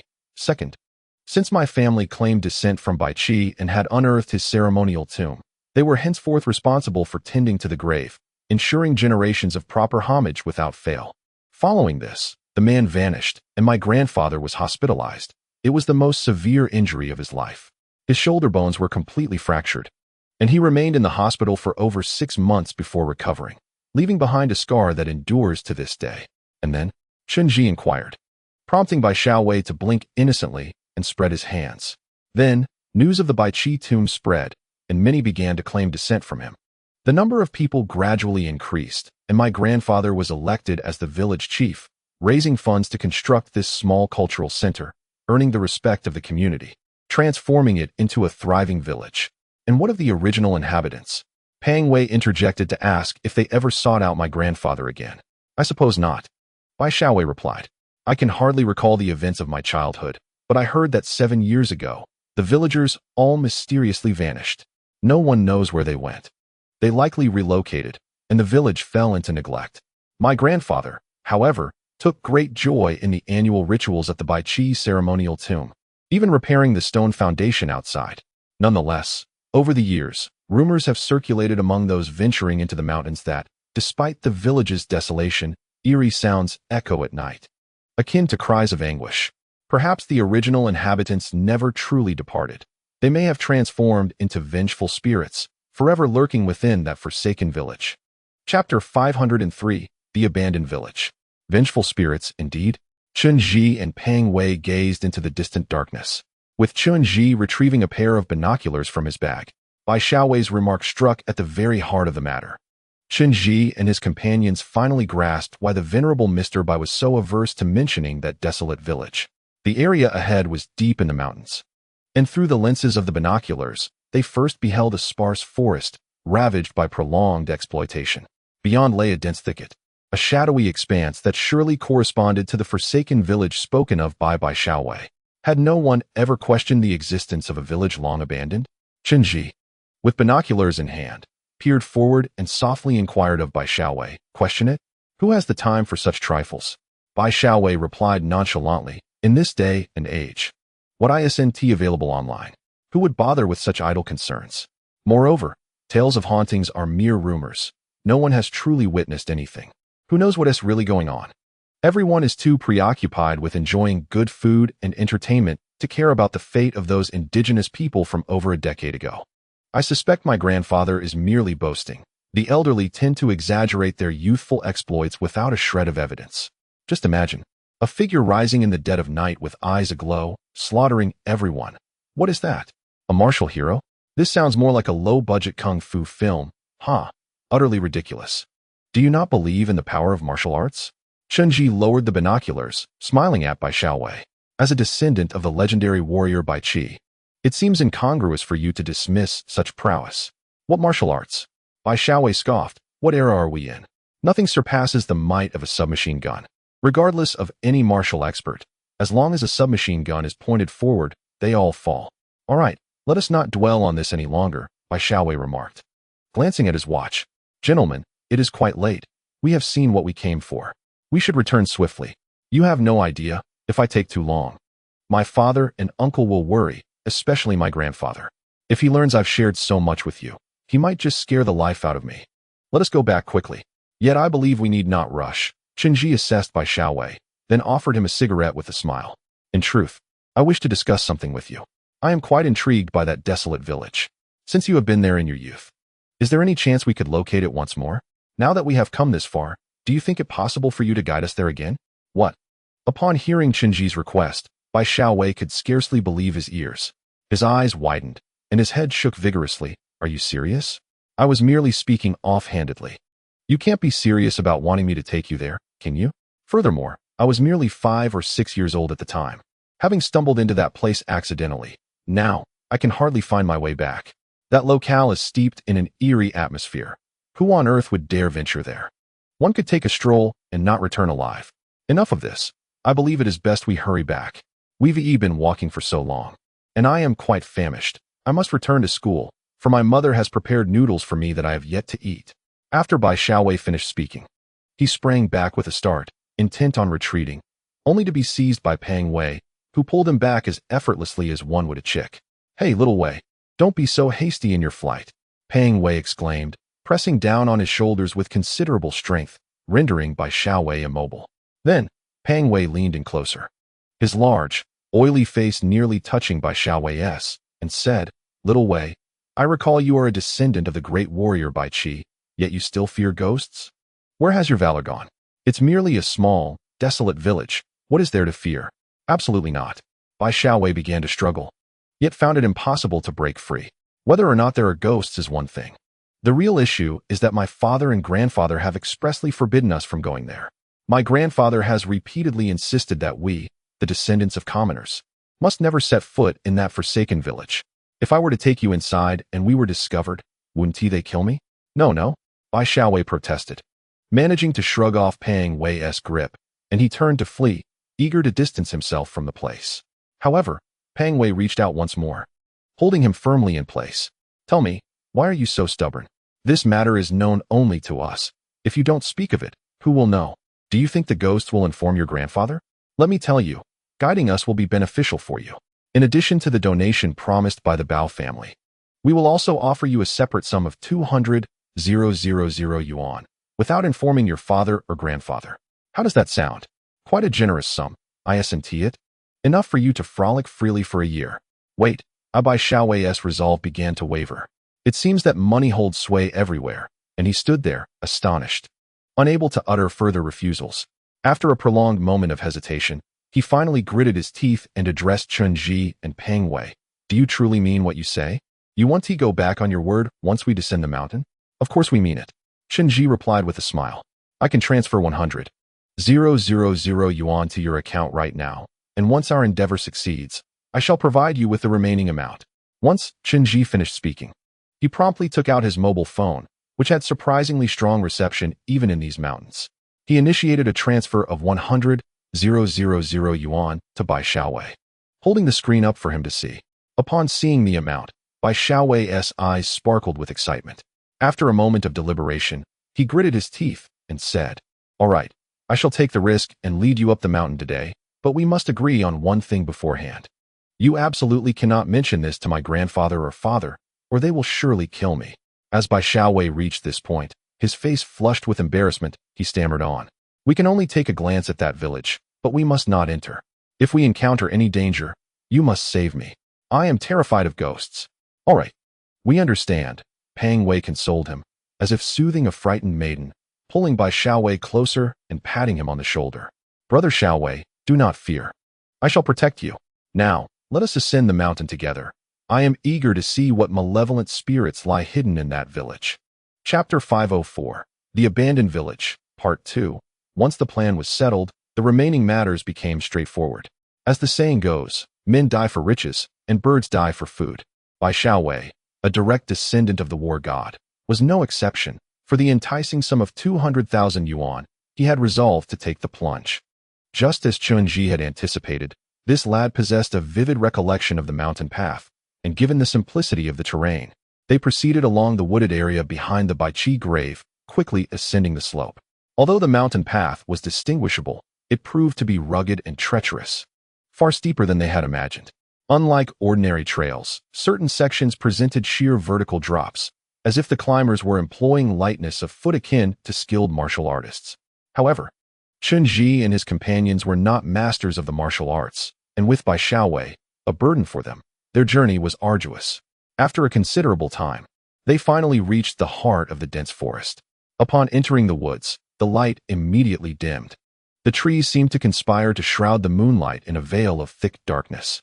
Bai Xiaowei glanced around, striving to recall his memories, and touched a nearby tree trunk. He then turned and said, Yes, this is the spot. I remember playing here as a child. The trunks are coated in resin, sticky and viscous, as if someone had slathered them in lard. I once got completely covered in it, and couldn't wash it off. I had to discard my clothes. After speaking, Bai Xiaowei raised his hand to touch the tree again, and then shone his flashlight towards Chen Zhi and Peng Wei. Indeed, his palm was thickly coated in resin, resembling lard. In Chen Zhi's memory, such trees were rare. They belonged to a unique species known for its vigorous life force and abundant resin, native to the remote south. These trees were seldom seen in the central plains, thriving only in sparsely populated areas. In ancient times, such trees were often utilized by practitioners for strategic formations. Having confirmed their location, Bai Xiaowei surveyed the surroundings and discerned the direction. He then led Chen Zhi and Peng Wei onward. Once enveloped in the forest, everything around them transformed dramatically. The wind here is chillingly cold, creating a stark contrast with the outside world. Just moments ago, they were in the realm of the living. And now, in an instant, they have stepped into the realm of shadows. As Bai Xiaowei arrived, he was clearly gripped by fear. He had previously promised Chen Zhi and Peng Wei a momentary surge of excitement overwhelming him, spurred by the allure of 200,000 yuan. However, upon entering this deep, shadowy forest, his legs began to tremble, and he contemplated retreat. Yet, at this moment, there was no room for his fear. Peng Wei had already seized him like a small chick, propelling him forward and compelling him to lead the way. They ventured deeper into the inky blackness of the woods, and Chen Zhi soon discerned that upon entering this forest, subtle and enigmatic formations had begun to manifest within its depths. This was an extraordinary formation birthed from nature itself, intertwining with the essence of the cosmos and all living entities. As the trees grew year by year, their resinous essence thickened, altering the soil's composition, and the entire land became enmeshed in this intricate formation, tightening its grip. Unfortunately, this formation had been severely compromised. subjected to an immensely destructive force that rendered its original efficacy null. Had it remained intact, this village would undoubtedly have been impregnable, and theoretically, it might have possessed some form of invisibility to the outside world. As they pressed onward, the ground beneath their feet transformed into a quagmire, thick with viscous oil. Walking upon it felt as if their feet were ensnared, an experience difficult to fathom unless one found themselves in such a predicament. After a strenuous trek through the forest, they beheld a misty expanse ahead, revealing a sheer cliff, and beneath the moonlight lay a crescent-shaped valley, a profound depression unfolding before them. The valley was deep. Illuminated by the moon, they could glimpse shadowy outlines of houses, wheat fields, and farmsteads beneath the gray mist, suggesting the presence of an ancient village. "That's it," Bai Xiaowei exclaimed, breathless with fear, pointing towards the village shrouded in fog. "I stumbled into this mountain by chance, twisted my ankle, and was parched beyond measure. I sought help in this village. I still remember tumbling down this hillside, landing on the ground and wailing. Eventually, someone discovered me, moving like the wind, and brought me water from the well. Then another person came and gently twisted my leg, and my foot was healed instantly. Now, as I recall everything, those people were truly remarkable." "Hey, Orange, what do you think?" Peng Wei asked, peering through his binoculars towards the low-lying area ahead. He turned to Chen Zhi. "The mist is quite obscuring. We can't see anything from up here. Should we venture down to take a look?" "Ah, is that really necessary?" Wang Xiaowei immediately expressed his discontent, exclaiming, "Did we not agree just a moment ago to merely observe from above and not descend? The area below is a ghost village. Are you not afraid of being captured by the spirits?" "I have an ominous premonition. A chilling sensation envelopes me. This eerie place surely harbors unknown terrors." Suddenly, an unsettlingly thin sound echoed from below, reminiscent of a tortured soul's mournful wail, sending shivers down one's spine. Before anyone could react, Bai Xiaowei suddenly screamed, collapsing onto the ground, startling Chen Zhi and Peng Wei. His face turned ashen, and he trembled, pointing ahead with a quivering hand. "Did you hear that? Did you hear it? There truly is a strange sound. It is indeed a ghost calling. We are haunted. We must flee. There are spirits here." Chapter 505, The Desolate Village, Part 3, Stay Put. Peng Wei firmly restrained the panic-stricken Bai Xiaowei, casting a knowing glance at Chen Zhi. The two of them cautiously advanced a few paces, concealing themselves behind the hillside, carefully peering out to listen attentively to the peculiar sound carried by the wind. The voice emanating from the valley was eerily authentic. Unlike the natural sounds produced by the wind rustling against objects, it resembled human vocal cords, growing increasingly shrill. There was an unmistakable sensation of human disconnection, and as the sound escalated, it transformed into an ethereal, haunting wail, indeed reminiscent of a ghostly cry. "Are you certain there are no living souls below?" Chen Zhi inquired, turning to Bai Xiaowei. "If there were any living beings, we would undoubtedly be aware of it." Bai Xiaowei replied, trembling. "We reside at the base of this mountain, and we are fully aware of any movements within. Consider this. If there were still people living here, how could we be oblivious to their presence? Even if they could cultivate rice and vegetables, they would need to descend for daily necessities or gather firewood. Surely, we would have encountered them at some point. Furthermore, those who ventured deep into the mountain have told us that years ago, they visited that village, and the dwellings there are in ruins, utterly uninhabitable. Let me take a look," Chen Zhi replied gravely, channeling his internal energy to swiftly release several streams of energy, which shot like arrows into the village. Minutes later, the energy returned, confirming Bai Xiaowei's description. Although the valley appeared ethereal, it was indeed a lifeless, desolate village. Chen Zhi's energy detected no movement, nor any living beings. "Let us descend and investigate," Chen Zhi declared, and without consulting anyone else. He grasped the edge of the cliff and leaped down. However, this audacious act left Bai Xiaowei utterly terrified. "What are you doing? How can your words be so insubstantial?" Bai Xiaowei immediately protested vehemently, exclaiming, "Did we not agree to simply observe? We cannot descend. That place is a ghost village. For years, there have been whispers of shadowy figures roaming there, and no one has dared to venture near. I refuse to court death. Besides, you all heard the eerie wailing. It is undoubtedly haunted. I shall take not a single cent of that 200,000, return it all to you, and let me leave." As Bai Xiaowei shouted, he frantically flailed his legs, attempting to retreat, but it was no easy feat. Peng Wei swiftly yanked him back, saying, Enough of your complaints, young warrior. Once you board this treacherous vessel, even if you wish to turn back, there is no retreat. Come now, let us descend together and see what wonders lie below. If we happen upon a female specter, we shall leave you as her suitor." With that, Pang Wei tugged at Bai Xiaowei's collar and leaped from the cliff, tumbling into the thicket below. Upon rising, they discovered that a shroud of gray mist enveloped them, while the fog below thickened, obscuring their view except for the narrow path beneath their feet and the immediate surroundings. They ventured deeper into the valley, and it was not long before they found themselves ensnared in the thick fog. The path was treacherous, and Bai Xiaowei spoke the truth. It was evident that no one had traversed this mountain trail in ages. Though traces of the path remained, it had become a quagmire, with treacherous cliffs slick with moisture, resembling the depths of a southern rainforest during the rainy season. As they pressed onward, their garments grew increasingly damp, beads of condensation forming upon their foreheads. The mist carried an icy chill that seeped into their very bones. In such an inhospitable environment, Bai Xiaowei initially struggled to voice his fears, but as they descended further, he grew increasingly reticent. The moonlight had been all but devoured by the encroaching fog, leaving them in a shroud of murky darkness. Within this haze, a sense of unknown dread loomed. The trees twisted into grotesque shapes, while boulders appeared as monstrous entities.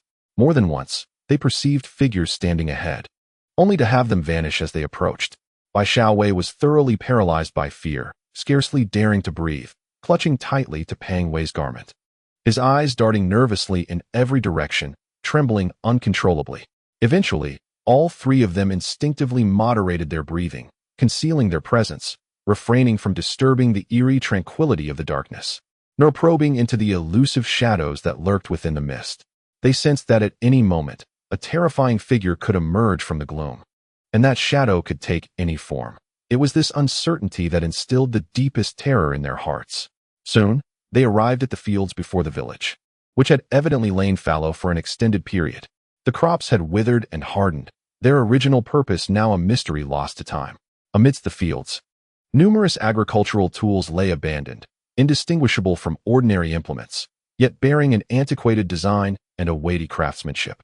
Chen Zhi approached and observed that these tools were significantly sturdier than the usual ones, predominantly forged from wrought iron, exuding an aura of robust durability.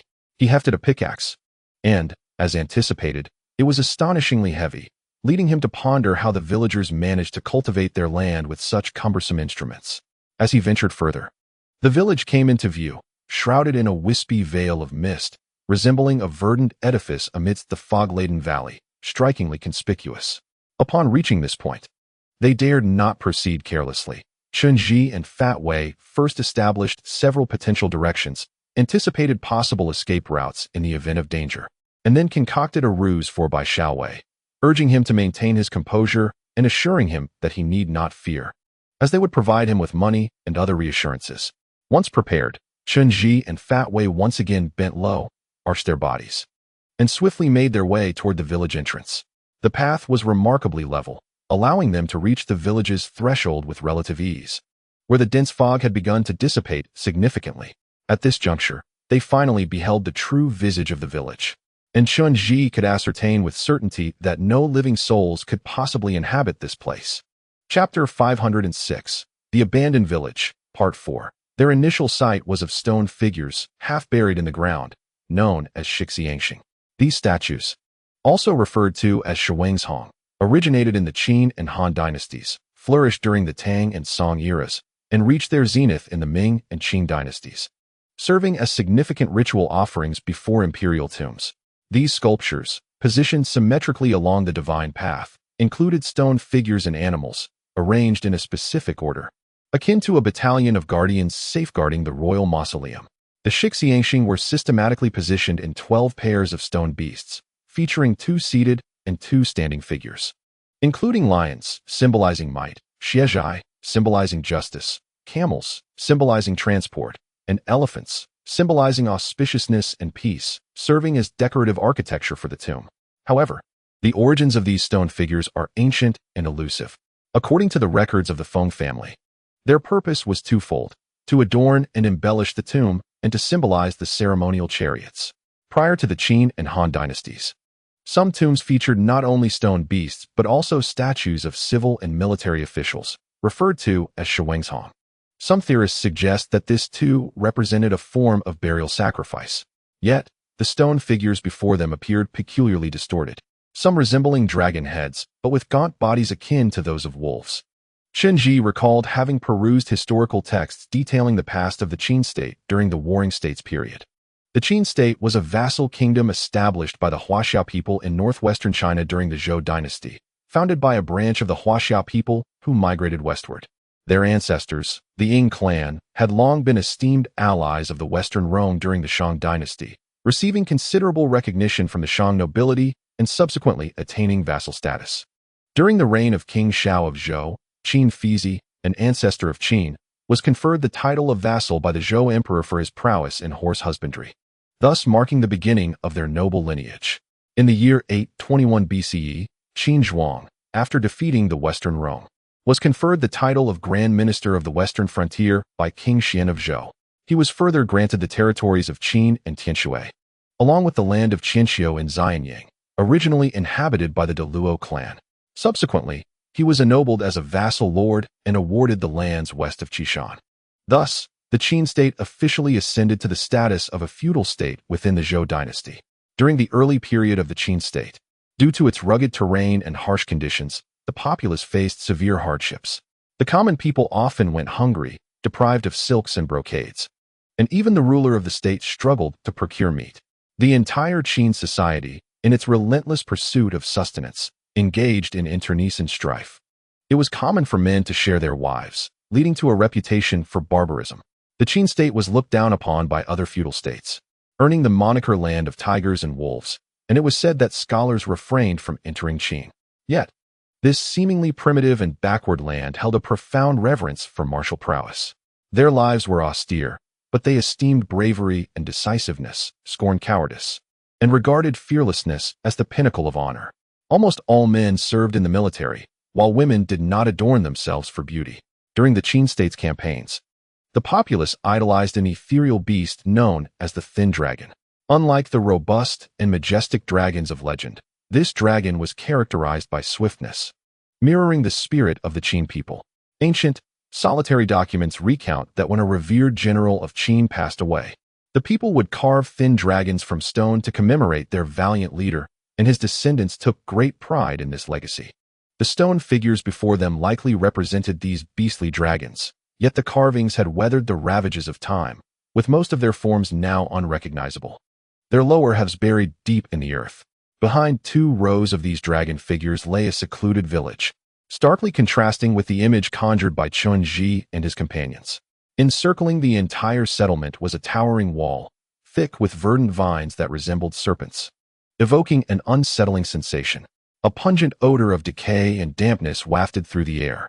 From the outside, the village bore no resemblance to a place abandoned for over a decade. Instead, it appeared akin to a long-forgotten hamlet lost within a tropical rainforest centuries ago. They cautiously approached the grand entrance of the wall, where a tall stone platform stood, topped by a flat stone slab bearing distinct markings. It was evident that for an extended period, sentinels had stood guard at this entrance, safeguarding the village. As night descended, the atmosphere grew oppressive, shrouded in smoke that blotted out the moonlight, rendering visibility poor and inducing a sense of unease. Chen Zhi and Pang Wei switched on their flashlights and ventured into the village, only to be met by a dense fog that obscured their surroundings. Navigating through the limited visibility, they moved cautiously, frequently stopping to reassess their bearings. At that moment, Bai Xiaowei trembled uncontrollably. As they pressed forward, the intricate details of the village gradually unfolded before their eyes. The village is indeed modest in size, likely accommodating no more than 1,000 residents. The architectural style of the cottages is remarkably simplistic, arranged in an orderly fashion, with nearly identical layouts. All the houses are enveloped in a thick covering of verdant vines, giving them the appearance of whimsical green cottages straight out of an animated film from a distance. Chen Zhi approached one of the cottages and drew a dagger, slicing through the vines, revealing wooden planks and mud walls intermingled with straw. As they continued onward, they observed that most of the buildings had collapsed, their roofs irreparably damaged. It seemed utterly implausible that anyone still resided in this village. In this pitch-black environment, one's imagination began to spiral uncontrollably. Everything around was steeped in an eerie atmosphere. These long-abandoned houses seemed to whisper tales of an ancient and hidden ethnicity, along with their unwavering persistence. As Bai Xiaowei had remarked, the village did not appear to have been collectively relocated, but rather seemed as if all its inhabitants had mysteriously vanished overnight. In some of the houses, remnants of daily life could still be seen, half-eaten meals and chopsticks placed neatly beside them, as if someone had just departed. However, it was perplexing that the village contained very few daily necessities or decorative items. There was a conspicuous absence of entertainment in each household, rendering them strikingly uniform and stark, reminiscent of a military encampment. Yet, there was one peculiar feature present in every yard, a wooden post firmly planted in the earth, a testament to rigorous martial training. Chen Zhi and Pang Wei arrived at one such wooden post, which was heavily entwined with vines. Chen Zhi first used his dagger to sever the vines, revealing the post's original form. Pang Wei, having carried a bottle of mineral water before their departure, still had more than half a bottle remaining. He poured the water over the post, washing away the fungal grime that had settled atop it. The markings on the post were now clearly exposed. For Chen Zhi and his companions, their training over the past period had afforded them a certain understanding of physical techniques, particularly for Pang Wei, who had received professional training after entering the organization. Each of their yards contained a similar post, and the marks upon it revealed a person's strength with utmost clarity. Goodness, this fist must be extraordinarily powerful, Pang Wei exclaimed, grinning as he traced the imprints on the post, speaking earnestly. Though these are all close combat punches, the marks here indicate that the force behind them is undeniably formidable. If this guy were to step outside, he would undoubtedly be a professional-level boxer. From this elevated perspective, the individual practicing martial arts appeared to be of considerable age, perhaps even a stunted youth. Remarkable indeed. The inhabitants of this place surely possess some extraordinary qualities. After Chen Zhi made this observation, he ran his hand over the wooden post, sniffed it, and finally, with the tip of his tongue, tasted its surface, his brow furrowing deeply in contemplation. What's wrong?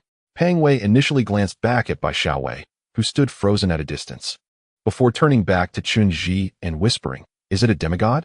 "Absolutely not," Chen Zhi replied, his expression dark and his brow tightly knitted as he scrutinized the darkened wooden post in his hand.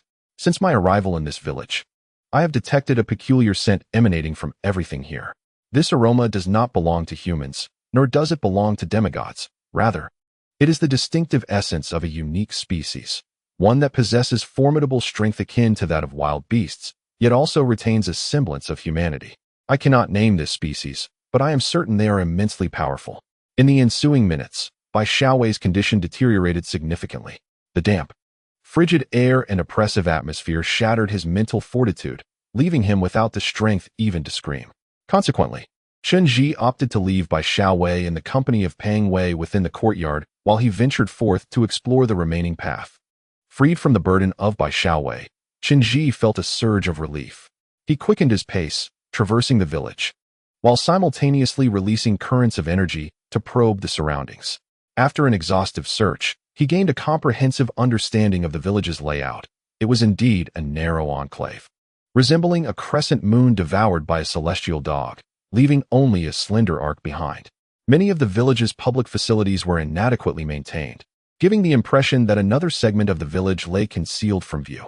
Upon returning to the previous courtyard, Chen Zhi found Bai Xiaowei collapsed on the ground, rendered incapacitated by the cold and fear, his complexion ashen and his body trembling on the verge of shock. Pang Wei informed Chen Zhi that shortly after his departure, the strange sounds had resurfaced, echoing ominously close, as though whispered directly into their ears, hauntingly mournful, akin to a ghost's lament.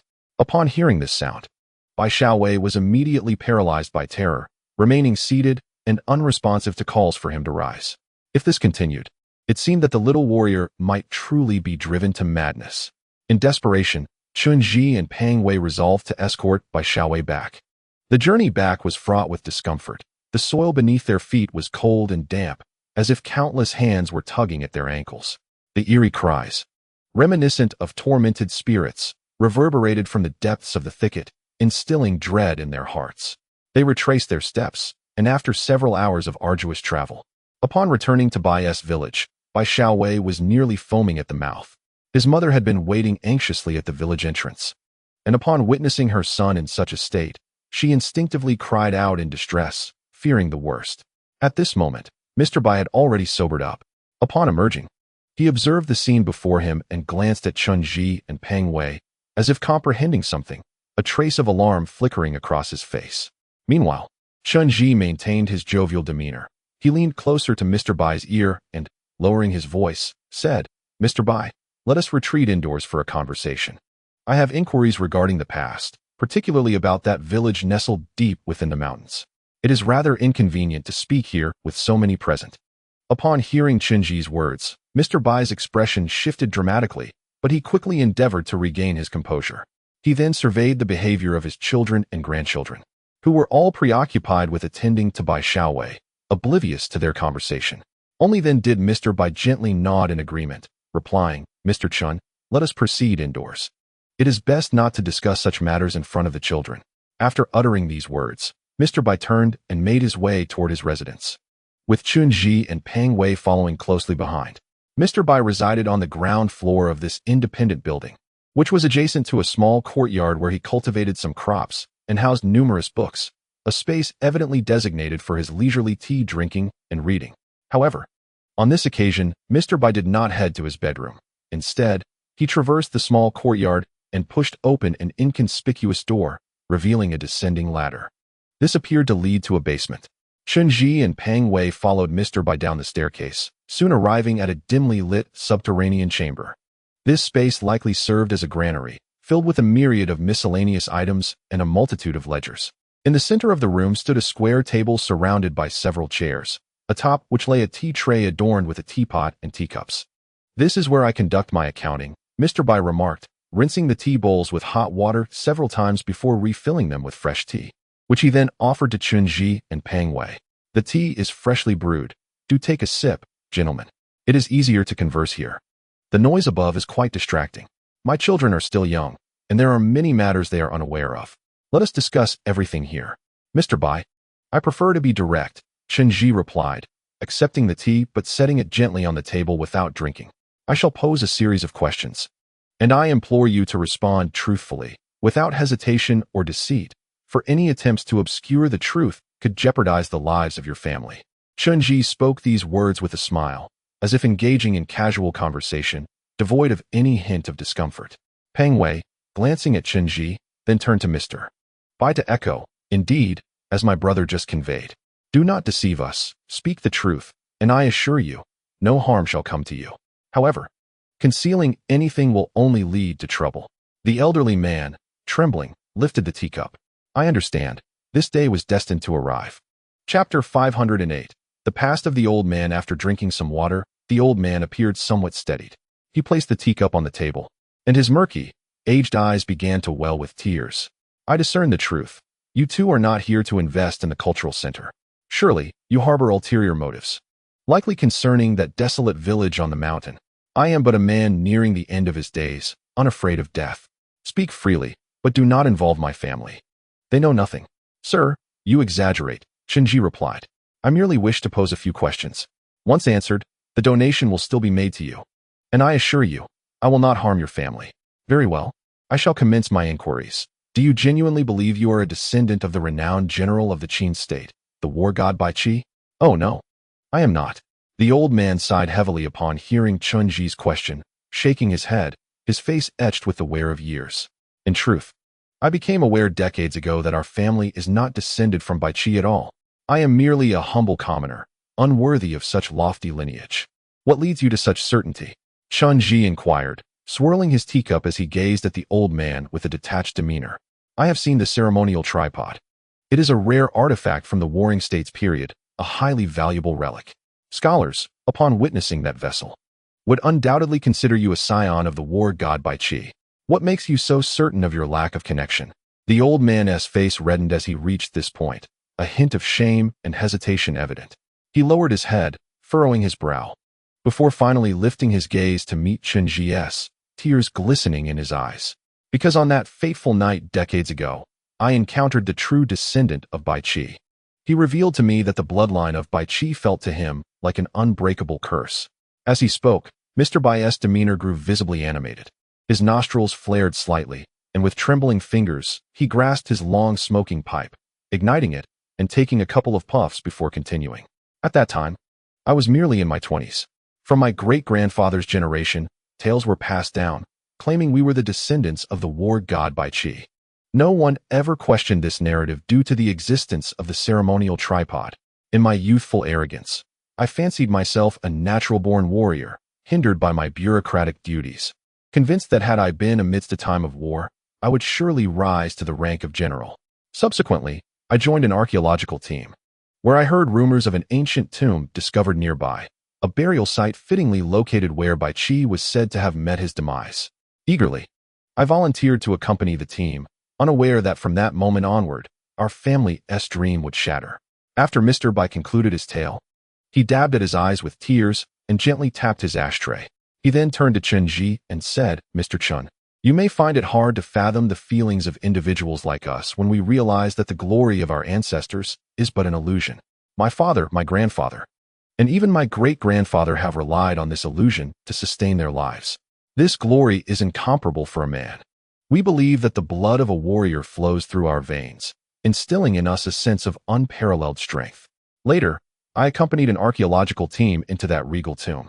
In the subterranean layers, we unearthed a terrifyingly heavy sword. I distinctly remember seeing the name of Bai Qi inscribed upon it, and I was overjoyed, convinced that we had discovered the burial site of our ancestor. To my dismay, our team leader turned out to be a grave robber. He absconded with the sword, but did not get far before being apprehended. That very night, under the moonlight, a man appeared before me, his eyes of vivid crimson, as if stained by blood. An image one cannot easily forget. Right before my eyes, he snapped the neck of our team leader and discarded the corpse onto the ground. A greedy man must pay a price. He demanded to know the whereabouts of the other team members. Terrified, I pleaded for mercy, begging him to spare our lives. Yet, this man was merciless. He possessed an uncanny ability to scent out those who had entered the tomb. In the stillness of the night, he swiftly dispatched the necks of all present, leaving only me alive. I was so frightened that I could hardly make a sound. There was no one else in that decrepit inn, and even if I awakened the proprietor, it would lead to our demise. Ultimately, realizing that I was next, I wept and begged for my life, insisting that I was not a grave robber, but rather seeking my roots, revealing my lineage as a descendant of Bai Qi. Initially, he did not believe me and advanced to choke me. However, I carried an image with me, a photograph of the ceremonial vessel granted by the Son of Heaven. I showed it to him, imploring him to spare my life in honor of our ancestor Bai Qi. To my astonishment, after examining the photograph, he relented. I noticed he fell silent for an extended period, then began to tremble, covering his face with his hands as he wept. "Was he truly crying before you?" Chen Zhi asked incredulously, casting a glance at Mr. Bai. "Are you certain you did not misremember?" "Absolutely not," Mr. Bai responded with conviction. "That man terrified me." His eyes glowed a fierce red, shimmering in the moonlight like two crimson glass beads. In the act of killing, he resembled a demon, yet ultimately, he wept. As he cried, his eyes gradually lost their color, transforming into the ordinary brown of a human. I realized he was, in fact, just an ordinary man. His face etched with exhaustion. He wept before me for a long time, deeply sorrowful, and I was too frightened to utter a word or inquire further. To my astonishment, he spoke extensively to me. He claimed to be an indigenous person residing in the mountains, where many with the surname Bai live. They are the true descendants of Bai Qi, having dwelled there for generations, guarding their ancestors' tombs. However, recently, a multitude of peculiar occurrences has transpired, and they can no longer endure it. "Peculiar occurrences?" Chen Zhi inquired. "Did he specify what those were?" "I do not know," the old man shook his head. At that moment, I cautiously probed, asking if he was troubled by something or faced any issues. Yet he merely shook his head in silence and told me that as an ordinary human, I should feel fortunate. In contrast, being a genuine descendant of Bai Qi is akin to a curse of eternal life. Chapter 509. The Hidden Blade, is that all that man said? Chen Zhi turned to the elder Bai, continuing his inquiry. Indeed, that was all. The elder Bai innocently nodded. I was utterly terrified. After all, he was a murderous fiend. How could I dare to converse with him? I feared that he might unleash his wrath upon me. Before departing, he cautioned me sternly not to inquire about the village atop the mountain nor to engage with them, for if I did, he could not guarantee my safety. Furthermore, since I deemed myself a descendant of Bai Qi, I was to continue playing that role. The tomb of Bai Qi had been discovered, and henceforth, I was to assume responsibility for the ancestral rites and memorials during festive occasions. Is that all? Chen Zhi queried coldly, casting a glance at the septuagenarian. Have you never encountered him again? Never again, the old man replied sincerely. How could I dare provoke such a person? For decades, I have kept my distance from that village, forbidding my children from playing in the mountains. Even if they chanced upon it, they would immediately steer clear. Those indigenous people rarely emerged, and 7 years ago, I know not what calamity befell the mountain. Mud and debris cascaded down the ravine, burying the entire village, leaving not a soul to escape. They likely perished. Is that so? Chen Zhi scrutinized the trembling old man, peering into his eyes before smiling. Elder Bai, do you realize? I can discern illogical points from the tales recounted by individuals, allowing me to infer the true nature of events, inclusive of your character and the choices you made at that time. I do not perceive you as one who is overly fearful of death. On the contrary, you have always taken pride in being a descendant of Bai Qi, never yielding easily. Upon discovering the theft of the blade, you must have been incensed, and the events that followed are known only to you and that man. Upon hearing Chen Zhi's words, the old man appeared as though struck by lightning, his face paling dramatically, his expression shifting, and his eyes now glaring at Chen Zhi with hostility, choosing to remain silent.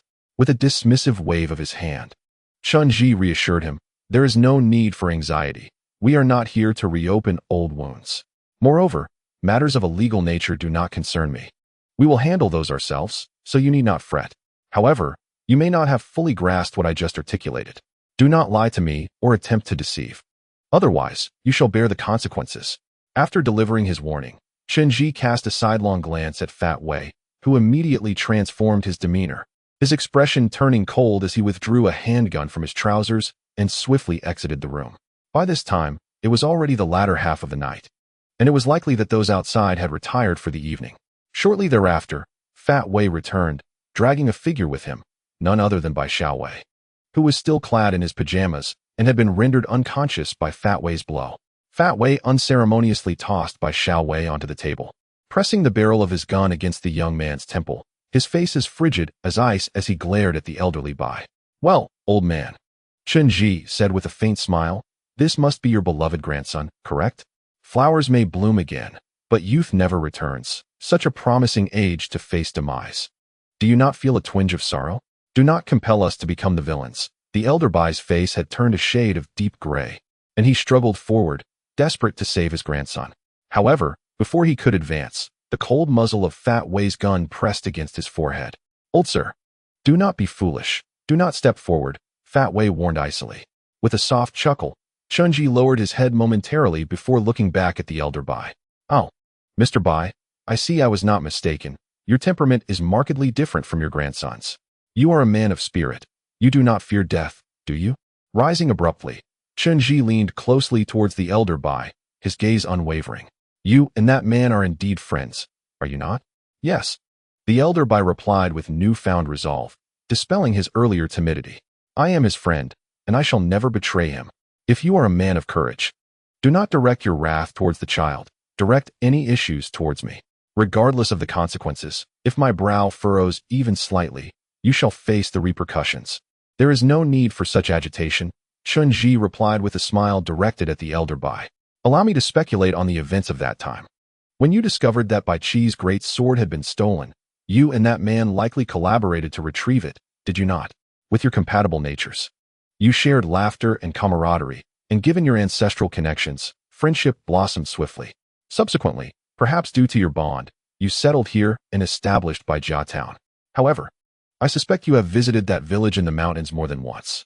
You frequently met with that man, procuring supplies from the foothills and relaying messages, providing cover, until that catastrophic event 7 years ago severed your ties. If I am not mistaken, that man must have entrusted you with some final words. Should he find himself in a perilous situation, such as a journey to Bai Qi's true resting place. How do you know this? The elder Bai stammered, his lips trembling as he sank into a chair, gazing at Chen Zhi in disbelief.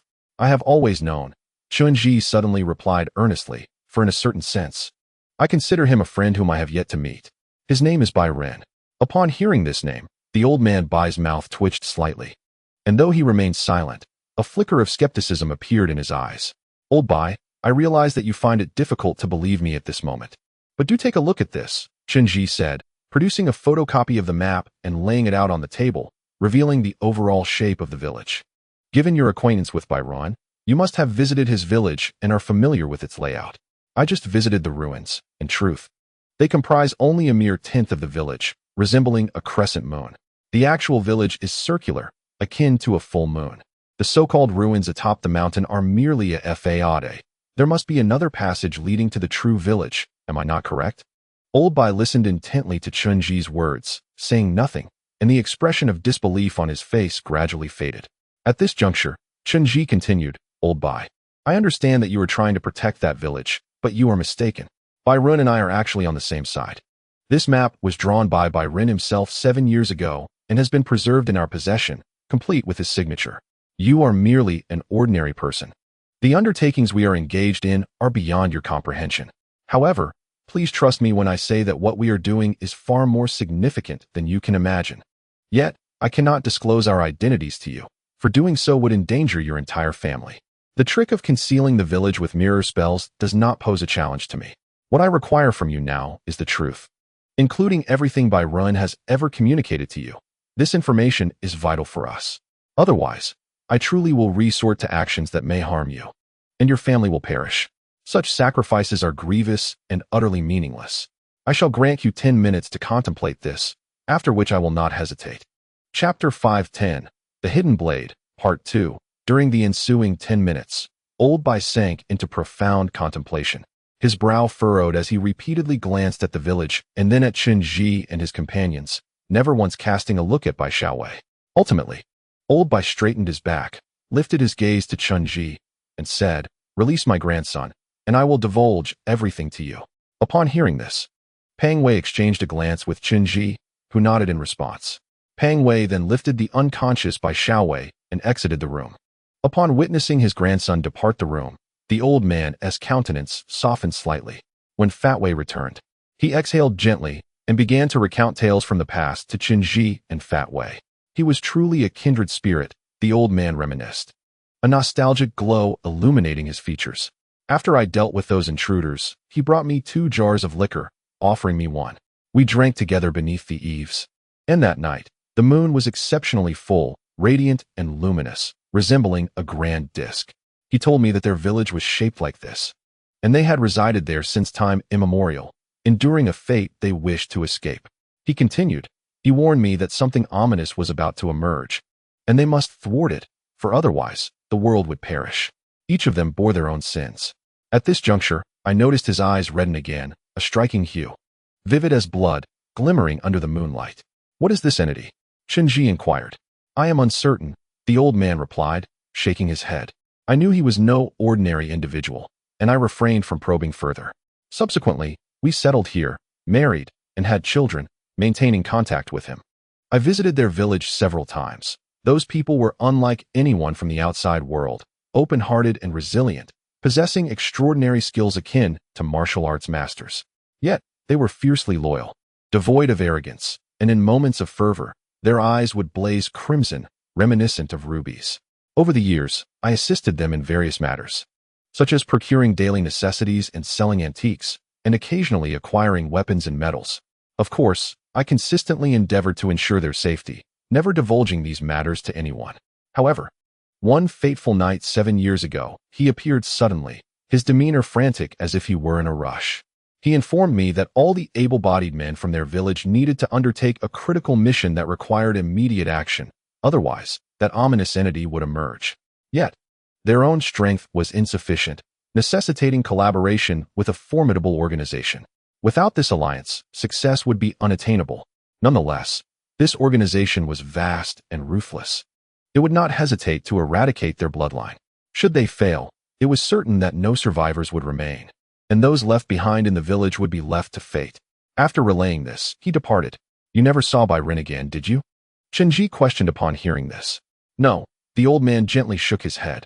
Since that day, I have not encountered him again. Months later, a landslide occurred in the mountains, and those people suddenly vanished, leaving behind nothing. Every day for these 7 years, I have sought a way to locate that village. If there are still children residing there, I bear the responsibility to care for them. If these children survived, they should have grown by now. I understand, Chen Zhi nodded. And what of that great blade? I have investigated thoroughly, and not a single museum has ever housed a blade of such magnitude.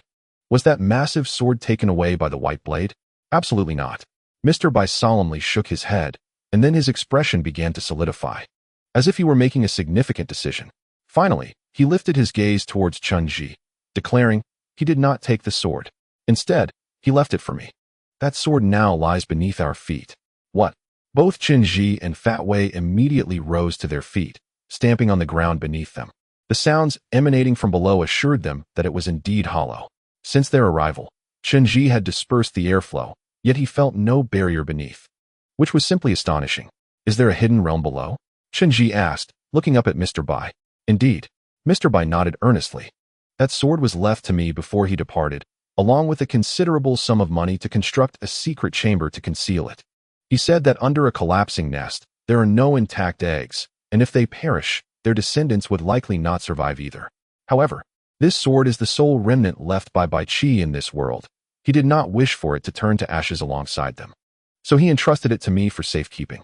Subsequently, the white blade provided me with several peculiar illustrations of talisman papers, instructing me to engage a craftsman to dip them in fishy water and inscribe them upon the walls of the chamber below. He proclaimed that from that moment forth, no one would discover the treasures hidden beneath. After the white blade departed, I followed his instructions.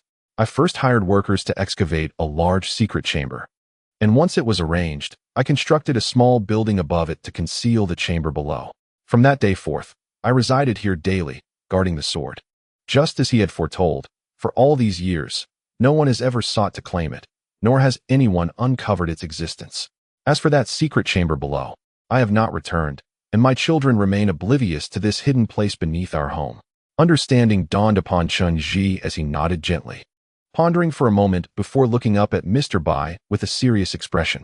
Mr. Bai, since we have reached this point, please lead us down to see it. I wish to behold the sword, and, if possible, take it with me. Upon hearing Chen Zhi's request, Mr. Bai appeared noticeably hesitant. Although he had been forthright in addressing Chen Zhi's inquiries, Chen Zhi could sense a certain sense of responsibility emanating from the old man regarding the sword. He was reluctant to entrust it to outsiders. I may return the sword to its rightful owner, Chen Zhi stated, producing a lighter from his pocket and igniting a cigarette. As you mentioned earlier, if there are still children in that village, they should now be grown. I will seek out that village and take you with me to return the sword to them. I must also convey some unfortunate news. To my knowledge, your old friend, the White Blade, passed away 7 years ago, deep within that village. I speculate that he perished for a conviction to prevent that entity from emerging. It must have been his greatest wish before he departed, and I am here to fulfill that wish. Chapter 511, The Hidden Blade, Part 3, Orange. It seemed that Fat Wei felt Chen Zhi had spoken excessively, casting him a sidelong glance to indicate he should cease. Yet, Chen Zhi showed no intention of stopping. He gazed earnestly at the old man Bai, as if he were an intimately acquainted friend. Mr. Bai, we may inhabit different realms, yet our objectives are likely aligned. I trust your judgment. Time is of the essence. Please, guide us downward. Very well. After a moment's contemplation, Mr. Bai resolutely stood, extinguishing the lights in the room. He then cautiously stepped outside to assess the situation. It was already late into the night, and no one was aware of the events transpiring in this secluded place. Mr. Bai secured the large iron door before returning to lock the basement door as well. Once both doors were firmly shut, darkness enveloped the room. He retrieved a flashlight and gestured to Chen Zhi and Fat Wei. Come, gentlemen, I shall show you the long blade. After speaking, Mr. Bai turned towards a corner of the wall, where he felt several bricks and forcefully pushed them forward. This action unveiled a spiral staircase leading downwards. An overwhelming stench, reminiscent of rotting fish, emanated from within, as if countless tons of fish had perished there, causing Chen Zhi and Fat Wei to wrinkle their noses in disgust. Yet Mr. Bai appeared oblivious to the odor. Illuminating the path with his flashlight, he beckoned Chen Zhi and Fat Wei to follow him into the abyss. Thus, in the depths of that shadowy realm, Mr. Bai led Chen Zhi and Fat Wei downward. The iron spiral staircase clanged beneath their feet. From the moment they descended, Chen Zhi was acutely aware of a formidable and arcane energy a power unlike any he had previously encountered. It transcended traditional notions of sorcery, devoid of any human or divine connection, entering a realm entirely foreign. When they reached the lowest level, that ineffable aura finally erupted into the air. Before them stood a slightly ajar door, unsecured yet adorned with an enormous talisman firmly affixed to its surface. Interestingly, this iron door was merely a facade. Only two large panels were visible from the outside, while the interior was solidly sealed. A narrow gap revealed nothing beyond a wall, and according to Chen Zhi's perceptive abilities, this subterranean space appeared to culminate here. Mr. Bai approached, intent on tearing at the talisman. It was a sizable piece of talismanic paper, seemingly bonded to the iron door, rendering it exceedingly difficult to detach. At this moment, Mr. Bai was evidently exerting every ounce of his strength, repeatedly moistening his fingers to trace those peculiar patterns anew. During this process, the old man trembled violently. His nails began to ooze blood, as if the sticky talisman had inflicted harm upon his body. After several attempts, he finally tore the sealing paper from the door, and at that moment, the true visage of the grand door was unveiled before them. Everything behind the door had transformed. It had morphed into a dark, cavernous void, with the iron door ajar, revealing a shadowy crevice. Yet from that fissure emanated an overwhelming aura that was both formidable and unsettling. Even from a distance, Chen Zhi could distinctly sense the piercing, bone-chilling murderous intent radiating from the gap, a palpable dread that sent shivers down one's spine, as if the most brutal entity in existence lay beyond that door. Without exchanging many words, Chen Zhi gestured for the old man to step aside, subsequently conjuring a protective barrier enveloping both himself and Fat Wei. They advanced swiftly and pushed open the grand door. As it swung open, a rush of icy air surged forth. Chen Zhi immediately felt the imprint of the barrier. Had they not established it, their faces would likely be marred with lacerations by now. He had once heard that when a weapon has slain countless lives, it acquires a certain sentience. The malice it harbors can manifest as a tangible attack, even possessing the power to kill. Contemplating this, Chen Zhi furrowed his brow and switched on his flashlight, illuminating the darkness ahead. The beam struck a gleaming metallic surface, which promptly reflected the light back. Although the entirety of the weapon remained obscured, Chen Zhi could sense its extraordinary craftsmanship, a marvel beyond compare. Seizing the opportunity, the old man slipped inside, activating a switch nearby. With a series of crackling sounds, all the lights in the room flickered to life. It became evident that this was a chamber encased in fine steel plates, surrounded by a stringent security system, with bright incandescent lights suspended above. The sophisticated design of the facilities suggested that the old man had invested considerable resources in constructing this secret room, and the incantation provided by Bai Ren proved exceptionally effective. As the illumination filled the space, everything within became clearly visible. Accompanied by a flash of blinding light, a colossal 3-meter-long blade manifested before them. Indeed, it was an unparalleled artifact, measuring approximately 3 meters in length, with 1/3 being the blade and 2/3 the hilt. Its overall form bore a resemblance to Guan Yu's famous green dragon crescent blade, featuring a long hilt wrapped in black leather adorned with intricate patterns that glimmered with a muted sheen. The blade itself was pristine and luminous, reminiscent of a still pool of water, utterly unblemished. Such blades were once common in ancient warfare, as warriors adept in cavalry would wield them while mounted, striking down foes in the heat of battle, where a general could determine victory or defeat single-handedly. This is a long-handled sword, a gleaming saber. As Chen Zhi approached it, he could see his reflection on the lustrous metallic surface, feeling a chill that penetrated to his very marrow. Below, the hilt was intricately carved with a dragon, coiling in exquisite artistry, as though crafted by divine hands. On the side of the hilt, a small inscription read, "Bestowed by the Marquis of Wuan, by Qi." Chapter 512, The Giant Blade. Chen Zhi stepped closer, gently caressing the hilt wrapped in black leather, and an immediate warmth enveloped his palm, coursing through to his fingertips. Along with this tactile sensation, an indescribable, immense notion surged from the hilt into Chen Zhi's mind, a fervent obsession for slaughter, shrouded in blood. Devoid of humanity, morality, pity, or compassion, fixated solely on the desire for victory.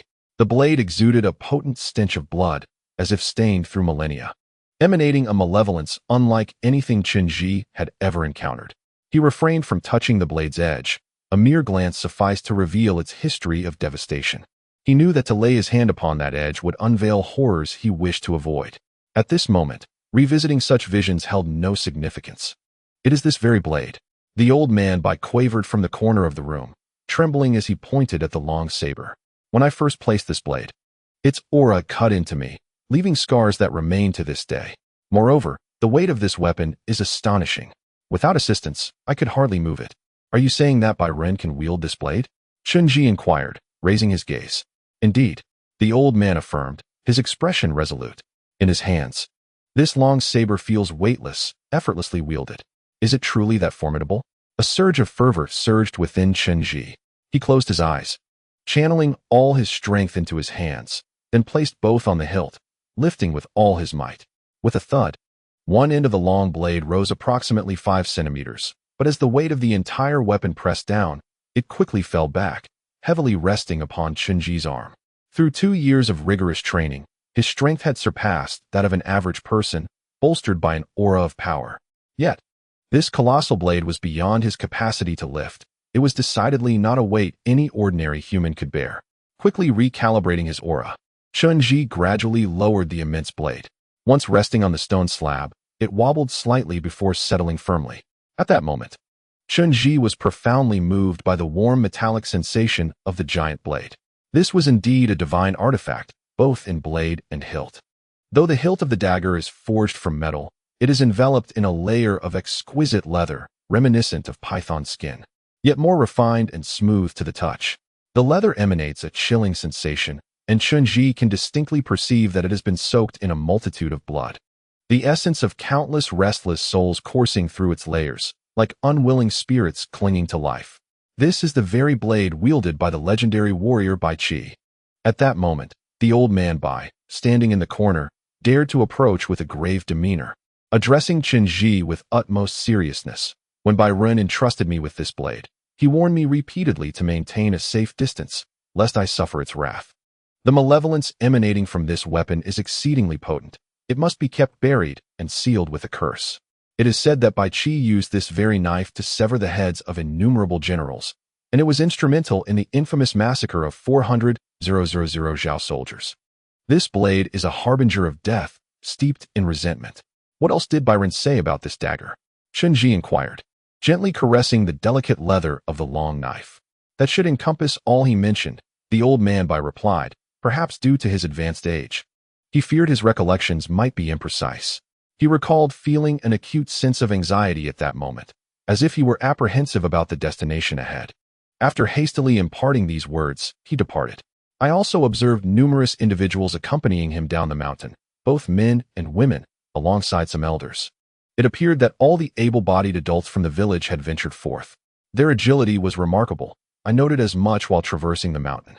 Few of them navigated the paths normally. They moved as if gliding through the air, and in no time, their figures vanished from sight. Shortly thereafter, I was informed that many had been sighted in the depths of the mountains, silhouettes and tents visible, albeit indistinct due to distance and lighting. A few days later, those individuals disappeared entirely. A sudden mudslide erupted at the mountain's peak, engulfing everything in its path. The village was left desolate. "The incident you witnessed was not merely a landslide." Chen Zhi turned to the old man Bai. "I have visited that village. The houses are now overrun with verdant vines, appearing as though they were once flourishing with life. However, this is actually a residual phenomenon of sorcery. When a significant spell is cast in a location, it attracts such green vines to proliferate, gradually enveloping the entire village in a verdant shroud. 7 years ago, a formidable incantation must have been performed in that very spot, encompassing the entire village within its reach, resulting in this effect. This, I cannot comprehend," the old man Bai remarked.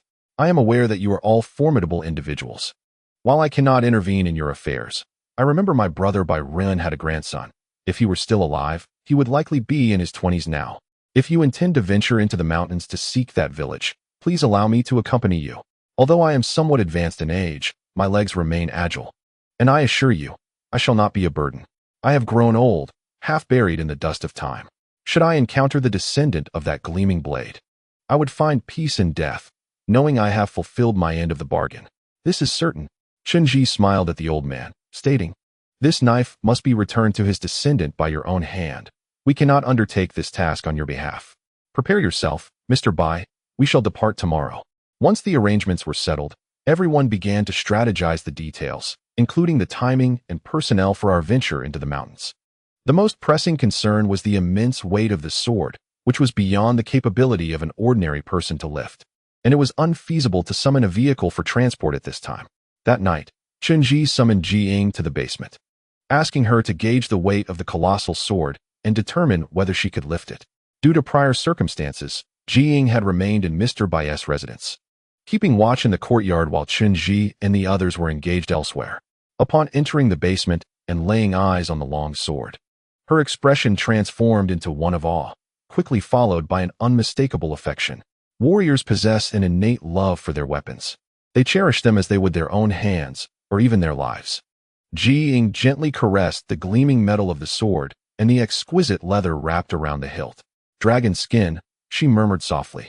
Chapter 513. The Colossal Sword, Part 2, Dragon Skin, she repeated, her fingers gliding over the dark leather of the hilt.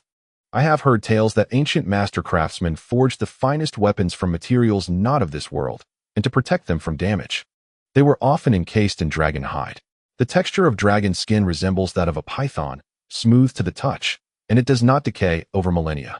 I have encountered this legendary dragon hide only once before, on Ji Yang's black sword. I never imagined I would behold such a divine artifact today. It is indeed an honor. This sword is quite heavy, Chen Zhi remarked to Ji Yang. We must carry it into the mountains, and it will require considerable effort. Why not give it a try? Can you lift it? Oh. Ji Yang appeared taken aback by Chen Zhi's inquiry, her face reflecting a hint of uncertainty. There is no need for concern, Chief. It is merely a weapon. With that, she extended her right hand, her fingers wrapping around the ebony hilt, and exerted force, attempting to lift the colossal sword with one hand. A melodious clang resonated through the air as the sword was raised, but within mere seconds, it crashed back onto the stone floor, causing the room to tremble. Ji Ying immediately clutched her wrist, grimacing as she tightened her grip. Chen Zhi understood that she had inadvertently twisted her wrist. Ji Ying was a confident warrior, possessing a strength-based fighting style and great assurance in her abilities. She had underestimated the sword's weight, believing she could effortlessly raise it with one hand, only to discover that its heft far exceeded her expectations, resulting in an unintended injury. This matter completely took her by surprise, and her complexion darkened slightly. Chen Zhi observed as a flicker of indignation emanated from her brow, an unmistakable mark of the warrior's inherent dignity. During this time, he had often heard whispers about the warriors of Shiqi, renowned for their fierce competitiveness and unwillingness to endure defeat. It was said that, when faced with humiliation, some warriors might even resort to extreme measures such as suicide. A formidable red-belted warrior like Ji Ying could hardly fathom the disgrace of being mocked by a colossal blade. Ji Ying stepped back a couple of paces, extending her right arm outward and closing her eyes. Her arm stood perfectly vertical to her body, as an azure aura of energy swiftly radiated from within her, converging along her right arm. Then, she opened her eyes, took a step forward, and reached out with her energized right hand, seizing the hilt of the enormous sword. Her left hand clasped her right arm. Concurrently, the energy enveloping her hand began to spread along the sword, encasing it entirely. With renewed vigor, Ji Ying exerted force along the length of the blade, lifting the massive sword upward. With a crisp, resonant sound, she hoisted the sword completely, swinging it horizontally, unleashing a tempestuous wave of sword energy that surged throughout the room. The fierce blade wind, akin to a raging hurricane, rapidly swept in all directions, leaving deep gashes etched upon the walls. Chief, Ji Ying, holding the sword with one hand, turned to face Chen Zhi. This sword is exceedingly heavy. I can barely lift it and carry it over distances. However, I estimate that even blue-belted warriors would struggle immensely to wield it. I understand. Chen Zhi nodded. Please return the sword for now. Understood, Ji Ying responded, gracefully executing a spin in the air before placing the colossal sword back upon the stone slab. In an instant, the room was suffused with a chilling light, an aura of lethal intent that enveloped the space, causing every occupant to feel a shiver run through them, their hearts racing. The bone-chilling atmosphere was profoundly unsettling. Ji Ying, prepare yourself. We shall depart tomorrow, Chen Zhi instructed her. Yes, Jiang replied, lowering her head before exiting. Meanwhile, the old man, utterly astonished, could hardly find words to express his disbelief. Leaning against the wall, he watched the strikingly powerful woman depart, then turned to Chen Zhi and Pang Wei. Fellows, if we are to set out tomorrow, we must ascertain the route, he remarked. I am quite familiar with the path to that village, but as you mentioned earlier, the desolate village atop the mountain is merely a fade, concealing deeper mysteries. I have ventured into the true village before, but after the landslide, I could no longer locate the entrance, and it seems to be sealed by some form of magic. You need not worry about that, Chen Zhi reassured him. I will handle all matters regarding the magic. Thus, after a brief discussion, they returned to the ground. Due to the urgency of time, and with only a few hours remaining until dawn, everyone needed to seize the opportunity to rest and regain their strength before embarking on their journey the next day. It was barely past 6 in the morning when Bai Xiaowei's cries jolted them from their slumber. Last night, he had been knocked unconscious in his dreams by Pang Wei, and upon waking, he discovered a large bruise on his forehead, prompting him to scream wildly. He insisted that he had encountered a ghost in the desolate village, claiming that a female specter dressed in a red gown had struck him on the head, leaving him with the bruise, and his vivid recounting almost convinced the entire family. Bai Xiaowei's mother began incessantly chiding Chen Zhi and Pang Wei, blaming them for taking her child to that haunted place, and throughout breakfast, she offered them little kindness. Fortunately, old Bai defended them, stating that the two guests were interested in developing the desolate village into a tourist attraction, and he would personally guide them up the mountain that day. After a quick meal and gathering their gear, the group set off towards the mountain. The journey proceeded remarkably smoothly. Despite carrying a hefty sword, Jiang moved with surprising agility. Old Bai, despite his advanced age, displayed remarkable vitality, often stubbornly leading the way. Thus, they swiftly ascended the mountain along the path, traversed the valley, entered the mist, and returned once more to the Eerie village. By now, it was 10 in the morning, and the sun was high in the sky, yet the visibility remained poor beneath the swirling fog, revealing the green village houses ensnared by vines. Old Bai, equipped with Chen Zhi's binoculars, peered ahead for a considerable time before raising his hand to point towards a cylindrical structure at the eastern end of the village. He addressed Chen Zhi and Pang Wei, stating, "That is the place. I entered the village from there. The cylindrical building resembles a house of sorcery. I felt nothing when I stepped inside, but when I emerged, I found myself in an entirely different world."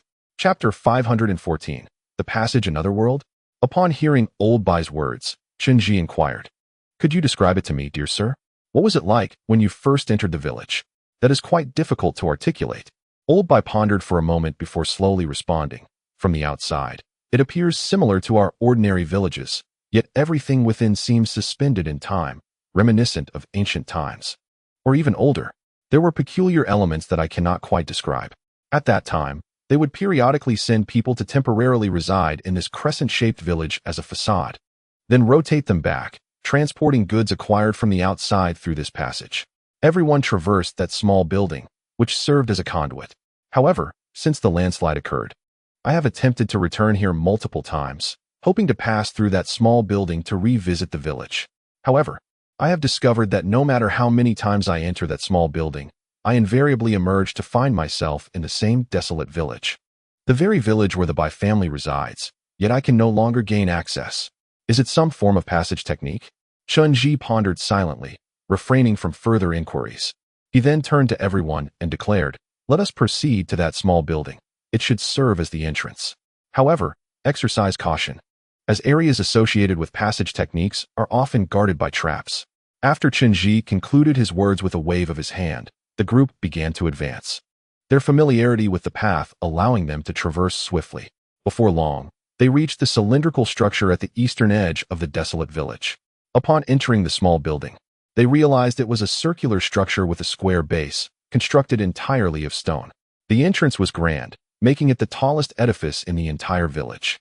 The exterior of this small building was adorned with a dense growth of green vines, which appeared thicker than those found elsewhere, entwining the entire structure so tightly that from a distance, it resembled a verdant yurt. The ground beneath the building was similarly overrun with green vines, slithering like serpents. It was evident that the enchantments cast upon this structure were far more potent than those in other locations. With no discernible path available on the ground, They were compelled to traverse the tangled vines, which formed large gaps and uneven surfaces. A moment's carelessness could lead to one's foot becoming ensnared.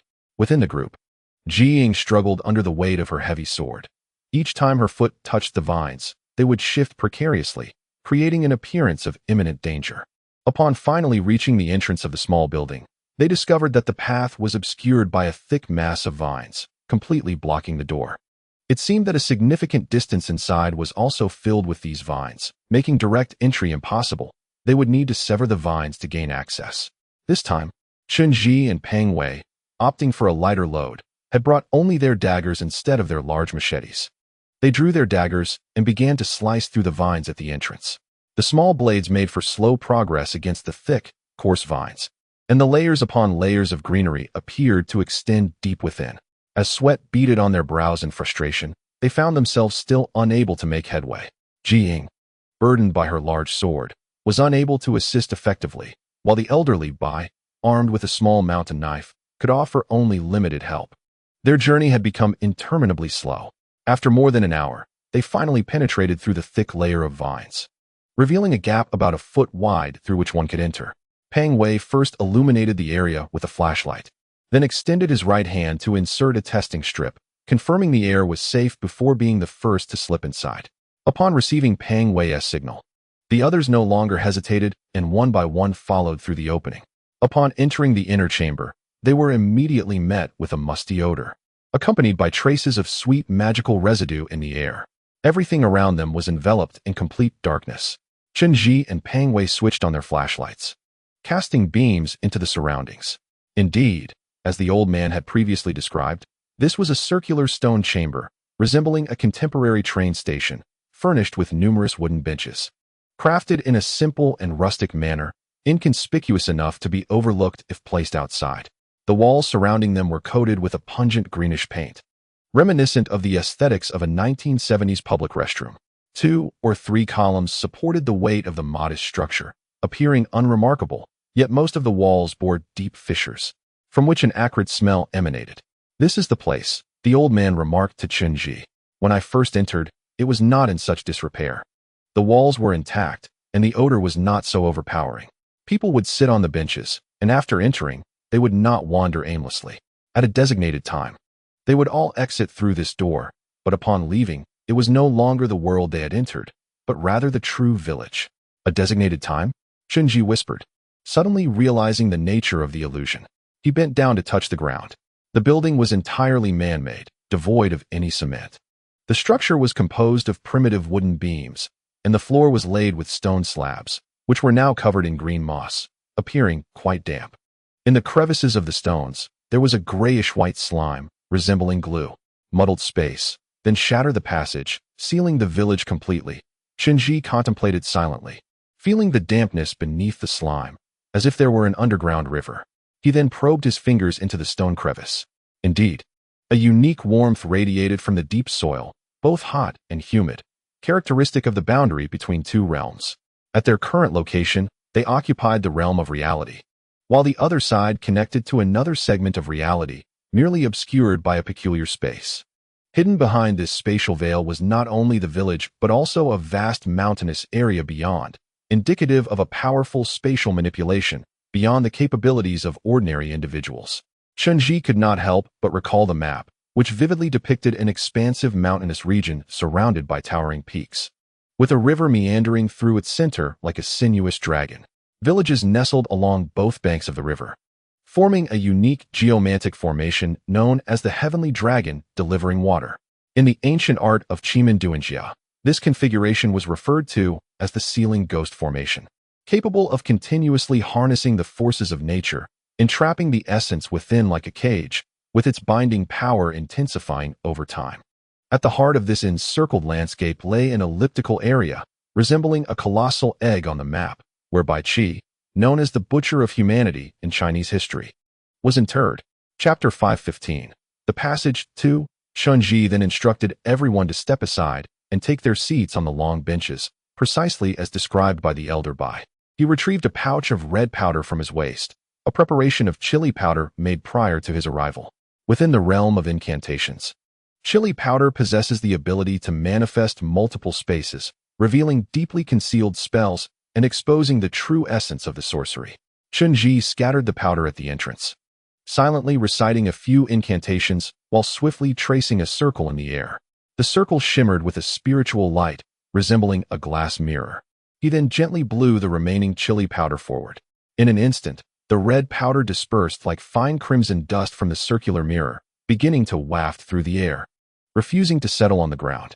Instead, it hovered and drifted, quickly filling the vast room. The red dust, akin to crimson insects, transformed the areas it touched, instigating subtle changes. The surrounding walls began to tremble, including the cracks that seemed to exude strange gases. Before long, all present were astonished to witness vague shadows materializing in the air, each reminiscent of different spaces, with figures moving about, some seated on benches, representing various eras and seemingly depicting the room's former appearances. Chen Zhi then recited additional incantations, shaping his palms into a unique formation directed toward the ephemeral shadows. As he moved, the red powder gradually encircled the shadows, enveloping them entirely. Ultimately, all the shadows morphed into a pure red hue, swiftly contracting and solidifying, before falling to the ground with a series of sharp sounds. They transformed into irregular yet orderly red puzzle pieces, reminiscent of fragments from a jigsaw puzzle. Chen Zhi collected these pieces and systematically arranged them, meticulously sorting them until he successfully formed a complete square from the red frames.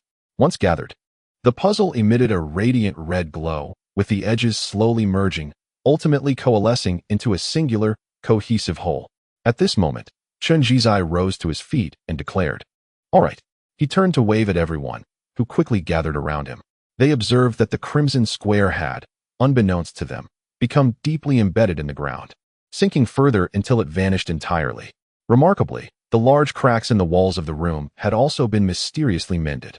"I have repaired the passage," Chen Zhi murmured. "Ahead lies what should be another realm. When we exit through this doorway, we should find ourselves in that village. However, there is a matter that requires your utmost preparation." As he spoke, Chen deliberately fixed his gaze on the old man, Bai, his tone laden with gravity. "Mr. Bai, there are certain realities you must confront, and you must brace yourself. You are aware that only children remained in that village, and now, 7 years have elapsed. Humans require sustenance and water to survive. Without them, life is unsustainable. Yet, this village has been sealed off, completely isolated from the outside world for 7 years. The condition of the village is beyond imagination. Moreover, it is evident that powerful spells have been cast here. The land, tainted by magic, bears no life, no prey, no crops, not even a clean water source. This means that those children have been left with no means of survival. Death is their only fate. What we may encounter upon our arrival could be nightmarish. Are you prepared for that?" Upon hearing Chen Zhi's words, Bai's voice trembled noticeably. "It cannot be that dire. These are resilient children. The little ones from the mountains will find ways to sustain themselves. They can survive by foraging for wild vegetables. I refuse to believe they could perish so easily. They must have devised ways to endure. Mr. Bai, you may cling to that hope, but do not envision the situation too optimistically," Chen Zhi said, his gaze fixed earnestly upon the old man. "I can assure you that the enchantment has utterly devastated this mountainous region. Consequently, what we may discover could include the remains of deceased beasts, and perhaps even the corpses of children. After such an extended period, in a place with water, those bodies may undergo significant transformations, such as reanimation. Such entities can be highly aggressive, potentially shattering your cherished memories of this place. If you are not mentally prepared for this, it may be wise to wait for us here. It is a prudent choice. No, regardless of what occurs within, I must enter." The old man immediately became resolute, his eyes fixed intently on Chen Zhi, his voice brimming with fervor. "I have searched for this village for 7 long years. Throughout this time, my thoughts have never strayed from them. Whatever we encounter inside, I can endure. Do not concern yourself with me. Let us proceed swiftly." "Very well," Chen Zhi replied, a faint smile gracing his lips as he exchanged a knowing glance with Fat Wei. "Certainly. Here is the refined and improved translation." Indeed, Pang Wei had been prepared for quite some time, and upon receiving Chen Zhi's instructions, he promptly leapt forward. "Old master, we had an agreement," he exclaimed. "If you encounter anything that appears lifeless or in a state of limbo, do not soil your trousers in fear. Merely hide behind us. You needn't concern yourself with anything else. Even the tiniest raindrop shall not fall upon you." Following the customary procedure, after finishing his words, Pang Wei detached the rope from his waist, affixed it to an iron hook, secured it tightly, and then tossed the other end to Chen Zhi. Subsequently, he extended an arm through the gap in the vines, lowered his head, and deftly squeezed through the opening. Pang Wei's role was traditionally that of a pathfinder. According to their established protocol, upon reaching the other side, he was to tug on the rope 3 times to signal that it was safe for Chen Zhi and the others to enter. A hasty tug would indicate danger, advising against rash movements. Chen Zhi stood outside, gripping one end of the rope, but after Pang Wei entered, an unsettling silence ensued, as if he had vanished entirely. Peering through the crevice, Chen Zhi glimpsed an abyss of darkness within, devoid of any sound. After approximately 5 minutes, the rope finally tugged 3 times, followed by a swift jerk. Chen Zhi comprehended Pang Wei's message. The interior is secure, yet there is something troublesome. Chapter 516. The sealed space. This so-called troublesome entity bore multiple implications, including the presence of potentially hostile creatures, traps, or even zombies, as well as perilous geographical conditions. However, for Chen Zhi at that moment, the concept of fear had long since dissipated. Even though the path ahead was shrouded in uncertainty, he was resolute that no genuine source of trouble would manifest within this darkness. Without hesitation, Chen Zhi grasped the rope and ventured inside, closely followed by the old man Bai and Ji Ying as they navigated through the tangled vines. The interior was shrouded in profound darkness, resembling a long, damp corridor devoid of any direction. They relied solely on their instinctive feelings and the rope in hand to guide them forward. Aside from the areas illuminated by their flashlight, nothing was discernible. The atmosphere felt sticky and humid. After traversing a considerable distance, they finally caught sight of a faint glimmer of light ahead. It was an exit, where Pang Wei awaited them, holding the other end of the rope. His facial features, already indistinct, appeared even more eerily cold in the shadows, and his gaze fixed intently on the old man Bai as he spoke. "Old master, I must inform you beforehand that the feng shui of this place is decidedly off. The malevolent energy is overwhelming, making it a prime location for the dead to rise. Once we emerge, should you encounter those hairy creatures, please refrain from shouting, lest you provoke them and put your life in jeopardy." Upon concluding his warning, Pang Wei re-wrapped the rope around his waist, turned, and signaled to Chen Zhi to follow him. As they followed him into this new realm, an overwhelming atmosphere of death instantly enveloped their minds. Surrounding them was an eerie silence and darkness. The sunlight was feeble, seemingly struggling to penetrate through blackened glass, evoking an intense sense of oppression. Everything around bore the grotesque marks of magical corruption, reminiscent of Crescent Moon Village, where verdant vines sprawled everywhere, thickly layered like serpents coiling over all, inducing an unsettling sense of dread. Everywhere were thickets and towering trees, yet these so-called plants had long since withered and sagged, completely obscured by the dense vines. In some areas, ancient trees, dry yet standing, could still be seen, their gnarled trunks sheltering remnants of beasts, some skeletal, others still bearing tufts of fur, now darkened, suggesting a tragic demise beneath the weight of the encroaching vines. The surroundings, save for the bizarre vines, had been tainted black, invoking a sense of despair. There, 2 figures lay. Fat Wei pointed towards the space between the 2 large trees. Addressing the group, "I ventured there earlier and discovered the corpse of a woman cradling a child, long deceased, her skin desiccated and ghastly. Perhaps we should refrain from investigating further." "No, I must see it," the old man exclaimed, stirred with excitement, struggling to move forward. Fat Wei glanced at Chen Zhi, who nodded in agreement. Thus, a few of them began to approach the base of the grand trees. There stood 2 immense trees, albeit desiccated, forming a natural hollow nestled against the rocks, providing a semblance of shelter from the elements. Inside the rocky alcove lay a tangle of desiccated bodies, a mother and her child. The mother clutched her offspring tightly, while the child, in terror, had ventured his head out. The moisture from their corpses had long since evaporated, their faces frozen in the distortion and agony of their final moments, echoing their despair. Particularly haunting was the 7-year-old boy, his hollow eyes devoid of pupils, completely pierced by the green vines, his mouth agape as if he had let out a heart-wrenching wail in his last moments, an unbearable sight. These individuals appeared to have been tormented to death by the taint of a curse. Fat Wei, with a dagger, pried away the vines ensnaring the corpses and spoke gravely. It seems this mother and child sought to escape, only to find the exit sealed, leading to their despairing demise here. The child, it appears, had succumbed to poisoning, his skin and nails eroded, entirely ensnared by the vines, an utterly grotesque sight. Alas, Pang Wei lamented, a rare expression of guilt washing over his face, a profound sense of remorse intertwined with an overwhelming feeling of helplessness. Chen Zhi discerned Pang Wei's thoughts. It was evident that the current state of this place was a direct consequence of magical pollution. The creation of such a grand spell could not have been the work of an ordinary individual. It was likely orchestrated by the former patriarch of the Jiang clan, Chen Zhi's maternal uncle. Perhaps, as Bai Ren had articulated 7 years prior, although the Bai family sought assistance from the organization, they simultaneously sensed that the organization would not spare the descendants of Bai Qi, intent on eradicating them entirely. Consequently, following the failure 7 years ago, the old leader confined this space, yet for reasons unknown, refrained from eliminating them directly. Instead, he tasked Chen Zhi's uncle with sealing the passageways with spells, and unleashed a plethora of destructive incantations to taint this mountainous region, rendering it barren and extinguishing the descendants of Bai Qi in an imperceptible manner.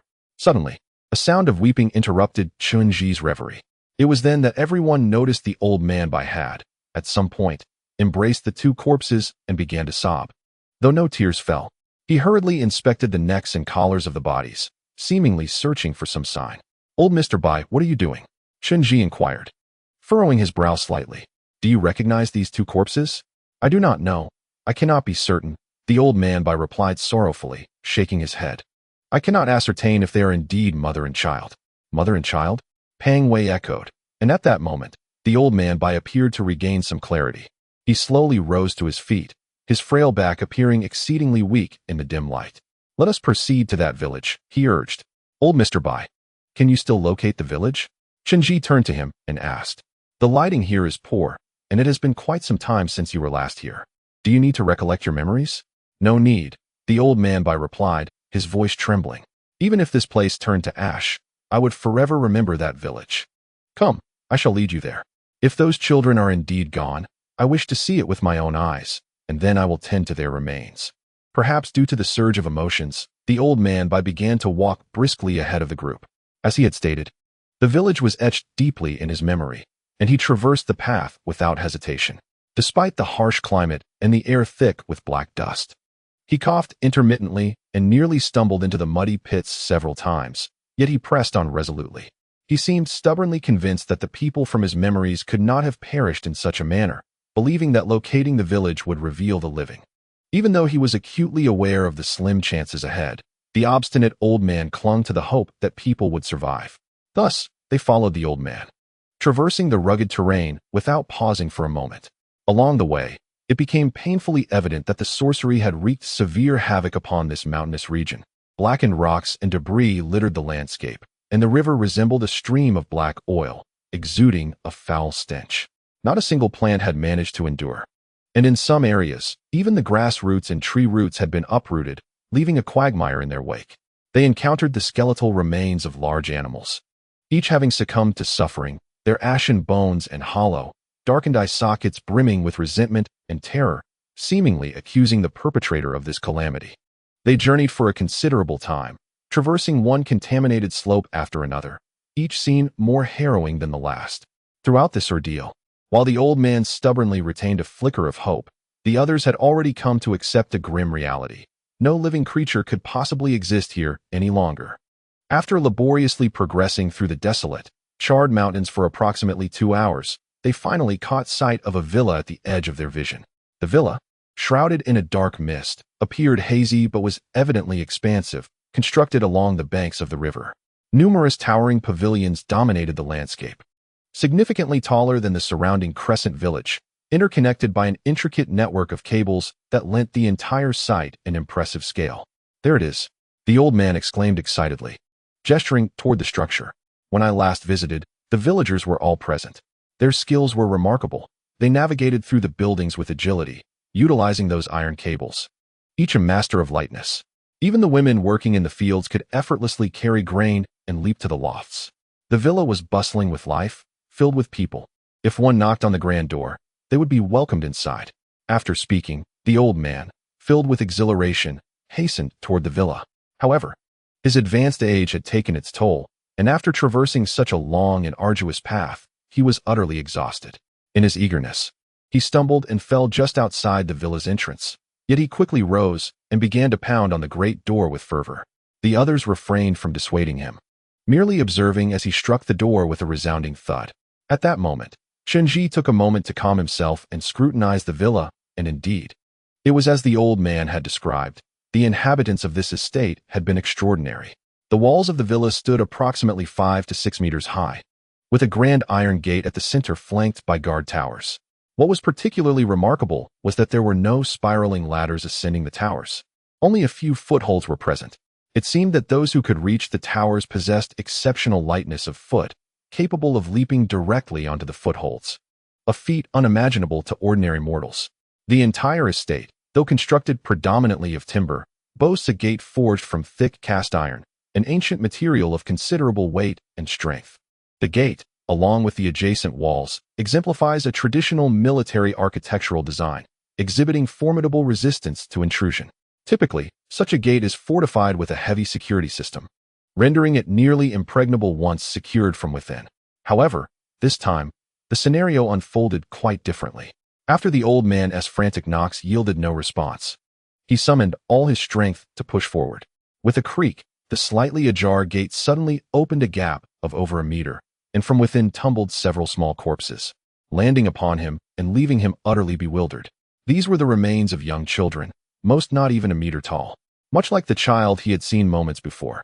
They bore the marks of severe poisoning, likely having attempted to escape through the narrow opening, only to find the gate locked from the inside, ultimately perishing behind it. In shock, the old man fell to the ground, surrounded by muddy puddles that splattered him with filth, presenting a rather pitiable sight. With his aged visage raised, he tremulously pointed toward the tiny bodies, unable to restrain his tears. "They are truly dead, all gone. Byron, you deceived me," he lamented, tears mingling with mucus and black mud, creating a dismal tableau in the dim light. All present could discern the deeper meaning in his words, and in that moment, the old man seemed to relinquish any desire for concealment, revealing the secrets he had harbored within his heart. Chapter 506. Forbidden love. "These are the foolish deeds I committed decades ago," the old man's voice quavered. "Back then, I was in my 40s, in the prime of my life, and my beloved was still alive. During that time, I was closely acquainted with Byron, having sworn brotherhood with him. He entrusted me with numerous confidential tasks, and I often visited this village. Those were truly the happiest days of my life. As time progressed, I found myself drawn to a young woman from this very place. I met her when she was merely 17. In this enchanted and secluded mountain." The old man's voice grew softer, the cold winds whispering through the barren trees, producing an eerie sound. It felt as though all the wandering souls were silently listening to this elder unveil his clandestine truths. "I know I should not have acted thus," he continued, "but in that moment, I was beyond control, utterly infatuated. She was Byron's niece, and as I frequently procured daily necessities for the village, our paths crossed often, with her responsible for receiving those supplies. Gradually, we grew closer, and she, too, became fond of me, to the extent that we fell into a secret romance. At that time, the majority of the villagers were disconnected from the outside world. She remained oblivious to the fact that I had a wife and children beyond the village, a truth I had consistently concealed. Despite our significant age difference, we enjoyed each other's company during that period, and I regarded her as my little wife. The villagers adhered to ancient customs, wherein women seldom married outside their community, especially the niece of the clan leader. Consequently, she too kept this matter a secret and never requested a formal recognition of our bond. I frequently visited her in the village, never uttering a word about it outside, maintaining this clandestine marital relationship. Although I often felt guilt gnawing at my conscience, I reasoned that we belonged to two disparate worlds, and maintaining this arrangement until death seemed acceptable. However, the truth could not remain hidden forever.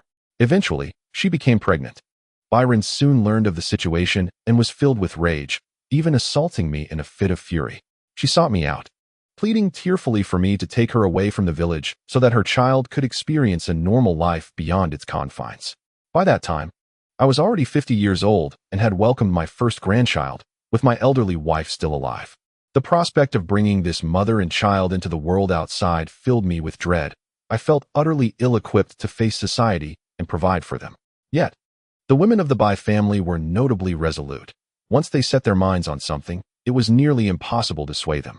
Left with no choice, I revealed the entire truth. To my astonishment, she collapsed under the weight of the revelation. Initially, she erupted in fury, followed by a fit of inconsolable sobbing, and ultimately, she leapt from the upper floor. It is important to note that in this village, even women exhibited immense strength. It was a rare occurrence to see anyone weep so openly, let alone choose self-destruction, as such an act was considered a grave sin. I was horrified and cried out for help, rushing down to save her. Fortunately, the building was not tall, and her physical constitution was robust, so both she and the child emerged relatively unscathed. Yet, the villagers soon became aware of the incident and subsequently expelled us. After that day, I never saw her again, nor was I permitted to enter the village. I had never even laid eyes on my own child. However, if that child survived the calamity 7 years prior, they would now be 10 years old. After recounting his tale, the old man, Bai, could no longer contain his tears. His weeping mingled with the black mud, rendering the scene indistinct in the dim light. He then seemed to momentarily lose his sanity, wailing loudly, the echoes of his sorrow reverberating through the desolate valley. Chen Zhi and Pang Wei observed him as he unleashed his despair, remaining silent throughout. After a considerable time, Bai's voice grew hoarse, his weary body unable to sustain him. He stumbled slightly before collapsing onto the ground, unconscious in the mire. At that moment, Chen Zhi approached him, helping the old man to sit up. He retrieved a potion from his satchel, administering a sprinkle of powder into Bai's nostrils, rousing him from his stupor. Bai, now devoid of his earlier fervor, gradually regained his composure. He leaned wearily against Chen Zhi's shoulder, exhausted from his emotional release. At this moment, Chen Zhi continued to inquire, "Mr. Bai, you once mentioned that the blade had contacted you 7 years ago, and that very knife was left to you by him." "Indeed," replied the elder Bai, wiping the mud from his face in an attempt to compose his emotions. Once he managed to sit up independently, he lowered his head and said to Chen Zhi, "One night 7 years ago, the blade unexpectedly sought me out. You must understand, I had severed ties with them for a decade at that point. I was taken aback upon seeing him, fearing he had come to take my life. Yet, the blade was there to discuss his final arrangements with me. He confided that they were seeking assistance from an ancient organization, one that was immensely powerful yet exceedingly ruthless. To them, our lineage, the bloodline of Bai Qi, was akin to that of a foreign entity, a root of impending calamity. Thus, since the time of their ancestors, they had concealed themselves here. Their appeal to this organization was born out of desperation, yet regardless of the outcome, they would not spare the descendants of Bai Qi. In the eyes of that organization, they were as much a target for eradication as the bloodline of Ao Hen. Therefore, he resolved to devise a means to shield their descendants from this catastrophe. This was the method passed down by their ancestors, intended to protect these children from such devastation and to ensure the continuation of their bloodline. He also informed me that my young wife had given birth to a son who was already 10 years old at that time. Owing to our bond, he named the child Bai Ku, which signifies that I was once merely a transient in their village. I believed the words of the blade wholeheartedly, for he was always meticulous in his speech, never engaging in matters he was uncertain of. Thus, when you all appeared, I harbored this selfish hope and chose to join you, convinced that my young wife and child would surely survive to be here. Yet, I never anticipated that this place would become what it is now. Everything is gone, utterly lost, all lives extinguished. The war god Bai Qi has no descendants left. Everything is truly gone, all is lost, everyone has perished, and the legendary general Bai Qi has no descendants left. Chapter 517. The Village of Memories. Upon finishing his words, the elderly Bai fell into an uncontrollable sorrow. No longer did he weep aloud. Instead, silent tears streamed down his face, as if the anguish within him eclipsed even the vastness of the valley. "Old Bai, let us not dwell on the past." Chen Zhi gently patted the old man's back, encouraging him to regain his composure. "I understand your feelings, but we are pressed for time. We have more pressing matters to attend to. We must enter the manor and explore it. From my observations, This is an ancient military structure, likely filled with numerous traps. Thus we require your guidance. Calm yourself now. As you mentioned earlier, even if the inhabitants are no longer here, should we indeed find the remains of your loved ones within, you would be able to recover and lay them to rest, which could serve as a comfort to you. Wouldn't it? Yes, the old man replied, displaying a measure of resilience, having come to terms with life and death at his advanced age.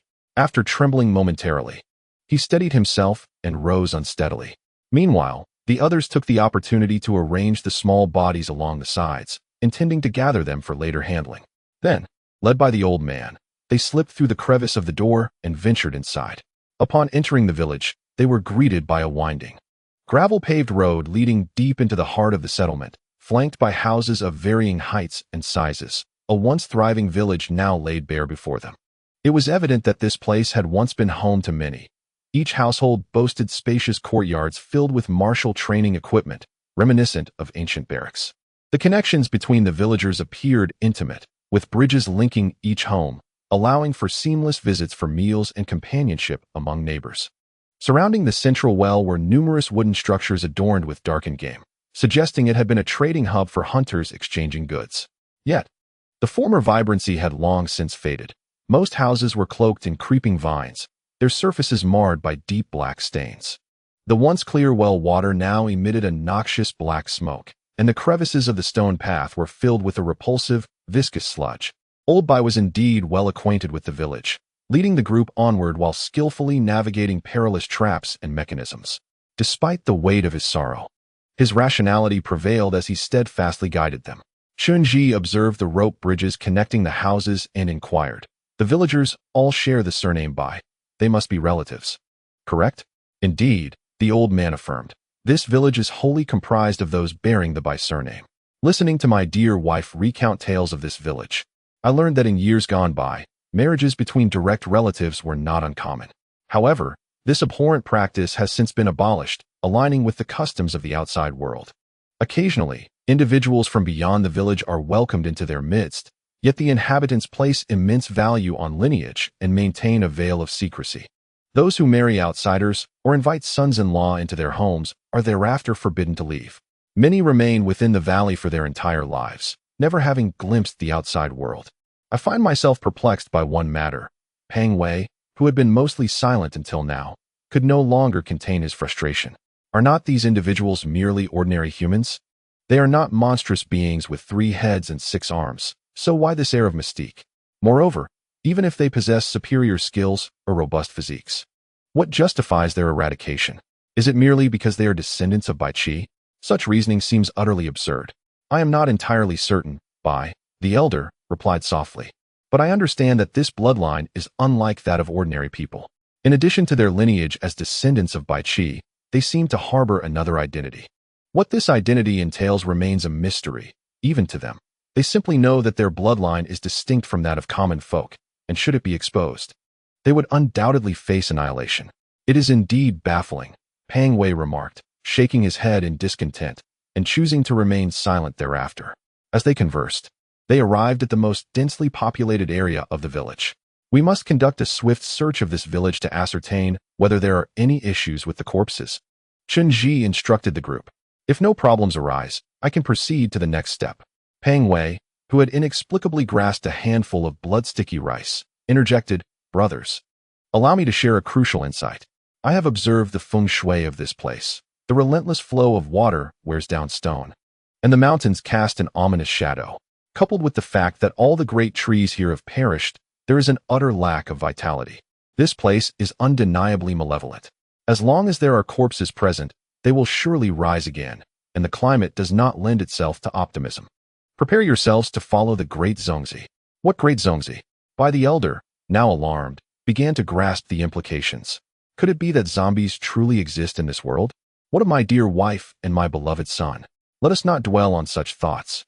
Chen Zhi approached a house, placing his hand upon the door overtaken by green vines. "Everyone, be ready. Should anything emerge, take refuge behind me." With a decisive motion, Chen Zhi forcefully pushed the door open. Instantly, a wave of putrid, damp odor wafted from within, yet nothing rushed forth. As the stench began to dissipate, they peered inside, revealing a spacious abode with sparse furnishings.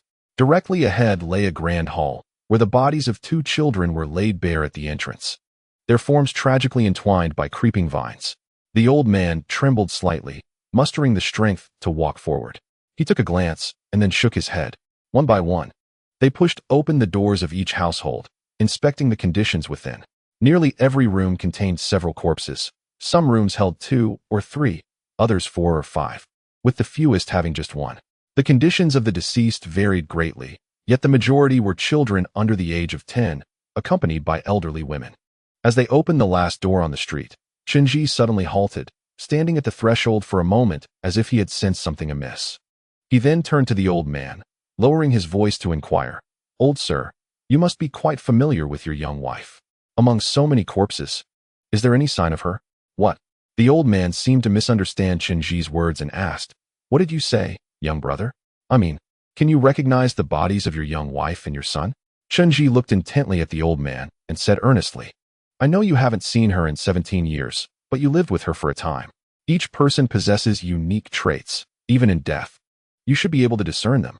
We have examined so many houses. Have you found her among the dead?" I truly cannot be certain." The old man cast a glance at Chen Zhi, then his gaze flickered towards the surrounding corpses, a look of uncertainty crossing his face. Time had indeed passed too long. She had aged, and her appearance had likely changed. As for my child, I have never even seen him, so I cannot possibly know what he looks like. To be honest, I have been trying to find her since earlier, but the corpses all resemble one another. Perhaps they are among them, and I simply cannot tell." "That is not the case." Chen Zhi gently shook his head. "Even after such a long time, humans possess an innate sense of their loved ones. If a corpse were to appear before you, you would undoubtedly feel something. This is an instinct inherent to humanity. If you currently feel nothing, it signifies that you have yet to encounter their bodies. In truth, I have sensed something amiss from the very beginning. This feeling is difficult to articulate. Oh, what is there to describe? The irregularities are glaringly obvious." Fat Wei pointed to the corpses on either side and addressed everyone. "This illusion may deceive others, but it could never fool someone like me, who has ventured into the tombs. In the ancient royal tombs, there were burial chambers that resembled this. Slaves were killed first and then neatly arranged, merely for show. From the moment we entered, I sensed something was wrong. Are the villagers here merely lying in their homes, waiting for death? Moreover, there were children scurrying about. Although the corpses lay in disarray, the manner of their arrangement was too meticulous. Each household seemed to have a predetermined number of bodies, all discarded at their doorsteps. It was as if they were laid out for a game of cards, awaiting an audience. Such an effect could only be achieved if, akin to the sacrificial remains in a graveyard, they were first slain and then placed here, creating an illusion." After Chen Zhi finished speaking, he drew the dagger from his waist and approached one of the corpses. He first severed the vines entangled around the body, revealing the skin and bones beneath. The skin was an oily black, yet the bones were a pale gray. "Do you see?" he exclaimed. "The color tainted by the spell resides solely on the surface. The skeletal remains have not darkened, indicating that these bodies were long dead before being cast here, gradually eroded by magic.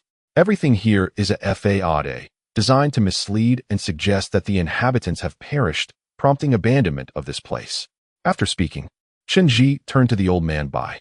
"Old sir, do you recall where your young wife's residence was?" "Of course, I shall never forget," Old Bai replied, gesturing towards the building behind him. "It is the small independent house we just passed. I ventured inside not long ago and indeed found several corpses, women and children among them. However, I doubt any belong to her. While I cannot say this with absolute certainty, those bodies do not resemble her at all." "Brother Chun, do you imply?"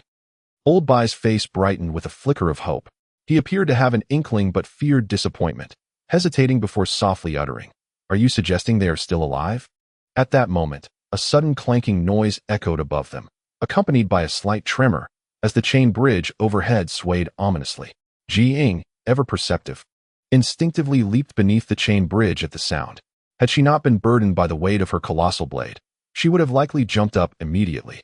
"There is someone above," Ji Ying swiftly declared, turning to Chen Zhi, awaiting his next command. "Leave the sword here and retrieve him." Chen Zhi commanded sharply. A resounding crash reverberated through the air as the ground quaked. Ji Ying placed the enormous sword upon the earth and then darted up the iron chain bridge. In a mere blink, her figure vanished from sight. They stood in anticipation of Ji Ying's return, but the wait stretched on far longer than they had anticipated. Based on prior experiences, Chen Zhi and his companions knew that the speed of the red-banded warriors was unparalleled. Returning with a person was a trivial task. However, to their astonishment, more than half an hour passed without any sign of her. Fat Wei, unable to contain his impatience, grew increasingly anxious. He had harbored suspicions since earlier that there might be reanimated corpses lurking about, and feared that Ji Ying had fallen into danger. They should collectively rush to her aid. However, it soon became evident that the concerns regarding the red-banded warrior were entirely unfounded. After a brief passage of time, Ji Ying leapt down from the chain bridge. At that moment, she was slightly out of breath, her body cloaked in a layer of black dust, suggesting she had sprinted at an extraordinary pace, causing the grime to adhere to her skin. In her grasp, she firmly held on to a man, his shoulder gripped so tightly that he could not struggle. Chen Zhi glanced over and discerned that he was a man, completely coated in black mud, rendering his features indistinguishable. Yet, judging by his physique, he appeared to be quite young, possessing considerable strength. Even as Ji Ying pressed down on him, he resisted fiercely. Ultimately, she delivered a solid kick to his waist, causing him to collapse at Chen Zhi's feet. Despite his predicament, the man remained defiant, akin to a wounded beast attempting to rise again. Suddenly, an overwhelming force surged forth, like a mountain pressing him into the ground, rendering him utterly immobile. At that moment, Chen Zhi approached slowly, crouching down to restrain the man's head, forcing him to face him directly. He locked eyes with the man's gleaming, crimson orbs and coldly inquired, "Who are you?" Chapter 519. The boy who appeared out of nowhere. It was clear that the man comprehended Chen Zhi's words. However, he offered no response. His demeanor was one of stubborn defiance, seemingly unperturbed by the oppressive force threatening to crush him, as if he were eager to engage Chen Zhi in a fierce confrontation. Simultaneously, Chen Zhi noticed that the man's strikingly distinct black and white eyes were fixed intently on him, as if he were scrutinizing an alien creature with profound curiosity. Not going to answer? Chen Zhi grasped the man's hair, splashing water from a bottle onto his face, washing away the black mud to reveal his features. Indeed, he was a remarkably youthful man, or perhaps more accurately, a young boy. His physique was robust, towering over his peers, yet his face bore an unmistakable innocence, with large, round eyes and a stubborn, youthful countenance suggestive of a boy around 15 or 16 years of age. Upon seeing Chen Zhi, the boy's expression was rife with hostility, akin to a small lion enraged, baring his teeth at Chen Zhi. Ignoring the pain from his dislocated arm, he seemed determined to rely on sheer strength to free himself from the oppressive force. Orange, the stout Wei interjected quickly, "This lad might be a survivor from this village. If that is indeed the case, tread carefully for traps." After his warning, Wei lifted his chin to indicate the darkness ahead and silently mouthed a few words. Chen Zhi immediately understood, silently reciting an incantation. The air around them became tumultuous, and soon, the transparent currents coalesced into binding ropes, ensnaring the young man and sealing his mouth shut completely. Subsequently, several individuals led the boy behind a tall building, where they swiftly concealed themselves. They remained in hiding for an extended period, closely observing the situation outside. The cold wind howled as dusk descended, causing the temperature to plummet further. Amidst the dim light and swirling black debris, the desolate village resembled a hellish landscape, instilling a sense of dread. They waited for a long time without encountering anyone. It appeared that the young lad had indeed come here on his own accord. Chen Zhi cautiously surveyed the surroundings and, upon confirming there was no immediate danger, guided everyone up the tall building. This structure was the most well-preserved among all the houses, boasting numerous windows and doors at both ends, allowing for a retreat should one side come under attack. Once inside, they sealed all the windows before unceremoniously tossing the young man into the center of the room. Chen Zhi's lips moved slightly, and the myriad of powerful curses binding the youth was instantly undone. The boy, who had been notably obstinate and exceedingly irritable, sprang to his feet the moment his restraints were lifted, attempting to escape through a nearby window. However, just as he reached the edge, Ji Ying darted forward and delivered a fierce kick to his chest, sending him crashing to the ground. After experiencing this brutal setback, the young man grasped the gravity of his situation. After a brief struggle on the floor and a glance at Ji Ying by the window, he comprehended his predicament and abandoned any desire to flee. You can understand my words, can't you? Chen Zhi approached, leaning down to forcibly turn the boy's stubborn face to meet his gaze. At that moment, the youth's eyes had transformed into a striking crimson, so translucent that they resembled shimmering red glass beads, stunningly beautiful. Chen Zhi had encountered many demigod eyes, all of which were captivating, yet this pair was distinct, imbued with an intense, stimulating allure that was utterly mesmerizing.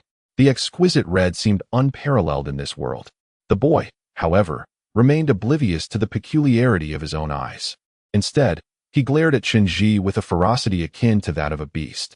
Though he uttered no words, his expression conveyed that he understood Chen Zhi's language. "Are you from this village?" Chen Zhi inquired, transmitting a heart-binding spell into the boy's body. "Tell me, are you of the Bai family?" The young man refrained from answering Chen Zhi's question. However, the heart-binding spell rebounded with remarkable force, igniting a searing sensation in Chen Zhi's chest. It became evident that the youth possessed an extraordinary mental fortitude for his age. Throughout the ensuing exchange, regardless of what questions Chen Zhi posed, the boy maintained a fierce glare, his teeth clenched tightly, showing no inclination to respond, presenting himself as a formidable challenge. Damn it, if soft approaches do not work, perhaps a harder stance will? In the shadows, Pang Wei discreetly waved at Chen Zhi, then approached menacingly. With a swift motion, he pulled out a flexible metallic rope from his pouch. During his time within the organization, Pang Wei had acquired numerous nefarious techniques, including methods of interrogation. This soft gold rope was an essential tool for the dark-clad individuals, capable of binding a person in various locations and contorting their body in excruciating ways, rendering them unable to struggle. Pang Wei's technique was remarkably efficient. He unfurled the rope and swiftly ensnared the young boy. With a tug, the youth's limbs bent backward in unison with the soft gold rope, contorting his entire body in a grotesque manner. This unnatural posture was entirely at odds with human physiology, inducing profound discomfort and an immediate sense of fear and agony. Once the boy was secured, Pang Wei nimbly retrieved a small vial from his pouch, filled with a vibrant orange liquid. As he twisted off the cap, a plume of yellow smoke erupted, filling the room with a pungent odor that provoked incessant coughing. "Come now, little rascal," Pang Wei growled, pressing down on the boy's head to expose his nostrils. "Don't blame your brother. We have no time to waste. Since he refused to comply, we shall resort to more forceful measures. This substance is sulfuric acid. A mere drop can dissolve your flesh and bone, bringing you unparalleled agony. Just 3 drops can claim a life. Understand? Speak quickly, or it may be too late."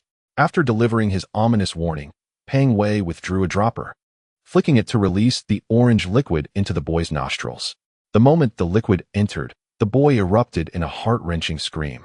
The sound reverberated through the room like a thunderclap, shaking the very walls, and it was apparent that he possessed tremendous lung capacity. "Good heavens, you truly can scream," Pang Wei exclaimed, startled by the sudden outburst. "You act as if I have done something truly dreadful to you. A mere drop of chilly water has provoked such theatrics. Why don't you audition for the Beijing Film Academy?" In truth, the vial of orange liquid was merely a tool of intimidation. Chen Zhi was well aware of the dark figure's usual tricks. Within the organization, the number of these individuals was considerable, and their tasks often mundane. Though they appeared fearsome, their actions were primarily administrative, loud in appearance, yet minimal in substance. Their actions bear a resemblance to those of the underworld, primarily characterized by the intimidation of individuals, followed by the binding of their victims with soft metallic cords. In moments of sheer panic, they threaten with a vial containing a pungent liquid, psychologically tormenting their targets. However, the truth is that this liquid is merely a concoction of carbonated beverage mixed with chilly water. The initial contact with the nose provokes an intense sensation akin to that of mustard, yet it poses no real harm or considerable pain to the body. After a prolonged outcry resembling thunder, the boy, upon realizing the absence of genuine pain, gradually regained his composure. He sniffled and expelled the liquid, ceasing his cries. However, he glared at the hefty Wei with animosity, then turned away defiantly, his neck twisting in disdain, a hint of contempt evident on his face, inciting Wei's fury to the point of wishing to consume him whole. At that moment, Jiying interceded, pushing Wei aside. She had earlier set down the colossal blade resting upon her shoulder and now approached the boy with measured steps. With a simple twist of her wrist, She deftly removed the soft metallic cords binding him. Ji Ying's expression was one of cold indifference, reminiscent of a beautiful mask concealing her true emotions. She gently cradled the boy's face, aligning it with her own. Ji Ying was an exquisite woman, and upon seeing her, the boy's face flushed crimson, averting his gaze in shyness. Yet, before he could fully comprehend the situation, Ji Ying's middle finger pressed firmly on a pressure point at the base of his neck. A heart-wrenching cry erupted from the boy's throat, distinct from all previous sounds, a piercing wail infused with the essence of human despair at the brink of unbearable agony.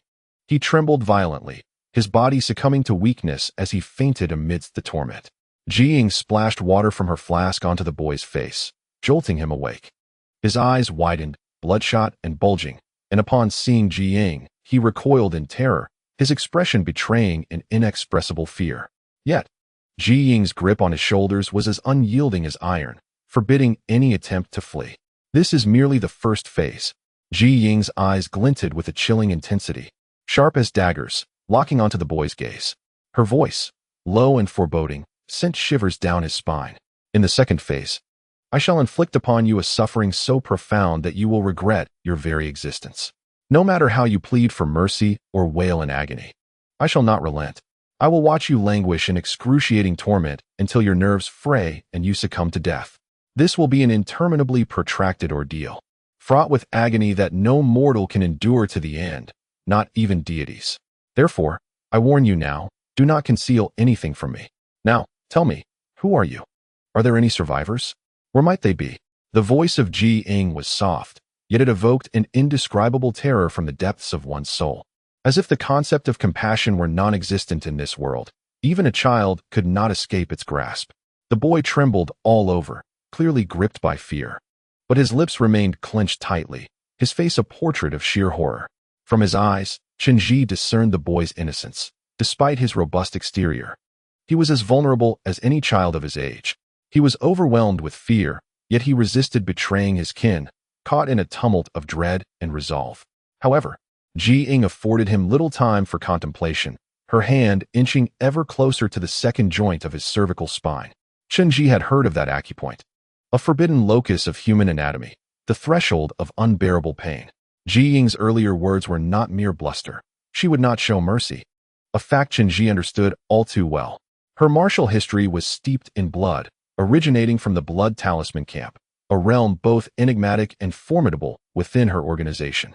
It was said that every warrior from the blood talisman camp was exceptionally skilled, tasked primarily with the interrogation and custody of high-profile criminals, possessing the ability to render life a living torment. Legends spoke of powerful demigods who had succumbed to interrogation there, ultimately yielding to their might. Directly answerable only to their leader, devoid of any external authority. Rumors had long circulated that some warriors within the blood talisman camp had reached or even surpassed the level of the red belt, yet their existence remained unproven. As Ji Ying's hand approached the boy's back, ever closer, Chen Zhi could even hear the chattering of his teeth and the frantic beating of his heart. At that moment, the elderly man behind them suddenly spoke. Young lady, he trembled, cautiously interjecting, please, halt for a moment and allow this old man to speak. This is merely a child, still naive, why resort to force? Would you pause and let me converse with him first?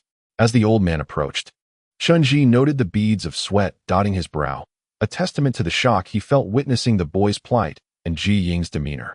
Ji Ying lifted her gaze to appraise the elderly man, her eyes lingering on his silver hair. For reasons unknown, this time she relented, giving a slight nod before stepping back. Seizing the opportunity, the old man hastened to the boy's side, grasping his arms and saying, child, listen to me. We are here to aid you. We are friends. I once resided in your village. You must know your village chief, Burrowing. He is my old comrade. If you doubt me, look at this. Today, I barely managed to complete a chapter. Some issues arose at work, and I was overwhelmed with frustration. Chapter 521, The Boy Who Appeared Out of Nowhere, Part 3. After the old man finished speaking, he rolled up his sleeves, revealing his wrist. The old man's wrist was frail, adorned with wrinkles and age spots. However, on his right wrist, there was a remarkably distinct tattoo. The design of the tattoo was peculiar, resembling a flower lizard, embellished with intricate patterns that, at first glance, appeared akin to psoriasis. Yet, Upon closer inspection, one could discern the elaborate details reminiscent of contemporary fine art. You should recognize this, the old man remarked, pointing at the tattoo on his wrist, addressing the boy. This is the tattoo of your Bai family. When I became sworn brothers with your village chief, Bai Run, the elders of your village personally inked this on me. With this tattoo, I am free to enter and exit here. It signifies that I am a trusted individual of your Bai clan. Your village chief and I were once brothers, and I share a kinship with one of your relatives as well. Child, you must trust me now, do you not? Upon hearing the old man's words, the boy's gaze flickered momentarily, evidently stirred. The crimson hue of his eyes gradually faded, losing the earlier agitation.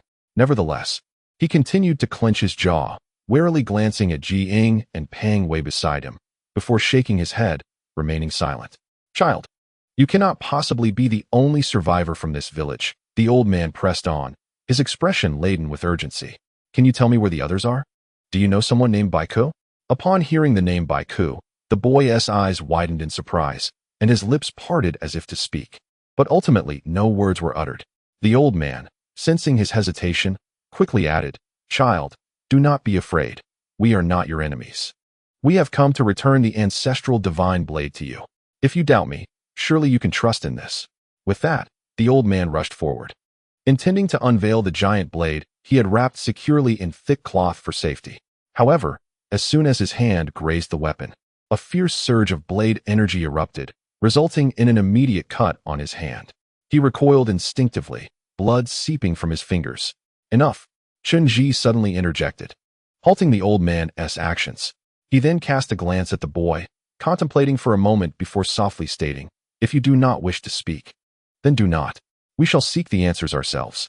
After speaking, Chen Zhi nodded slightly at Ji Ying. She promptly opened the window and leaped out like a gust of wind, followed by Pang Wei, who ventured in another direction. For reasons unknown. Despite it being only the afternoon, the sky had darkened ominously, resembling a heavy overcast that suggested a torrential downpour was imminent. A gentle breeze swept through, imparting a chill to the air, as dark clouds loomed overhead, rendering the surroundings increasingly indistinct. Throughout the remaining hours, Chen Zhi and the old man remained in the lofty corner tower, silently observing the child before them. In moments of quietude, Chen Zhi exuded a distinctive aura, one that subtly transformed into an oppressive pressure within the room, intensifying the atmosphere. The psychological resilience of minors is often quite fragile, and the boy was evidently affected by Chen Zhi's presence. His eyes began to dart about nervously, his expression becoming increasingly unnatural, until he ultimately shut his eyes, feigning slumber.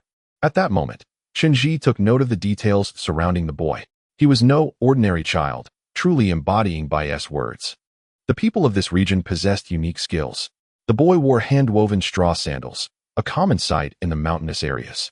Though easy to craft and inexpensive, these sandals were prone to wear, especially during traverses through rugged terrain where the soles could easily become tattered. The edges of the boy's sandals were somewhat darkened, indicating they had seen considerable use, yet the soles remained intact, suggesting he walked lightly and moved with a grace uncommon among others. He donned an exceedingly worn jacket, fashioned from rustic fabric using traditional weaving techniques, yet its condition was lamentable, with threads unraveling, a clear indication it had been worn for many years. It was evident that this locale had been isolated from the outside world for quite some time, and the boy had likely spent his entire life here. The three of them remained in silence for an extended period until, as twilight descended, Ji Ying and Fat Wei returned from outside. Ji Ying was completely dry, while Fat Wei was covered in dark stains, appearing utterly disheveled. As he entered, he exclaimed, "This damn place is unbearable. The weather here is utterly insane. It started pouring as soon as I left, and the rain felt like black oil, drenching me completely and leaving an awful stench. It's utterly revolting." After wringing out the dark water from his clothes, he continued, "I walked far to the south, and saw not a single soul, only desolation, with not a blade of green grass in sight. This cursed place must be devoid of life. Let us abandon this venture and take the boy with us." "Impossible," Chen Zhi replied emphatically, shaking his head. "There must be survivors here. They are simply hidden away in places we cannot find." His subordinate concurred, insisting that the area was likely uninhabited. Suddenly, Ji Ying, observing Chen Zhi with a detached demeanor, interjected, "Chief, I have scoured every corner of this place, including the site marked on the map as the sacred tomb. Humanity requires breath. Even the most ordinary individuals cannot conceal themselves from my discerning gaze. Chief, perhaps we have indeed arrived too late. Everything here has already been annihilated. Chapter 522. The Boy Who Appeared Out of Thin Air, Part 4. Ning subsequently provided Chen Zhi with a detailed account of the circumstances she had witnessed outside. The warriors moved with remarkable speed, traversing this mountainous region within a brief span of time. Ning had meticulously examined every nook of this concealed terrain. Yet all that remained here had long since lost any significance. The soil throughout the mountains had been irrevocably tainted by sorcery, rendering it incapable of nurturing any form of life. The corrupted spores emitted toxic fumes, leaving the ground barren, devoid of even a single ant. No mighty trees stood alive, nor was there a single source of clean water. Even the rain from above bore the distinct scent of magical pollution, a blight that would endure for centuries, if not millennia, leaving no creature able to survive in this forsaken place. After traversing every region of the mountains, Ning followed the mapped path to swiftly penetrate deeper into the heart of the mountain. The vast expanse was indeed as depicted on the map, encircled by a ring of towering peaks, with a hidden, oval-shaped area at its core. However, that region had been utterly obliterated, reduced to a desolate expanse of blackened ruins. Due to the considerable distance and severe contamination, Ning refrained from approaching too closely. Yet her keen sight revealed that the area contained nothing but a tangle of dense vines and remnants corroded by pollution. The so-called underground palace had sunk deep into the earth, and from its current state, it was evident that everything here had been destroyed long ago, including the inhabitants of this village, the mountains and rivers, and all the wild creatures, all laid waste by this flood of magical corruption. Ning's assessment was unequivocal. There was no longer any purpose in lingering in this region. They should depart immediately, contact their organization, and abandon this expedition to the divine tomb. However, an inexplicable anomaly emerged. If this place were indeed entirely contaminated, from whence did the living boy before them originate?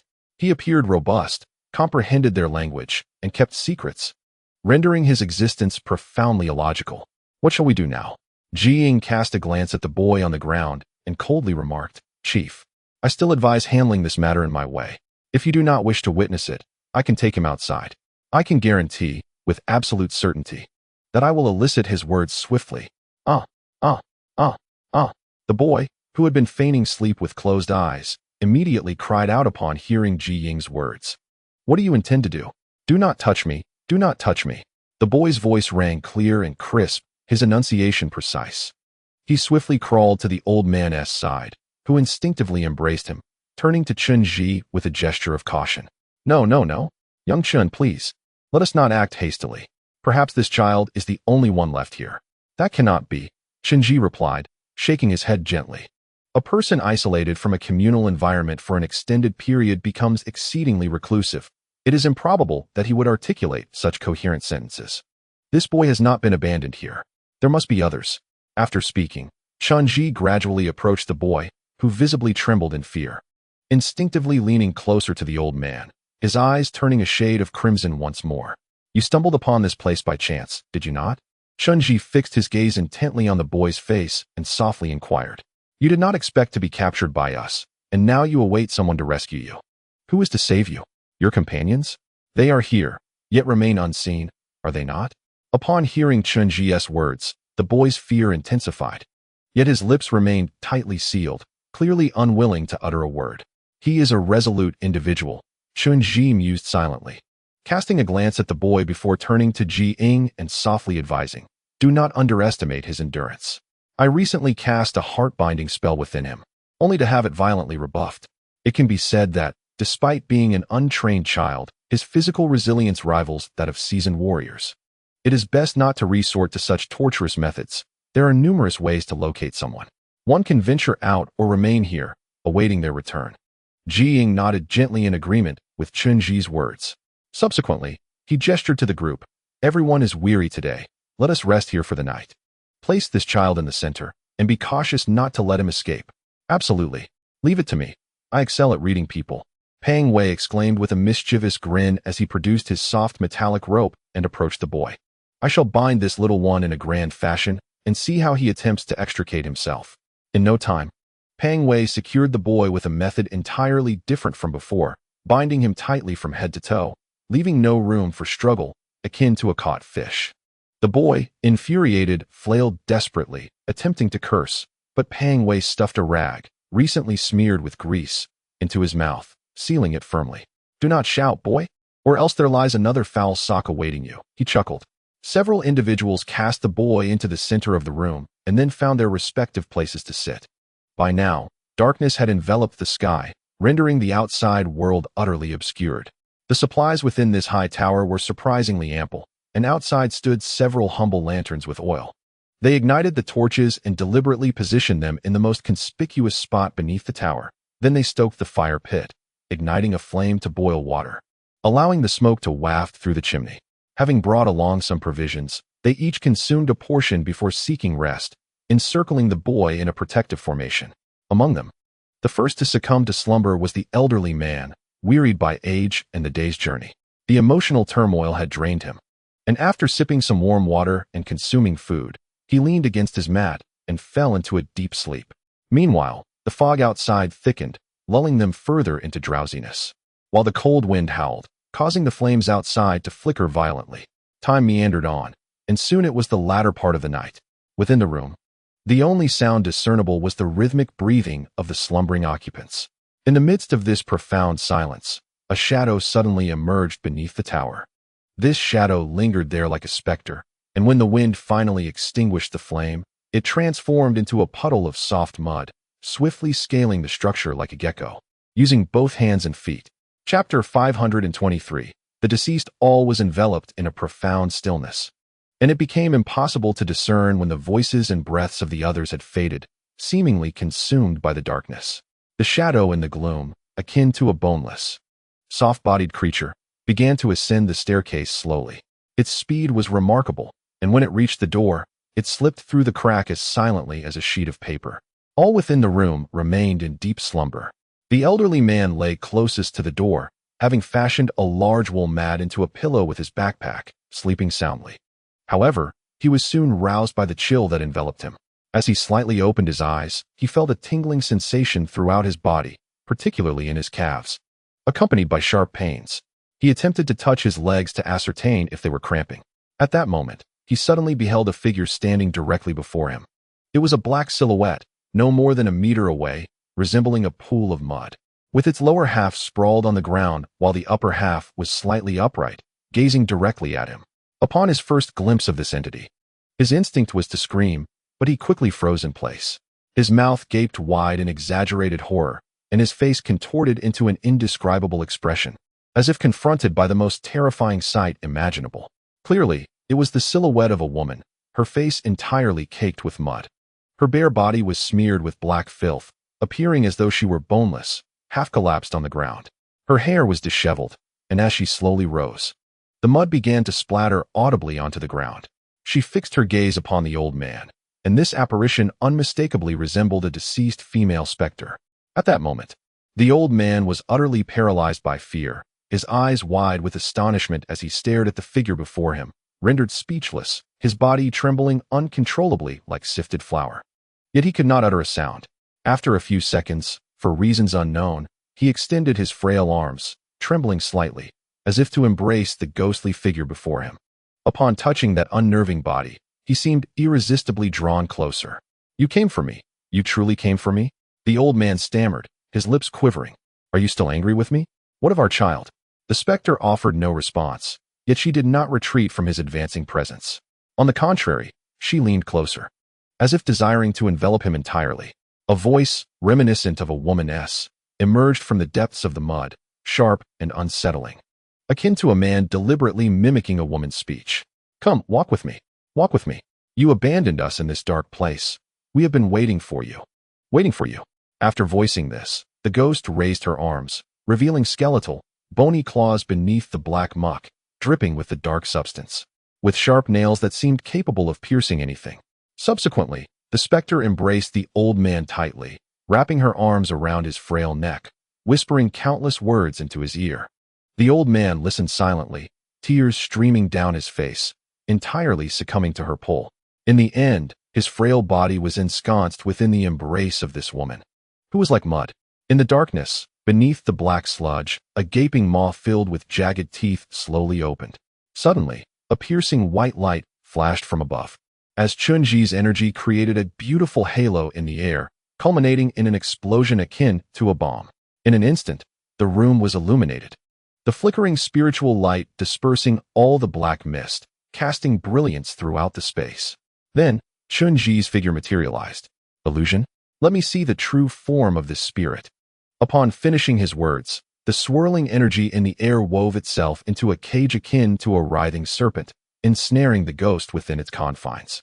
Chen Zhi then bit his tongue, crushing a piece of yellow paper in his mouth, a pre-written talisman of dispelling, imbued with immense power capable of shattering all illusions, including those of divine origin. After masticating the talisman, he expelled it towards the mud-caked specter, the spiritually charged yellow paper splattering against her form. However, an astonishing event unfolded. When the phantom restraining talisman was cast upon the female specter, it did not dissolve into nothingness as Chen Zhi had anticipated. Instead, the ghost stood there, undeniably real, instilling a sense of disbelief that transcended any illusion. The scene before him was entirely unexpected. As he had previously professed, he had never believed in the existence of spirits. Faced with the current spectacle, he would rather attribute it to some form of sorcery. Yet, the reality before him had truly surpassed their conventional understanding. This was indeed a ghost, a fragmented entity devoid of feet, lurking in the oppressive darkness of the room. Its vacant, piercing eyes were terrifying in their intensity. Chen Zhi noted that her arms appeared shattered and hung limply at her sides, her face marred by distinct corpse-like blemishes, with eyes that had long rolled back into their sockets, an appearance reserved solely for the deceased. "What are you?" Chen Zhi quietly inquired, gazing at the specter before him, yet received no reply.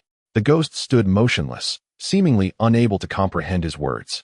Just as Chen Zhi intended to tighten the flow of energy to confine her completely, the ghost executed an action that took him by surprise. Her form swayed gently and advanced slightly forward, instantly morphing into a puddle of sludge that effortlessly slipped through the energy net, subsequently reconstituting herself before him. A chilling aura enveloped Chen Zhi, leaving him in an icy grip. At that moment, he was certain of one thing. The entity before him was undeniably lifeless. It was neither a monster nor an illusion. She was, without a doubt, a ghost.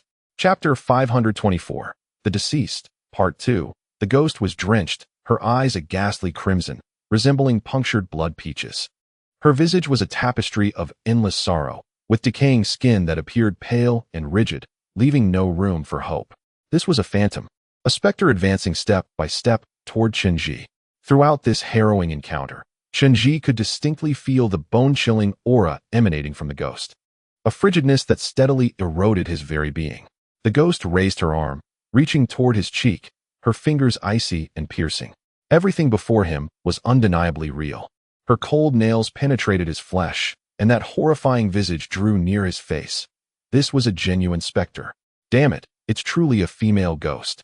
Suddenly, a handful of bloodied red glutinous rice was thrown onto the ghost. Peng Wei, moving with remarkable swiftness, approached the specter from behind, producing a small porcelain vial and splashing a stream of black blood upon her.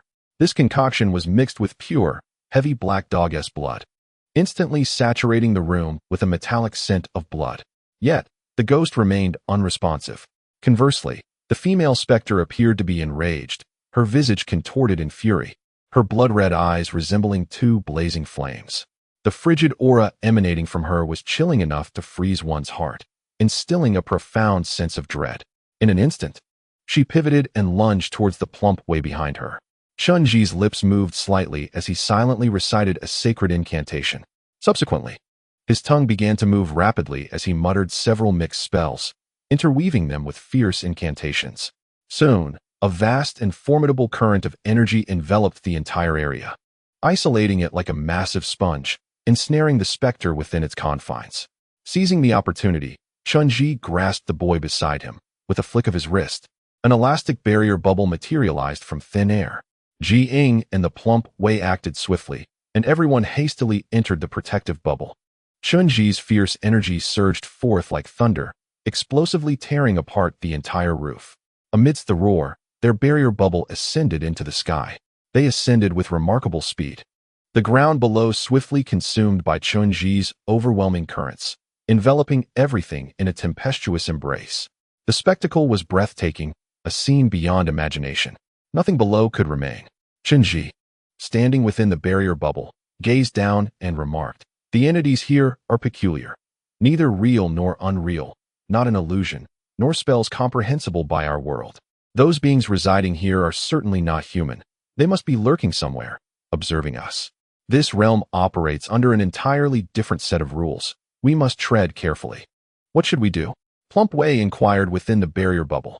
"Are we to remain suspended in the air, merely watching?" "Patience," Chen Zhi replied softly. His gaze fixed intently below, falling silent thereafter.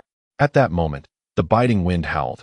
The air at such heights was fierce and the temperature frigid.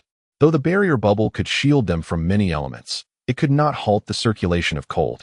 Each person felt as though they were on the verge of freezing, particularly the elderly man, who trembled violently under the relentless chill. He had curled up inside the bubble, shaken by both the frigid wind and the earlier shock. "Old man." Chen Zhi suddenly turned to the elderly figure. "You recognized that specter, did you not? I saw her whispering something in your ear." "What did she say?" "Why, yes." The old man stammered, his voice quivering. "I do know her. She is my little wife.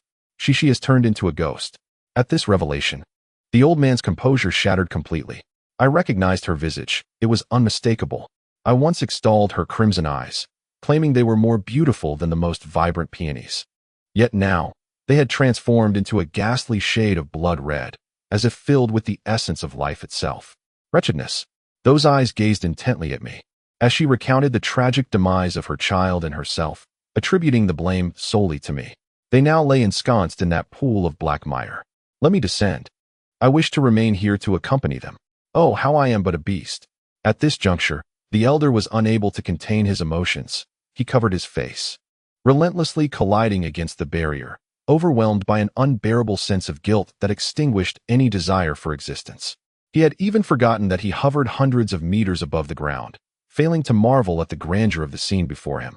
Meanwhile, Chen Zhi observed an anomalous phenomenon within the expanse of black below.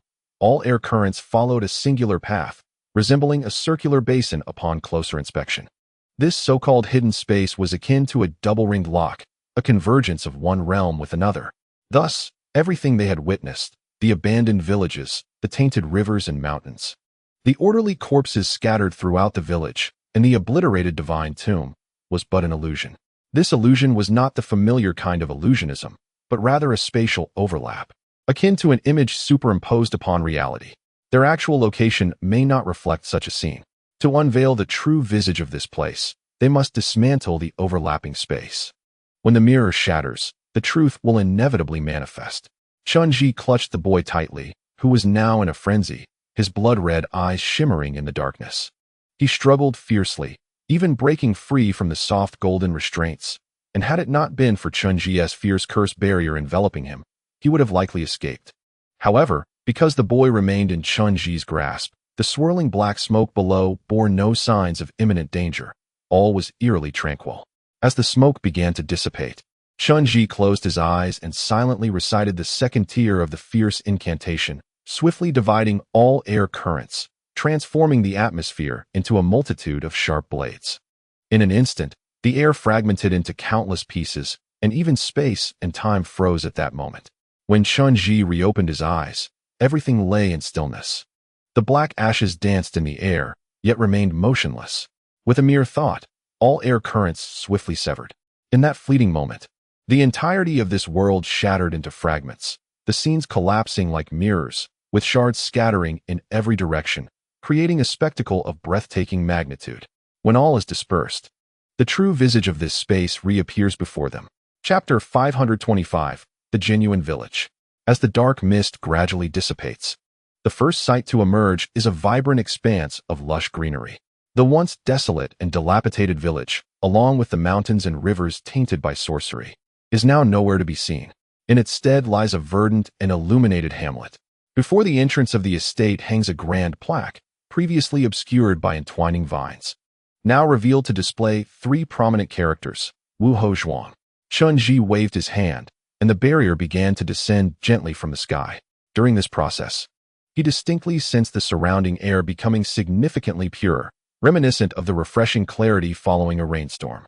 When their feet touched the ground, they discovered a village that appeared remarkably clean, or rather, one brimming with the essence of human activity. The earth bore the scent of fresh soil, while the estate thrived with vitality, white walls, green tiles, and shaded trees. A broad river meandered around the outskirts, with verdant crops flourishing along its banks, delighting the eye. The previously decayed and foul-smelling trees and vegetation now cast reflections in the river, swaying in the breeze, creating a picturesque scene. Numerous ancient agricultural and household tools dotted the surroundings, their surfaces worn and battered, indicating a severe scarcity of resources, as everything remained in a primitive state.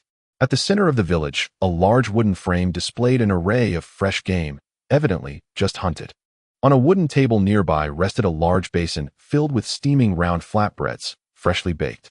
This vibrant village, bustling with human presence, now lay in eerie silence. The surroundings gleamed with light, nearly every house illuminated, yet not a single soul was visible, as if everyone had vacated. The boy in Chen Zhi's grasp had become increasingly agitated since their arrival, his eyes red as blood, teetering on the brink of losing control. "Let me go, you bandits. What do you want? I am the only one here. If you wish to kill, then do so," he shouted, uttering blatant lies as he struggled to free himself from Chen Zhi's grip.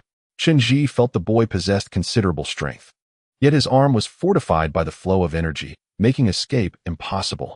Ji Ying approached swiftly, seizing the boy by the shoulder. The boy's arm, already dislocated, throbbed painfully from her grip, eliciting a cry of distress. Ji Ying then lifted him as one might a small chick, holding his head before her face. Her eyes piercingly close to his.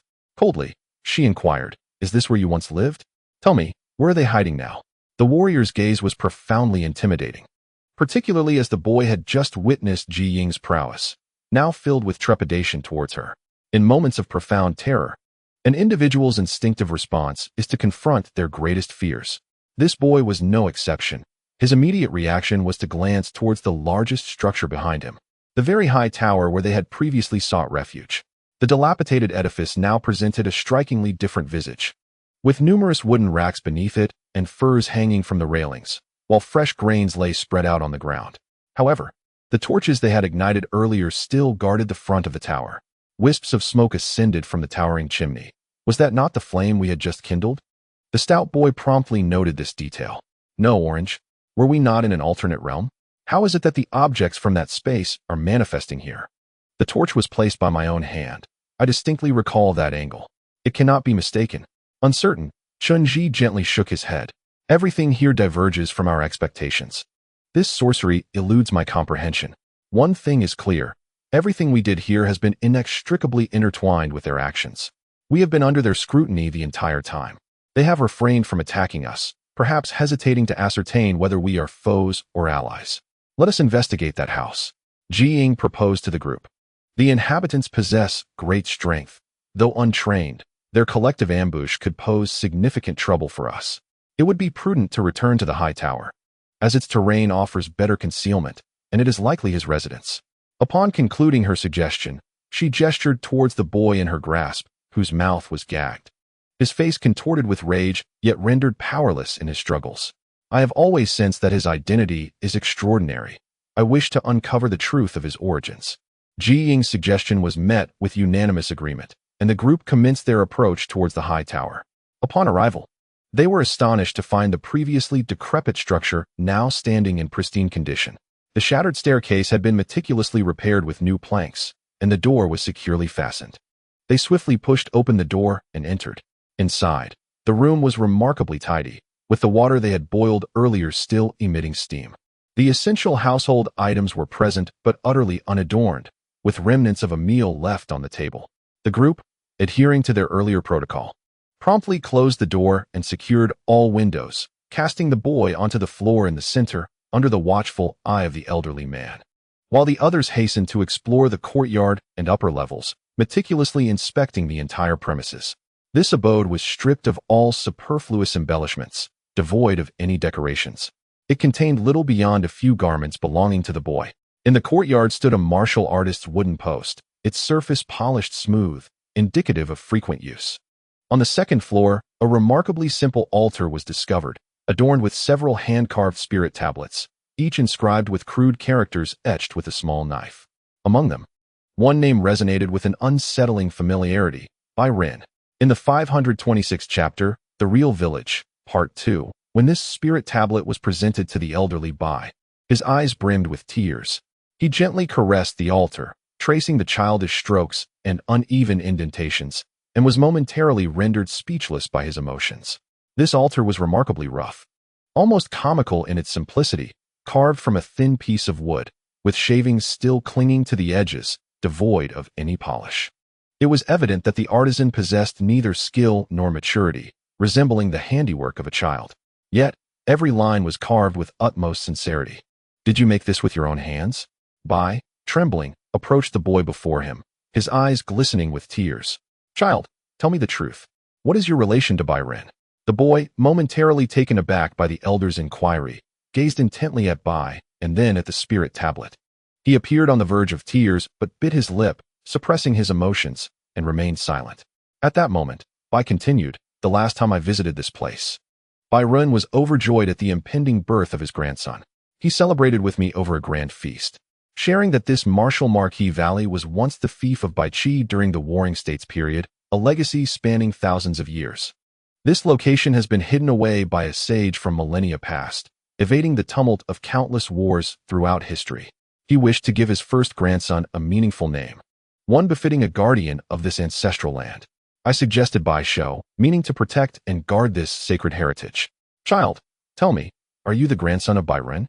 Are you Bai Shou?" Upon hearing that name, the boy's eyes glistened with moisture, reflecting the light like crimson lanterns. He glanced at Bai, then at the altar, his expression filled with profound emotion.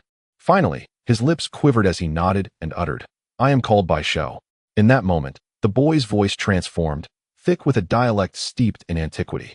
Upon finishing his declaration, a tearful expression emerged, reminiscent of a child yearning for a long-lost adult, incongruous against his sturdy frame and rugged visage. "Bai Ren is my grandfather," he confessed. Upon hearing these words, Bai was instantly overcome with excitement. He stepped forward, grasping the boy's shoulders tightly, his voice trembling with fervor. "Child, I tell you, I am indeed your grandfather's brother. Before he departed, he entrusted you to me. I have spent these years searching for you. Please, tell me, where have the other children gone? Rest assured, I would never betray you." After this, the old man continued to speak at length, mostly expressing his identity and the bond he shared with Bai Ren, hoping that the boy would accept and trust him. By the latter part of the conversation, the boy was in tears, evidently moved, yet he constantly glanced at Chen Zhi and Jiang behind the old man, his eyes filled with a wary expression. Finally, he softly uttered, Our village chief has said that we must never interact with outsiders. There are many wicked people outside, and if they discover us, they will kill us all." "How could that be?" the old man exclaimed passionately, shaking his head. "Those are matters of the past. Times have changed. The brothers behind me are friends of your grandfather. I have seen the maps your grandfather drew by hand. Would he have done that without a bond? Rest assured, child, we are trustworthy individuals. Besides, your village chief has been dead for 7 years. You need not hold on to his admonitions any longer. I am referring to our current village chief." The boy's eyes flickered as he spoke in a thick dialect, lowering his head. "When those adults left, they left us behind. He is the oldest among us, and we have grown up under his care. We obey him in everything. He helped us build this village, led us to hunt in the mountains and gather fruits. Later, we also worked in the fields and harvested crops. Thankfully, he was there during those years. Otherwise, I would have starved long ago." "A new village chief? You have a new village chief now?" the old man immediately inquired. "I remember your Bai family's ancestral teachings, which state that the village chief is always inherited by your family. How could it possibly have changed to someone else? Why are you not the village chief?" "Because I am too young," Bai Shou replied softly. "I was only 7 years old at the time. When I woke up, my parents had vanished. The outside world was in chaos, shrouded in thick, dark smoke that engulfed our entire mountain. My face was burned on one side. I was in pain all night and passed out. When I awoke, all the adults were gone. Only my aunt remained, along with the village children. Later, My aunt fell ill and also passed away. Her son became our new village chief, and all of us children listened to him. Your aunt? Upon hearing this, the old man trembled uncontrollably. Child, quickly tell me, what is the name of your new village chief? Baisho looked perplexed by the old man's question. Glancing cautiously at Chen Zhi and Jiying, his expression clearly hesitant, but ultimately he gazed into the old man's eyes and replied, Our new village chief is called Baiku. My aunt said that Baiku has no father and is a child of the Bai family. He is the oldest among us, and he was put in charge of the village. Then, where is he now? The elderly man, in a fervent state, grasped Baisho's shoulders and implored, Child, do not conceal the truth any longer. Tell me, where are they now?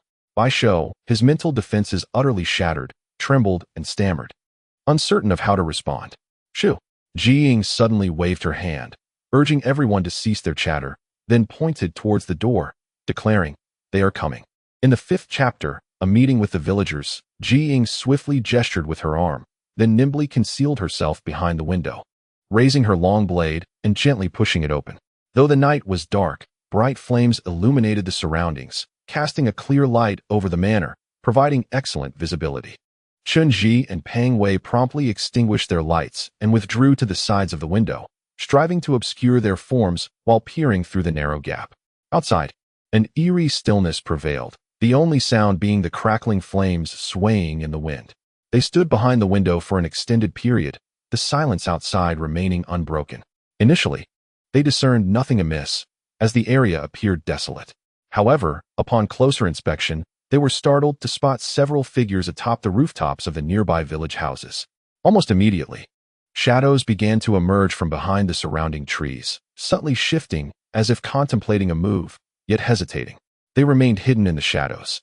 Jiying leaned against the window and softly remarked, These individuals tread lightly and possess some skill, yet their movements are somewhat chaotic, clearly indicating a lack of professional training. They are not yet a match for me. Should I apprehend them? No. Chen Zhi quietly countered Jiying's suggestion, contemplating for a moment before turning to gaze at the small Baisho, who, after uttering those words, was now in an agitated state alongside the elderly man. The old man clutched Bai Ren's spirit token tightly, as if he had a multitude of things to convey to Baisho. They had grasped the current predicament.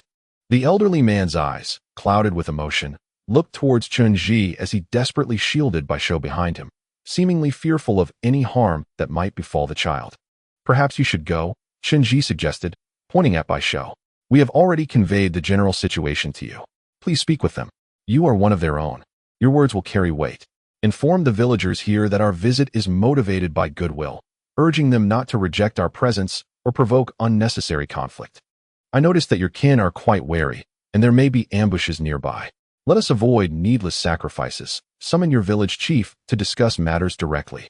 Chen Zhi's words clearly articulated his intentions, yet Baisho remained hesitant, lingering in his seat with a pallid complexion, fixated on Chen Zhi, weighing his prior statements.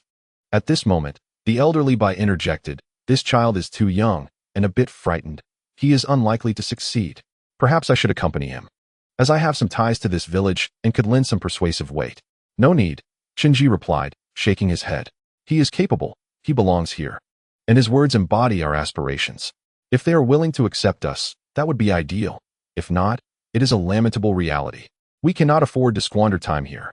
After speaking, Chen Zhi patted the plump Wei beside him, who immediately understood the cue. He drew his sword and gently pushed open the door just enough to create a narrow gap. Subsequently, Jiying approached and, in less than half a second, skillfully reset Baisho's dislocated arm, giving him a gentle pat before ushering him towards the threshold. Though Baisho's arm throbbed with pain after being realigned, he stifled any cries, clasping his left arm and gradually moving toward the exit. As he reached the door, he caught sight of the figures outside but did not rush forward. He cast a glance back at the elderly Bai and then at the spirit tablet in his hand, before turning again to observe Chen Zhi and the others. With a sudden leap, he vanished into the shadows ahead with remarkable swiftness. What followed was a prolonged wait, far longer than they had anticipated. Everyone remained in anxious anticipation. The woman stayed by the bedside, attuned to the atmosphere outside, wary of any sudden departures. Finally, as the dawn broke on the horizon, silhouettes began to materialize before the village dwelling. These figures multiplied rapidly, coalescing into a gathering of adolescents around 15 or 16 years old, accompanied by a few younger ones, likely under 10. Their attire was exceedingly simple, predominantly composed of tattered earth-toned cloth adorned with patches, yet each individual possessed a robust and upright stature, exuding a palpable sense of masculinity. Leading this group was a young man, approximately 17 or 18 years old, the tallest and most muscular among them, with short hair, broad shoulders, and a face defined by strong lines. His visage bore an unmistakable resemblance to the elderly Bai, as if they were carved from the same mold. He stepped forward, positioning himself beneath the fire pit of the tall watchtower, fully exposing his face to the light, and then called loudly into the interior, "Guests inside, please come out. I am Bai Ku, the village chief. I am aware of your situation and wish to befriend you." His dialect was thick, yet despite his youth, his tone resonated with a masculine confidence, robust and compelling, instilling a sense of trust within those who heard him. Chen Zhi and the others exchanged glances before they pushed open the door and stepped outside. "You are Bai Ku," Chen Zhi greeted the youth before him. "I apologize for the sudden intrusion. We have matters to attend to and wish to seek your hospitality for a brief stay. I kindly request your assistance." "Of course," the young man replied with a genial clasp of his fists, his gestures and demeanor reminiscent of ancient customs. "If there is anything I can do, I shall not hesitate." Although I had never encountered foreigners, my uncle often spoke of the outside world during my childhood, recounting tales of distant friends. "My cousin has already informed me that you share a connection with our Wu Ho Valley and are friends of the Bai family. Given our shared history, I, Bai Ku, welcome you to Wu Ho Valley." Chapter 528. The Tale of Wu Ho Valley. Thus, Chen Zhi and his companions were formally welcomed into the valley by Bai Ku. In the ensuing days, they engaged in intimate exchanges with these isolated individuals, discovering a lineage most extraordinary. They bore no semblance of demigods. Their outward appearance was that of ordinary humans, albeit with a subtly distinct aura. Their dialect was thick, steeped in ancient vernacular. It has been said that dialects are merely the echoes of local tongues from times long past, and the more pronounced the dialect, the more one is likely an indigenous inhabitant. These youths conversed with Chen Zhi in an archaic dialect, often slipping into classical phrases, creating a somewhat awkward atmosphere as if one had traversed back to ancient times. Despite his youth, Bai Ku was inherently generous and quick in action, embodying the unique spirit of Wu Ho Valley. However, he also exhibited the naivety characteristic of youth, possessing an innocent heart, somewhat oblivious to the hypocrisy and complexities of the outside world. In the following days, he recounted tales of Wu Ho Valley to Chen Zhi. Some he could recall vividly, while others remained hazy due to his tender age at the time. This mountain village existed entirely apart from the world, its affairs governed solely by the village chief. At the time, the chief was Bai Ron, Bai Ku's distant uncle, who, for reasons unknown, extended exceptional care to Bai Ku, even surpassing that shown to his own grandchildren. He shared with Bai Ku that they were descendants of the war god Bai Qi, and that Wu Ho Valley was Bai Qi's fief during the Warring States period, as well as his final resting place. Bai Ku had inquired about his father on multiple occasions, but whenever the subject arose, his mother would become exceedingly agitated, weeping and forbidding any mention of him, claiming he had no father. Gradually, Bai Ku ceased to ask. Later, when Bai Ku was around 10 years old, the adults of Wu Ho Valley were compelled to undertake a perilous endeavor. All, irrespective of gender, were required to participate, leaving only the children behind, including Bai Ku's mother. Even the young Bai Ku sensed the abnormality of the situation at that time. It was then that he discovered his mother had been ostracized by the villagers, as if she had committed some grave transgression, though the particulars remained unclear to him. His mother subsequently departed, leaving him to care for the other children. The circumstances were exceedingly harsh. Most of the children were merely 5 or 6 years old, and some were but newborns. Such adversity was almost unimaginable to an ordinary person. They waited fervently for the return of those who had departed, but instead of their return, they were met with a deluge of magical contamination. However, before leaving, the Bai family had established a protective barrier, instructing them to seek refuge within it in times of peril. Thus, they entered another realm, preserving the lives of the children. Though they survived, their subsequent existence was fraught with unimaginable hardship. The able-bodied men of the village had vanished, leading to a severe labor shortage. Only Bai Ku's mother struggled to care for the children. They initially resorted to planting simple crops and fishing in the ditches, barely managing to subsist on their meager provisions. As time passed and the children grew, they began to hunt larger game in the mountains. From that point onwards, they matured beyond their years. Baiku could chase deer at 11 and hunt bears in the mountains by 13. The remaining children also began to mature gradually. Eventually, Baiku's mother succumbed to illness. On her deathbed, she urged Baiku to become the new village chief. She conveyed that this was the wish of his great-uncle, entrusting him with the stewardship of the village. She warned him to remain hidden in this place, never to venture out, for they had offended a formidable and malevolent organization that harbored no compassion. This organization, known for its animosity toward outsiders, would not allow their unique lineage to survive. She implored them to abandon any thoughts of leaving, to remain concealed for generations, even in destitution, and to avoid provoking fatal consequences. As Chen Zhi conversed with Baiku about these past events, Baiku repeatedly mentioned this mysterious organization, yet Chen Zhi remained silent, refraining from discussing the matter further. Unbeknownst to them, dawn had begun to break. Perhaps due to their inexperience with outsiders, the youth exhibited extraordinary excitement. They were, after all, at a curious age, bouncing with enthusiasm as if the entire village were celebrating a festival. Some children dashed to the elevated platform to ignite lights, while others began boiling porridge and baking flatbreads over the large stove at the village entrance. These youths had lived collectively for years, hunting and farming together, sharing meals as simply and pure as the untainted spring water of the mountains. Throughout this process, the elderly Bai observed Baiku with great emotion. Yet he remained a silent spectator, never interjecting into their conversation. No one noticed the striking resemblance between Baiku and the old man, not even Baiku himself. Baiku prepared some tea made from the mountain's unique leaves for them, reputed to be a rare delicacy harvested from the mountaintop, which once commanded a high price when trade with the outside world was thriving.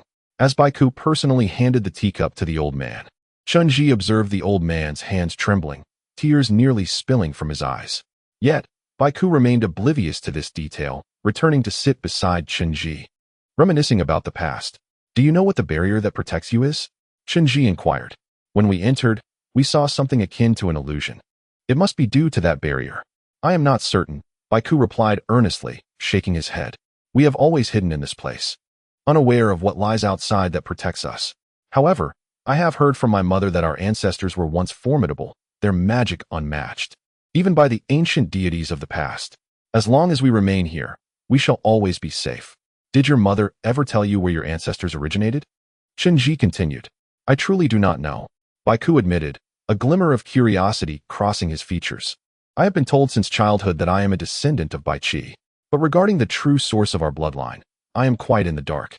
My granduncle once told me in my youth that our lineage does not belong to humanity, but is a being feared by both humans and gods." Chapter 529, The Tale of Wuho Valley, Part 2. While Chen Zhi conversed with Baiku, a lively commotion arose at the village entrance. The boys had busily prepared breakfast. The lid of the wild vegetable porridge was lifted, releasing an enticing aroma, and the baked cakes had all been completed.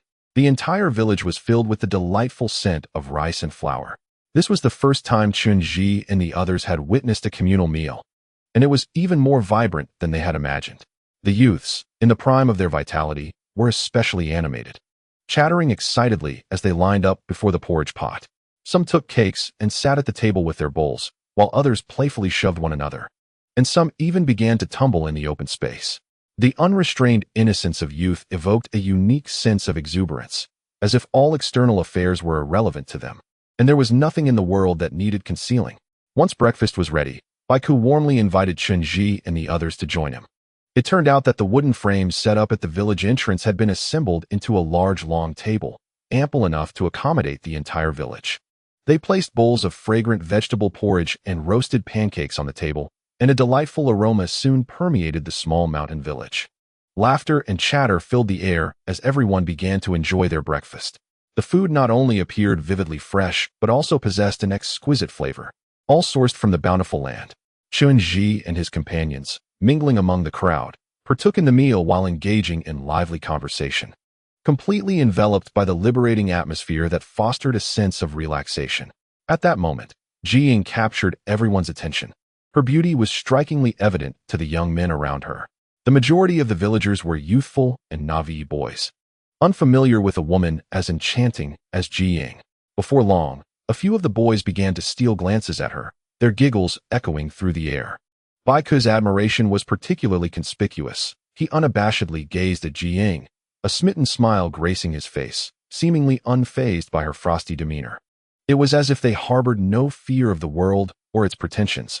The breakfast concluded in a joyous spirit, and once everyone had finished, the crowd gathered at the staircase of the elevated platform, where the village's finest tea kettle awaited. As they sipped the hot tea, Chen Zhi confided in Baiku about his intentions for the journey, seeking information on the legendary Baiji tomb, hoping to gain access to its core depths. However, Baiku admitted his own limited understanding of the tomb, revealing that he had only heard tales of it being the resting place of their ancestor, the legendary war god Baichi, cautioning that it was a sacred site best left undisturbed. Nonetheless, he mentioned the existence of a temple dedicated to Baichi atop the mountain, a place the Bai family visited annually to pay respects to their ancestors. Over the years, they had made pilgrimages to the temple and attended to its dilapidated state, from which one could behold the entirety of the tomb. Yet no one had ever dared to venture inside. Ultimately, Chen Zhi resolved to explore the mountain, seeking an empty location to create a boundary using a magic circle and then employing a land exchange technique to transfer his group. Baiku offered to accompany them personally, explaining that recent heavy rains had caused lightning to shatter the wooden beams of the temple, and they had just crafted a new beam to carry up the mountain. Given the treacherous paths, they needed to choose an auspicious time for the ascent, urging Chen Zhi and his companions to wait patiently. During this interlude, the group idled on the staircase of the elevated platform, engaging in casual conversation. The boys, brimming with energy, surrounded Fat Wei, bombarding him with endless questions. Seizing the opportunity to impress, Fat Wei animatedly extolled the wonders of the outside world, recounting tales of his daring exploits and how formidable he had become in that realm. The wide-eyed youth listened with rapt attention, their faces devoid of doubt, as if skepticism had no place in their innocent hearts. The old man remained silent, lurking nearby, his gaze fixated on Baiku amidst the crowd, his eyes glistening with unshed tears, though Baiku remained oblivious to his presence. In stark contrast, Jiying garnered the most attention, seated alone in a corner of the staircase, her massive blade laid beside her as she immersed herself in solitude. Surrounding her, a group of boys laughed foolishly, some even attempting clumsy jokes, hoping to capture her attention amidst the raucous cheer. Their adoration evidently vexed Jiying, as she furrowed her brow, resting the long knife on her lap and methodically polishing it. At that moment, Baiku approached, carrying a basket of freshly washed wild fruits, clearly intending to share them with Chen Zhi and the others. He made his way to Jiying first, offering her the fruits. Without lifting her gaze, she gently shook her head, indicating her disinterest, yet Baiku did not retreat. "Miss, your technique for polishing the blade is incorrect." Baiku's voice carried a hint of mockery. With such an approach, even the finest sword would be dulled, fit only for chopping firewood. As his words fell, laughter erupted from the boys behind him, applauding his audacity in speaking to Jiying. However, his remark evidently displeased her. She slowly raised her face, her eyes shooting a cold glare at Baiku, exuding a perilous aura that would cause any sane individual to withdraw. Yet, Baiku showed no sign of retreating, smiling back at Jiying's icy stare. "Dear lady, it seems you truly lack the skill in blade maintenance. Allow me to instruct you. In Wuho Valley, we possess an array of blades, and I have grown up alongside them. Come, let me show you how it's done." After his declaration, he reached out as if to grasp Jiying's long knife. This provoked Jiying's ire. She bellowed, "Do not move," and forcefully shoved him on the shoulder. The strength she exerted was considerable, causing Chen Zhi's heart to race as he recognized the power of Jiying, a warrior. At such force, it was likely Baiku would find himself toppled to the ground, his shoulders shattered, bones broken, and their relationship strained irreparably. To everyone's astonishment, when Jiying's hand pressed against Baiku's shoulder, he remained steadfast, not budging an inch, a proud smile gracing his face. This young lady possesses quite the temper. Who would have thought a woman could wield such strength? Baiku's smile was utterly sincere, devoid of malice, radiating a simple admiration for Jiying's beauty and an unwavering confidence in himself. His actions stunned the onlookers into silence. Chen Zhi, almost instinctively, released a surge of energy. condensing the air around his right hand into an icy grip, ready to transform into a lethal blade at a moment's notice. The stout fellow also concealed his dagger behind him, entering a state of readiness. However, the youths remained oblivious, as did Bai Ku, who continued to smile while observing Ji Ying's beautiful visage. "What say you, my dear? Shall I teach you a thing or two? I may not boast of much, but I am quite skilled at sharpening blades." "Hand it over," Bai Ku declared, extending his hand. The wind blew coldly, and the air around them thickened with a palpable tension. Ji Ying's expression was icy, her complexion tinged with purple as she gently bit her lip, a murderous intent flickering in her brows. Yet, in the next moment, Ji Ying unexpectedly smiled, a smile that Chen Zhi had never witnessed before. It was a light-hearted grin that transformed her features into pure beauty, as if spring had melted upon her face. "Your strength is considerable as well," Ji Ying replied, laughter dancing in her voice. "Is it a natural gift?" "Indeed it is," Bai Ku answered unabashedly, pride evident on his face. "I've been this way since childhood, possessing much greater strength than my peers. My distant uncle recognized my uniqueness early on, claiming that a person like me emerges in a lineage only once in a decade, and he vowed to nurture my potential. I am not boasting. In our village, I can easily toss those lads around with a single hand." Bai Ku laughed heartily, showing off his might without a hint of modesty. The youths behind him joined in the ruckus. "Sister, what our village chief said is true. He is the strongest among us, capable of striking a bear dead with one punch. Sister, you need not return. Stay and marry into our village. Our chief will treat you well. We have plenty of fine blades." Laughter erupted among them, and the atmosphere lightened considerably. Under ordinary circumstances, Ji Ying would never have tolerated such remarks. However, at that moment, she did not feel anger. Instead, her usual proud and aloof demeanor softened, blooming like a flower. As she joined in the laughter, "What martial arts have you all studied? I know a little. Come, allow me to teach you."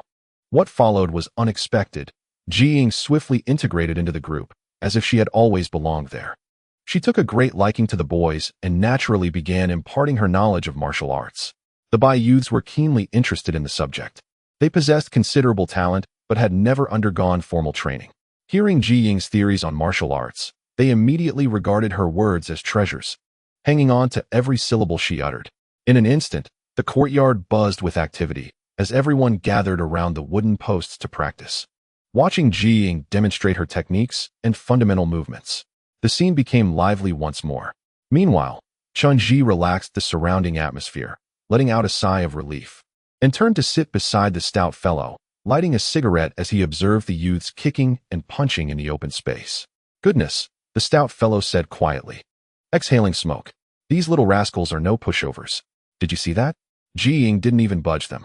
"As for others, I cannot say, but I have heard tales of this female devil's strength. In hushed whispers among the men in black, tales circulate of an extraordinary individual capable of shattering skulls with a single punch and fracturing steel plates with a mere kick. It is said that she embodies the very essence of the king of hell. When she struck him, the young man remained utterly unmoved. Was his body forged of iron? This white guest is indeed remarkable." Chen Zhi lowered his voice, casting a glance at the white guest ahead, and murmured, "Upon my arrival, I discerned that his aura differs significantly from that of the other youths. His presence is dense and formidable, with an intriguing darkness at its core that sets it apart from both humanity and the divine. I cannot shake the feeling that he belongs to an entirely different species, one unknown to us. Although all the youths here share the same bloodline, none possess his unique, profound darkness. He is the true heir. The origin of this bloodline likely traces back to Bai Qi. Do you recall the secret record of Emperor Zhou?" After Chen Zhi spoke, he cast a subtle sidelong glance at the rotund individual. "I have indeed heard of it," the stout man replied with earnestness. "That war god, Bai Qi, was quite peculiar from a young age, even resorting to cannibalism, correct?"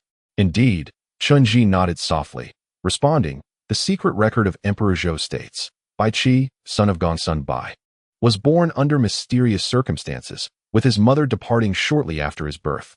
From infancy, he exhibited immense strength and remarkable agility, a prodigy in martial arts. At 5, he could strangle a black dog, and by 9, he was capable of slaying lions and bears. After each hunt, he would devour his prey raw, displaying the ferocity of a beast. At 14, his father arranged a marriage for him. One day, Upon witnessing his bride weeping while preparing a broth, he inquired about her sorrow. The beautiful woman replied, "My husband has a strange obsession. He commands me to cut flesh from my bones for the soup. And should I refuse, he punishes me with thorns. I am forced to shed my flesh daily, and one day, it will surely lead to my demise." Alarmed by this revelation, his father realized that his son must inherit his mother's blood, a nature unyielding and a penchant for cannibalism. Thus, he commanded thousands of elite soldiers to capture his son, binding him with iron chains and imprisoning him in a desolate well. This passage raises a critical issue. Bai Qi's inherent brutality is matched only by his extraordinary aptitude for physical prowess, a unique strength derived from his mother. It appears that the mother of the legendary war god Bai Qi may indeed be a being of extraordinary nature. Chapter 531. The Rise of Liang. Within this enclosed space, all contact with the outside world has been irrevocably severed. Their wireless devices are rendered utterly useless here. In other words, establishing communication with the organization from this location is an impossibility.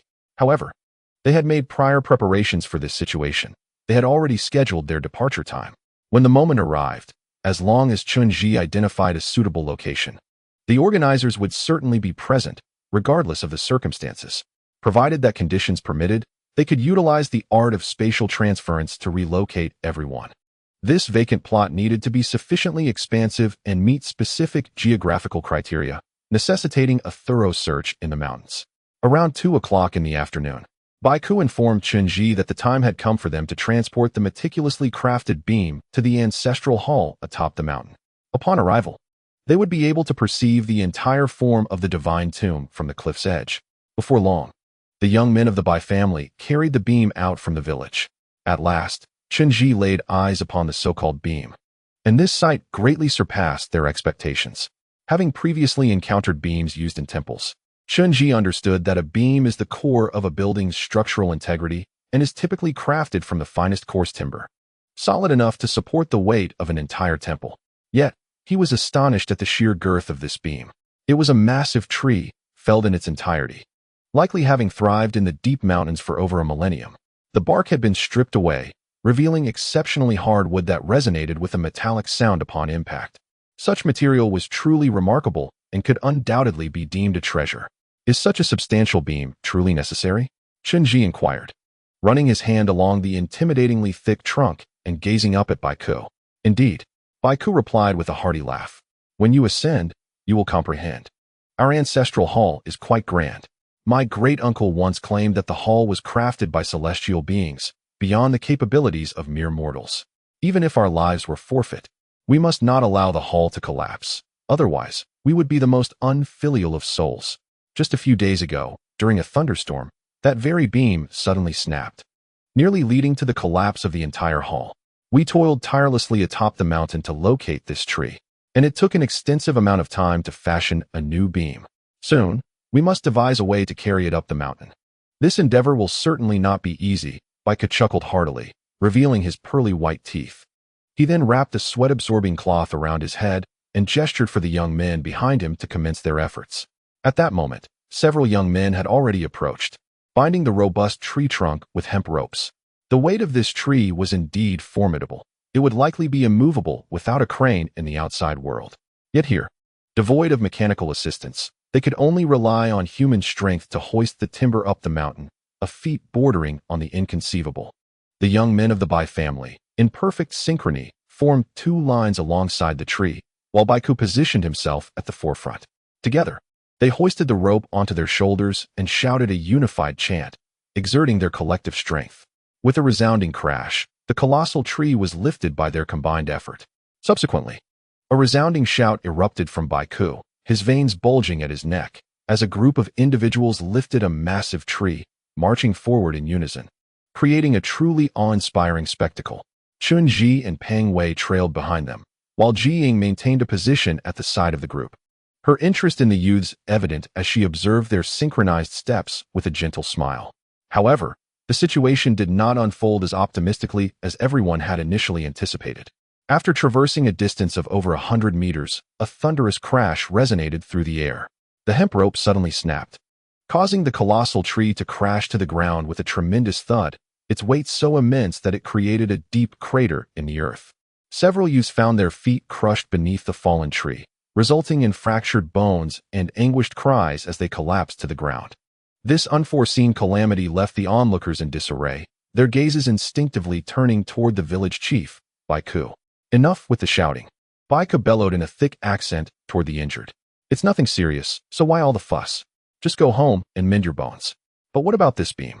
What shall we do now? If we miss this auspicious moment, we will have no favorable time for the next 6 months. What will happen if the ancestral hall on the mountain collapses? Who will be held accountable? Upon hearing Baiku's words, the injured youths ceased their cries, eager to rise and assist, yet it was utterly impossible. A quick count of the remaining able-bodied individuals revealed that, considering the initial struggle to lift the tree, the situation was now even more dire with several injured. The youths' tempers flared, and they vocally criticized those responsible for the rope, lamenting its insufficient strength. While a few even exchanged shoves, nearly escalating into a fight, Baiku frowned and sternly commanded them to cease their quarrel. Just as tensions reached a boiling point, Ji-ing stepped forward. She first caressed the surface of the beam and then cast a cheerful glance at Baiku. What's wrong? Is there truly no solution? It seems you're not as formidable as you claim. Baiku, taken aback by Ji-ing's words, found himself momentarily speechless. At his fiery age, he could hardly tolerate being mocked by such a beautiful woman. Determined to assert himself, he seized the rope from the ground, fastening it around the beam, and pulled with all his might. To his astonishment, he managed to create a slight gap.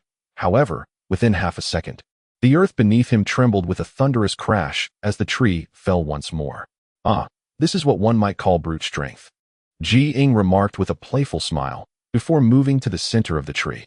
Swiftly, she removed her military jacket and placed her hand on a specific point of the tree, addressing the crowd. Every object requires a focal point. Once you identify this point, you can either shatter it or, conversely, master it. This is the essence of physical technique. After articulating her insight, Ji-ing grasped the designated point of the tree and secured it with the rope, pulling upward with vigor. A sharp crack echoed in the air. The massive tree was astonishingly lifted by her. After Ji-ing spoke, she touched the tree at a specific point, then secured that spot with a rope and pulled upward with all her might. With a creaking sound, the enormous tree was indeed raised by her. Chapter 532, The Rise of the Beam, Part 2. Ji-ing's extraordinary action startled everyone present, particularly the young men of the Bai family, who recoiled several steps back, gazing at her as if she were a monster. Among the crowd, Baiku remained remarkably composed. He watched intently as the colossal wood was lifted, his eyes widening in disbelief, yet he did not retreat. Instead, he fixed his gaze on Ji-ing's delicate face, breaking into a broad grin and laughing heartily. Impressive. Young lady, pray tell, how did you accomplish this? If we can master such a skill, it would save us considerable effort in logging on the mountains. I, Baiku, shall express my gratitude wholeheartedly. With a chuckle, Ji-ing set the giant wood down with a thud, causing the ground to tremble once more, reminiscent of an earthquake. This feat, while seemingly mystical, is not as challenging as one might imagine. It is a manifestation of physical technique, a skill cultivated by martial practitioners. While talent is a divine gift, those with extraordinary physiques are rare and difficult to find. Yet, even the greatest talent forms only part of the equation. The other portion must be nurtured through diligent training.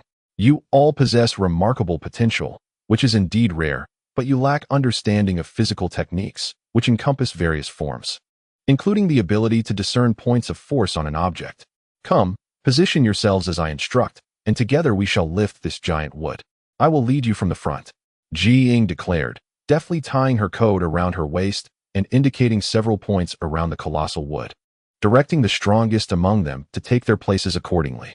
Once everything was in order, Ji-ing hoisted the hemp rope on her shoulder, gripping the lower end with one hand. Then, she harnessed her energy and lifted upward, causing the entire tree to form a diagonal line. The other young men promptly gathered around, positioning themselves according to her guidance, each taking hold of one end of the rope and resting it on their shoulders. At Baiku's command, with a resounding roar, the massive timber was raised once more. At that moment, everyone could distinctly feel that, compared to before, the tree was now considerably lighter. Subsequently, Baiku shouted commands clearly from the front, and as they obeyed, they trudged up the mountainside, each step leaving a heavy imprint on the ground. It was indeed a scene of laborious exertion. All the young men were bare-chested, channeling their strength into their shoulders and legs. As they reached the mountainside, they were drenched in sweat, droplets cascading down their brows. However, these youths seemed oblivious to any fatigue. The arduous task of transporting the timber invigorated them, transforming the weight they bore into a source of motivation. At this moment, Ji Ying's emotions were fervent. It had been quite some time since Chen Zhi had witnessed her in such an animated state. Her cheeks were flushed, her forehead glistening with perspiration, and her delicate long hair clung to her face, dampened by sweat. The droplets adorning her long eyelashes rendered her even more enchanting. A beauty that stirred the heart and spirit, indescribable under the sun's radiant glow. The mountain path they traversed was far from easy. The ascent grew increasingly rugged and slippery, making each step a formidable challenge. In the realm of reality, the task of transporting a massive log uphill solely by human effort would be deemed impossible. Yet, under the hands of the Bai family, this colossal timber was laboriously hoisted to the summit. As everyone became drenched in sweat, their shoulders and calves nearing the brink of exhaustion, they finally reached the Bai family ancestral hall perched atop the mountain. The hall was situated on the edge of a cliff, offering an infinitely beautiful panorama. The scene resembled something from a science fiction film, a surreal spectacle beyond belief. The cliff rose steeply, its angle exceedingly dramatic, piercing the clouds. At the summit stood a temple-like hall, its upper portion shrouded in mist. Yet the brilliance of its lower half was visible, along with its imposing entrance. Chen Zhi had envisioned this hall countless times in his mind, imagining it as merely a grand ancient structure, akin to a temple. After all, for them, it was increasingly rare to encounter anything that could truly astonish them. However, he could never have anticipated that this ancestral hall was nothing short of miraculous. The hall was asymmetrically shaped, overall resembling an irregular triangle, an architectural feat that defied the laws of construction, truly a marvel. The entire structure was a deep, dark hue, constructed from black, round pebbles. The binding agent unknown, yet it appeared remarkably sturdy, unyielding to collapse. The form of the hall was strikingly sharp, resembling a blade piercing the heavens from a distance. Beneath the hall, a grand entrance stood ajar, forged from an indiscernible metal, shimmering with radiant light, yet devoid of any visible gems. The door was intricately engraved with bizarre patterns, resembling numerous eyes that sent shivers down one's spine. There it is. Bai Ku pointed ahead, rallying the group with encouragement. Let us muster our strength. We are almost there. The previously weary crowd, upon sighting the ancestral hall, felt a surge of inspiration. United, they shouted in exuberance, exerting their collective effort to raise the massive log to the threshold of the hall, which ultimately landed with a resounding thud upon the ground. At that moment, everyone was utterly exhausted, collapsing onto the ground, gasping for breath, pouring water from their flasks over their heads to cool their bodies. Laughter rang out among them. A hearty camaraderie shared, with Ji Ying seated amongst them, beaming joyfully. At that moment, Bai Ku suddenly rose and approached Ji Ying, presenting her with a cotton handkerchief amidst the gaze of the crowd, boldly declaring, "Miss, I am enamored with you. Why not remain here henceforth?" His proclamation elicited a chorus of laughter from all present, creating a moment of delightful chaos, their enthusiasm palpable amidst the sweat of their exertions. Ji Ying's face radiated an uncommon joy, as if this valley was indeed the place she cherished most deeply. Chapter 533. The Ancient Shrine. After a brief respite, the group began to collaborate in a flurry of activity, endeavoring to position the heavy beam upon the temple's crossbeam. This task proved to be more intricate, consuming far greater time and energy than the preceding efforts. Throughout this process, Ji Ying contributed tirelessly, unashamed of her femininity, standing shoulder to shoulder with the young men, perspiration streaming down her brow, her military vest clinging to her alluring form.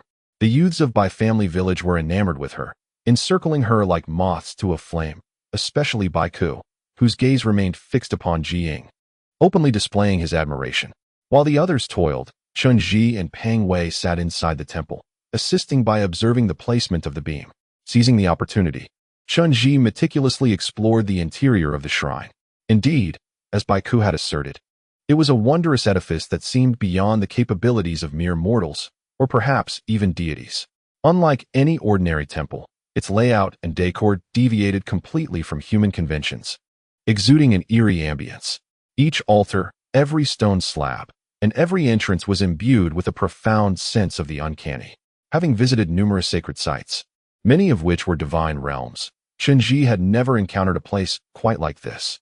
The entire shrine was permeated with a peculiar odor, reminiscent of long-decayed food. A faint scent of rot lingering in the air. The embellishments were richly hued, and the murals upon the walls were cryptic and indecipherable, adorned with patterns reminiscent of eyes. The overall atmosphere within the temple was strikingly dark, chilling to the core, even though the space was illuminated by towering candles that failed to warm the heart. The candlesticks were forged from an obsidian-like metal, and when Chen Zhi reached out to touch them, he felt a sharp sensation in his palm, as if he were attuned to the malevolent energy emanating from them. There were no deities worshipped within the temple, nor excessive decorations or inscriptions. It was unclear what beliefs were upheld here, as if all ideologies had succumbed to the engulfing darkness. However, deep within the grand hall ahead, a pair of black wings hung high, naturally cascading downwards, revealing a faint trace of crimson at the wound.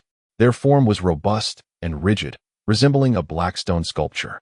Yet from below, one could discern the feathers faintly clinging to them. "What is that?" Chen Zhi inquired, pointing at the wings, addressing Bai Ku, who was directing the work nearby. "This." Bai Ku, seemingly disinterested in the peculiar sight, glanced at the wings, scratched his head, and replied, "I have no idea what this is. It must be a pair of wings carved from stone. But my mother told me that this is a sacred relic left to us by our most ancient ancestors. She also mentioned that our ancestors existed before the chaos was unraveled, and at that time, they had wings. They were exceedingly ancient, appearing long before humanity, and even the gods would fear them. Such an ancient bloodline." Chen Zhi turned to examine Bai Ku's chiseled features. "Do you know what other characteristics your ancestors possessed? Do you find anything about yourselves that is different?" "Different? Well, I truly do not know. Haha, I feel no different from ordinary people, just a bit stronger. Oh, and our eyes are all black, but they turn red when we are excited. Just now, when we were lifting the beam, a few inept fellows' eyes turned red, huh?" After Bai Ku's jest, the youths behind him erupted in laughter. Bai Ku continued, "If you ask what our ancestors truly were, not only do I not know, but even my distant uncle is at a loss. He once told us that our ancestors were incredibly ancient. We only know they once existed, and that this bloodline birthed the war god Bai Qi, who then bequeathed us. But what they truly were, that knowledge has long been lost. If one truly wishes to know, one might have to directly inquire of the war god Bai Qi in the underworld, huh?" With that, Bai Ku let out a hearty laugh and turned back to his tasks. Yet, Chen Zhi remained transfixed on the pair of black wings, lost in contemplation. The shape of the wings was intriguing. One might surmise that for an ordinary human to don them would be rather cumbersome, suggesting that these wings were suited for a creature slightly larger than a human. Moreover, it was crucial to note that from the returning currents, it was evident that these wings were not mere stone carvings, but rather the living appendages of a creature, implying that they were genuine wings once belonging to a real being. Could it be that such a creature once existed in the ancient era? One that was neither human nor divine? Was there truly such an extraordinary being? The task of replacing the beam proved to be far more intricate than anticipated, particularly with such a large timber, where each position required utmost precision. Otherwise, the consequences could be dire. Eventually, Chen Zhi and the stout Wei also joined in to assist. As the day's labors drew to a close, darkness enveloped the sky, and the weary souls gathered, drenched in sweat, ventured onto the grassy expanse to partake in their repast. Before ascending the mountain, they had brought ample provisions and water. Apart from the roasted flatbreads, the majority consisted of the locally marinated wild delicacies. The Bai family had perfected a unique method of preparing marinated meat, simmered with salt, which preserved its flavor remarkably well. Prior to consumption, a simple heat would release an aroma indistinguishable from that of freshly cooked meat. Ravenous and eager, the group set about kindling a bonfire, slicing the marinated meat into generous portions to roast. Meanwhile, two youths ventured to the nearby river to catch several sizable fish, spearing them with wooden sticks and placing them alongside the meat over the fire. As the tantalizing scent of the barbecue wafted through the air, the atmosphere became vibrant once more. Some had even brought home-brewed liquor, stored in large jars, its high potency mingling delightfully with the aroma of grilled fare. The men congregated, and where there was drink, there was merriment. The young Bai clan members, though still in their youth, were adept at handling their liquor. Ying, too, mingled among them, her visage radiant in the flickering flames, captivating the attention of the young men, igniting a spirited ambience. Bai Ku engaged Ying in conversation, unabashedly expressing his affections, to which she responded without disdain, sharing a few cups of liquor with him. As night deepened, some began to succumb to drowsiness, yet Bai Ku, inebriated, approached Chen Zhi, who had been seated in a corner with Peng Wei, deliberating their next course of action while smoking. Bai Ku plopped down beside Chen Zhi, casually draping an arm over his shoulder, and boisterously proclaimed, "Hey, brother from afar, may I pose a question? Is the young lady you brought with you willing to wed here?" "What?" Chen Zhi, taken aback by Bai Ku's audacity, regarded the 17-year-old youth with amusement. "Are you proposing marriage?" Bai Ku, unreservedly gazing at Chen Zhi, spoke with a thick accent, "Brother from afar, leave this girl with us. Marry me." Peng Wei and Chen Zhi were momentarily stunned by Bai Ku's astonishing declaration. Yet, mere seconds later, before Chen Zhi could respond, Peng Wei erupted, "You must be dreaming. Proposing marriage? Do you even know her name? Do you know how old she is? To speak so freely of marriage, this isn't ancient times. You truly are a peculiar individual." "What of it?" Bai Ku did not perceive anything abnormal about his recent request. On the contrary, he faced Fat Wei's remarks with remarkable composure. "She had just informed me of her surname, Ji, and that she was in her early 20s. Although she is slightly older than I, we, the residents of Wuho Valley, have never been concerned with age. It is quite common for individuals of varying ages to marry. My uncle had mentioned that my father was significantly older than my mother. Furthermore, that young lady has an affection for me. I inquired earlier if she would consider marrying me, and she smiled at me without uttering a word. I took that as her silent consent." Oh dear, Fat Wei found himself both amused and bewildered by Bai Ku's words. "No, my brother. You are exhibiting an extraordinary level of confidence. Are you not being a tad naïve? How can you be so certain that the young lady wishes to marry you? Just because she smiles at you in silence does not mean she finds you charming. It seems you are utterly oblivious to the ways of the world. I am at a loss for words. I can tell that the girl likes me," Bai Ku asserted confidently, his countenance radiating assurance. He disregarded Fat Wei and placed a firm hand on Chen Zhi's shoulder, speaking in a friendly manner. "What do you say, brother? That young lady said that among you all, you have the final say, and she will heed your decision. You should take charge and keep her as my wife." "Ha ha, as long as she agrees, I would trade anything for that." Bai Ku laughed heartily, unaware of the gradual change in Chen Zhi's expression. However, after a moment, Bai Ku found his laughter stifled. An instinctual sense of danger began to creep in, as he noticed a shift in the atmosphere surrounding Chen Zhi. "Let us play a game." Chen Zhi's eyes suddenly shifted, his demeanor darkening as he regarded Bai Ku with a subtle smile. "It will be a very simple game, one that will enlighten you as to the implications of your current actions." With that, Chen Zhi retrieved a coin from his treasure pouch, holding it in his left hand, and continued, "Take a guess as to which hand the coin resides in." After swiftly alternating his hands, he presented both fists to Bai Ku. Bai Ku paused momentarily before bursting into laughter. He gazed at Chen Zhi's fists, his tone dripping with disdain. "Outsider, you underestimate my intelligence. The Bai family is renowned for our keen eyesight. Our crimson eyes can perceive much farther than your dark ones. With such speed, you cannot deceive my gaze." Having said this, Bai Ku leaned forward and seized Chen Zhi's left hand with considerable force. Chen Zhi did not resist, and his palm opened to reveal the coin. Indeed, it was there.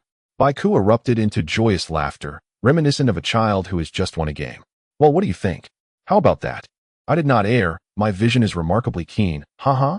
Very well, I shall hasten this time." Chen Zhi maintained a serene smile. Retracting his hand, while channeling a flow of energy through his arm, he silently recited an incantation, instantly accelerating his movements. His arms moved with the swiftness of lightning, becoming an indistinct entity amidst the blurred currents of air, even casting fleeting shadows. Soon, Chen Zhi extended his fists towards Bai Ku, from which wisps of white smoke emerged, a result of the rapid friction of air. Ha. Bai Ku continued to laugh, his eyes having transformed into a deep crimson hue unbeknownst to him.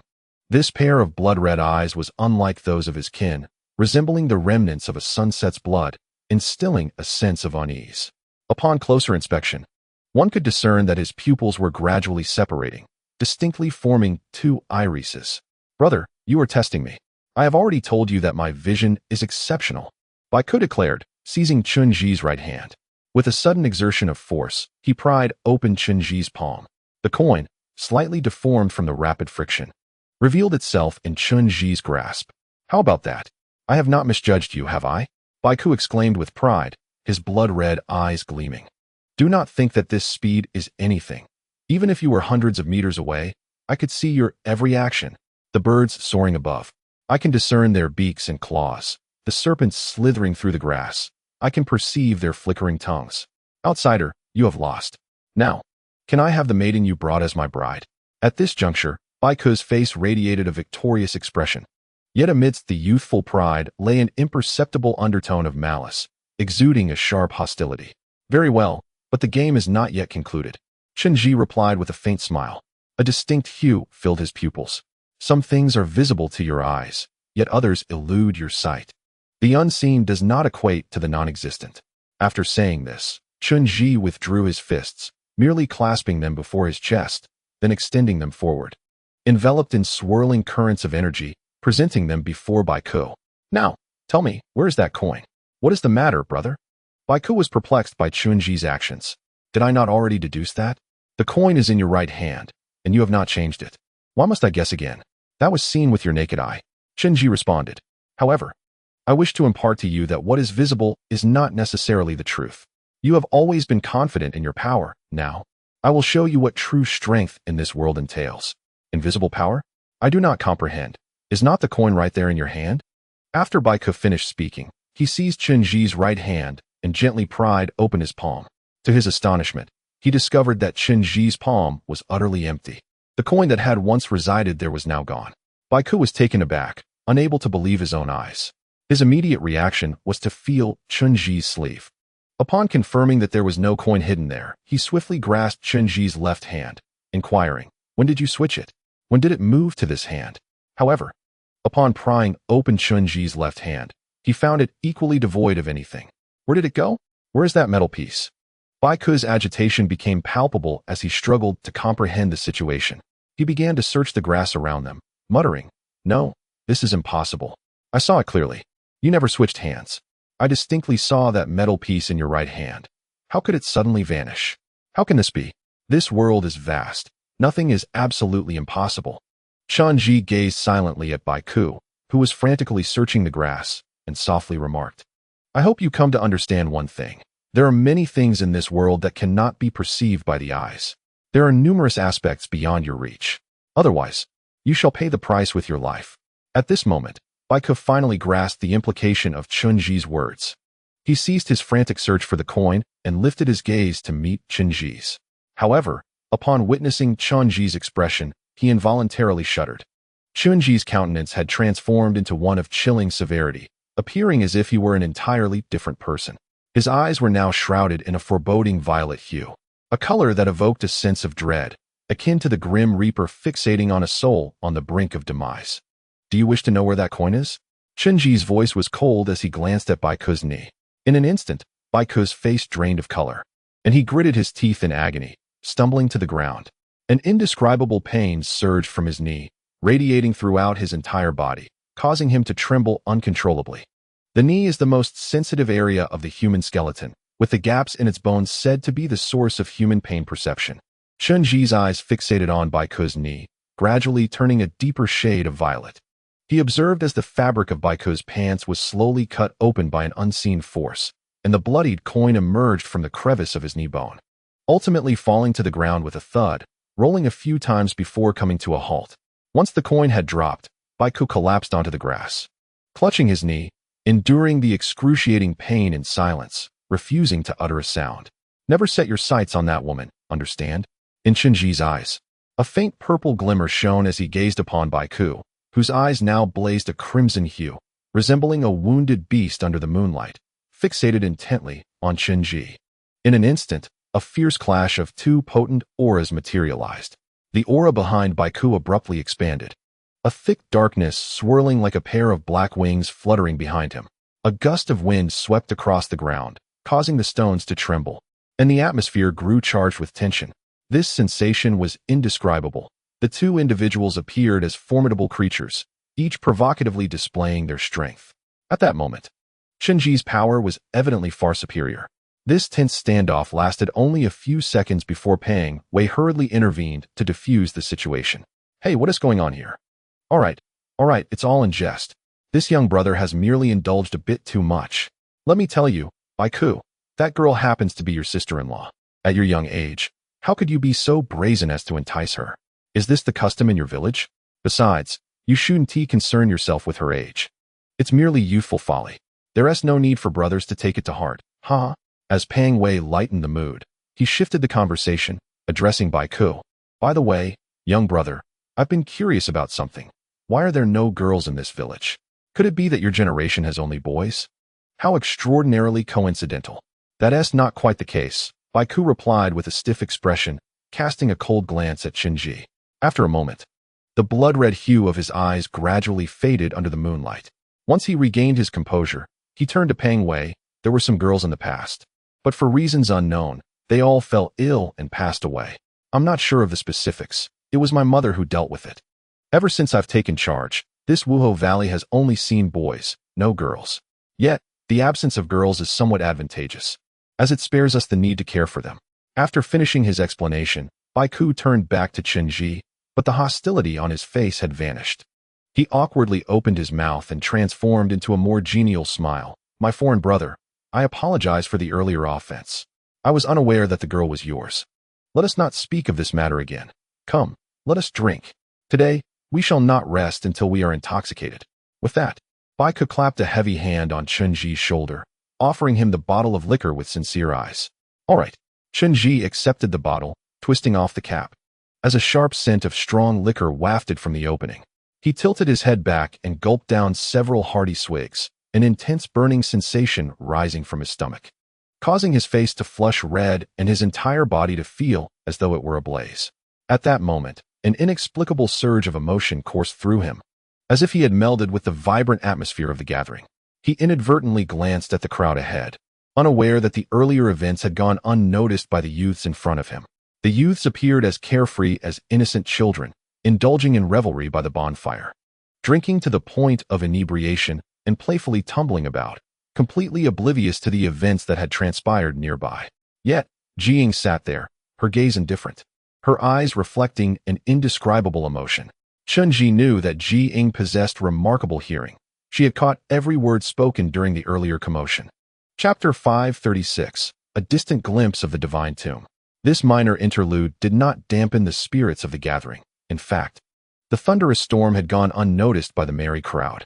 The youths danced and sparred around the bonfire, lost in exuberance until the stroke of midnight, when they were all sufficiently intoxicated and gradually drifted off to sleep beside the flames. During the day, Baiku had mentioned that these young men often behaved in such a manner, untethered by familial obligations or the constraints of elders. They embarked on hunting excursions without any plans, living spontaneously, wandering wherever their whims took them. They would spend several days in the mountains, reveling in the moment before eventually returning home, entirely devoid of any awareness of time. Following the previous night's events, Baiku exhibited no signs of awkwardness and continued to engage warmly with Chen Zhi and Fat Wei, treating them as brothers and sharing an unrestrained camaraderie.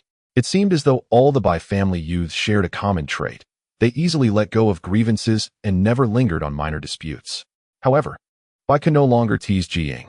The visibility was poor that night, making it unsuitable to venture further into the mountains.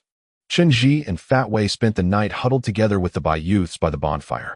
The following morning, Baiku instructed all the youths to return to the village while he alone led Chen Zhi and a few others deeper into the mountains. Baiku informed them that they were now quite close to the Divine Tomb, and with a bit more trekking, they would be able to behold it from a distance. The morning mist in the mountains was dense, and after a short while, they all felt damp. The surrounding flora, shrouded in this gentle fog, created a beautiful and ethereal scene, as if they had ascended to a higher realm, entering another world altogether. After the previous night's occurrences, Jiying remained silent. Just as Chen Zhi had anticipated, she had listened intently to everything. It was evident that she harbored a distinct fondness for the 17-year-old Baiku, a sentiment difficult to articulate, unrelated to mere infatuation. Yet, at that moment, she was unwilling to utter a single word to Chen Zhi. under Baiku's guidance. They traversed the path up the mountain for quite some time until they reached the edge of a perilous cliff. Beyond it lay a vast clearing, resembling an inverted plate concealed beneath the precipice. This natural clearing was remarkably flat, capable of accommodating 2,000 people, and ahead loomed the cliff's edge, where a suspension bridge of iron led downwards. The mountain winds caused it to sway gently, while below lay a mist-shrouded abyss, profound and unfathomable. There it was. As Baiku spoke, he raised his hand and gestured toward the abyss below, stating, "Everyone in Wuho Valley is aware that this is the burial site of the war god Bai Qi. However, it is considered a sacred ground, and few dare to venture there. I recall my uncle recounting tales from my childhood, warning me of the perilous path. A misstep could lead to a fatal plunge. Yet, inexplicably, each year, individuals descend into that abyss, their intentions unknown, and each time fewer return. In my youth, my uncle shared little with me, but he did express his greatest wish, that no one would perish within those depths again.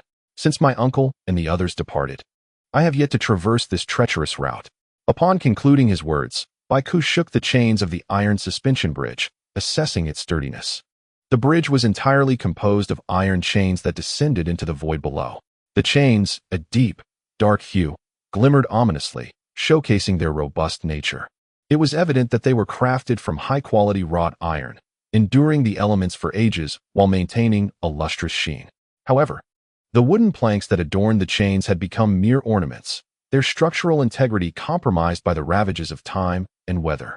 Most had decayed and rotted, riddled with holes, and even those that remained intact would likely struggle to bear the weight of a single person. Thus, should they choose to descend, they would have to navigate down the chains themselves. The abyss below was no trivial matter. Chen Zhi approached, caressing the thick iron chains and gently swaying them. Instantly, the entire chain rattled, producing an unsettling clamor that intensified the dread of the chasm beneath. The chains bore intricate carvings of incantations, masterfully executed. Yet the script remained incomprehensible to Chen Zhi, resembling the densely packed patterns seen in the temple murals, an enigmatic language that conveyed an unsettling aura. "Let us establish our position here," Chen Zhi remarked, glancing back at the expansive clearing. He turned to Baiku and continued, "This spot is quite suitable and meets our criteria. In 3 days, some unfamiliar faces will arrive. They are my friends, and there is no need for concern. We shall descend from here to explore the divine tomb. It should pose no issue, correct?" As he spoke, Chen Zhi cautiously observed Baiku's expression, for this marked his inaugural proposal to enter the sacred tomb, as well as his intention to bring others with him through the use of magic. He awaited Baiku's response, anticipating various inquiries, ready to address them with a blend of truth and fabrication. However, as Chen Zhi's words fell from his lips, Baiku burst into a hearty laughter, exclaiming, "That's splendid. Ha! Everyone you brought along is our friend, and we extend a warm welcome." Faced with Baiku's unequivocal attitude, Chen Zhi found himself momentarily at a loss for words. He suddenly perceived himself as a rather intricate individual, scheming in the presence of someone so straightforward, which rendered him rather sordid. "Have you never questioned who we truly are?" Chen Zhi gently inquired, casting a glance at Baiku. "Why do you not ask about the people we brought? Are you not afraid that we are associated with the very threat you dread?" As these words escaped his lips, the stout Wei cast a stern glance at Chen Zhi, shaking his head disapprovingly. "You mean the organization that seeks to annihilate us?" Baiku replied with a smile.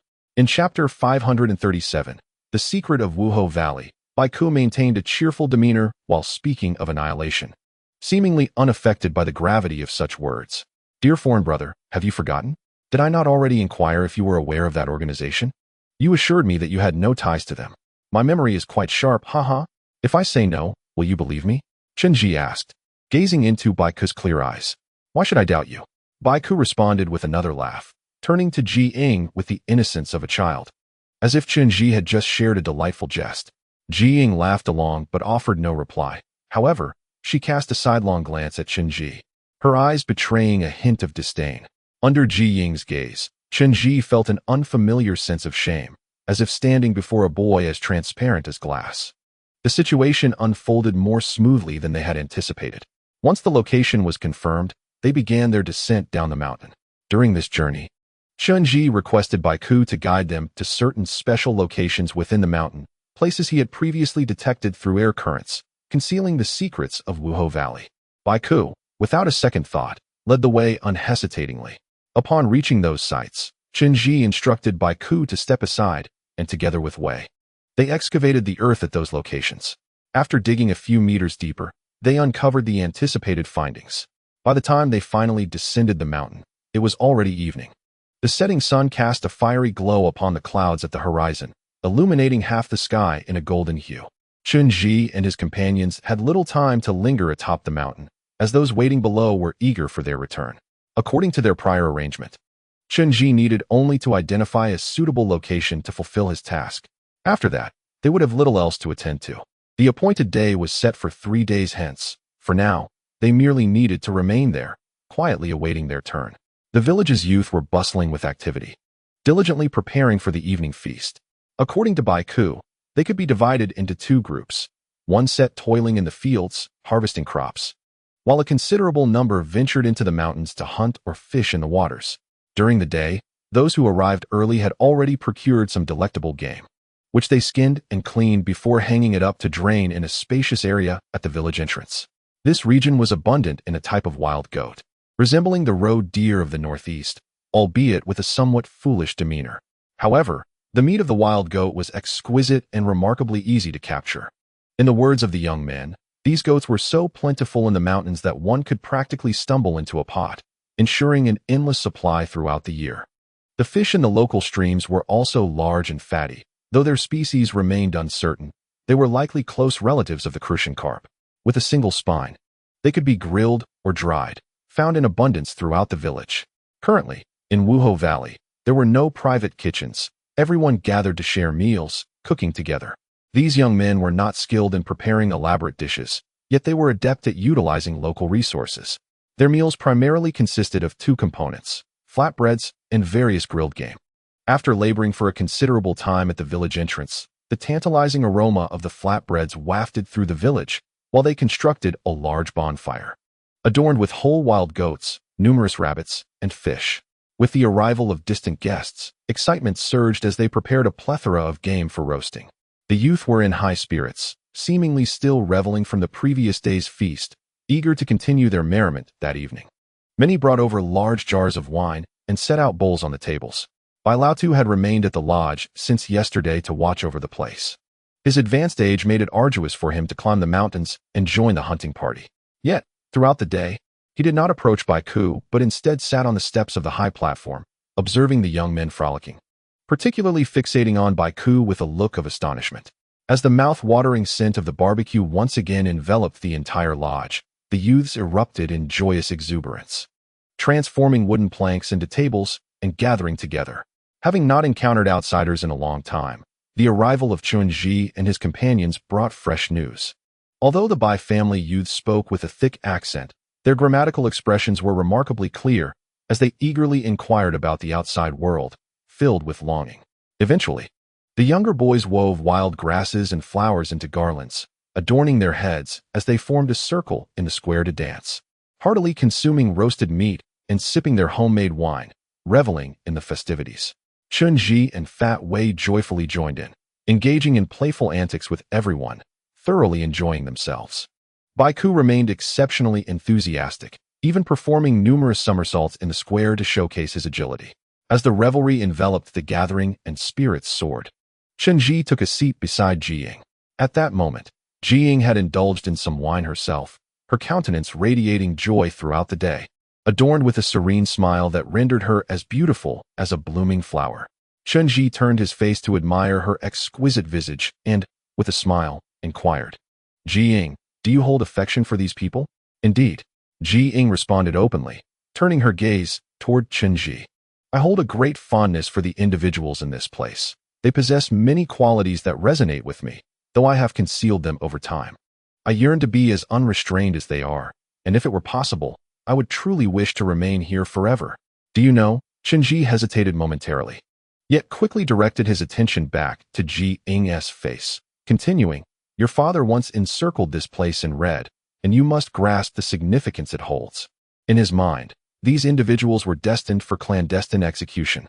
"I am aware," Ji Ying replied without a moment's contemplation, her gaze averted from Chen Zhi as she spoke softly. I heard the leader mention that these individuals are ensnared by my father's red circle, bound to this place for eternity, should they attempt to leave. It would mean their demise. This presents a mystery, Chen Zhi mused, observing the youths with an air of detachment. Your father did not issue the order for their execution, which I find bewildering. A decisive leader like the old chief should not display such hesitation. If he wished to eradicate them, it would require minimal effort. Why then? Leave them deliberately? I comprehend the reason. Jiying suddenly turned to face Chen Zhi. Do you know the rationale? Chen Zhi furrowed his brow at her assertion. He understood that the organization was governed by strict protocols, where familial ties invariably took a back seat to the collective. The chief would never divulge highly classified information to the warriors, even to his own daughter. Did your father, prior to his passing, impart any words to you? Chen Zhi inquired gently, his gaze fixed on Jiying. Chief, you jest, Jiying replied without hesitation. You are aware of the organization's regulations. Such internal secrets are reserved for the chief and yourself to discuss. As a warrior, I have no authority to inquire. If my father were to disclose such sensitive information to me, it would be a grave transgression. But you mentioned earlier that you discern the reason behind your father's decision. Chen Zhi pressed, maintaining his gaze upon Jiying's eyes. I surmise it. Jiying offered a calm smile, lifting her gaze to the spirited youths dancing around the bonfire. As a warrior, I possess insight into my father's thoughts at that time and understand why he spared these individuals. After all, my father was a warrior himself. After Jiying finished speaking, she shook the bottle of wine in her hand, which had been handed to her by Baiku. This bottle contained the local specialty, a homemade barley wine, known for its potent flavor and strong effects. Consuming it could lead to intoxication. However, the grains here are exceptionally pure. Even inebriation does not result in a headache, but rather induces a gentle drowsiness, allowing one to temporarily cast aside all burdens and experience a refreshing sense of joy. My father was also a warrior, Jiying softly remarked while swaying the wine jug. Like us, he underwent rigorous training from a young age, enduring countless hardships to reach this point. One of his greatest concerns during his lifetime was the scarcity of talented martial artists, as he struggled to find suitable candidates with innate physical prowess.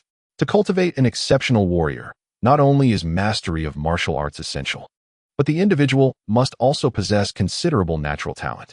The skeletal structure must be intact, with each bone precisely aligned without the slightest deviation. The muscles, tendons, and skin must exhibit strong elasticity. Furthermore, a warrior's comprehension must be exceptionally high, enabling them to grasp advanced techniques. Otherwise, their efforts would be in vain. Thus, the selection criteria within our organization are exceedingly stringent, akin to finding a needle in a haystack, or even rarer. Throughout my upbringing, I often encountered promising youths who, upon joining the organization, could not endure the demanding training, succumbed to illness, sustained injuries, or, tragically, some even perished in the training room. Consequently, our childhood was far from joyful. Every warrior understands the darkness of that existence, having long forgotten how to smile. Yet, deep within our hearts, we yearn to live as they do. After Jiying's words, she gestured toward the group of young boys ahead, adorned with straw hats woven from bamboo and wildflowers, frolicking joyfully like untamed colts. Some boys leaped remarkably high, even vaulting onto the shoulders of others to swing from tree branches like monkeys, an unimaginable feat for the average person. Each of them exemplifies a natural talent for martial arts. As Jiying gazed at the youths, she continued, their skeletal structures are remarkably perfect, as if they were born specifically for martial arts. Their muscles exhibit excellent elasticity, and their comprehension is notably high, especially Baiku, who stands out among them all, a rare prodigy in martial arts. However, martial arts is inherently complex, due to its high level of innate talent. Individuals in the early stages may exhibit somewhat limited cognitive flexibility. One might even say a touch of navet. So that is how it is. Chen Zhi observed the exuberant boys ahead and nodded thoughtfully. But this is merely a phase, Jiying added. With just a bit of specialized training and guidance from esteemed masters, they will soon reach an extraordinary pinnacle. At that point, their minds will transform as well. I can confidently assert that if these youths are entirely utilized by the organization, they will undoubtedly evolve into a formidable cadre of warriors. Among them, we may witness the emergence of exceptional blue belt warriors, red belt warriors, and perhaps even legendary figures akin to Ji Lai, who will ultimately usurp our positions. Are you suggesting that the former leader refrained from executing them out of a sense of valuing talent? Chen Zhi inquired, directing his gaze towards Ji Ying. Indeed. Ji Ying replied affirmatively, her eyes fixed on the youths ahead, much like the historical figure Cao Cao, who could not bear to slay Zhao Zilong. My father also found it unbearable to harm these children. They are incredibly precious, akin to sparkling pearls in our eyes. Even knowing the issues with their lineage, we could not bring ourselves to eradicate them. I, too, would hesitate to take such action. Contaminating this place with sorcery was likely a compromise my father made. Unable to act directly, he chose to let them fend for themselves. However, this decision by the former leader has proven ineffective. Moreover, it now appears utterly meaningless. Chen Zhi's gaze lingered on the group of youths as he spoke in a somber tone. Since my arrival here, I have informed you that I am unfamiliar with everything in this realm. There exists a mysterious power here, one that constructs barriers which I find difficult to penetrate. Entirely foreign to me. What I can deduce is that this is the domain of a different species power, one that is immensely potent and ancient. These children have survived by virtue of this protective barrier. At this juncture, Chen Zhi turned to Ji Ying, gently taking the wine flask from her hands, and remarked, "The pressing issue now is that once we emerge from the divine tomb, according to the organization's regulations, the descendants of Bai Qi should soon face execution. The new leader will not spare anyone from the former leader's red circle unless they choose to defy the late leader's dying wishes out of compassion or reluctance.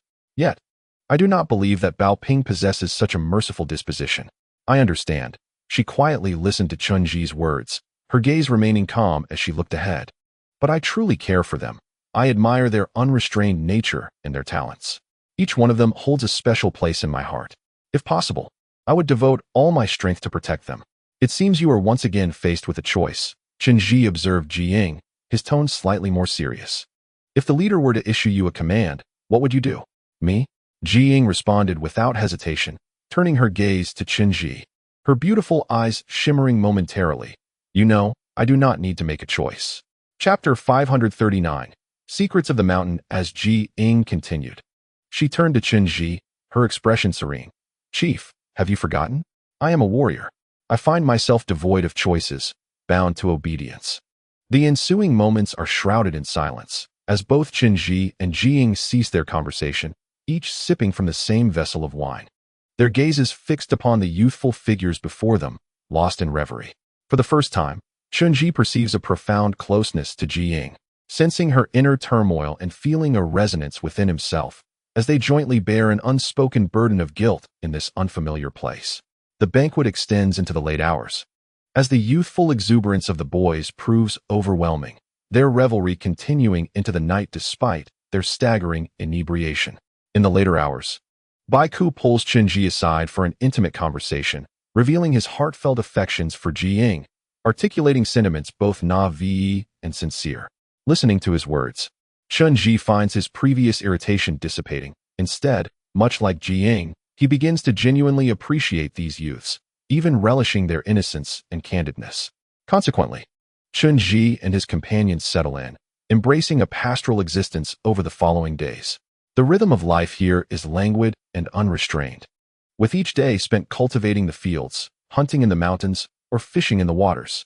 Each meal is accompanied by fresh game, and as night falls, they gather around the bonfire to revel together. Chen Zhi even learns to prepare some cured meats alongside them. Everything here is primitive and unadulterated, though lacking in material wealth. It is devoid of the hypocrisy and rigidity of the outside world, engendering a profound sense of relaxation and joy. Throughout these 3 days, they maintain a crucial ritual. At dawn, they ascend the mountains to seek out certain extraordinary treasures. Unearthed from the earth, these relics appear startling and, at times, eerie. Yet they possess a stark authenticity. Chen Zhi contemplates whether these boys should remain unaware of such secrets hidden within the mountains they call home, wishing to preserve their innocence. The 3 days swiftly pass, and according to the prior arrangement with Bao Ping, Chen Zhi is set to use the land exchange technique to transport individuals from the organization the following morning.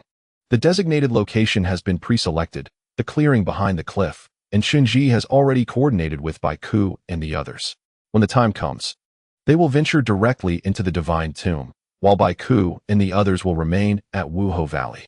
Baiku expresses a desire to explore the outside world after this endeavor, to which Chen Zhi consents. Should the mission conclude successfully, he will take them beyond. Yet their fates hinge upon Bao Ping's decision.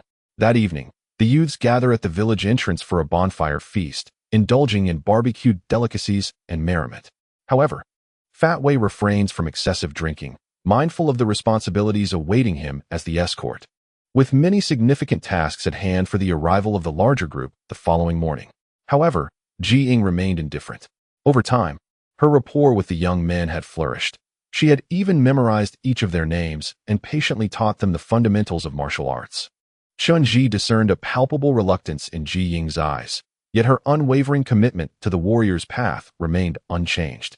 Today, the youths had a bountiful catch, having hunted 2 wild goats and numerous rabbits, all of which they skinned and coated in wild honey before roasting over an open fire. Through these days of camaraderie, the young men had grown familiar with Chen Zhi's group. They had also begun to take notice of the old man, Bai, who had been repeatedly urged by the youths to join them for drinks, only to be consistently rebuffed. For days, despite everyone's entreaties, Bai had steadfastly refused to ascend the mountain, as if it harbored monstrous, man-eating beasts. His rationale was simple. He was too old to climb the mountain. Thus, whenever the others reveled by the bonfire, Bai would seclude himself behind the high platform, quietly smoking his old pipe while observing the youths. On this particular evening, as Bai once again hid behind the platform, pulling out his pipe, Chen Zhi unexpectedly emerged from the shadows and took a seat beside him. Bai was startled to see Chen Zhi and initially offered him his pipe, which Chen Zhi declined.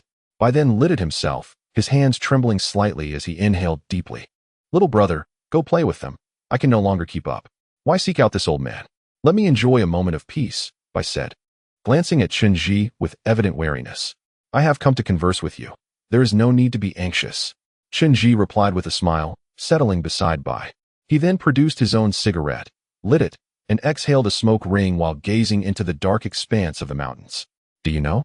In recent days, I have traversed every inch of these mountains. They are truly beautiful, yet they conceal many secrets. I have unearthed some of those secrets. Can you guess what they are?" Upon hearing Chen Zhi's words, Bai's expression darkened, and he averted his gaze, uncomfortably looking elsewhere. What could possibly be hidden in these desolate mountains? "Surely you must know," Chen Zhi replied, his smile unwavering as he regarded Bai's pale, trembling face. "During my time on the mountain, I have uncovered the remains of many young girls, over 100. In fact, they were all quite young, and their cause of death was identical. Their throats were slit with a swift blade. I have examined the wounds. They are not inflicted by ordinary hands, but by individuals with specialized training wielding particular knives. In my organization, we have encountered similar circumstances. Trained warriors, when dispatching ordinary folk, would employ a specific blade known as a sujiao. These warriors later betrayed the organization, relocating elsewhere with their personal weapons, which have likely transformed them into black-clad assassins. I presume you have encountered them before, Haven Tiyu? In the shadowy realm, the phoenix of the burning sky expressed gratitude for the offerings. Su Duniangwa 22876. Ji. Chapter 540. Trust and Deception. The old man listened intently to Chen Zhi's words, his complexion transforming from a ghastly pale to a deep purplish hue, his entire being trembling, as if he were a frail reed in the wind. Several times, the pipe slipped from his fingers and fell to the ground. When he bent down to retrieve it, his grip was feeble. Ultimately, he drew deeply from the old pipe, exhaling swirling clouds of smoke, his aged, clouded eyes reflecting an abyss of sorrow, seemingly reluctant to hear more from Chen Zhi. "This place indeed possesses barriers," Chen Zhi continued, gazing at the old man before him. "Yet, it is not insurmountable. If I can unravel it, the Shadow Division surely can as well. Prior to my entanglement in this conflict, the Shadow Division must have already discovered this location. Regarding the territory abandoned by the organization, they must have devised their own strategy. The girls here have all been slain. I have seen their remains, all of them strikingly young. I surmise that, in the eyes of the Shadow Division, they held no significance. Conversely, the boys were spared, watched as they grew. I speculate they sought to find someone extraordinary among them. Am I correct?" "Perhaps," the old man mused, flicking the ash from his pipe, no longer trembling as before. Instead, he gazed calmly into the encroaching darkness. It was likely 6 years ago that the girls were dealt with, their bodies buried within the mountains. At that time, A woman sensed the danger and desperately protected those children. I deceived her, lured her away, and poisoned her. Eventually, she too perished and was laid to rest in those mountains. These matters are unknown to the boys, and Baiku remains oblivious as well. Thus, do not blame anyone for a short life. Fate governs life and death, and wealth is at the mercy of the heavens. It seems you are quite the adept liar. Chen Zhi regarded the old man with a faint smile. In truth, uncovering your past is not a daunting task. You have always been a social butterfly, charming and resourceful, with a penchant for romantic entanglements. In your youth, you capitalized on the resources of the Wuho Valley, accruing considerable wealth. The people of Wuho Valley trusted you, as did Byron. Despite their formidable skills, you easily deceived them, winning their favor and trust. After speaking, Chen Zhi leaned closer to the old man, whispering in his ear, "Deep down, you have always regarded them as fools, haven to you." Though Chen Zhi's voice was low, his words struck like a bolt of lightning, causing the old man to shudder involuntarily.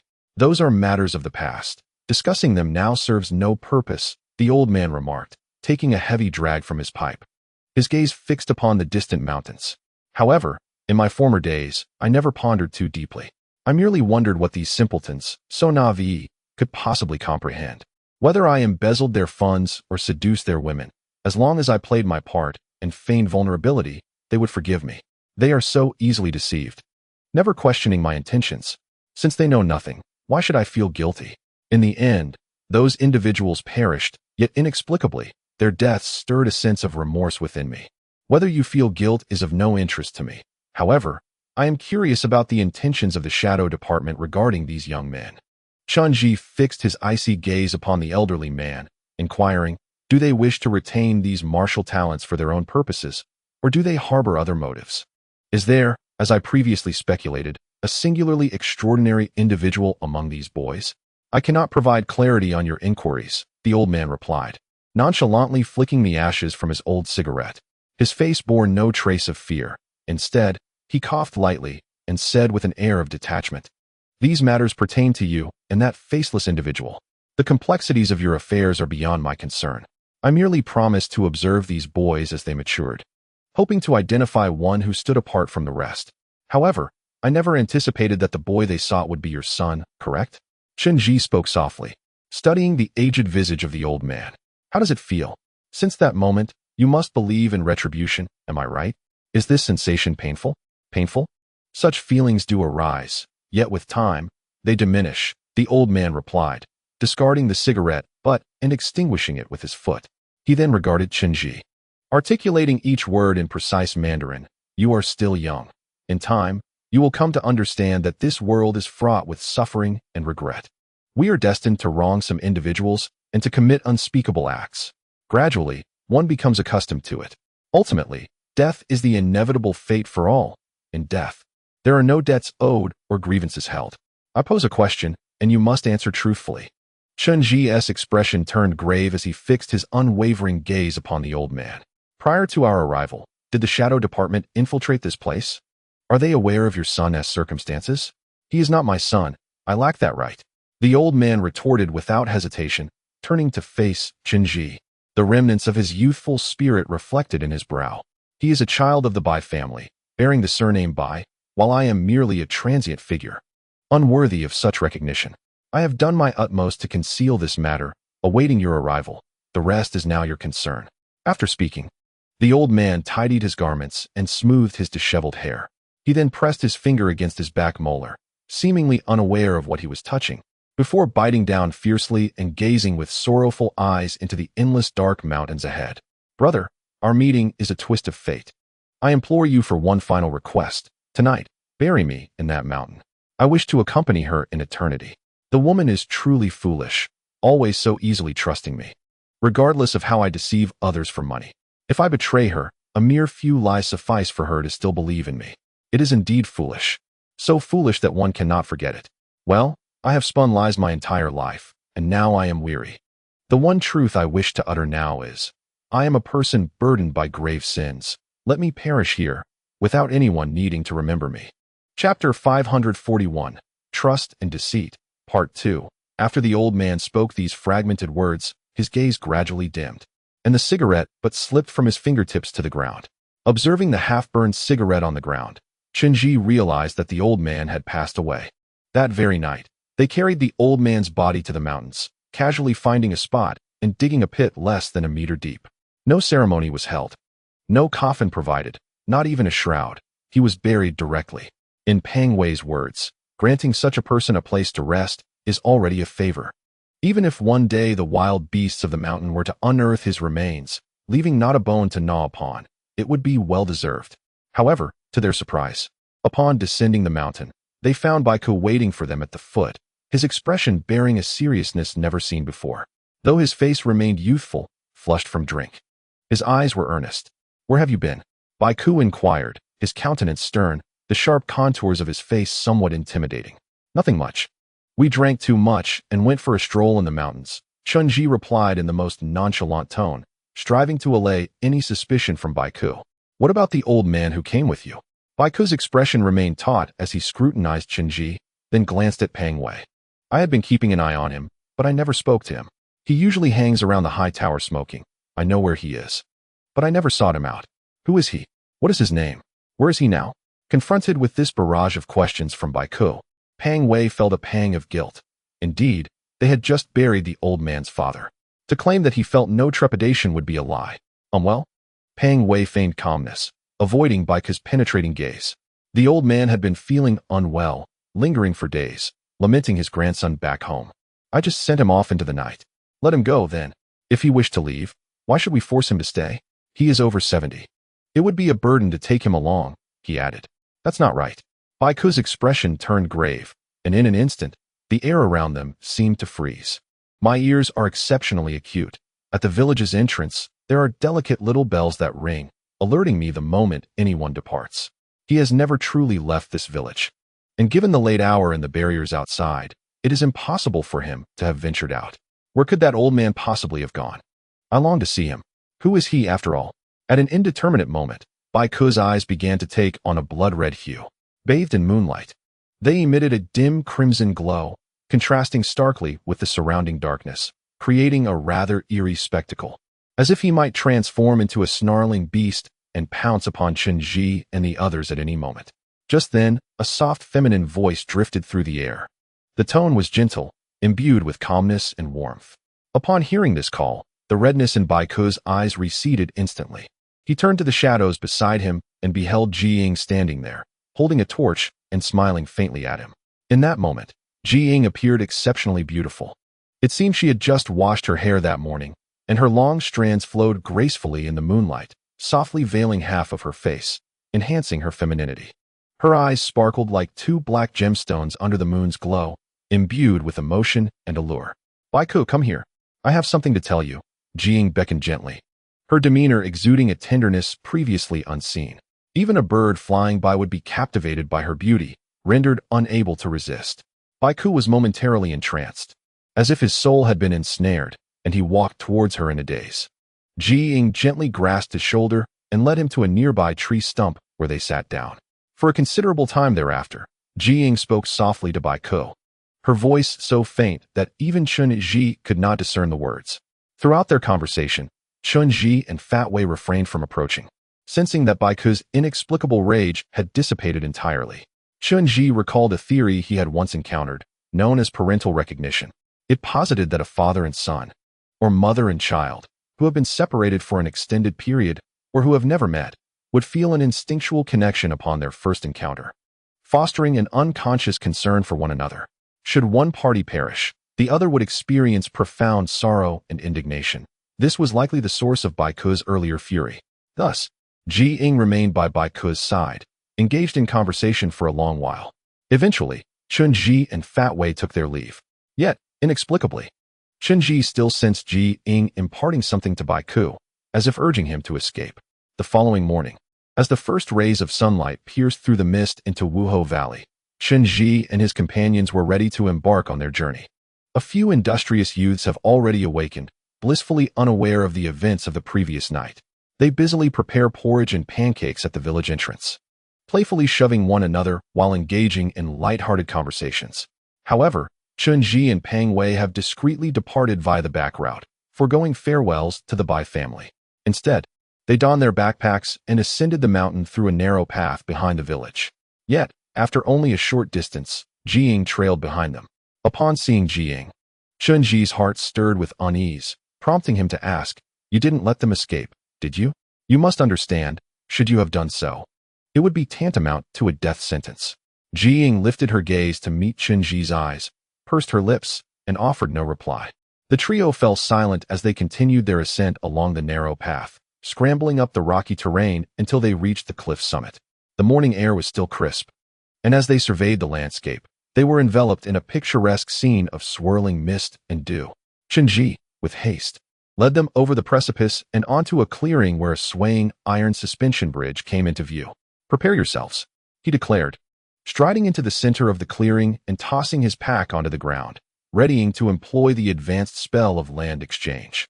In this tranquil morning, they swiftly traversed the cliff, and as Chen Zhi prepared to invoke the spell, he first reassessed the surrounding topography. Once satisfied with their positioning, he drew a circle approximately 10 meters in diameter on the ground with a twig, instructing Peng Wei and Jiying to stand at a distance. Subsequently, he walked along the perimeter of the circle, uncorking a small porcelain vial and evenly dispersing its contents onto the earth. This liquid, meticulously concocted in the Jiang family's library, contained numerous unknown and exceedingly rare components. While Chen Zhi did not delve into the specifics of its properties, he understood that this liquid possessed the remarkable ability to separate the land, serving as the foundation for the land exchange spell. In no time, Chen Zhi observed the soil affected by the liquid beginning to liquefy, an astonishing phenomenon akin to the frothing of detergent mixed with dirt. The bubbles within the soil surged outward, gradually expanding to encompass a vast area, creating a spectacle of grandeur. Throughout this bubbling process, the shape of the expansion remained distinctly circular, as if an underground mold dictated its form. "Stand firm and do not step inside.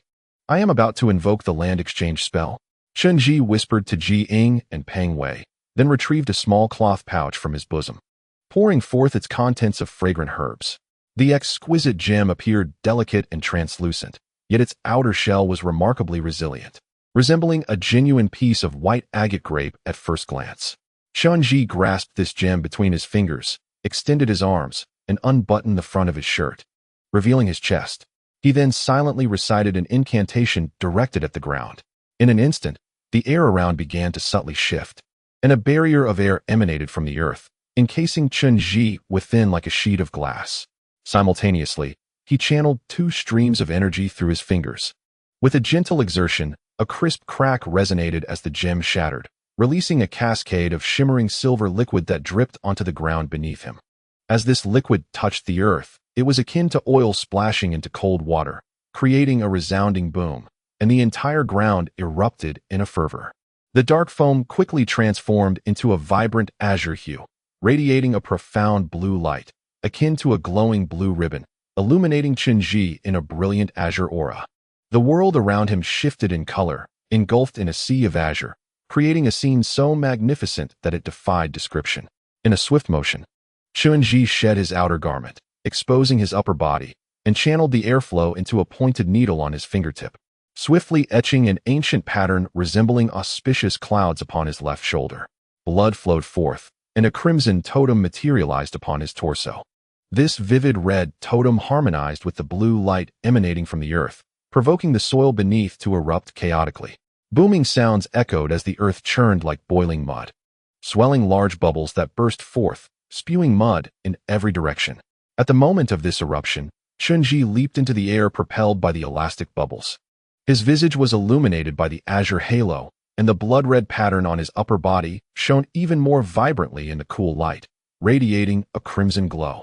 With a focused thought, Chen Zhi murmured an incantation, bringing his hands together in prayer, intertwining his middle fingers to form a mystical seal. As he uttered the final syllable, he separated his palms, twisting his thumbs together while extending his pinky fingers outward, pointing towards his chest. All the crimson radiance coalesced from his blood-red pattern into his hands. Upon completing the final word of the incantation, a powerful red light erupted from the vivid pattern, shooting like a beam from Chen Zhi's seal towards the ground. In an instant, the bubbling earth began to explode. A deep, thunderous roar resonated, The ground beneath him trembled violently, stones and dust soaring into the air, obscuring the sky, while a fierce wind swept through, blurring everything in its path. Simultaneously, the cacophony of shattering echoed around him, as if the very mountains were collapsing, the earth flowing backward. And all people were swept away by the tempest into another realm. After more than an hour of tumultuous upheaval, the chaos began to gradually subside. Yet, as the world fell into a profound stillness, an enormous plume of deep azure smoke surged forth from the clearing, dense and eerie, enveloping everything once again. After a considerable duration, as the smoke slowly dissipated, indistinct silhouettes of numerous figures emerged at the center of the circle. Meanwhile, the ground continued its unsettling oscillation, with bubbles incessantly rising and falling, and the surroundings trembled like an earthquake, posing an imminent threat of collapse that could consume these figures entirely. All present dared not move recklessly, striving to maintain their balance and stand firm in place. At this moment, the features of these individuals became discernible. Most were familiar faces, including many clad in black, warriors wielding long blades, and those bearing supplies and heavy weaponry. Even amidst such cataclysmic upheaval and fractured earth, one individual remained remarkably composed. He stood amidst the tumultuous smoke, leisurely smoking a cigarette, as if oblivious to the chaos surrounding him. When the smoke finally vanished, he nonchalantly lifted his gaze, casting a glance at Chen Zhi with his deep gray eyes, and smiled. "Chen Zhi, we have arrived." Chapter 543. The leader's arrival. Bao Ping maintained his usual calm demeanor, clad in his customary black military trousers and a casual white shirt, casually holding a cigarette, as though he had just emerged from a secluded retreat. Surrounding him were fully armed warriors, creating an impenetrable barrier. Particularly Asu, despite being wrapped in bandages, exuded palpable tension, remaining closely attached to Bao Ping while vigilantly surveying their surroundings. Once the smoke had entirely cleared, the ground beneath them had settled into tranquility, and the previously barren clearing had transformed into a lush grassy expanse. Chen Zhi recognized the broad-leafed green grass, reminiscent of a meadow in the back mountains of the West Qi royal city, imbued with the unique aroma of that region, now inexplicably transported from 1,000 miles away to this very spot. "Welcome, leader." Ji Ying swiftly approached to pay her respects, and Chen Zhi gradually descended from the air. Bao Ping leisurely finished his cigarette, discarding it onto the ground to extinguish it, lightly nodding at Ji Ying to rise, before beckoning Chen Zhi to join him as they gazed towards the mist-shrouded abyss beneath the chain bridge. The black-clad figures unsheathed their weapons, swiftly dispersing to monitor the environment, while the warriors formed a semicircle, encircling Chen Zhi and Bao Ping. "Is that the place?" Bao Ping inquired softly, gazing at the precipice ahead. "Indeed," Chen Zhi responded, stepping closer to join Bao Ping in observation. That area below should correspond to the oval-shaped region depicted on the map, surrounded by mountains, with the heavenly dragon flowing and the heavenly gang grounding. I employed an infrared telescope to survey the situation ahead. The fog here is thick, rendering visibility in the deeper areas quite poor. The joints of this chain bridge have not completely rusted. It must have been traversed by someone a few years ago. Thus its load-bearing capacity should be intact. I surmise that this is the only path leading to the divine tomb, and we must descend from here. Although the chain bridge is currently quite treacherous, this is not an insurmountable obstacle. Bao Ping stepped forward, raised his hand, and shook the chains, which immediately swayed in the air like a swing. For our group to cross this bridge is indeed a simple matter. The pressing concern now is whether this place is secure and if the dark faction has infiltrated it. As of now, that remains uncertain. Chen Zhi replied softly. The survivors here are all quite young and naive, posing no real threat. However, to my knowledge, the dark faction has already discovered this location and may have long since entered, hiding somewhere within. Perhaps they have already seized control of the entrances and exits. But these are merely conjectures, and we have yet to find any evidence. What about the indigenous people here? Have they been subdued? Bao Ping inquired calmly. At this point, Chen Zhi unconsciously glanced at Ji Ying beside him, who had her head bowed, her gaze fixed on the ground, her expression remarkably serene. Yet Chen Zhi could sense her inner turmoil and fear. They are merely inconsequential individuals. Chen Zhi turned to Bao Ping and asserted, "These people pose no threat. Let us first accomplish our mission, and then we shall decide how to deal with them." In truth, even if those individuals are no longer present, it bears little significance. Are they gone now? Bao Ping's dark gray eyes flashed like lightning as they darted towards Chen Zhi, but inexplicably, he looked past Chen Zhi to Ji Ying, his gaze seeming to penetrate her very soul, fixating on her for an extended moment. Also, Bao Ping commanded sternly, focusing on Ji Ying's face. Take some men and scout the area. Ascertain how many indigenous people remain and what they are doing. Yes. Also immediately complied, turning to lead several warriors swiftly into the depths of the mountains.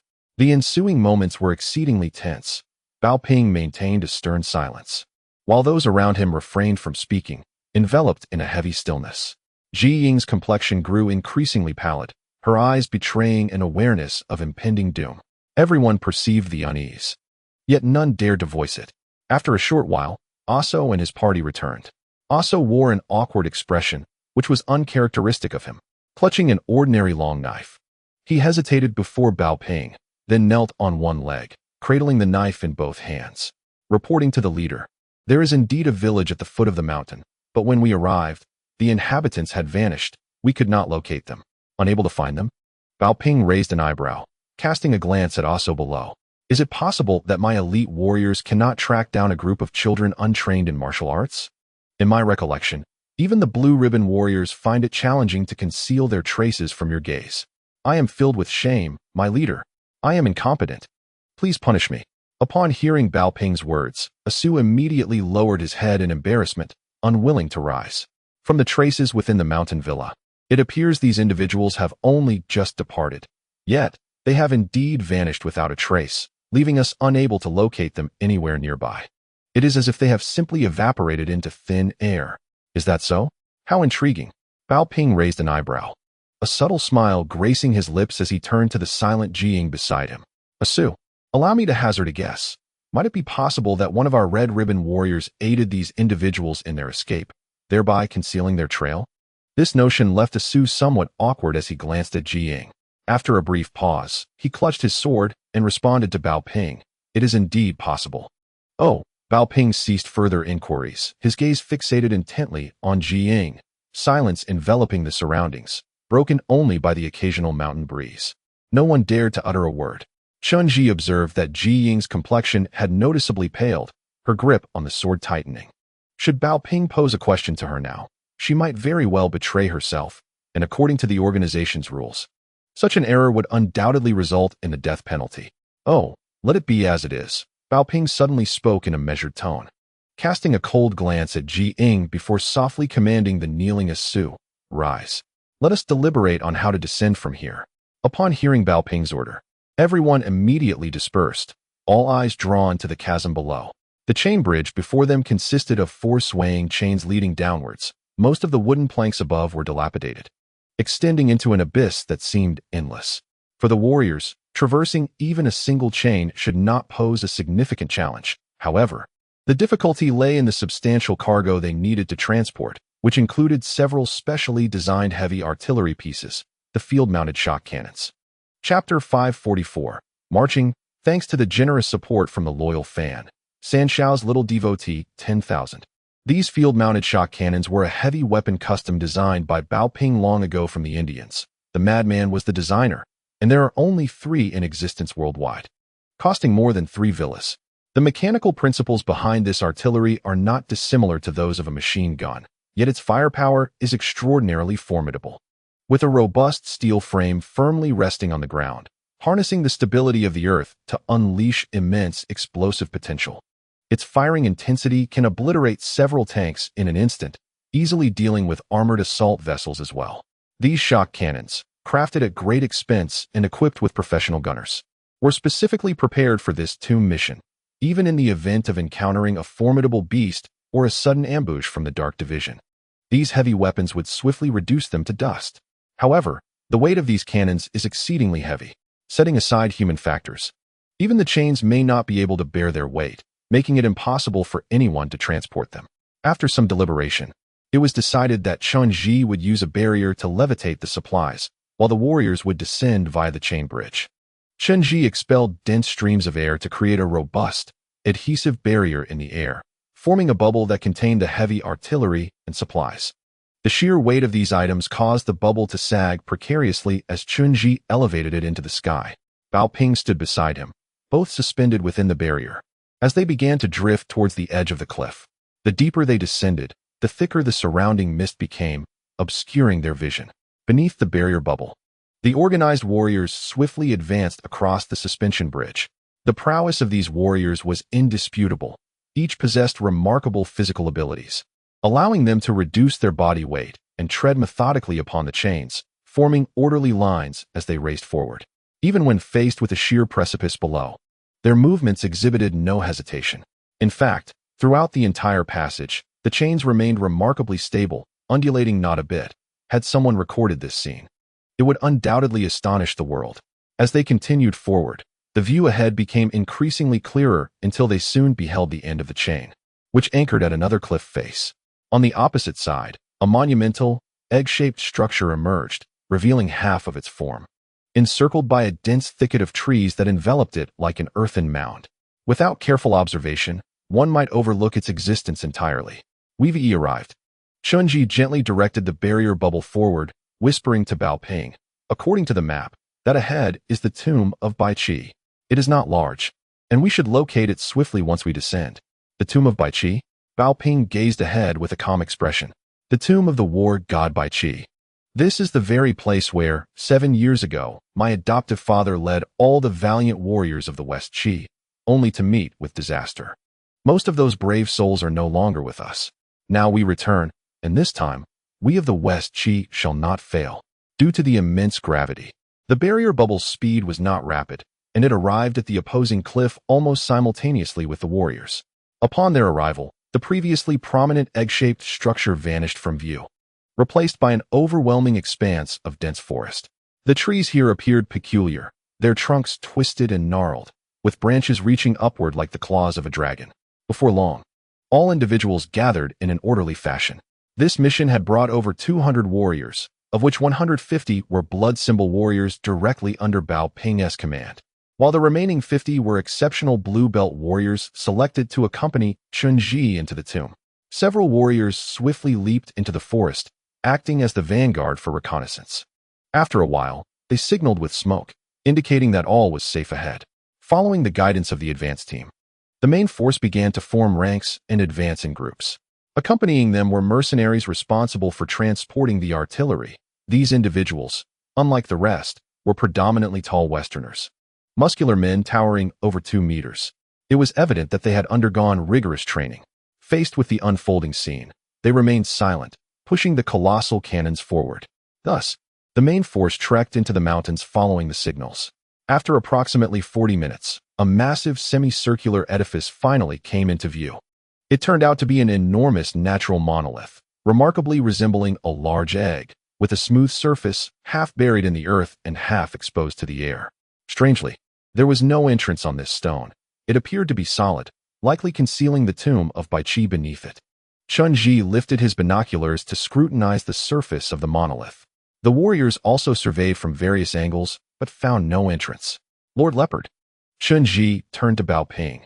Is there any record within the organization regarding how they accessed this tomb 7 years ago? None whatsoever. Bao Ping shook his head, then turned to Asawa. Do you know how to enter? That, I am not certain of, Asawa responded briskly. When we last came, it was those demigods leading the way. We did not witness how they unlocked the entrance, but there was indeed an entry point when they brought us here. Allow me to interject, Fat Wei chimed in. You are unaware that the doors within this tomb are seldom visible. There are mechanisms ahead. Only by triggering them can the doors be opened. I suspect this giant stone egg operates on similar principles. I will go and locate the mechanism. That is improbable. Bao Ping gently shook his head, his gaze intently fixed on the colossal egg. It cannot be that simple. There must be a special method known only to those demigods, yet we remain uninformed. Suddenly, Asawa's long knife sliced through the air, and he assumed a defensive stance, signaling everyone present to be quiet. He then whispered to Bao Ping, Chief, be cautious. Someone is following us across the chain bridge we just traversed. Chapter 545. The follower someone is indeed making their way along the chain bridge towards us. Chief, please be vigilant, Asawa said, his ears perked up, his keen eyes peering from beneath his bandage. He drew his long knife, positioning himself protectively in front of Bao Ping, adopting a state of high alert. Chen Zhi knew that among all the warriors present, Asuo possessed the finest hearing. He could discern sounds from several kilometers away. His auditory acuity remarkable. Upon hearing Asuo's words, all the warriors instantly entered a state of readiness, drawing their long swords and gracefully leaping out to conceal their figures. Bao Ping was escorted by the blood talisman warriors to the woods at the rear, while the front was entirely guarded by the blue ribbon warriors. Many of the fighters lay flat on the ground or concealed themselves in the trees, not revealing a single breath. In an instant, over 100 of them had silently hidden away. This was Chen Zhi's first encounter witnessing a multitude of warriors preparing for battle. It truly resembled the legends, as they had seamlessly integrated their warrior identities into their very essence, ready to forsake themselves for the mission at hand. The group waited for an extended period in this hushed anticipation until the individual finally ascended from the mountains below. Chen Zhi sensed through the air that this person seemed to harbor little caution. His steps were remarkably light, indicating a buoyant mood. And he did not shy away from exposing his breath, panting audibly, so much so that even Fat Wei could hear him. Ultimately, this person emerged from the dense forest, crossing a massive tree, revealing his sharply defined features. It was Baiku. When Baiku reached the center of the woods, no one was visible around him. Yet his eyes flickered as he grinned broadly at Chen Zhi's concealed position. "Hey, foreign brother, what are you doing hiding there? Come out. I've come to find you." In that moment, Chen Zhi was rendered speechless, but faced with Baiku's forthright words, he suddenly found his hidden behavior absurd, not only for himself, but for all the warriors of the organization. Chen Zhi stepped forward, followed closely by Ji Ying. However, upon seeing Baiku, Ji Ying's face visibly darkened with anger. Her emotions were stirred, brows knitted tightly as she coldly inquired, "What are you doing here? Have you forgotten what I said last night?" "Not at all. How could I forget Miss Ji's words? I will never forget them for a lifetime." Baiku scratched the back of his head, laughing heartily. "But there's one thing I don't understand. Why should we run? You said these people want to kill us and invade my ancestors' tomb, but I doubt that. Why would such a good person like this foreign brother need to kill me? If you wish to explore the tomb of Bai Qi, I could accompany you. There would be no need for murder. In fact, I've never been there and would love to go, huh?" After Baiku finished speaking, he burst into laughter, his mirth untainted and resounding. At that moment, Ji Ying's face had turned an ashen hue, her eyes fixed fiercely on Baiku. She sharply admonished, "Fool, you are already a dead man. Why does Miss Ji always speak such inexplicable words?" Baiku, still smiling, gazed at Ji Ying, his eyes reflecting unmistakable affection and persistence. "Last night, you told me to escape, revealing the method for our flight. You also mentioned that you had betrayed your organization and would certainly perish here. When I offered for you to come with us, you insisted on remaining, claiming you had lived enough, and that death mattered not. You, dear girl, are truly foolish. If you were to take such drastic measures, would I still be considered a man? How could I allow you to sacrifice yourself for my sake? Moreover, I would rather meet my demise than live in a world devoid of your presence." Huh. At this moment, Ji Ying was exceedingly agitated. Her brows were furrowed, and her eyes glistened with crimson. "You are indeed naive. Why return? Do you believe everyone else is as simple as you? Such a sacrifice is devoid of meaning. Now, we are all doomed. Is there a guest approaching?" A composed voice suddenly emerged from the woods behind, and then Bao Ping stepped forward. Since earlier, Chen Zhi, Ji Ying, and all the blue ribbon warriors had been concealed here. In order to ensure Bao Ping's safety, Asuo and the blood symbol camp had escorted him to the rear woods, and at this moment, Bao Ping had traversed through the thicket and approached the front. A smile remained on Bao Ping's face, one that radiated warmth and lacked any hint of aggression, seemingly capable of making one forget his true identity. He sauntered up to Baiku, smiling as he appraised him, then extended his right hand. "A pleasure to meet you, brother. I am Bao Ping, but you may call me Leopard. Delighted to make your acquaintance." Without hesitation, Baiku grasped Bao Ping's hand firmly and shook it twice, then grinned broadly. "I have not encountered much in my life and lack the knowledge of etiquette. Please do not hold that against me. My surname is Bai. I am the village chief of the Bai family in Wuho Valley, a descendant of the valiant Bai Qi. That grave behind you belongs to my ancestor. You wish to enter, do you not? I shall lead you in. My uncle once told me that this divine tomb was constructed from a phoenix egg, which, upon landing, subdued this great mountain and possesses a spirit of its own. Only the descendants of Bai Qi may approach this tomb. Without me, you truly cannot enter. As long as you agree to one request of mine, that is. Oh, is that so? Bao Ping replied with a calm smile, gazing at the innocent-faced Bai Ku. Then we are indeed fortunate, brother. Your assistance is greatly appreciated.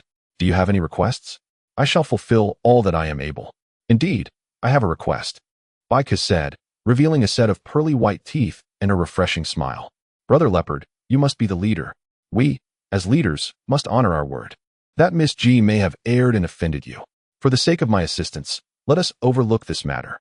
If a life must be taken, let it be mine. Such words are unnecessary.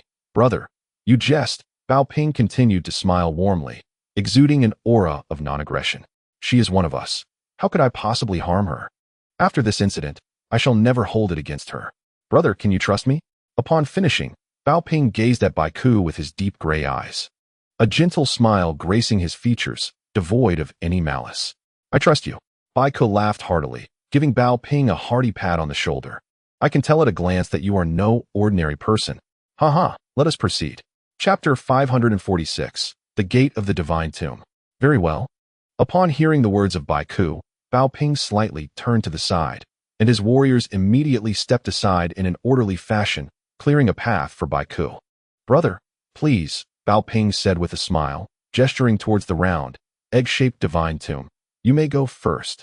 With a grin revealing his pearly whites, Bai Ku chuckled and suddenly grasped Bao Ping's arm.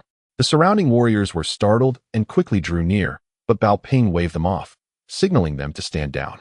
Bai Ku continued, Ha, Brother Leopard, why linger in the back? Come along. After speaking, he held on to Bao Ping's arm and began to stride forward. Very well. Bao Ping did not resist and allowed Bai Ku to lead him as they walked side by side. The path ahead was somewhat muddy, and as they approached the massive egg, its shape became indistinct, revealing only a gray-white stone surface, smooth yet riddled with tiny hollows, reminiscent of the shell of an egg.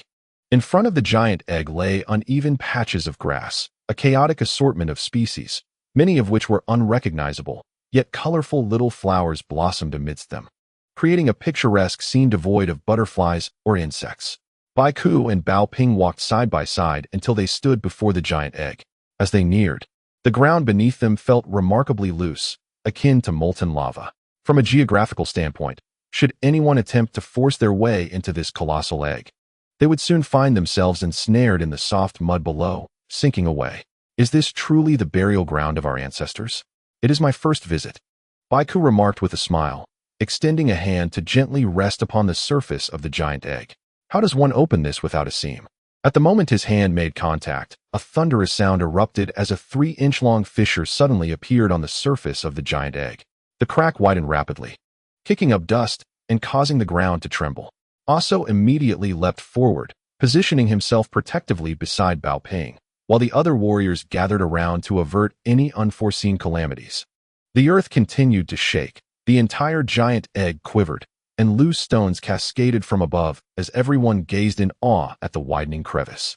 Within mere minutes, a gaping fissure over a meter wide and more than 2 meters long manifested upon the giant egg. At that moment, the area was engulfed in a cloud of stone dust, the airborne particles inducing persistent coughs. Upon witnessing the gap, Bai Ku beamed like a child, leaning forward to enter, but was abruptly seized by Bao Ping.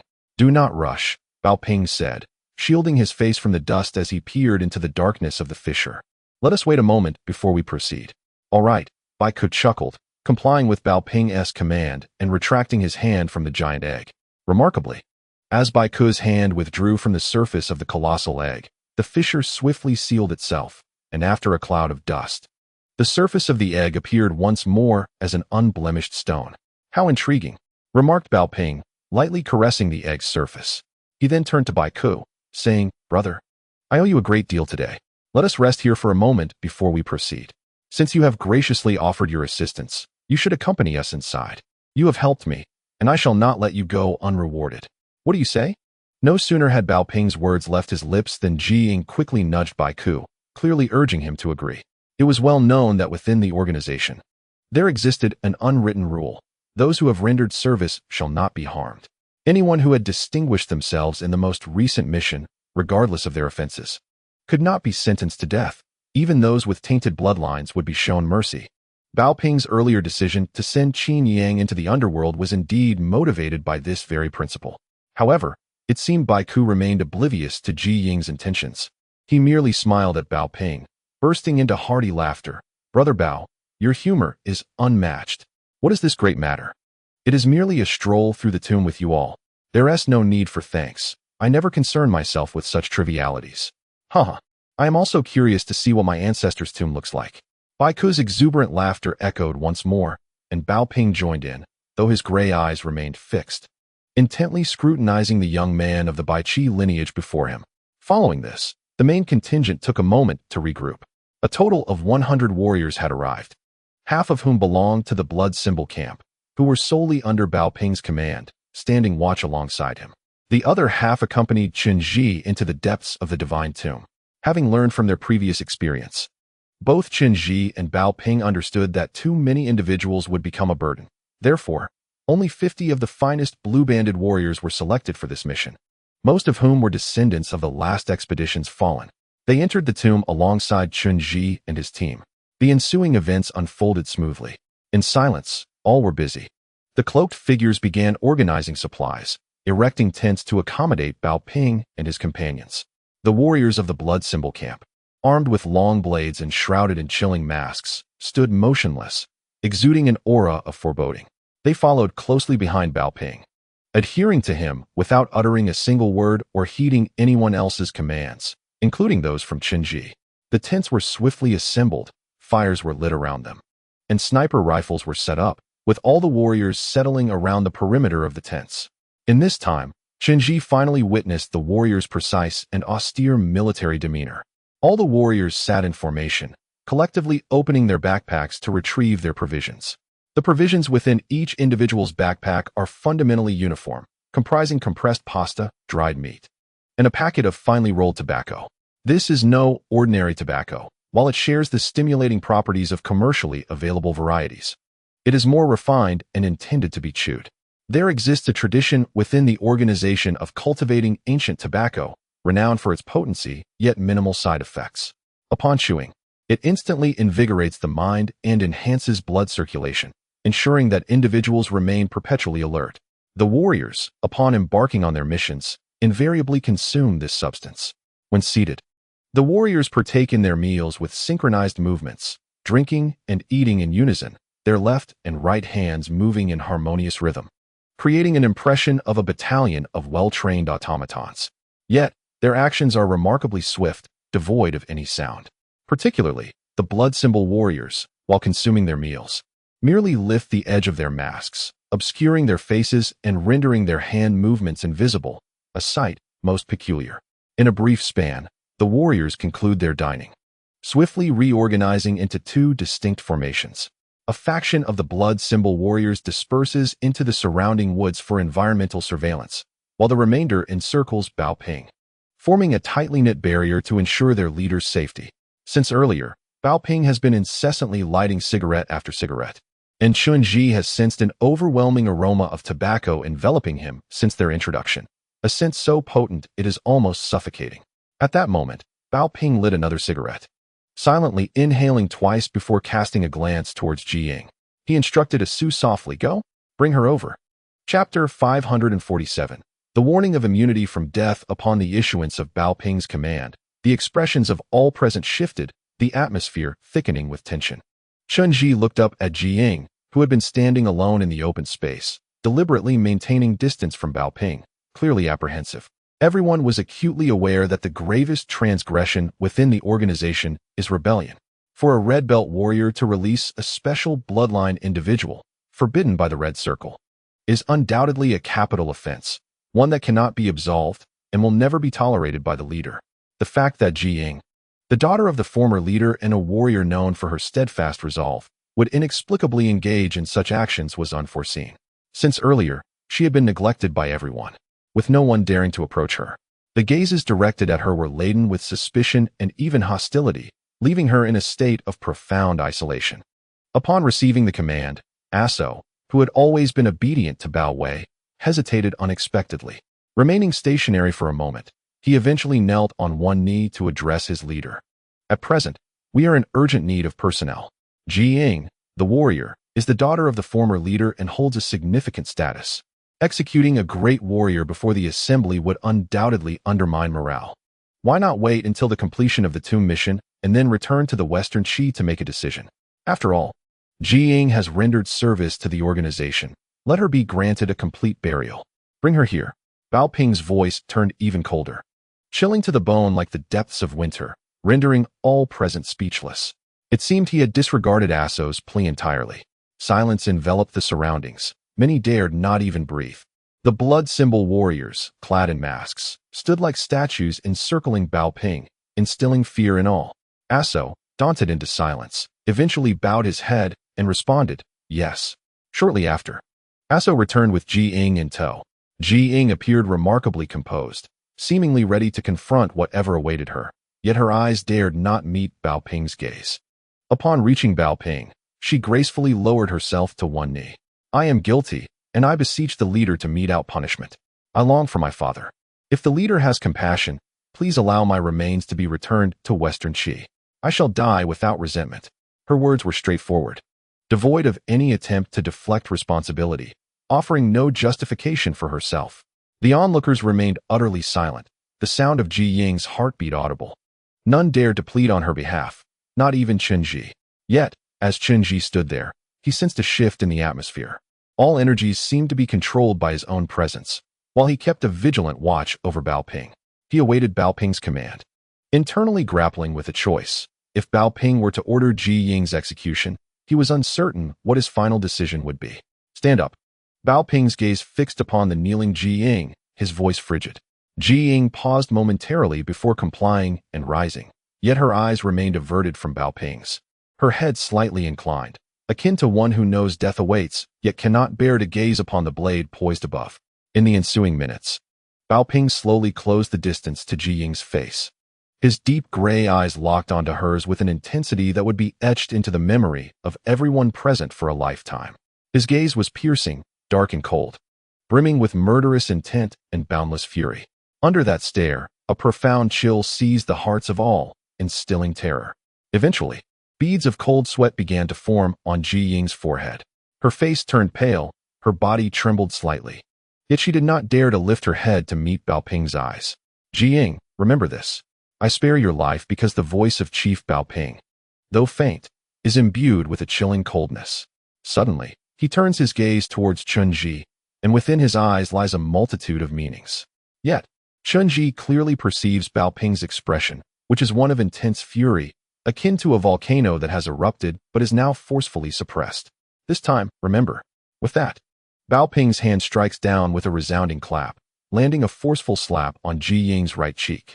The impact is heavy and filled with ferocity, and inexplicably, Ji Ying is knocked to the ground. She lifts her head, blood trickling from the corner of her mouth. Instinctively, she covers her right cheek and gazes up at Bao Ping. The moment her eyes meet his, terror seizes her entire being, and tears stream down her face. Resembling a frightened rabbit, her complexion paling to a ghostly hue. I won't dare again, she stammers, her body trembling uncontrollably as she retreats, as though fearing Bao Ping might transform into a vengeful spirit to consume her. It is unfathomable that the once fearless warrior, Ji Ying, now finds herself in such a state of fright. After casting one last frosty glance at Ji Ying, Bao Ping turns and returns to his seat. Addressing everyone with authority, prepare yourselves, we shall enter the divine tomb in 10 minutes. Also, take that great sword inside, it may prove useful. Understood, Also replies. Subsequently, everyone exits the tent to retrieve their weapons. Chen Zhi's god-slaying blade is among them. He tenderly wipes it, the vivid crimson stain on the blade glaring and bright. Ji Ying retreats to a corner, having covered her left cheek since leaving the tent, remaining silent and avoiding any interaction. Chen Zhi approaches her, but she deliberately evades his gaze. 10 minutes swiftly pass, and the warriors line up, ready to enter the divine tomb. Chen Zhi and the others have donned their work attire, armed with weapons and their pouches. Baiku has been lingering near the giant egg, carrying only a commonly used short knife, later selecting a dagger under Fat Wei's guidance. Finally, Bao Ping leads them to the giant egg. Baiku places his hand upon it, and the fissures in the stone reappear, wide enough for them to pass through. All right, You may enter. Bao Ping halts after escorting the team to the giant egg. He lightly flicks the ash from his cigarette, casting a deep gray gaze at Chen Zhi with a smile. Be cautious. Remember our prior agreements. Understood. Chen Zhi nods, locking eyes with Bao Ping. The Dark Division may have already infiltrated this place. You must remain vigilant. Should they decide to engage us in battle, they will undoubtedly be thoroughly prepared. We only have 50 Bloodrune warriors here. Our numbers are far too few. Do not worry. Bao offered a faint smile, remarking, the true battlefield lies within. As for the matters beyond, leave them to me. If the clandestine faction wishes to seek me out, let them come. I have awaited their arrival for quite some time. The Burning Sky Peacock expressed gratitude for the generous contributions. Thank you, esteemed benefactor Bami Sauce, for your donation of 10,000. I also extend my thanks to reader 201802041526455651 for their generous offering of 500 and to Ice Brewed Green Tea. Regrettably, today I can only provide one update due to special circumstances.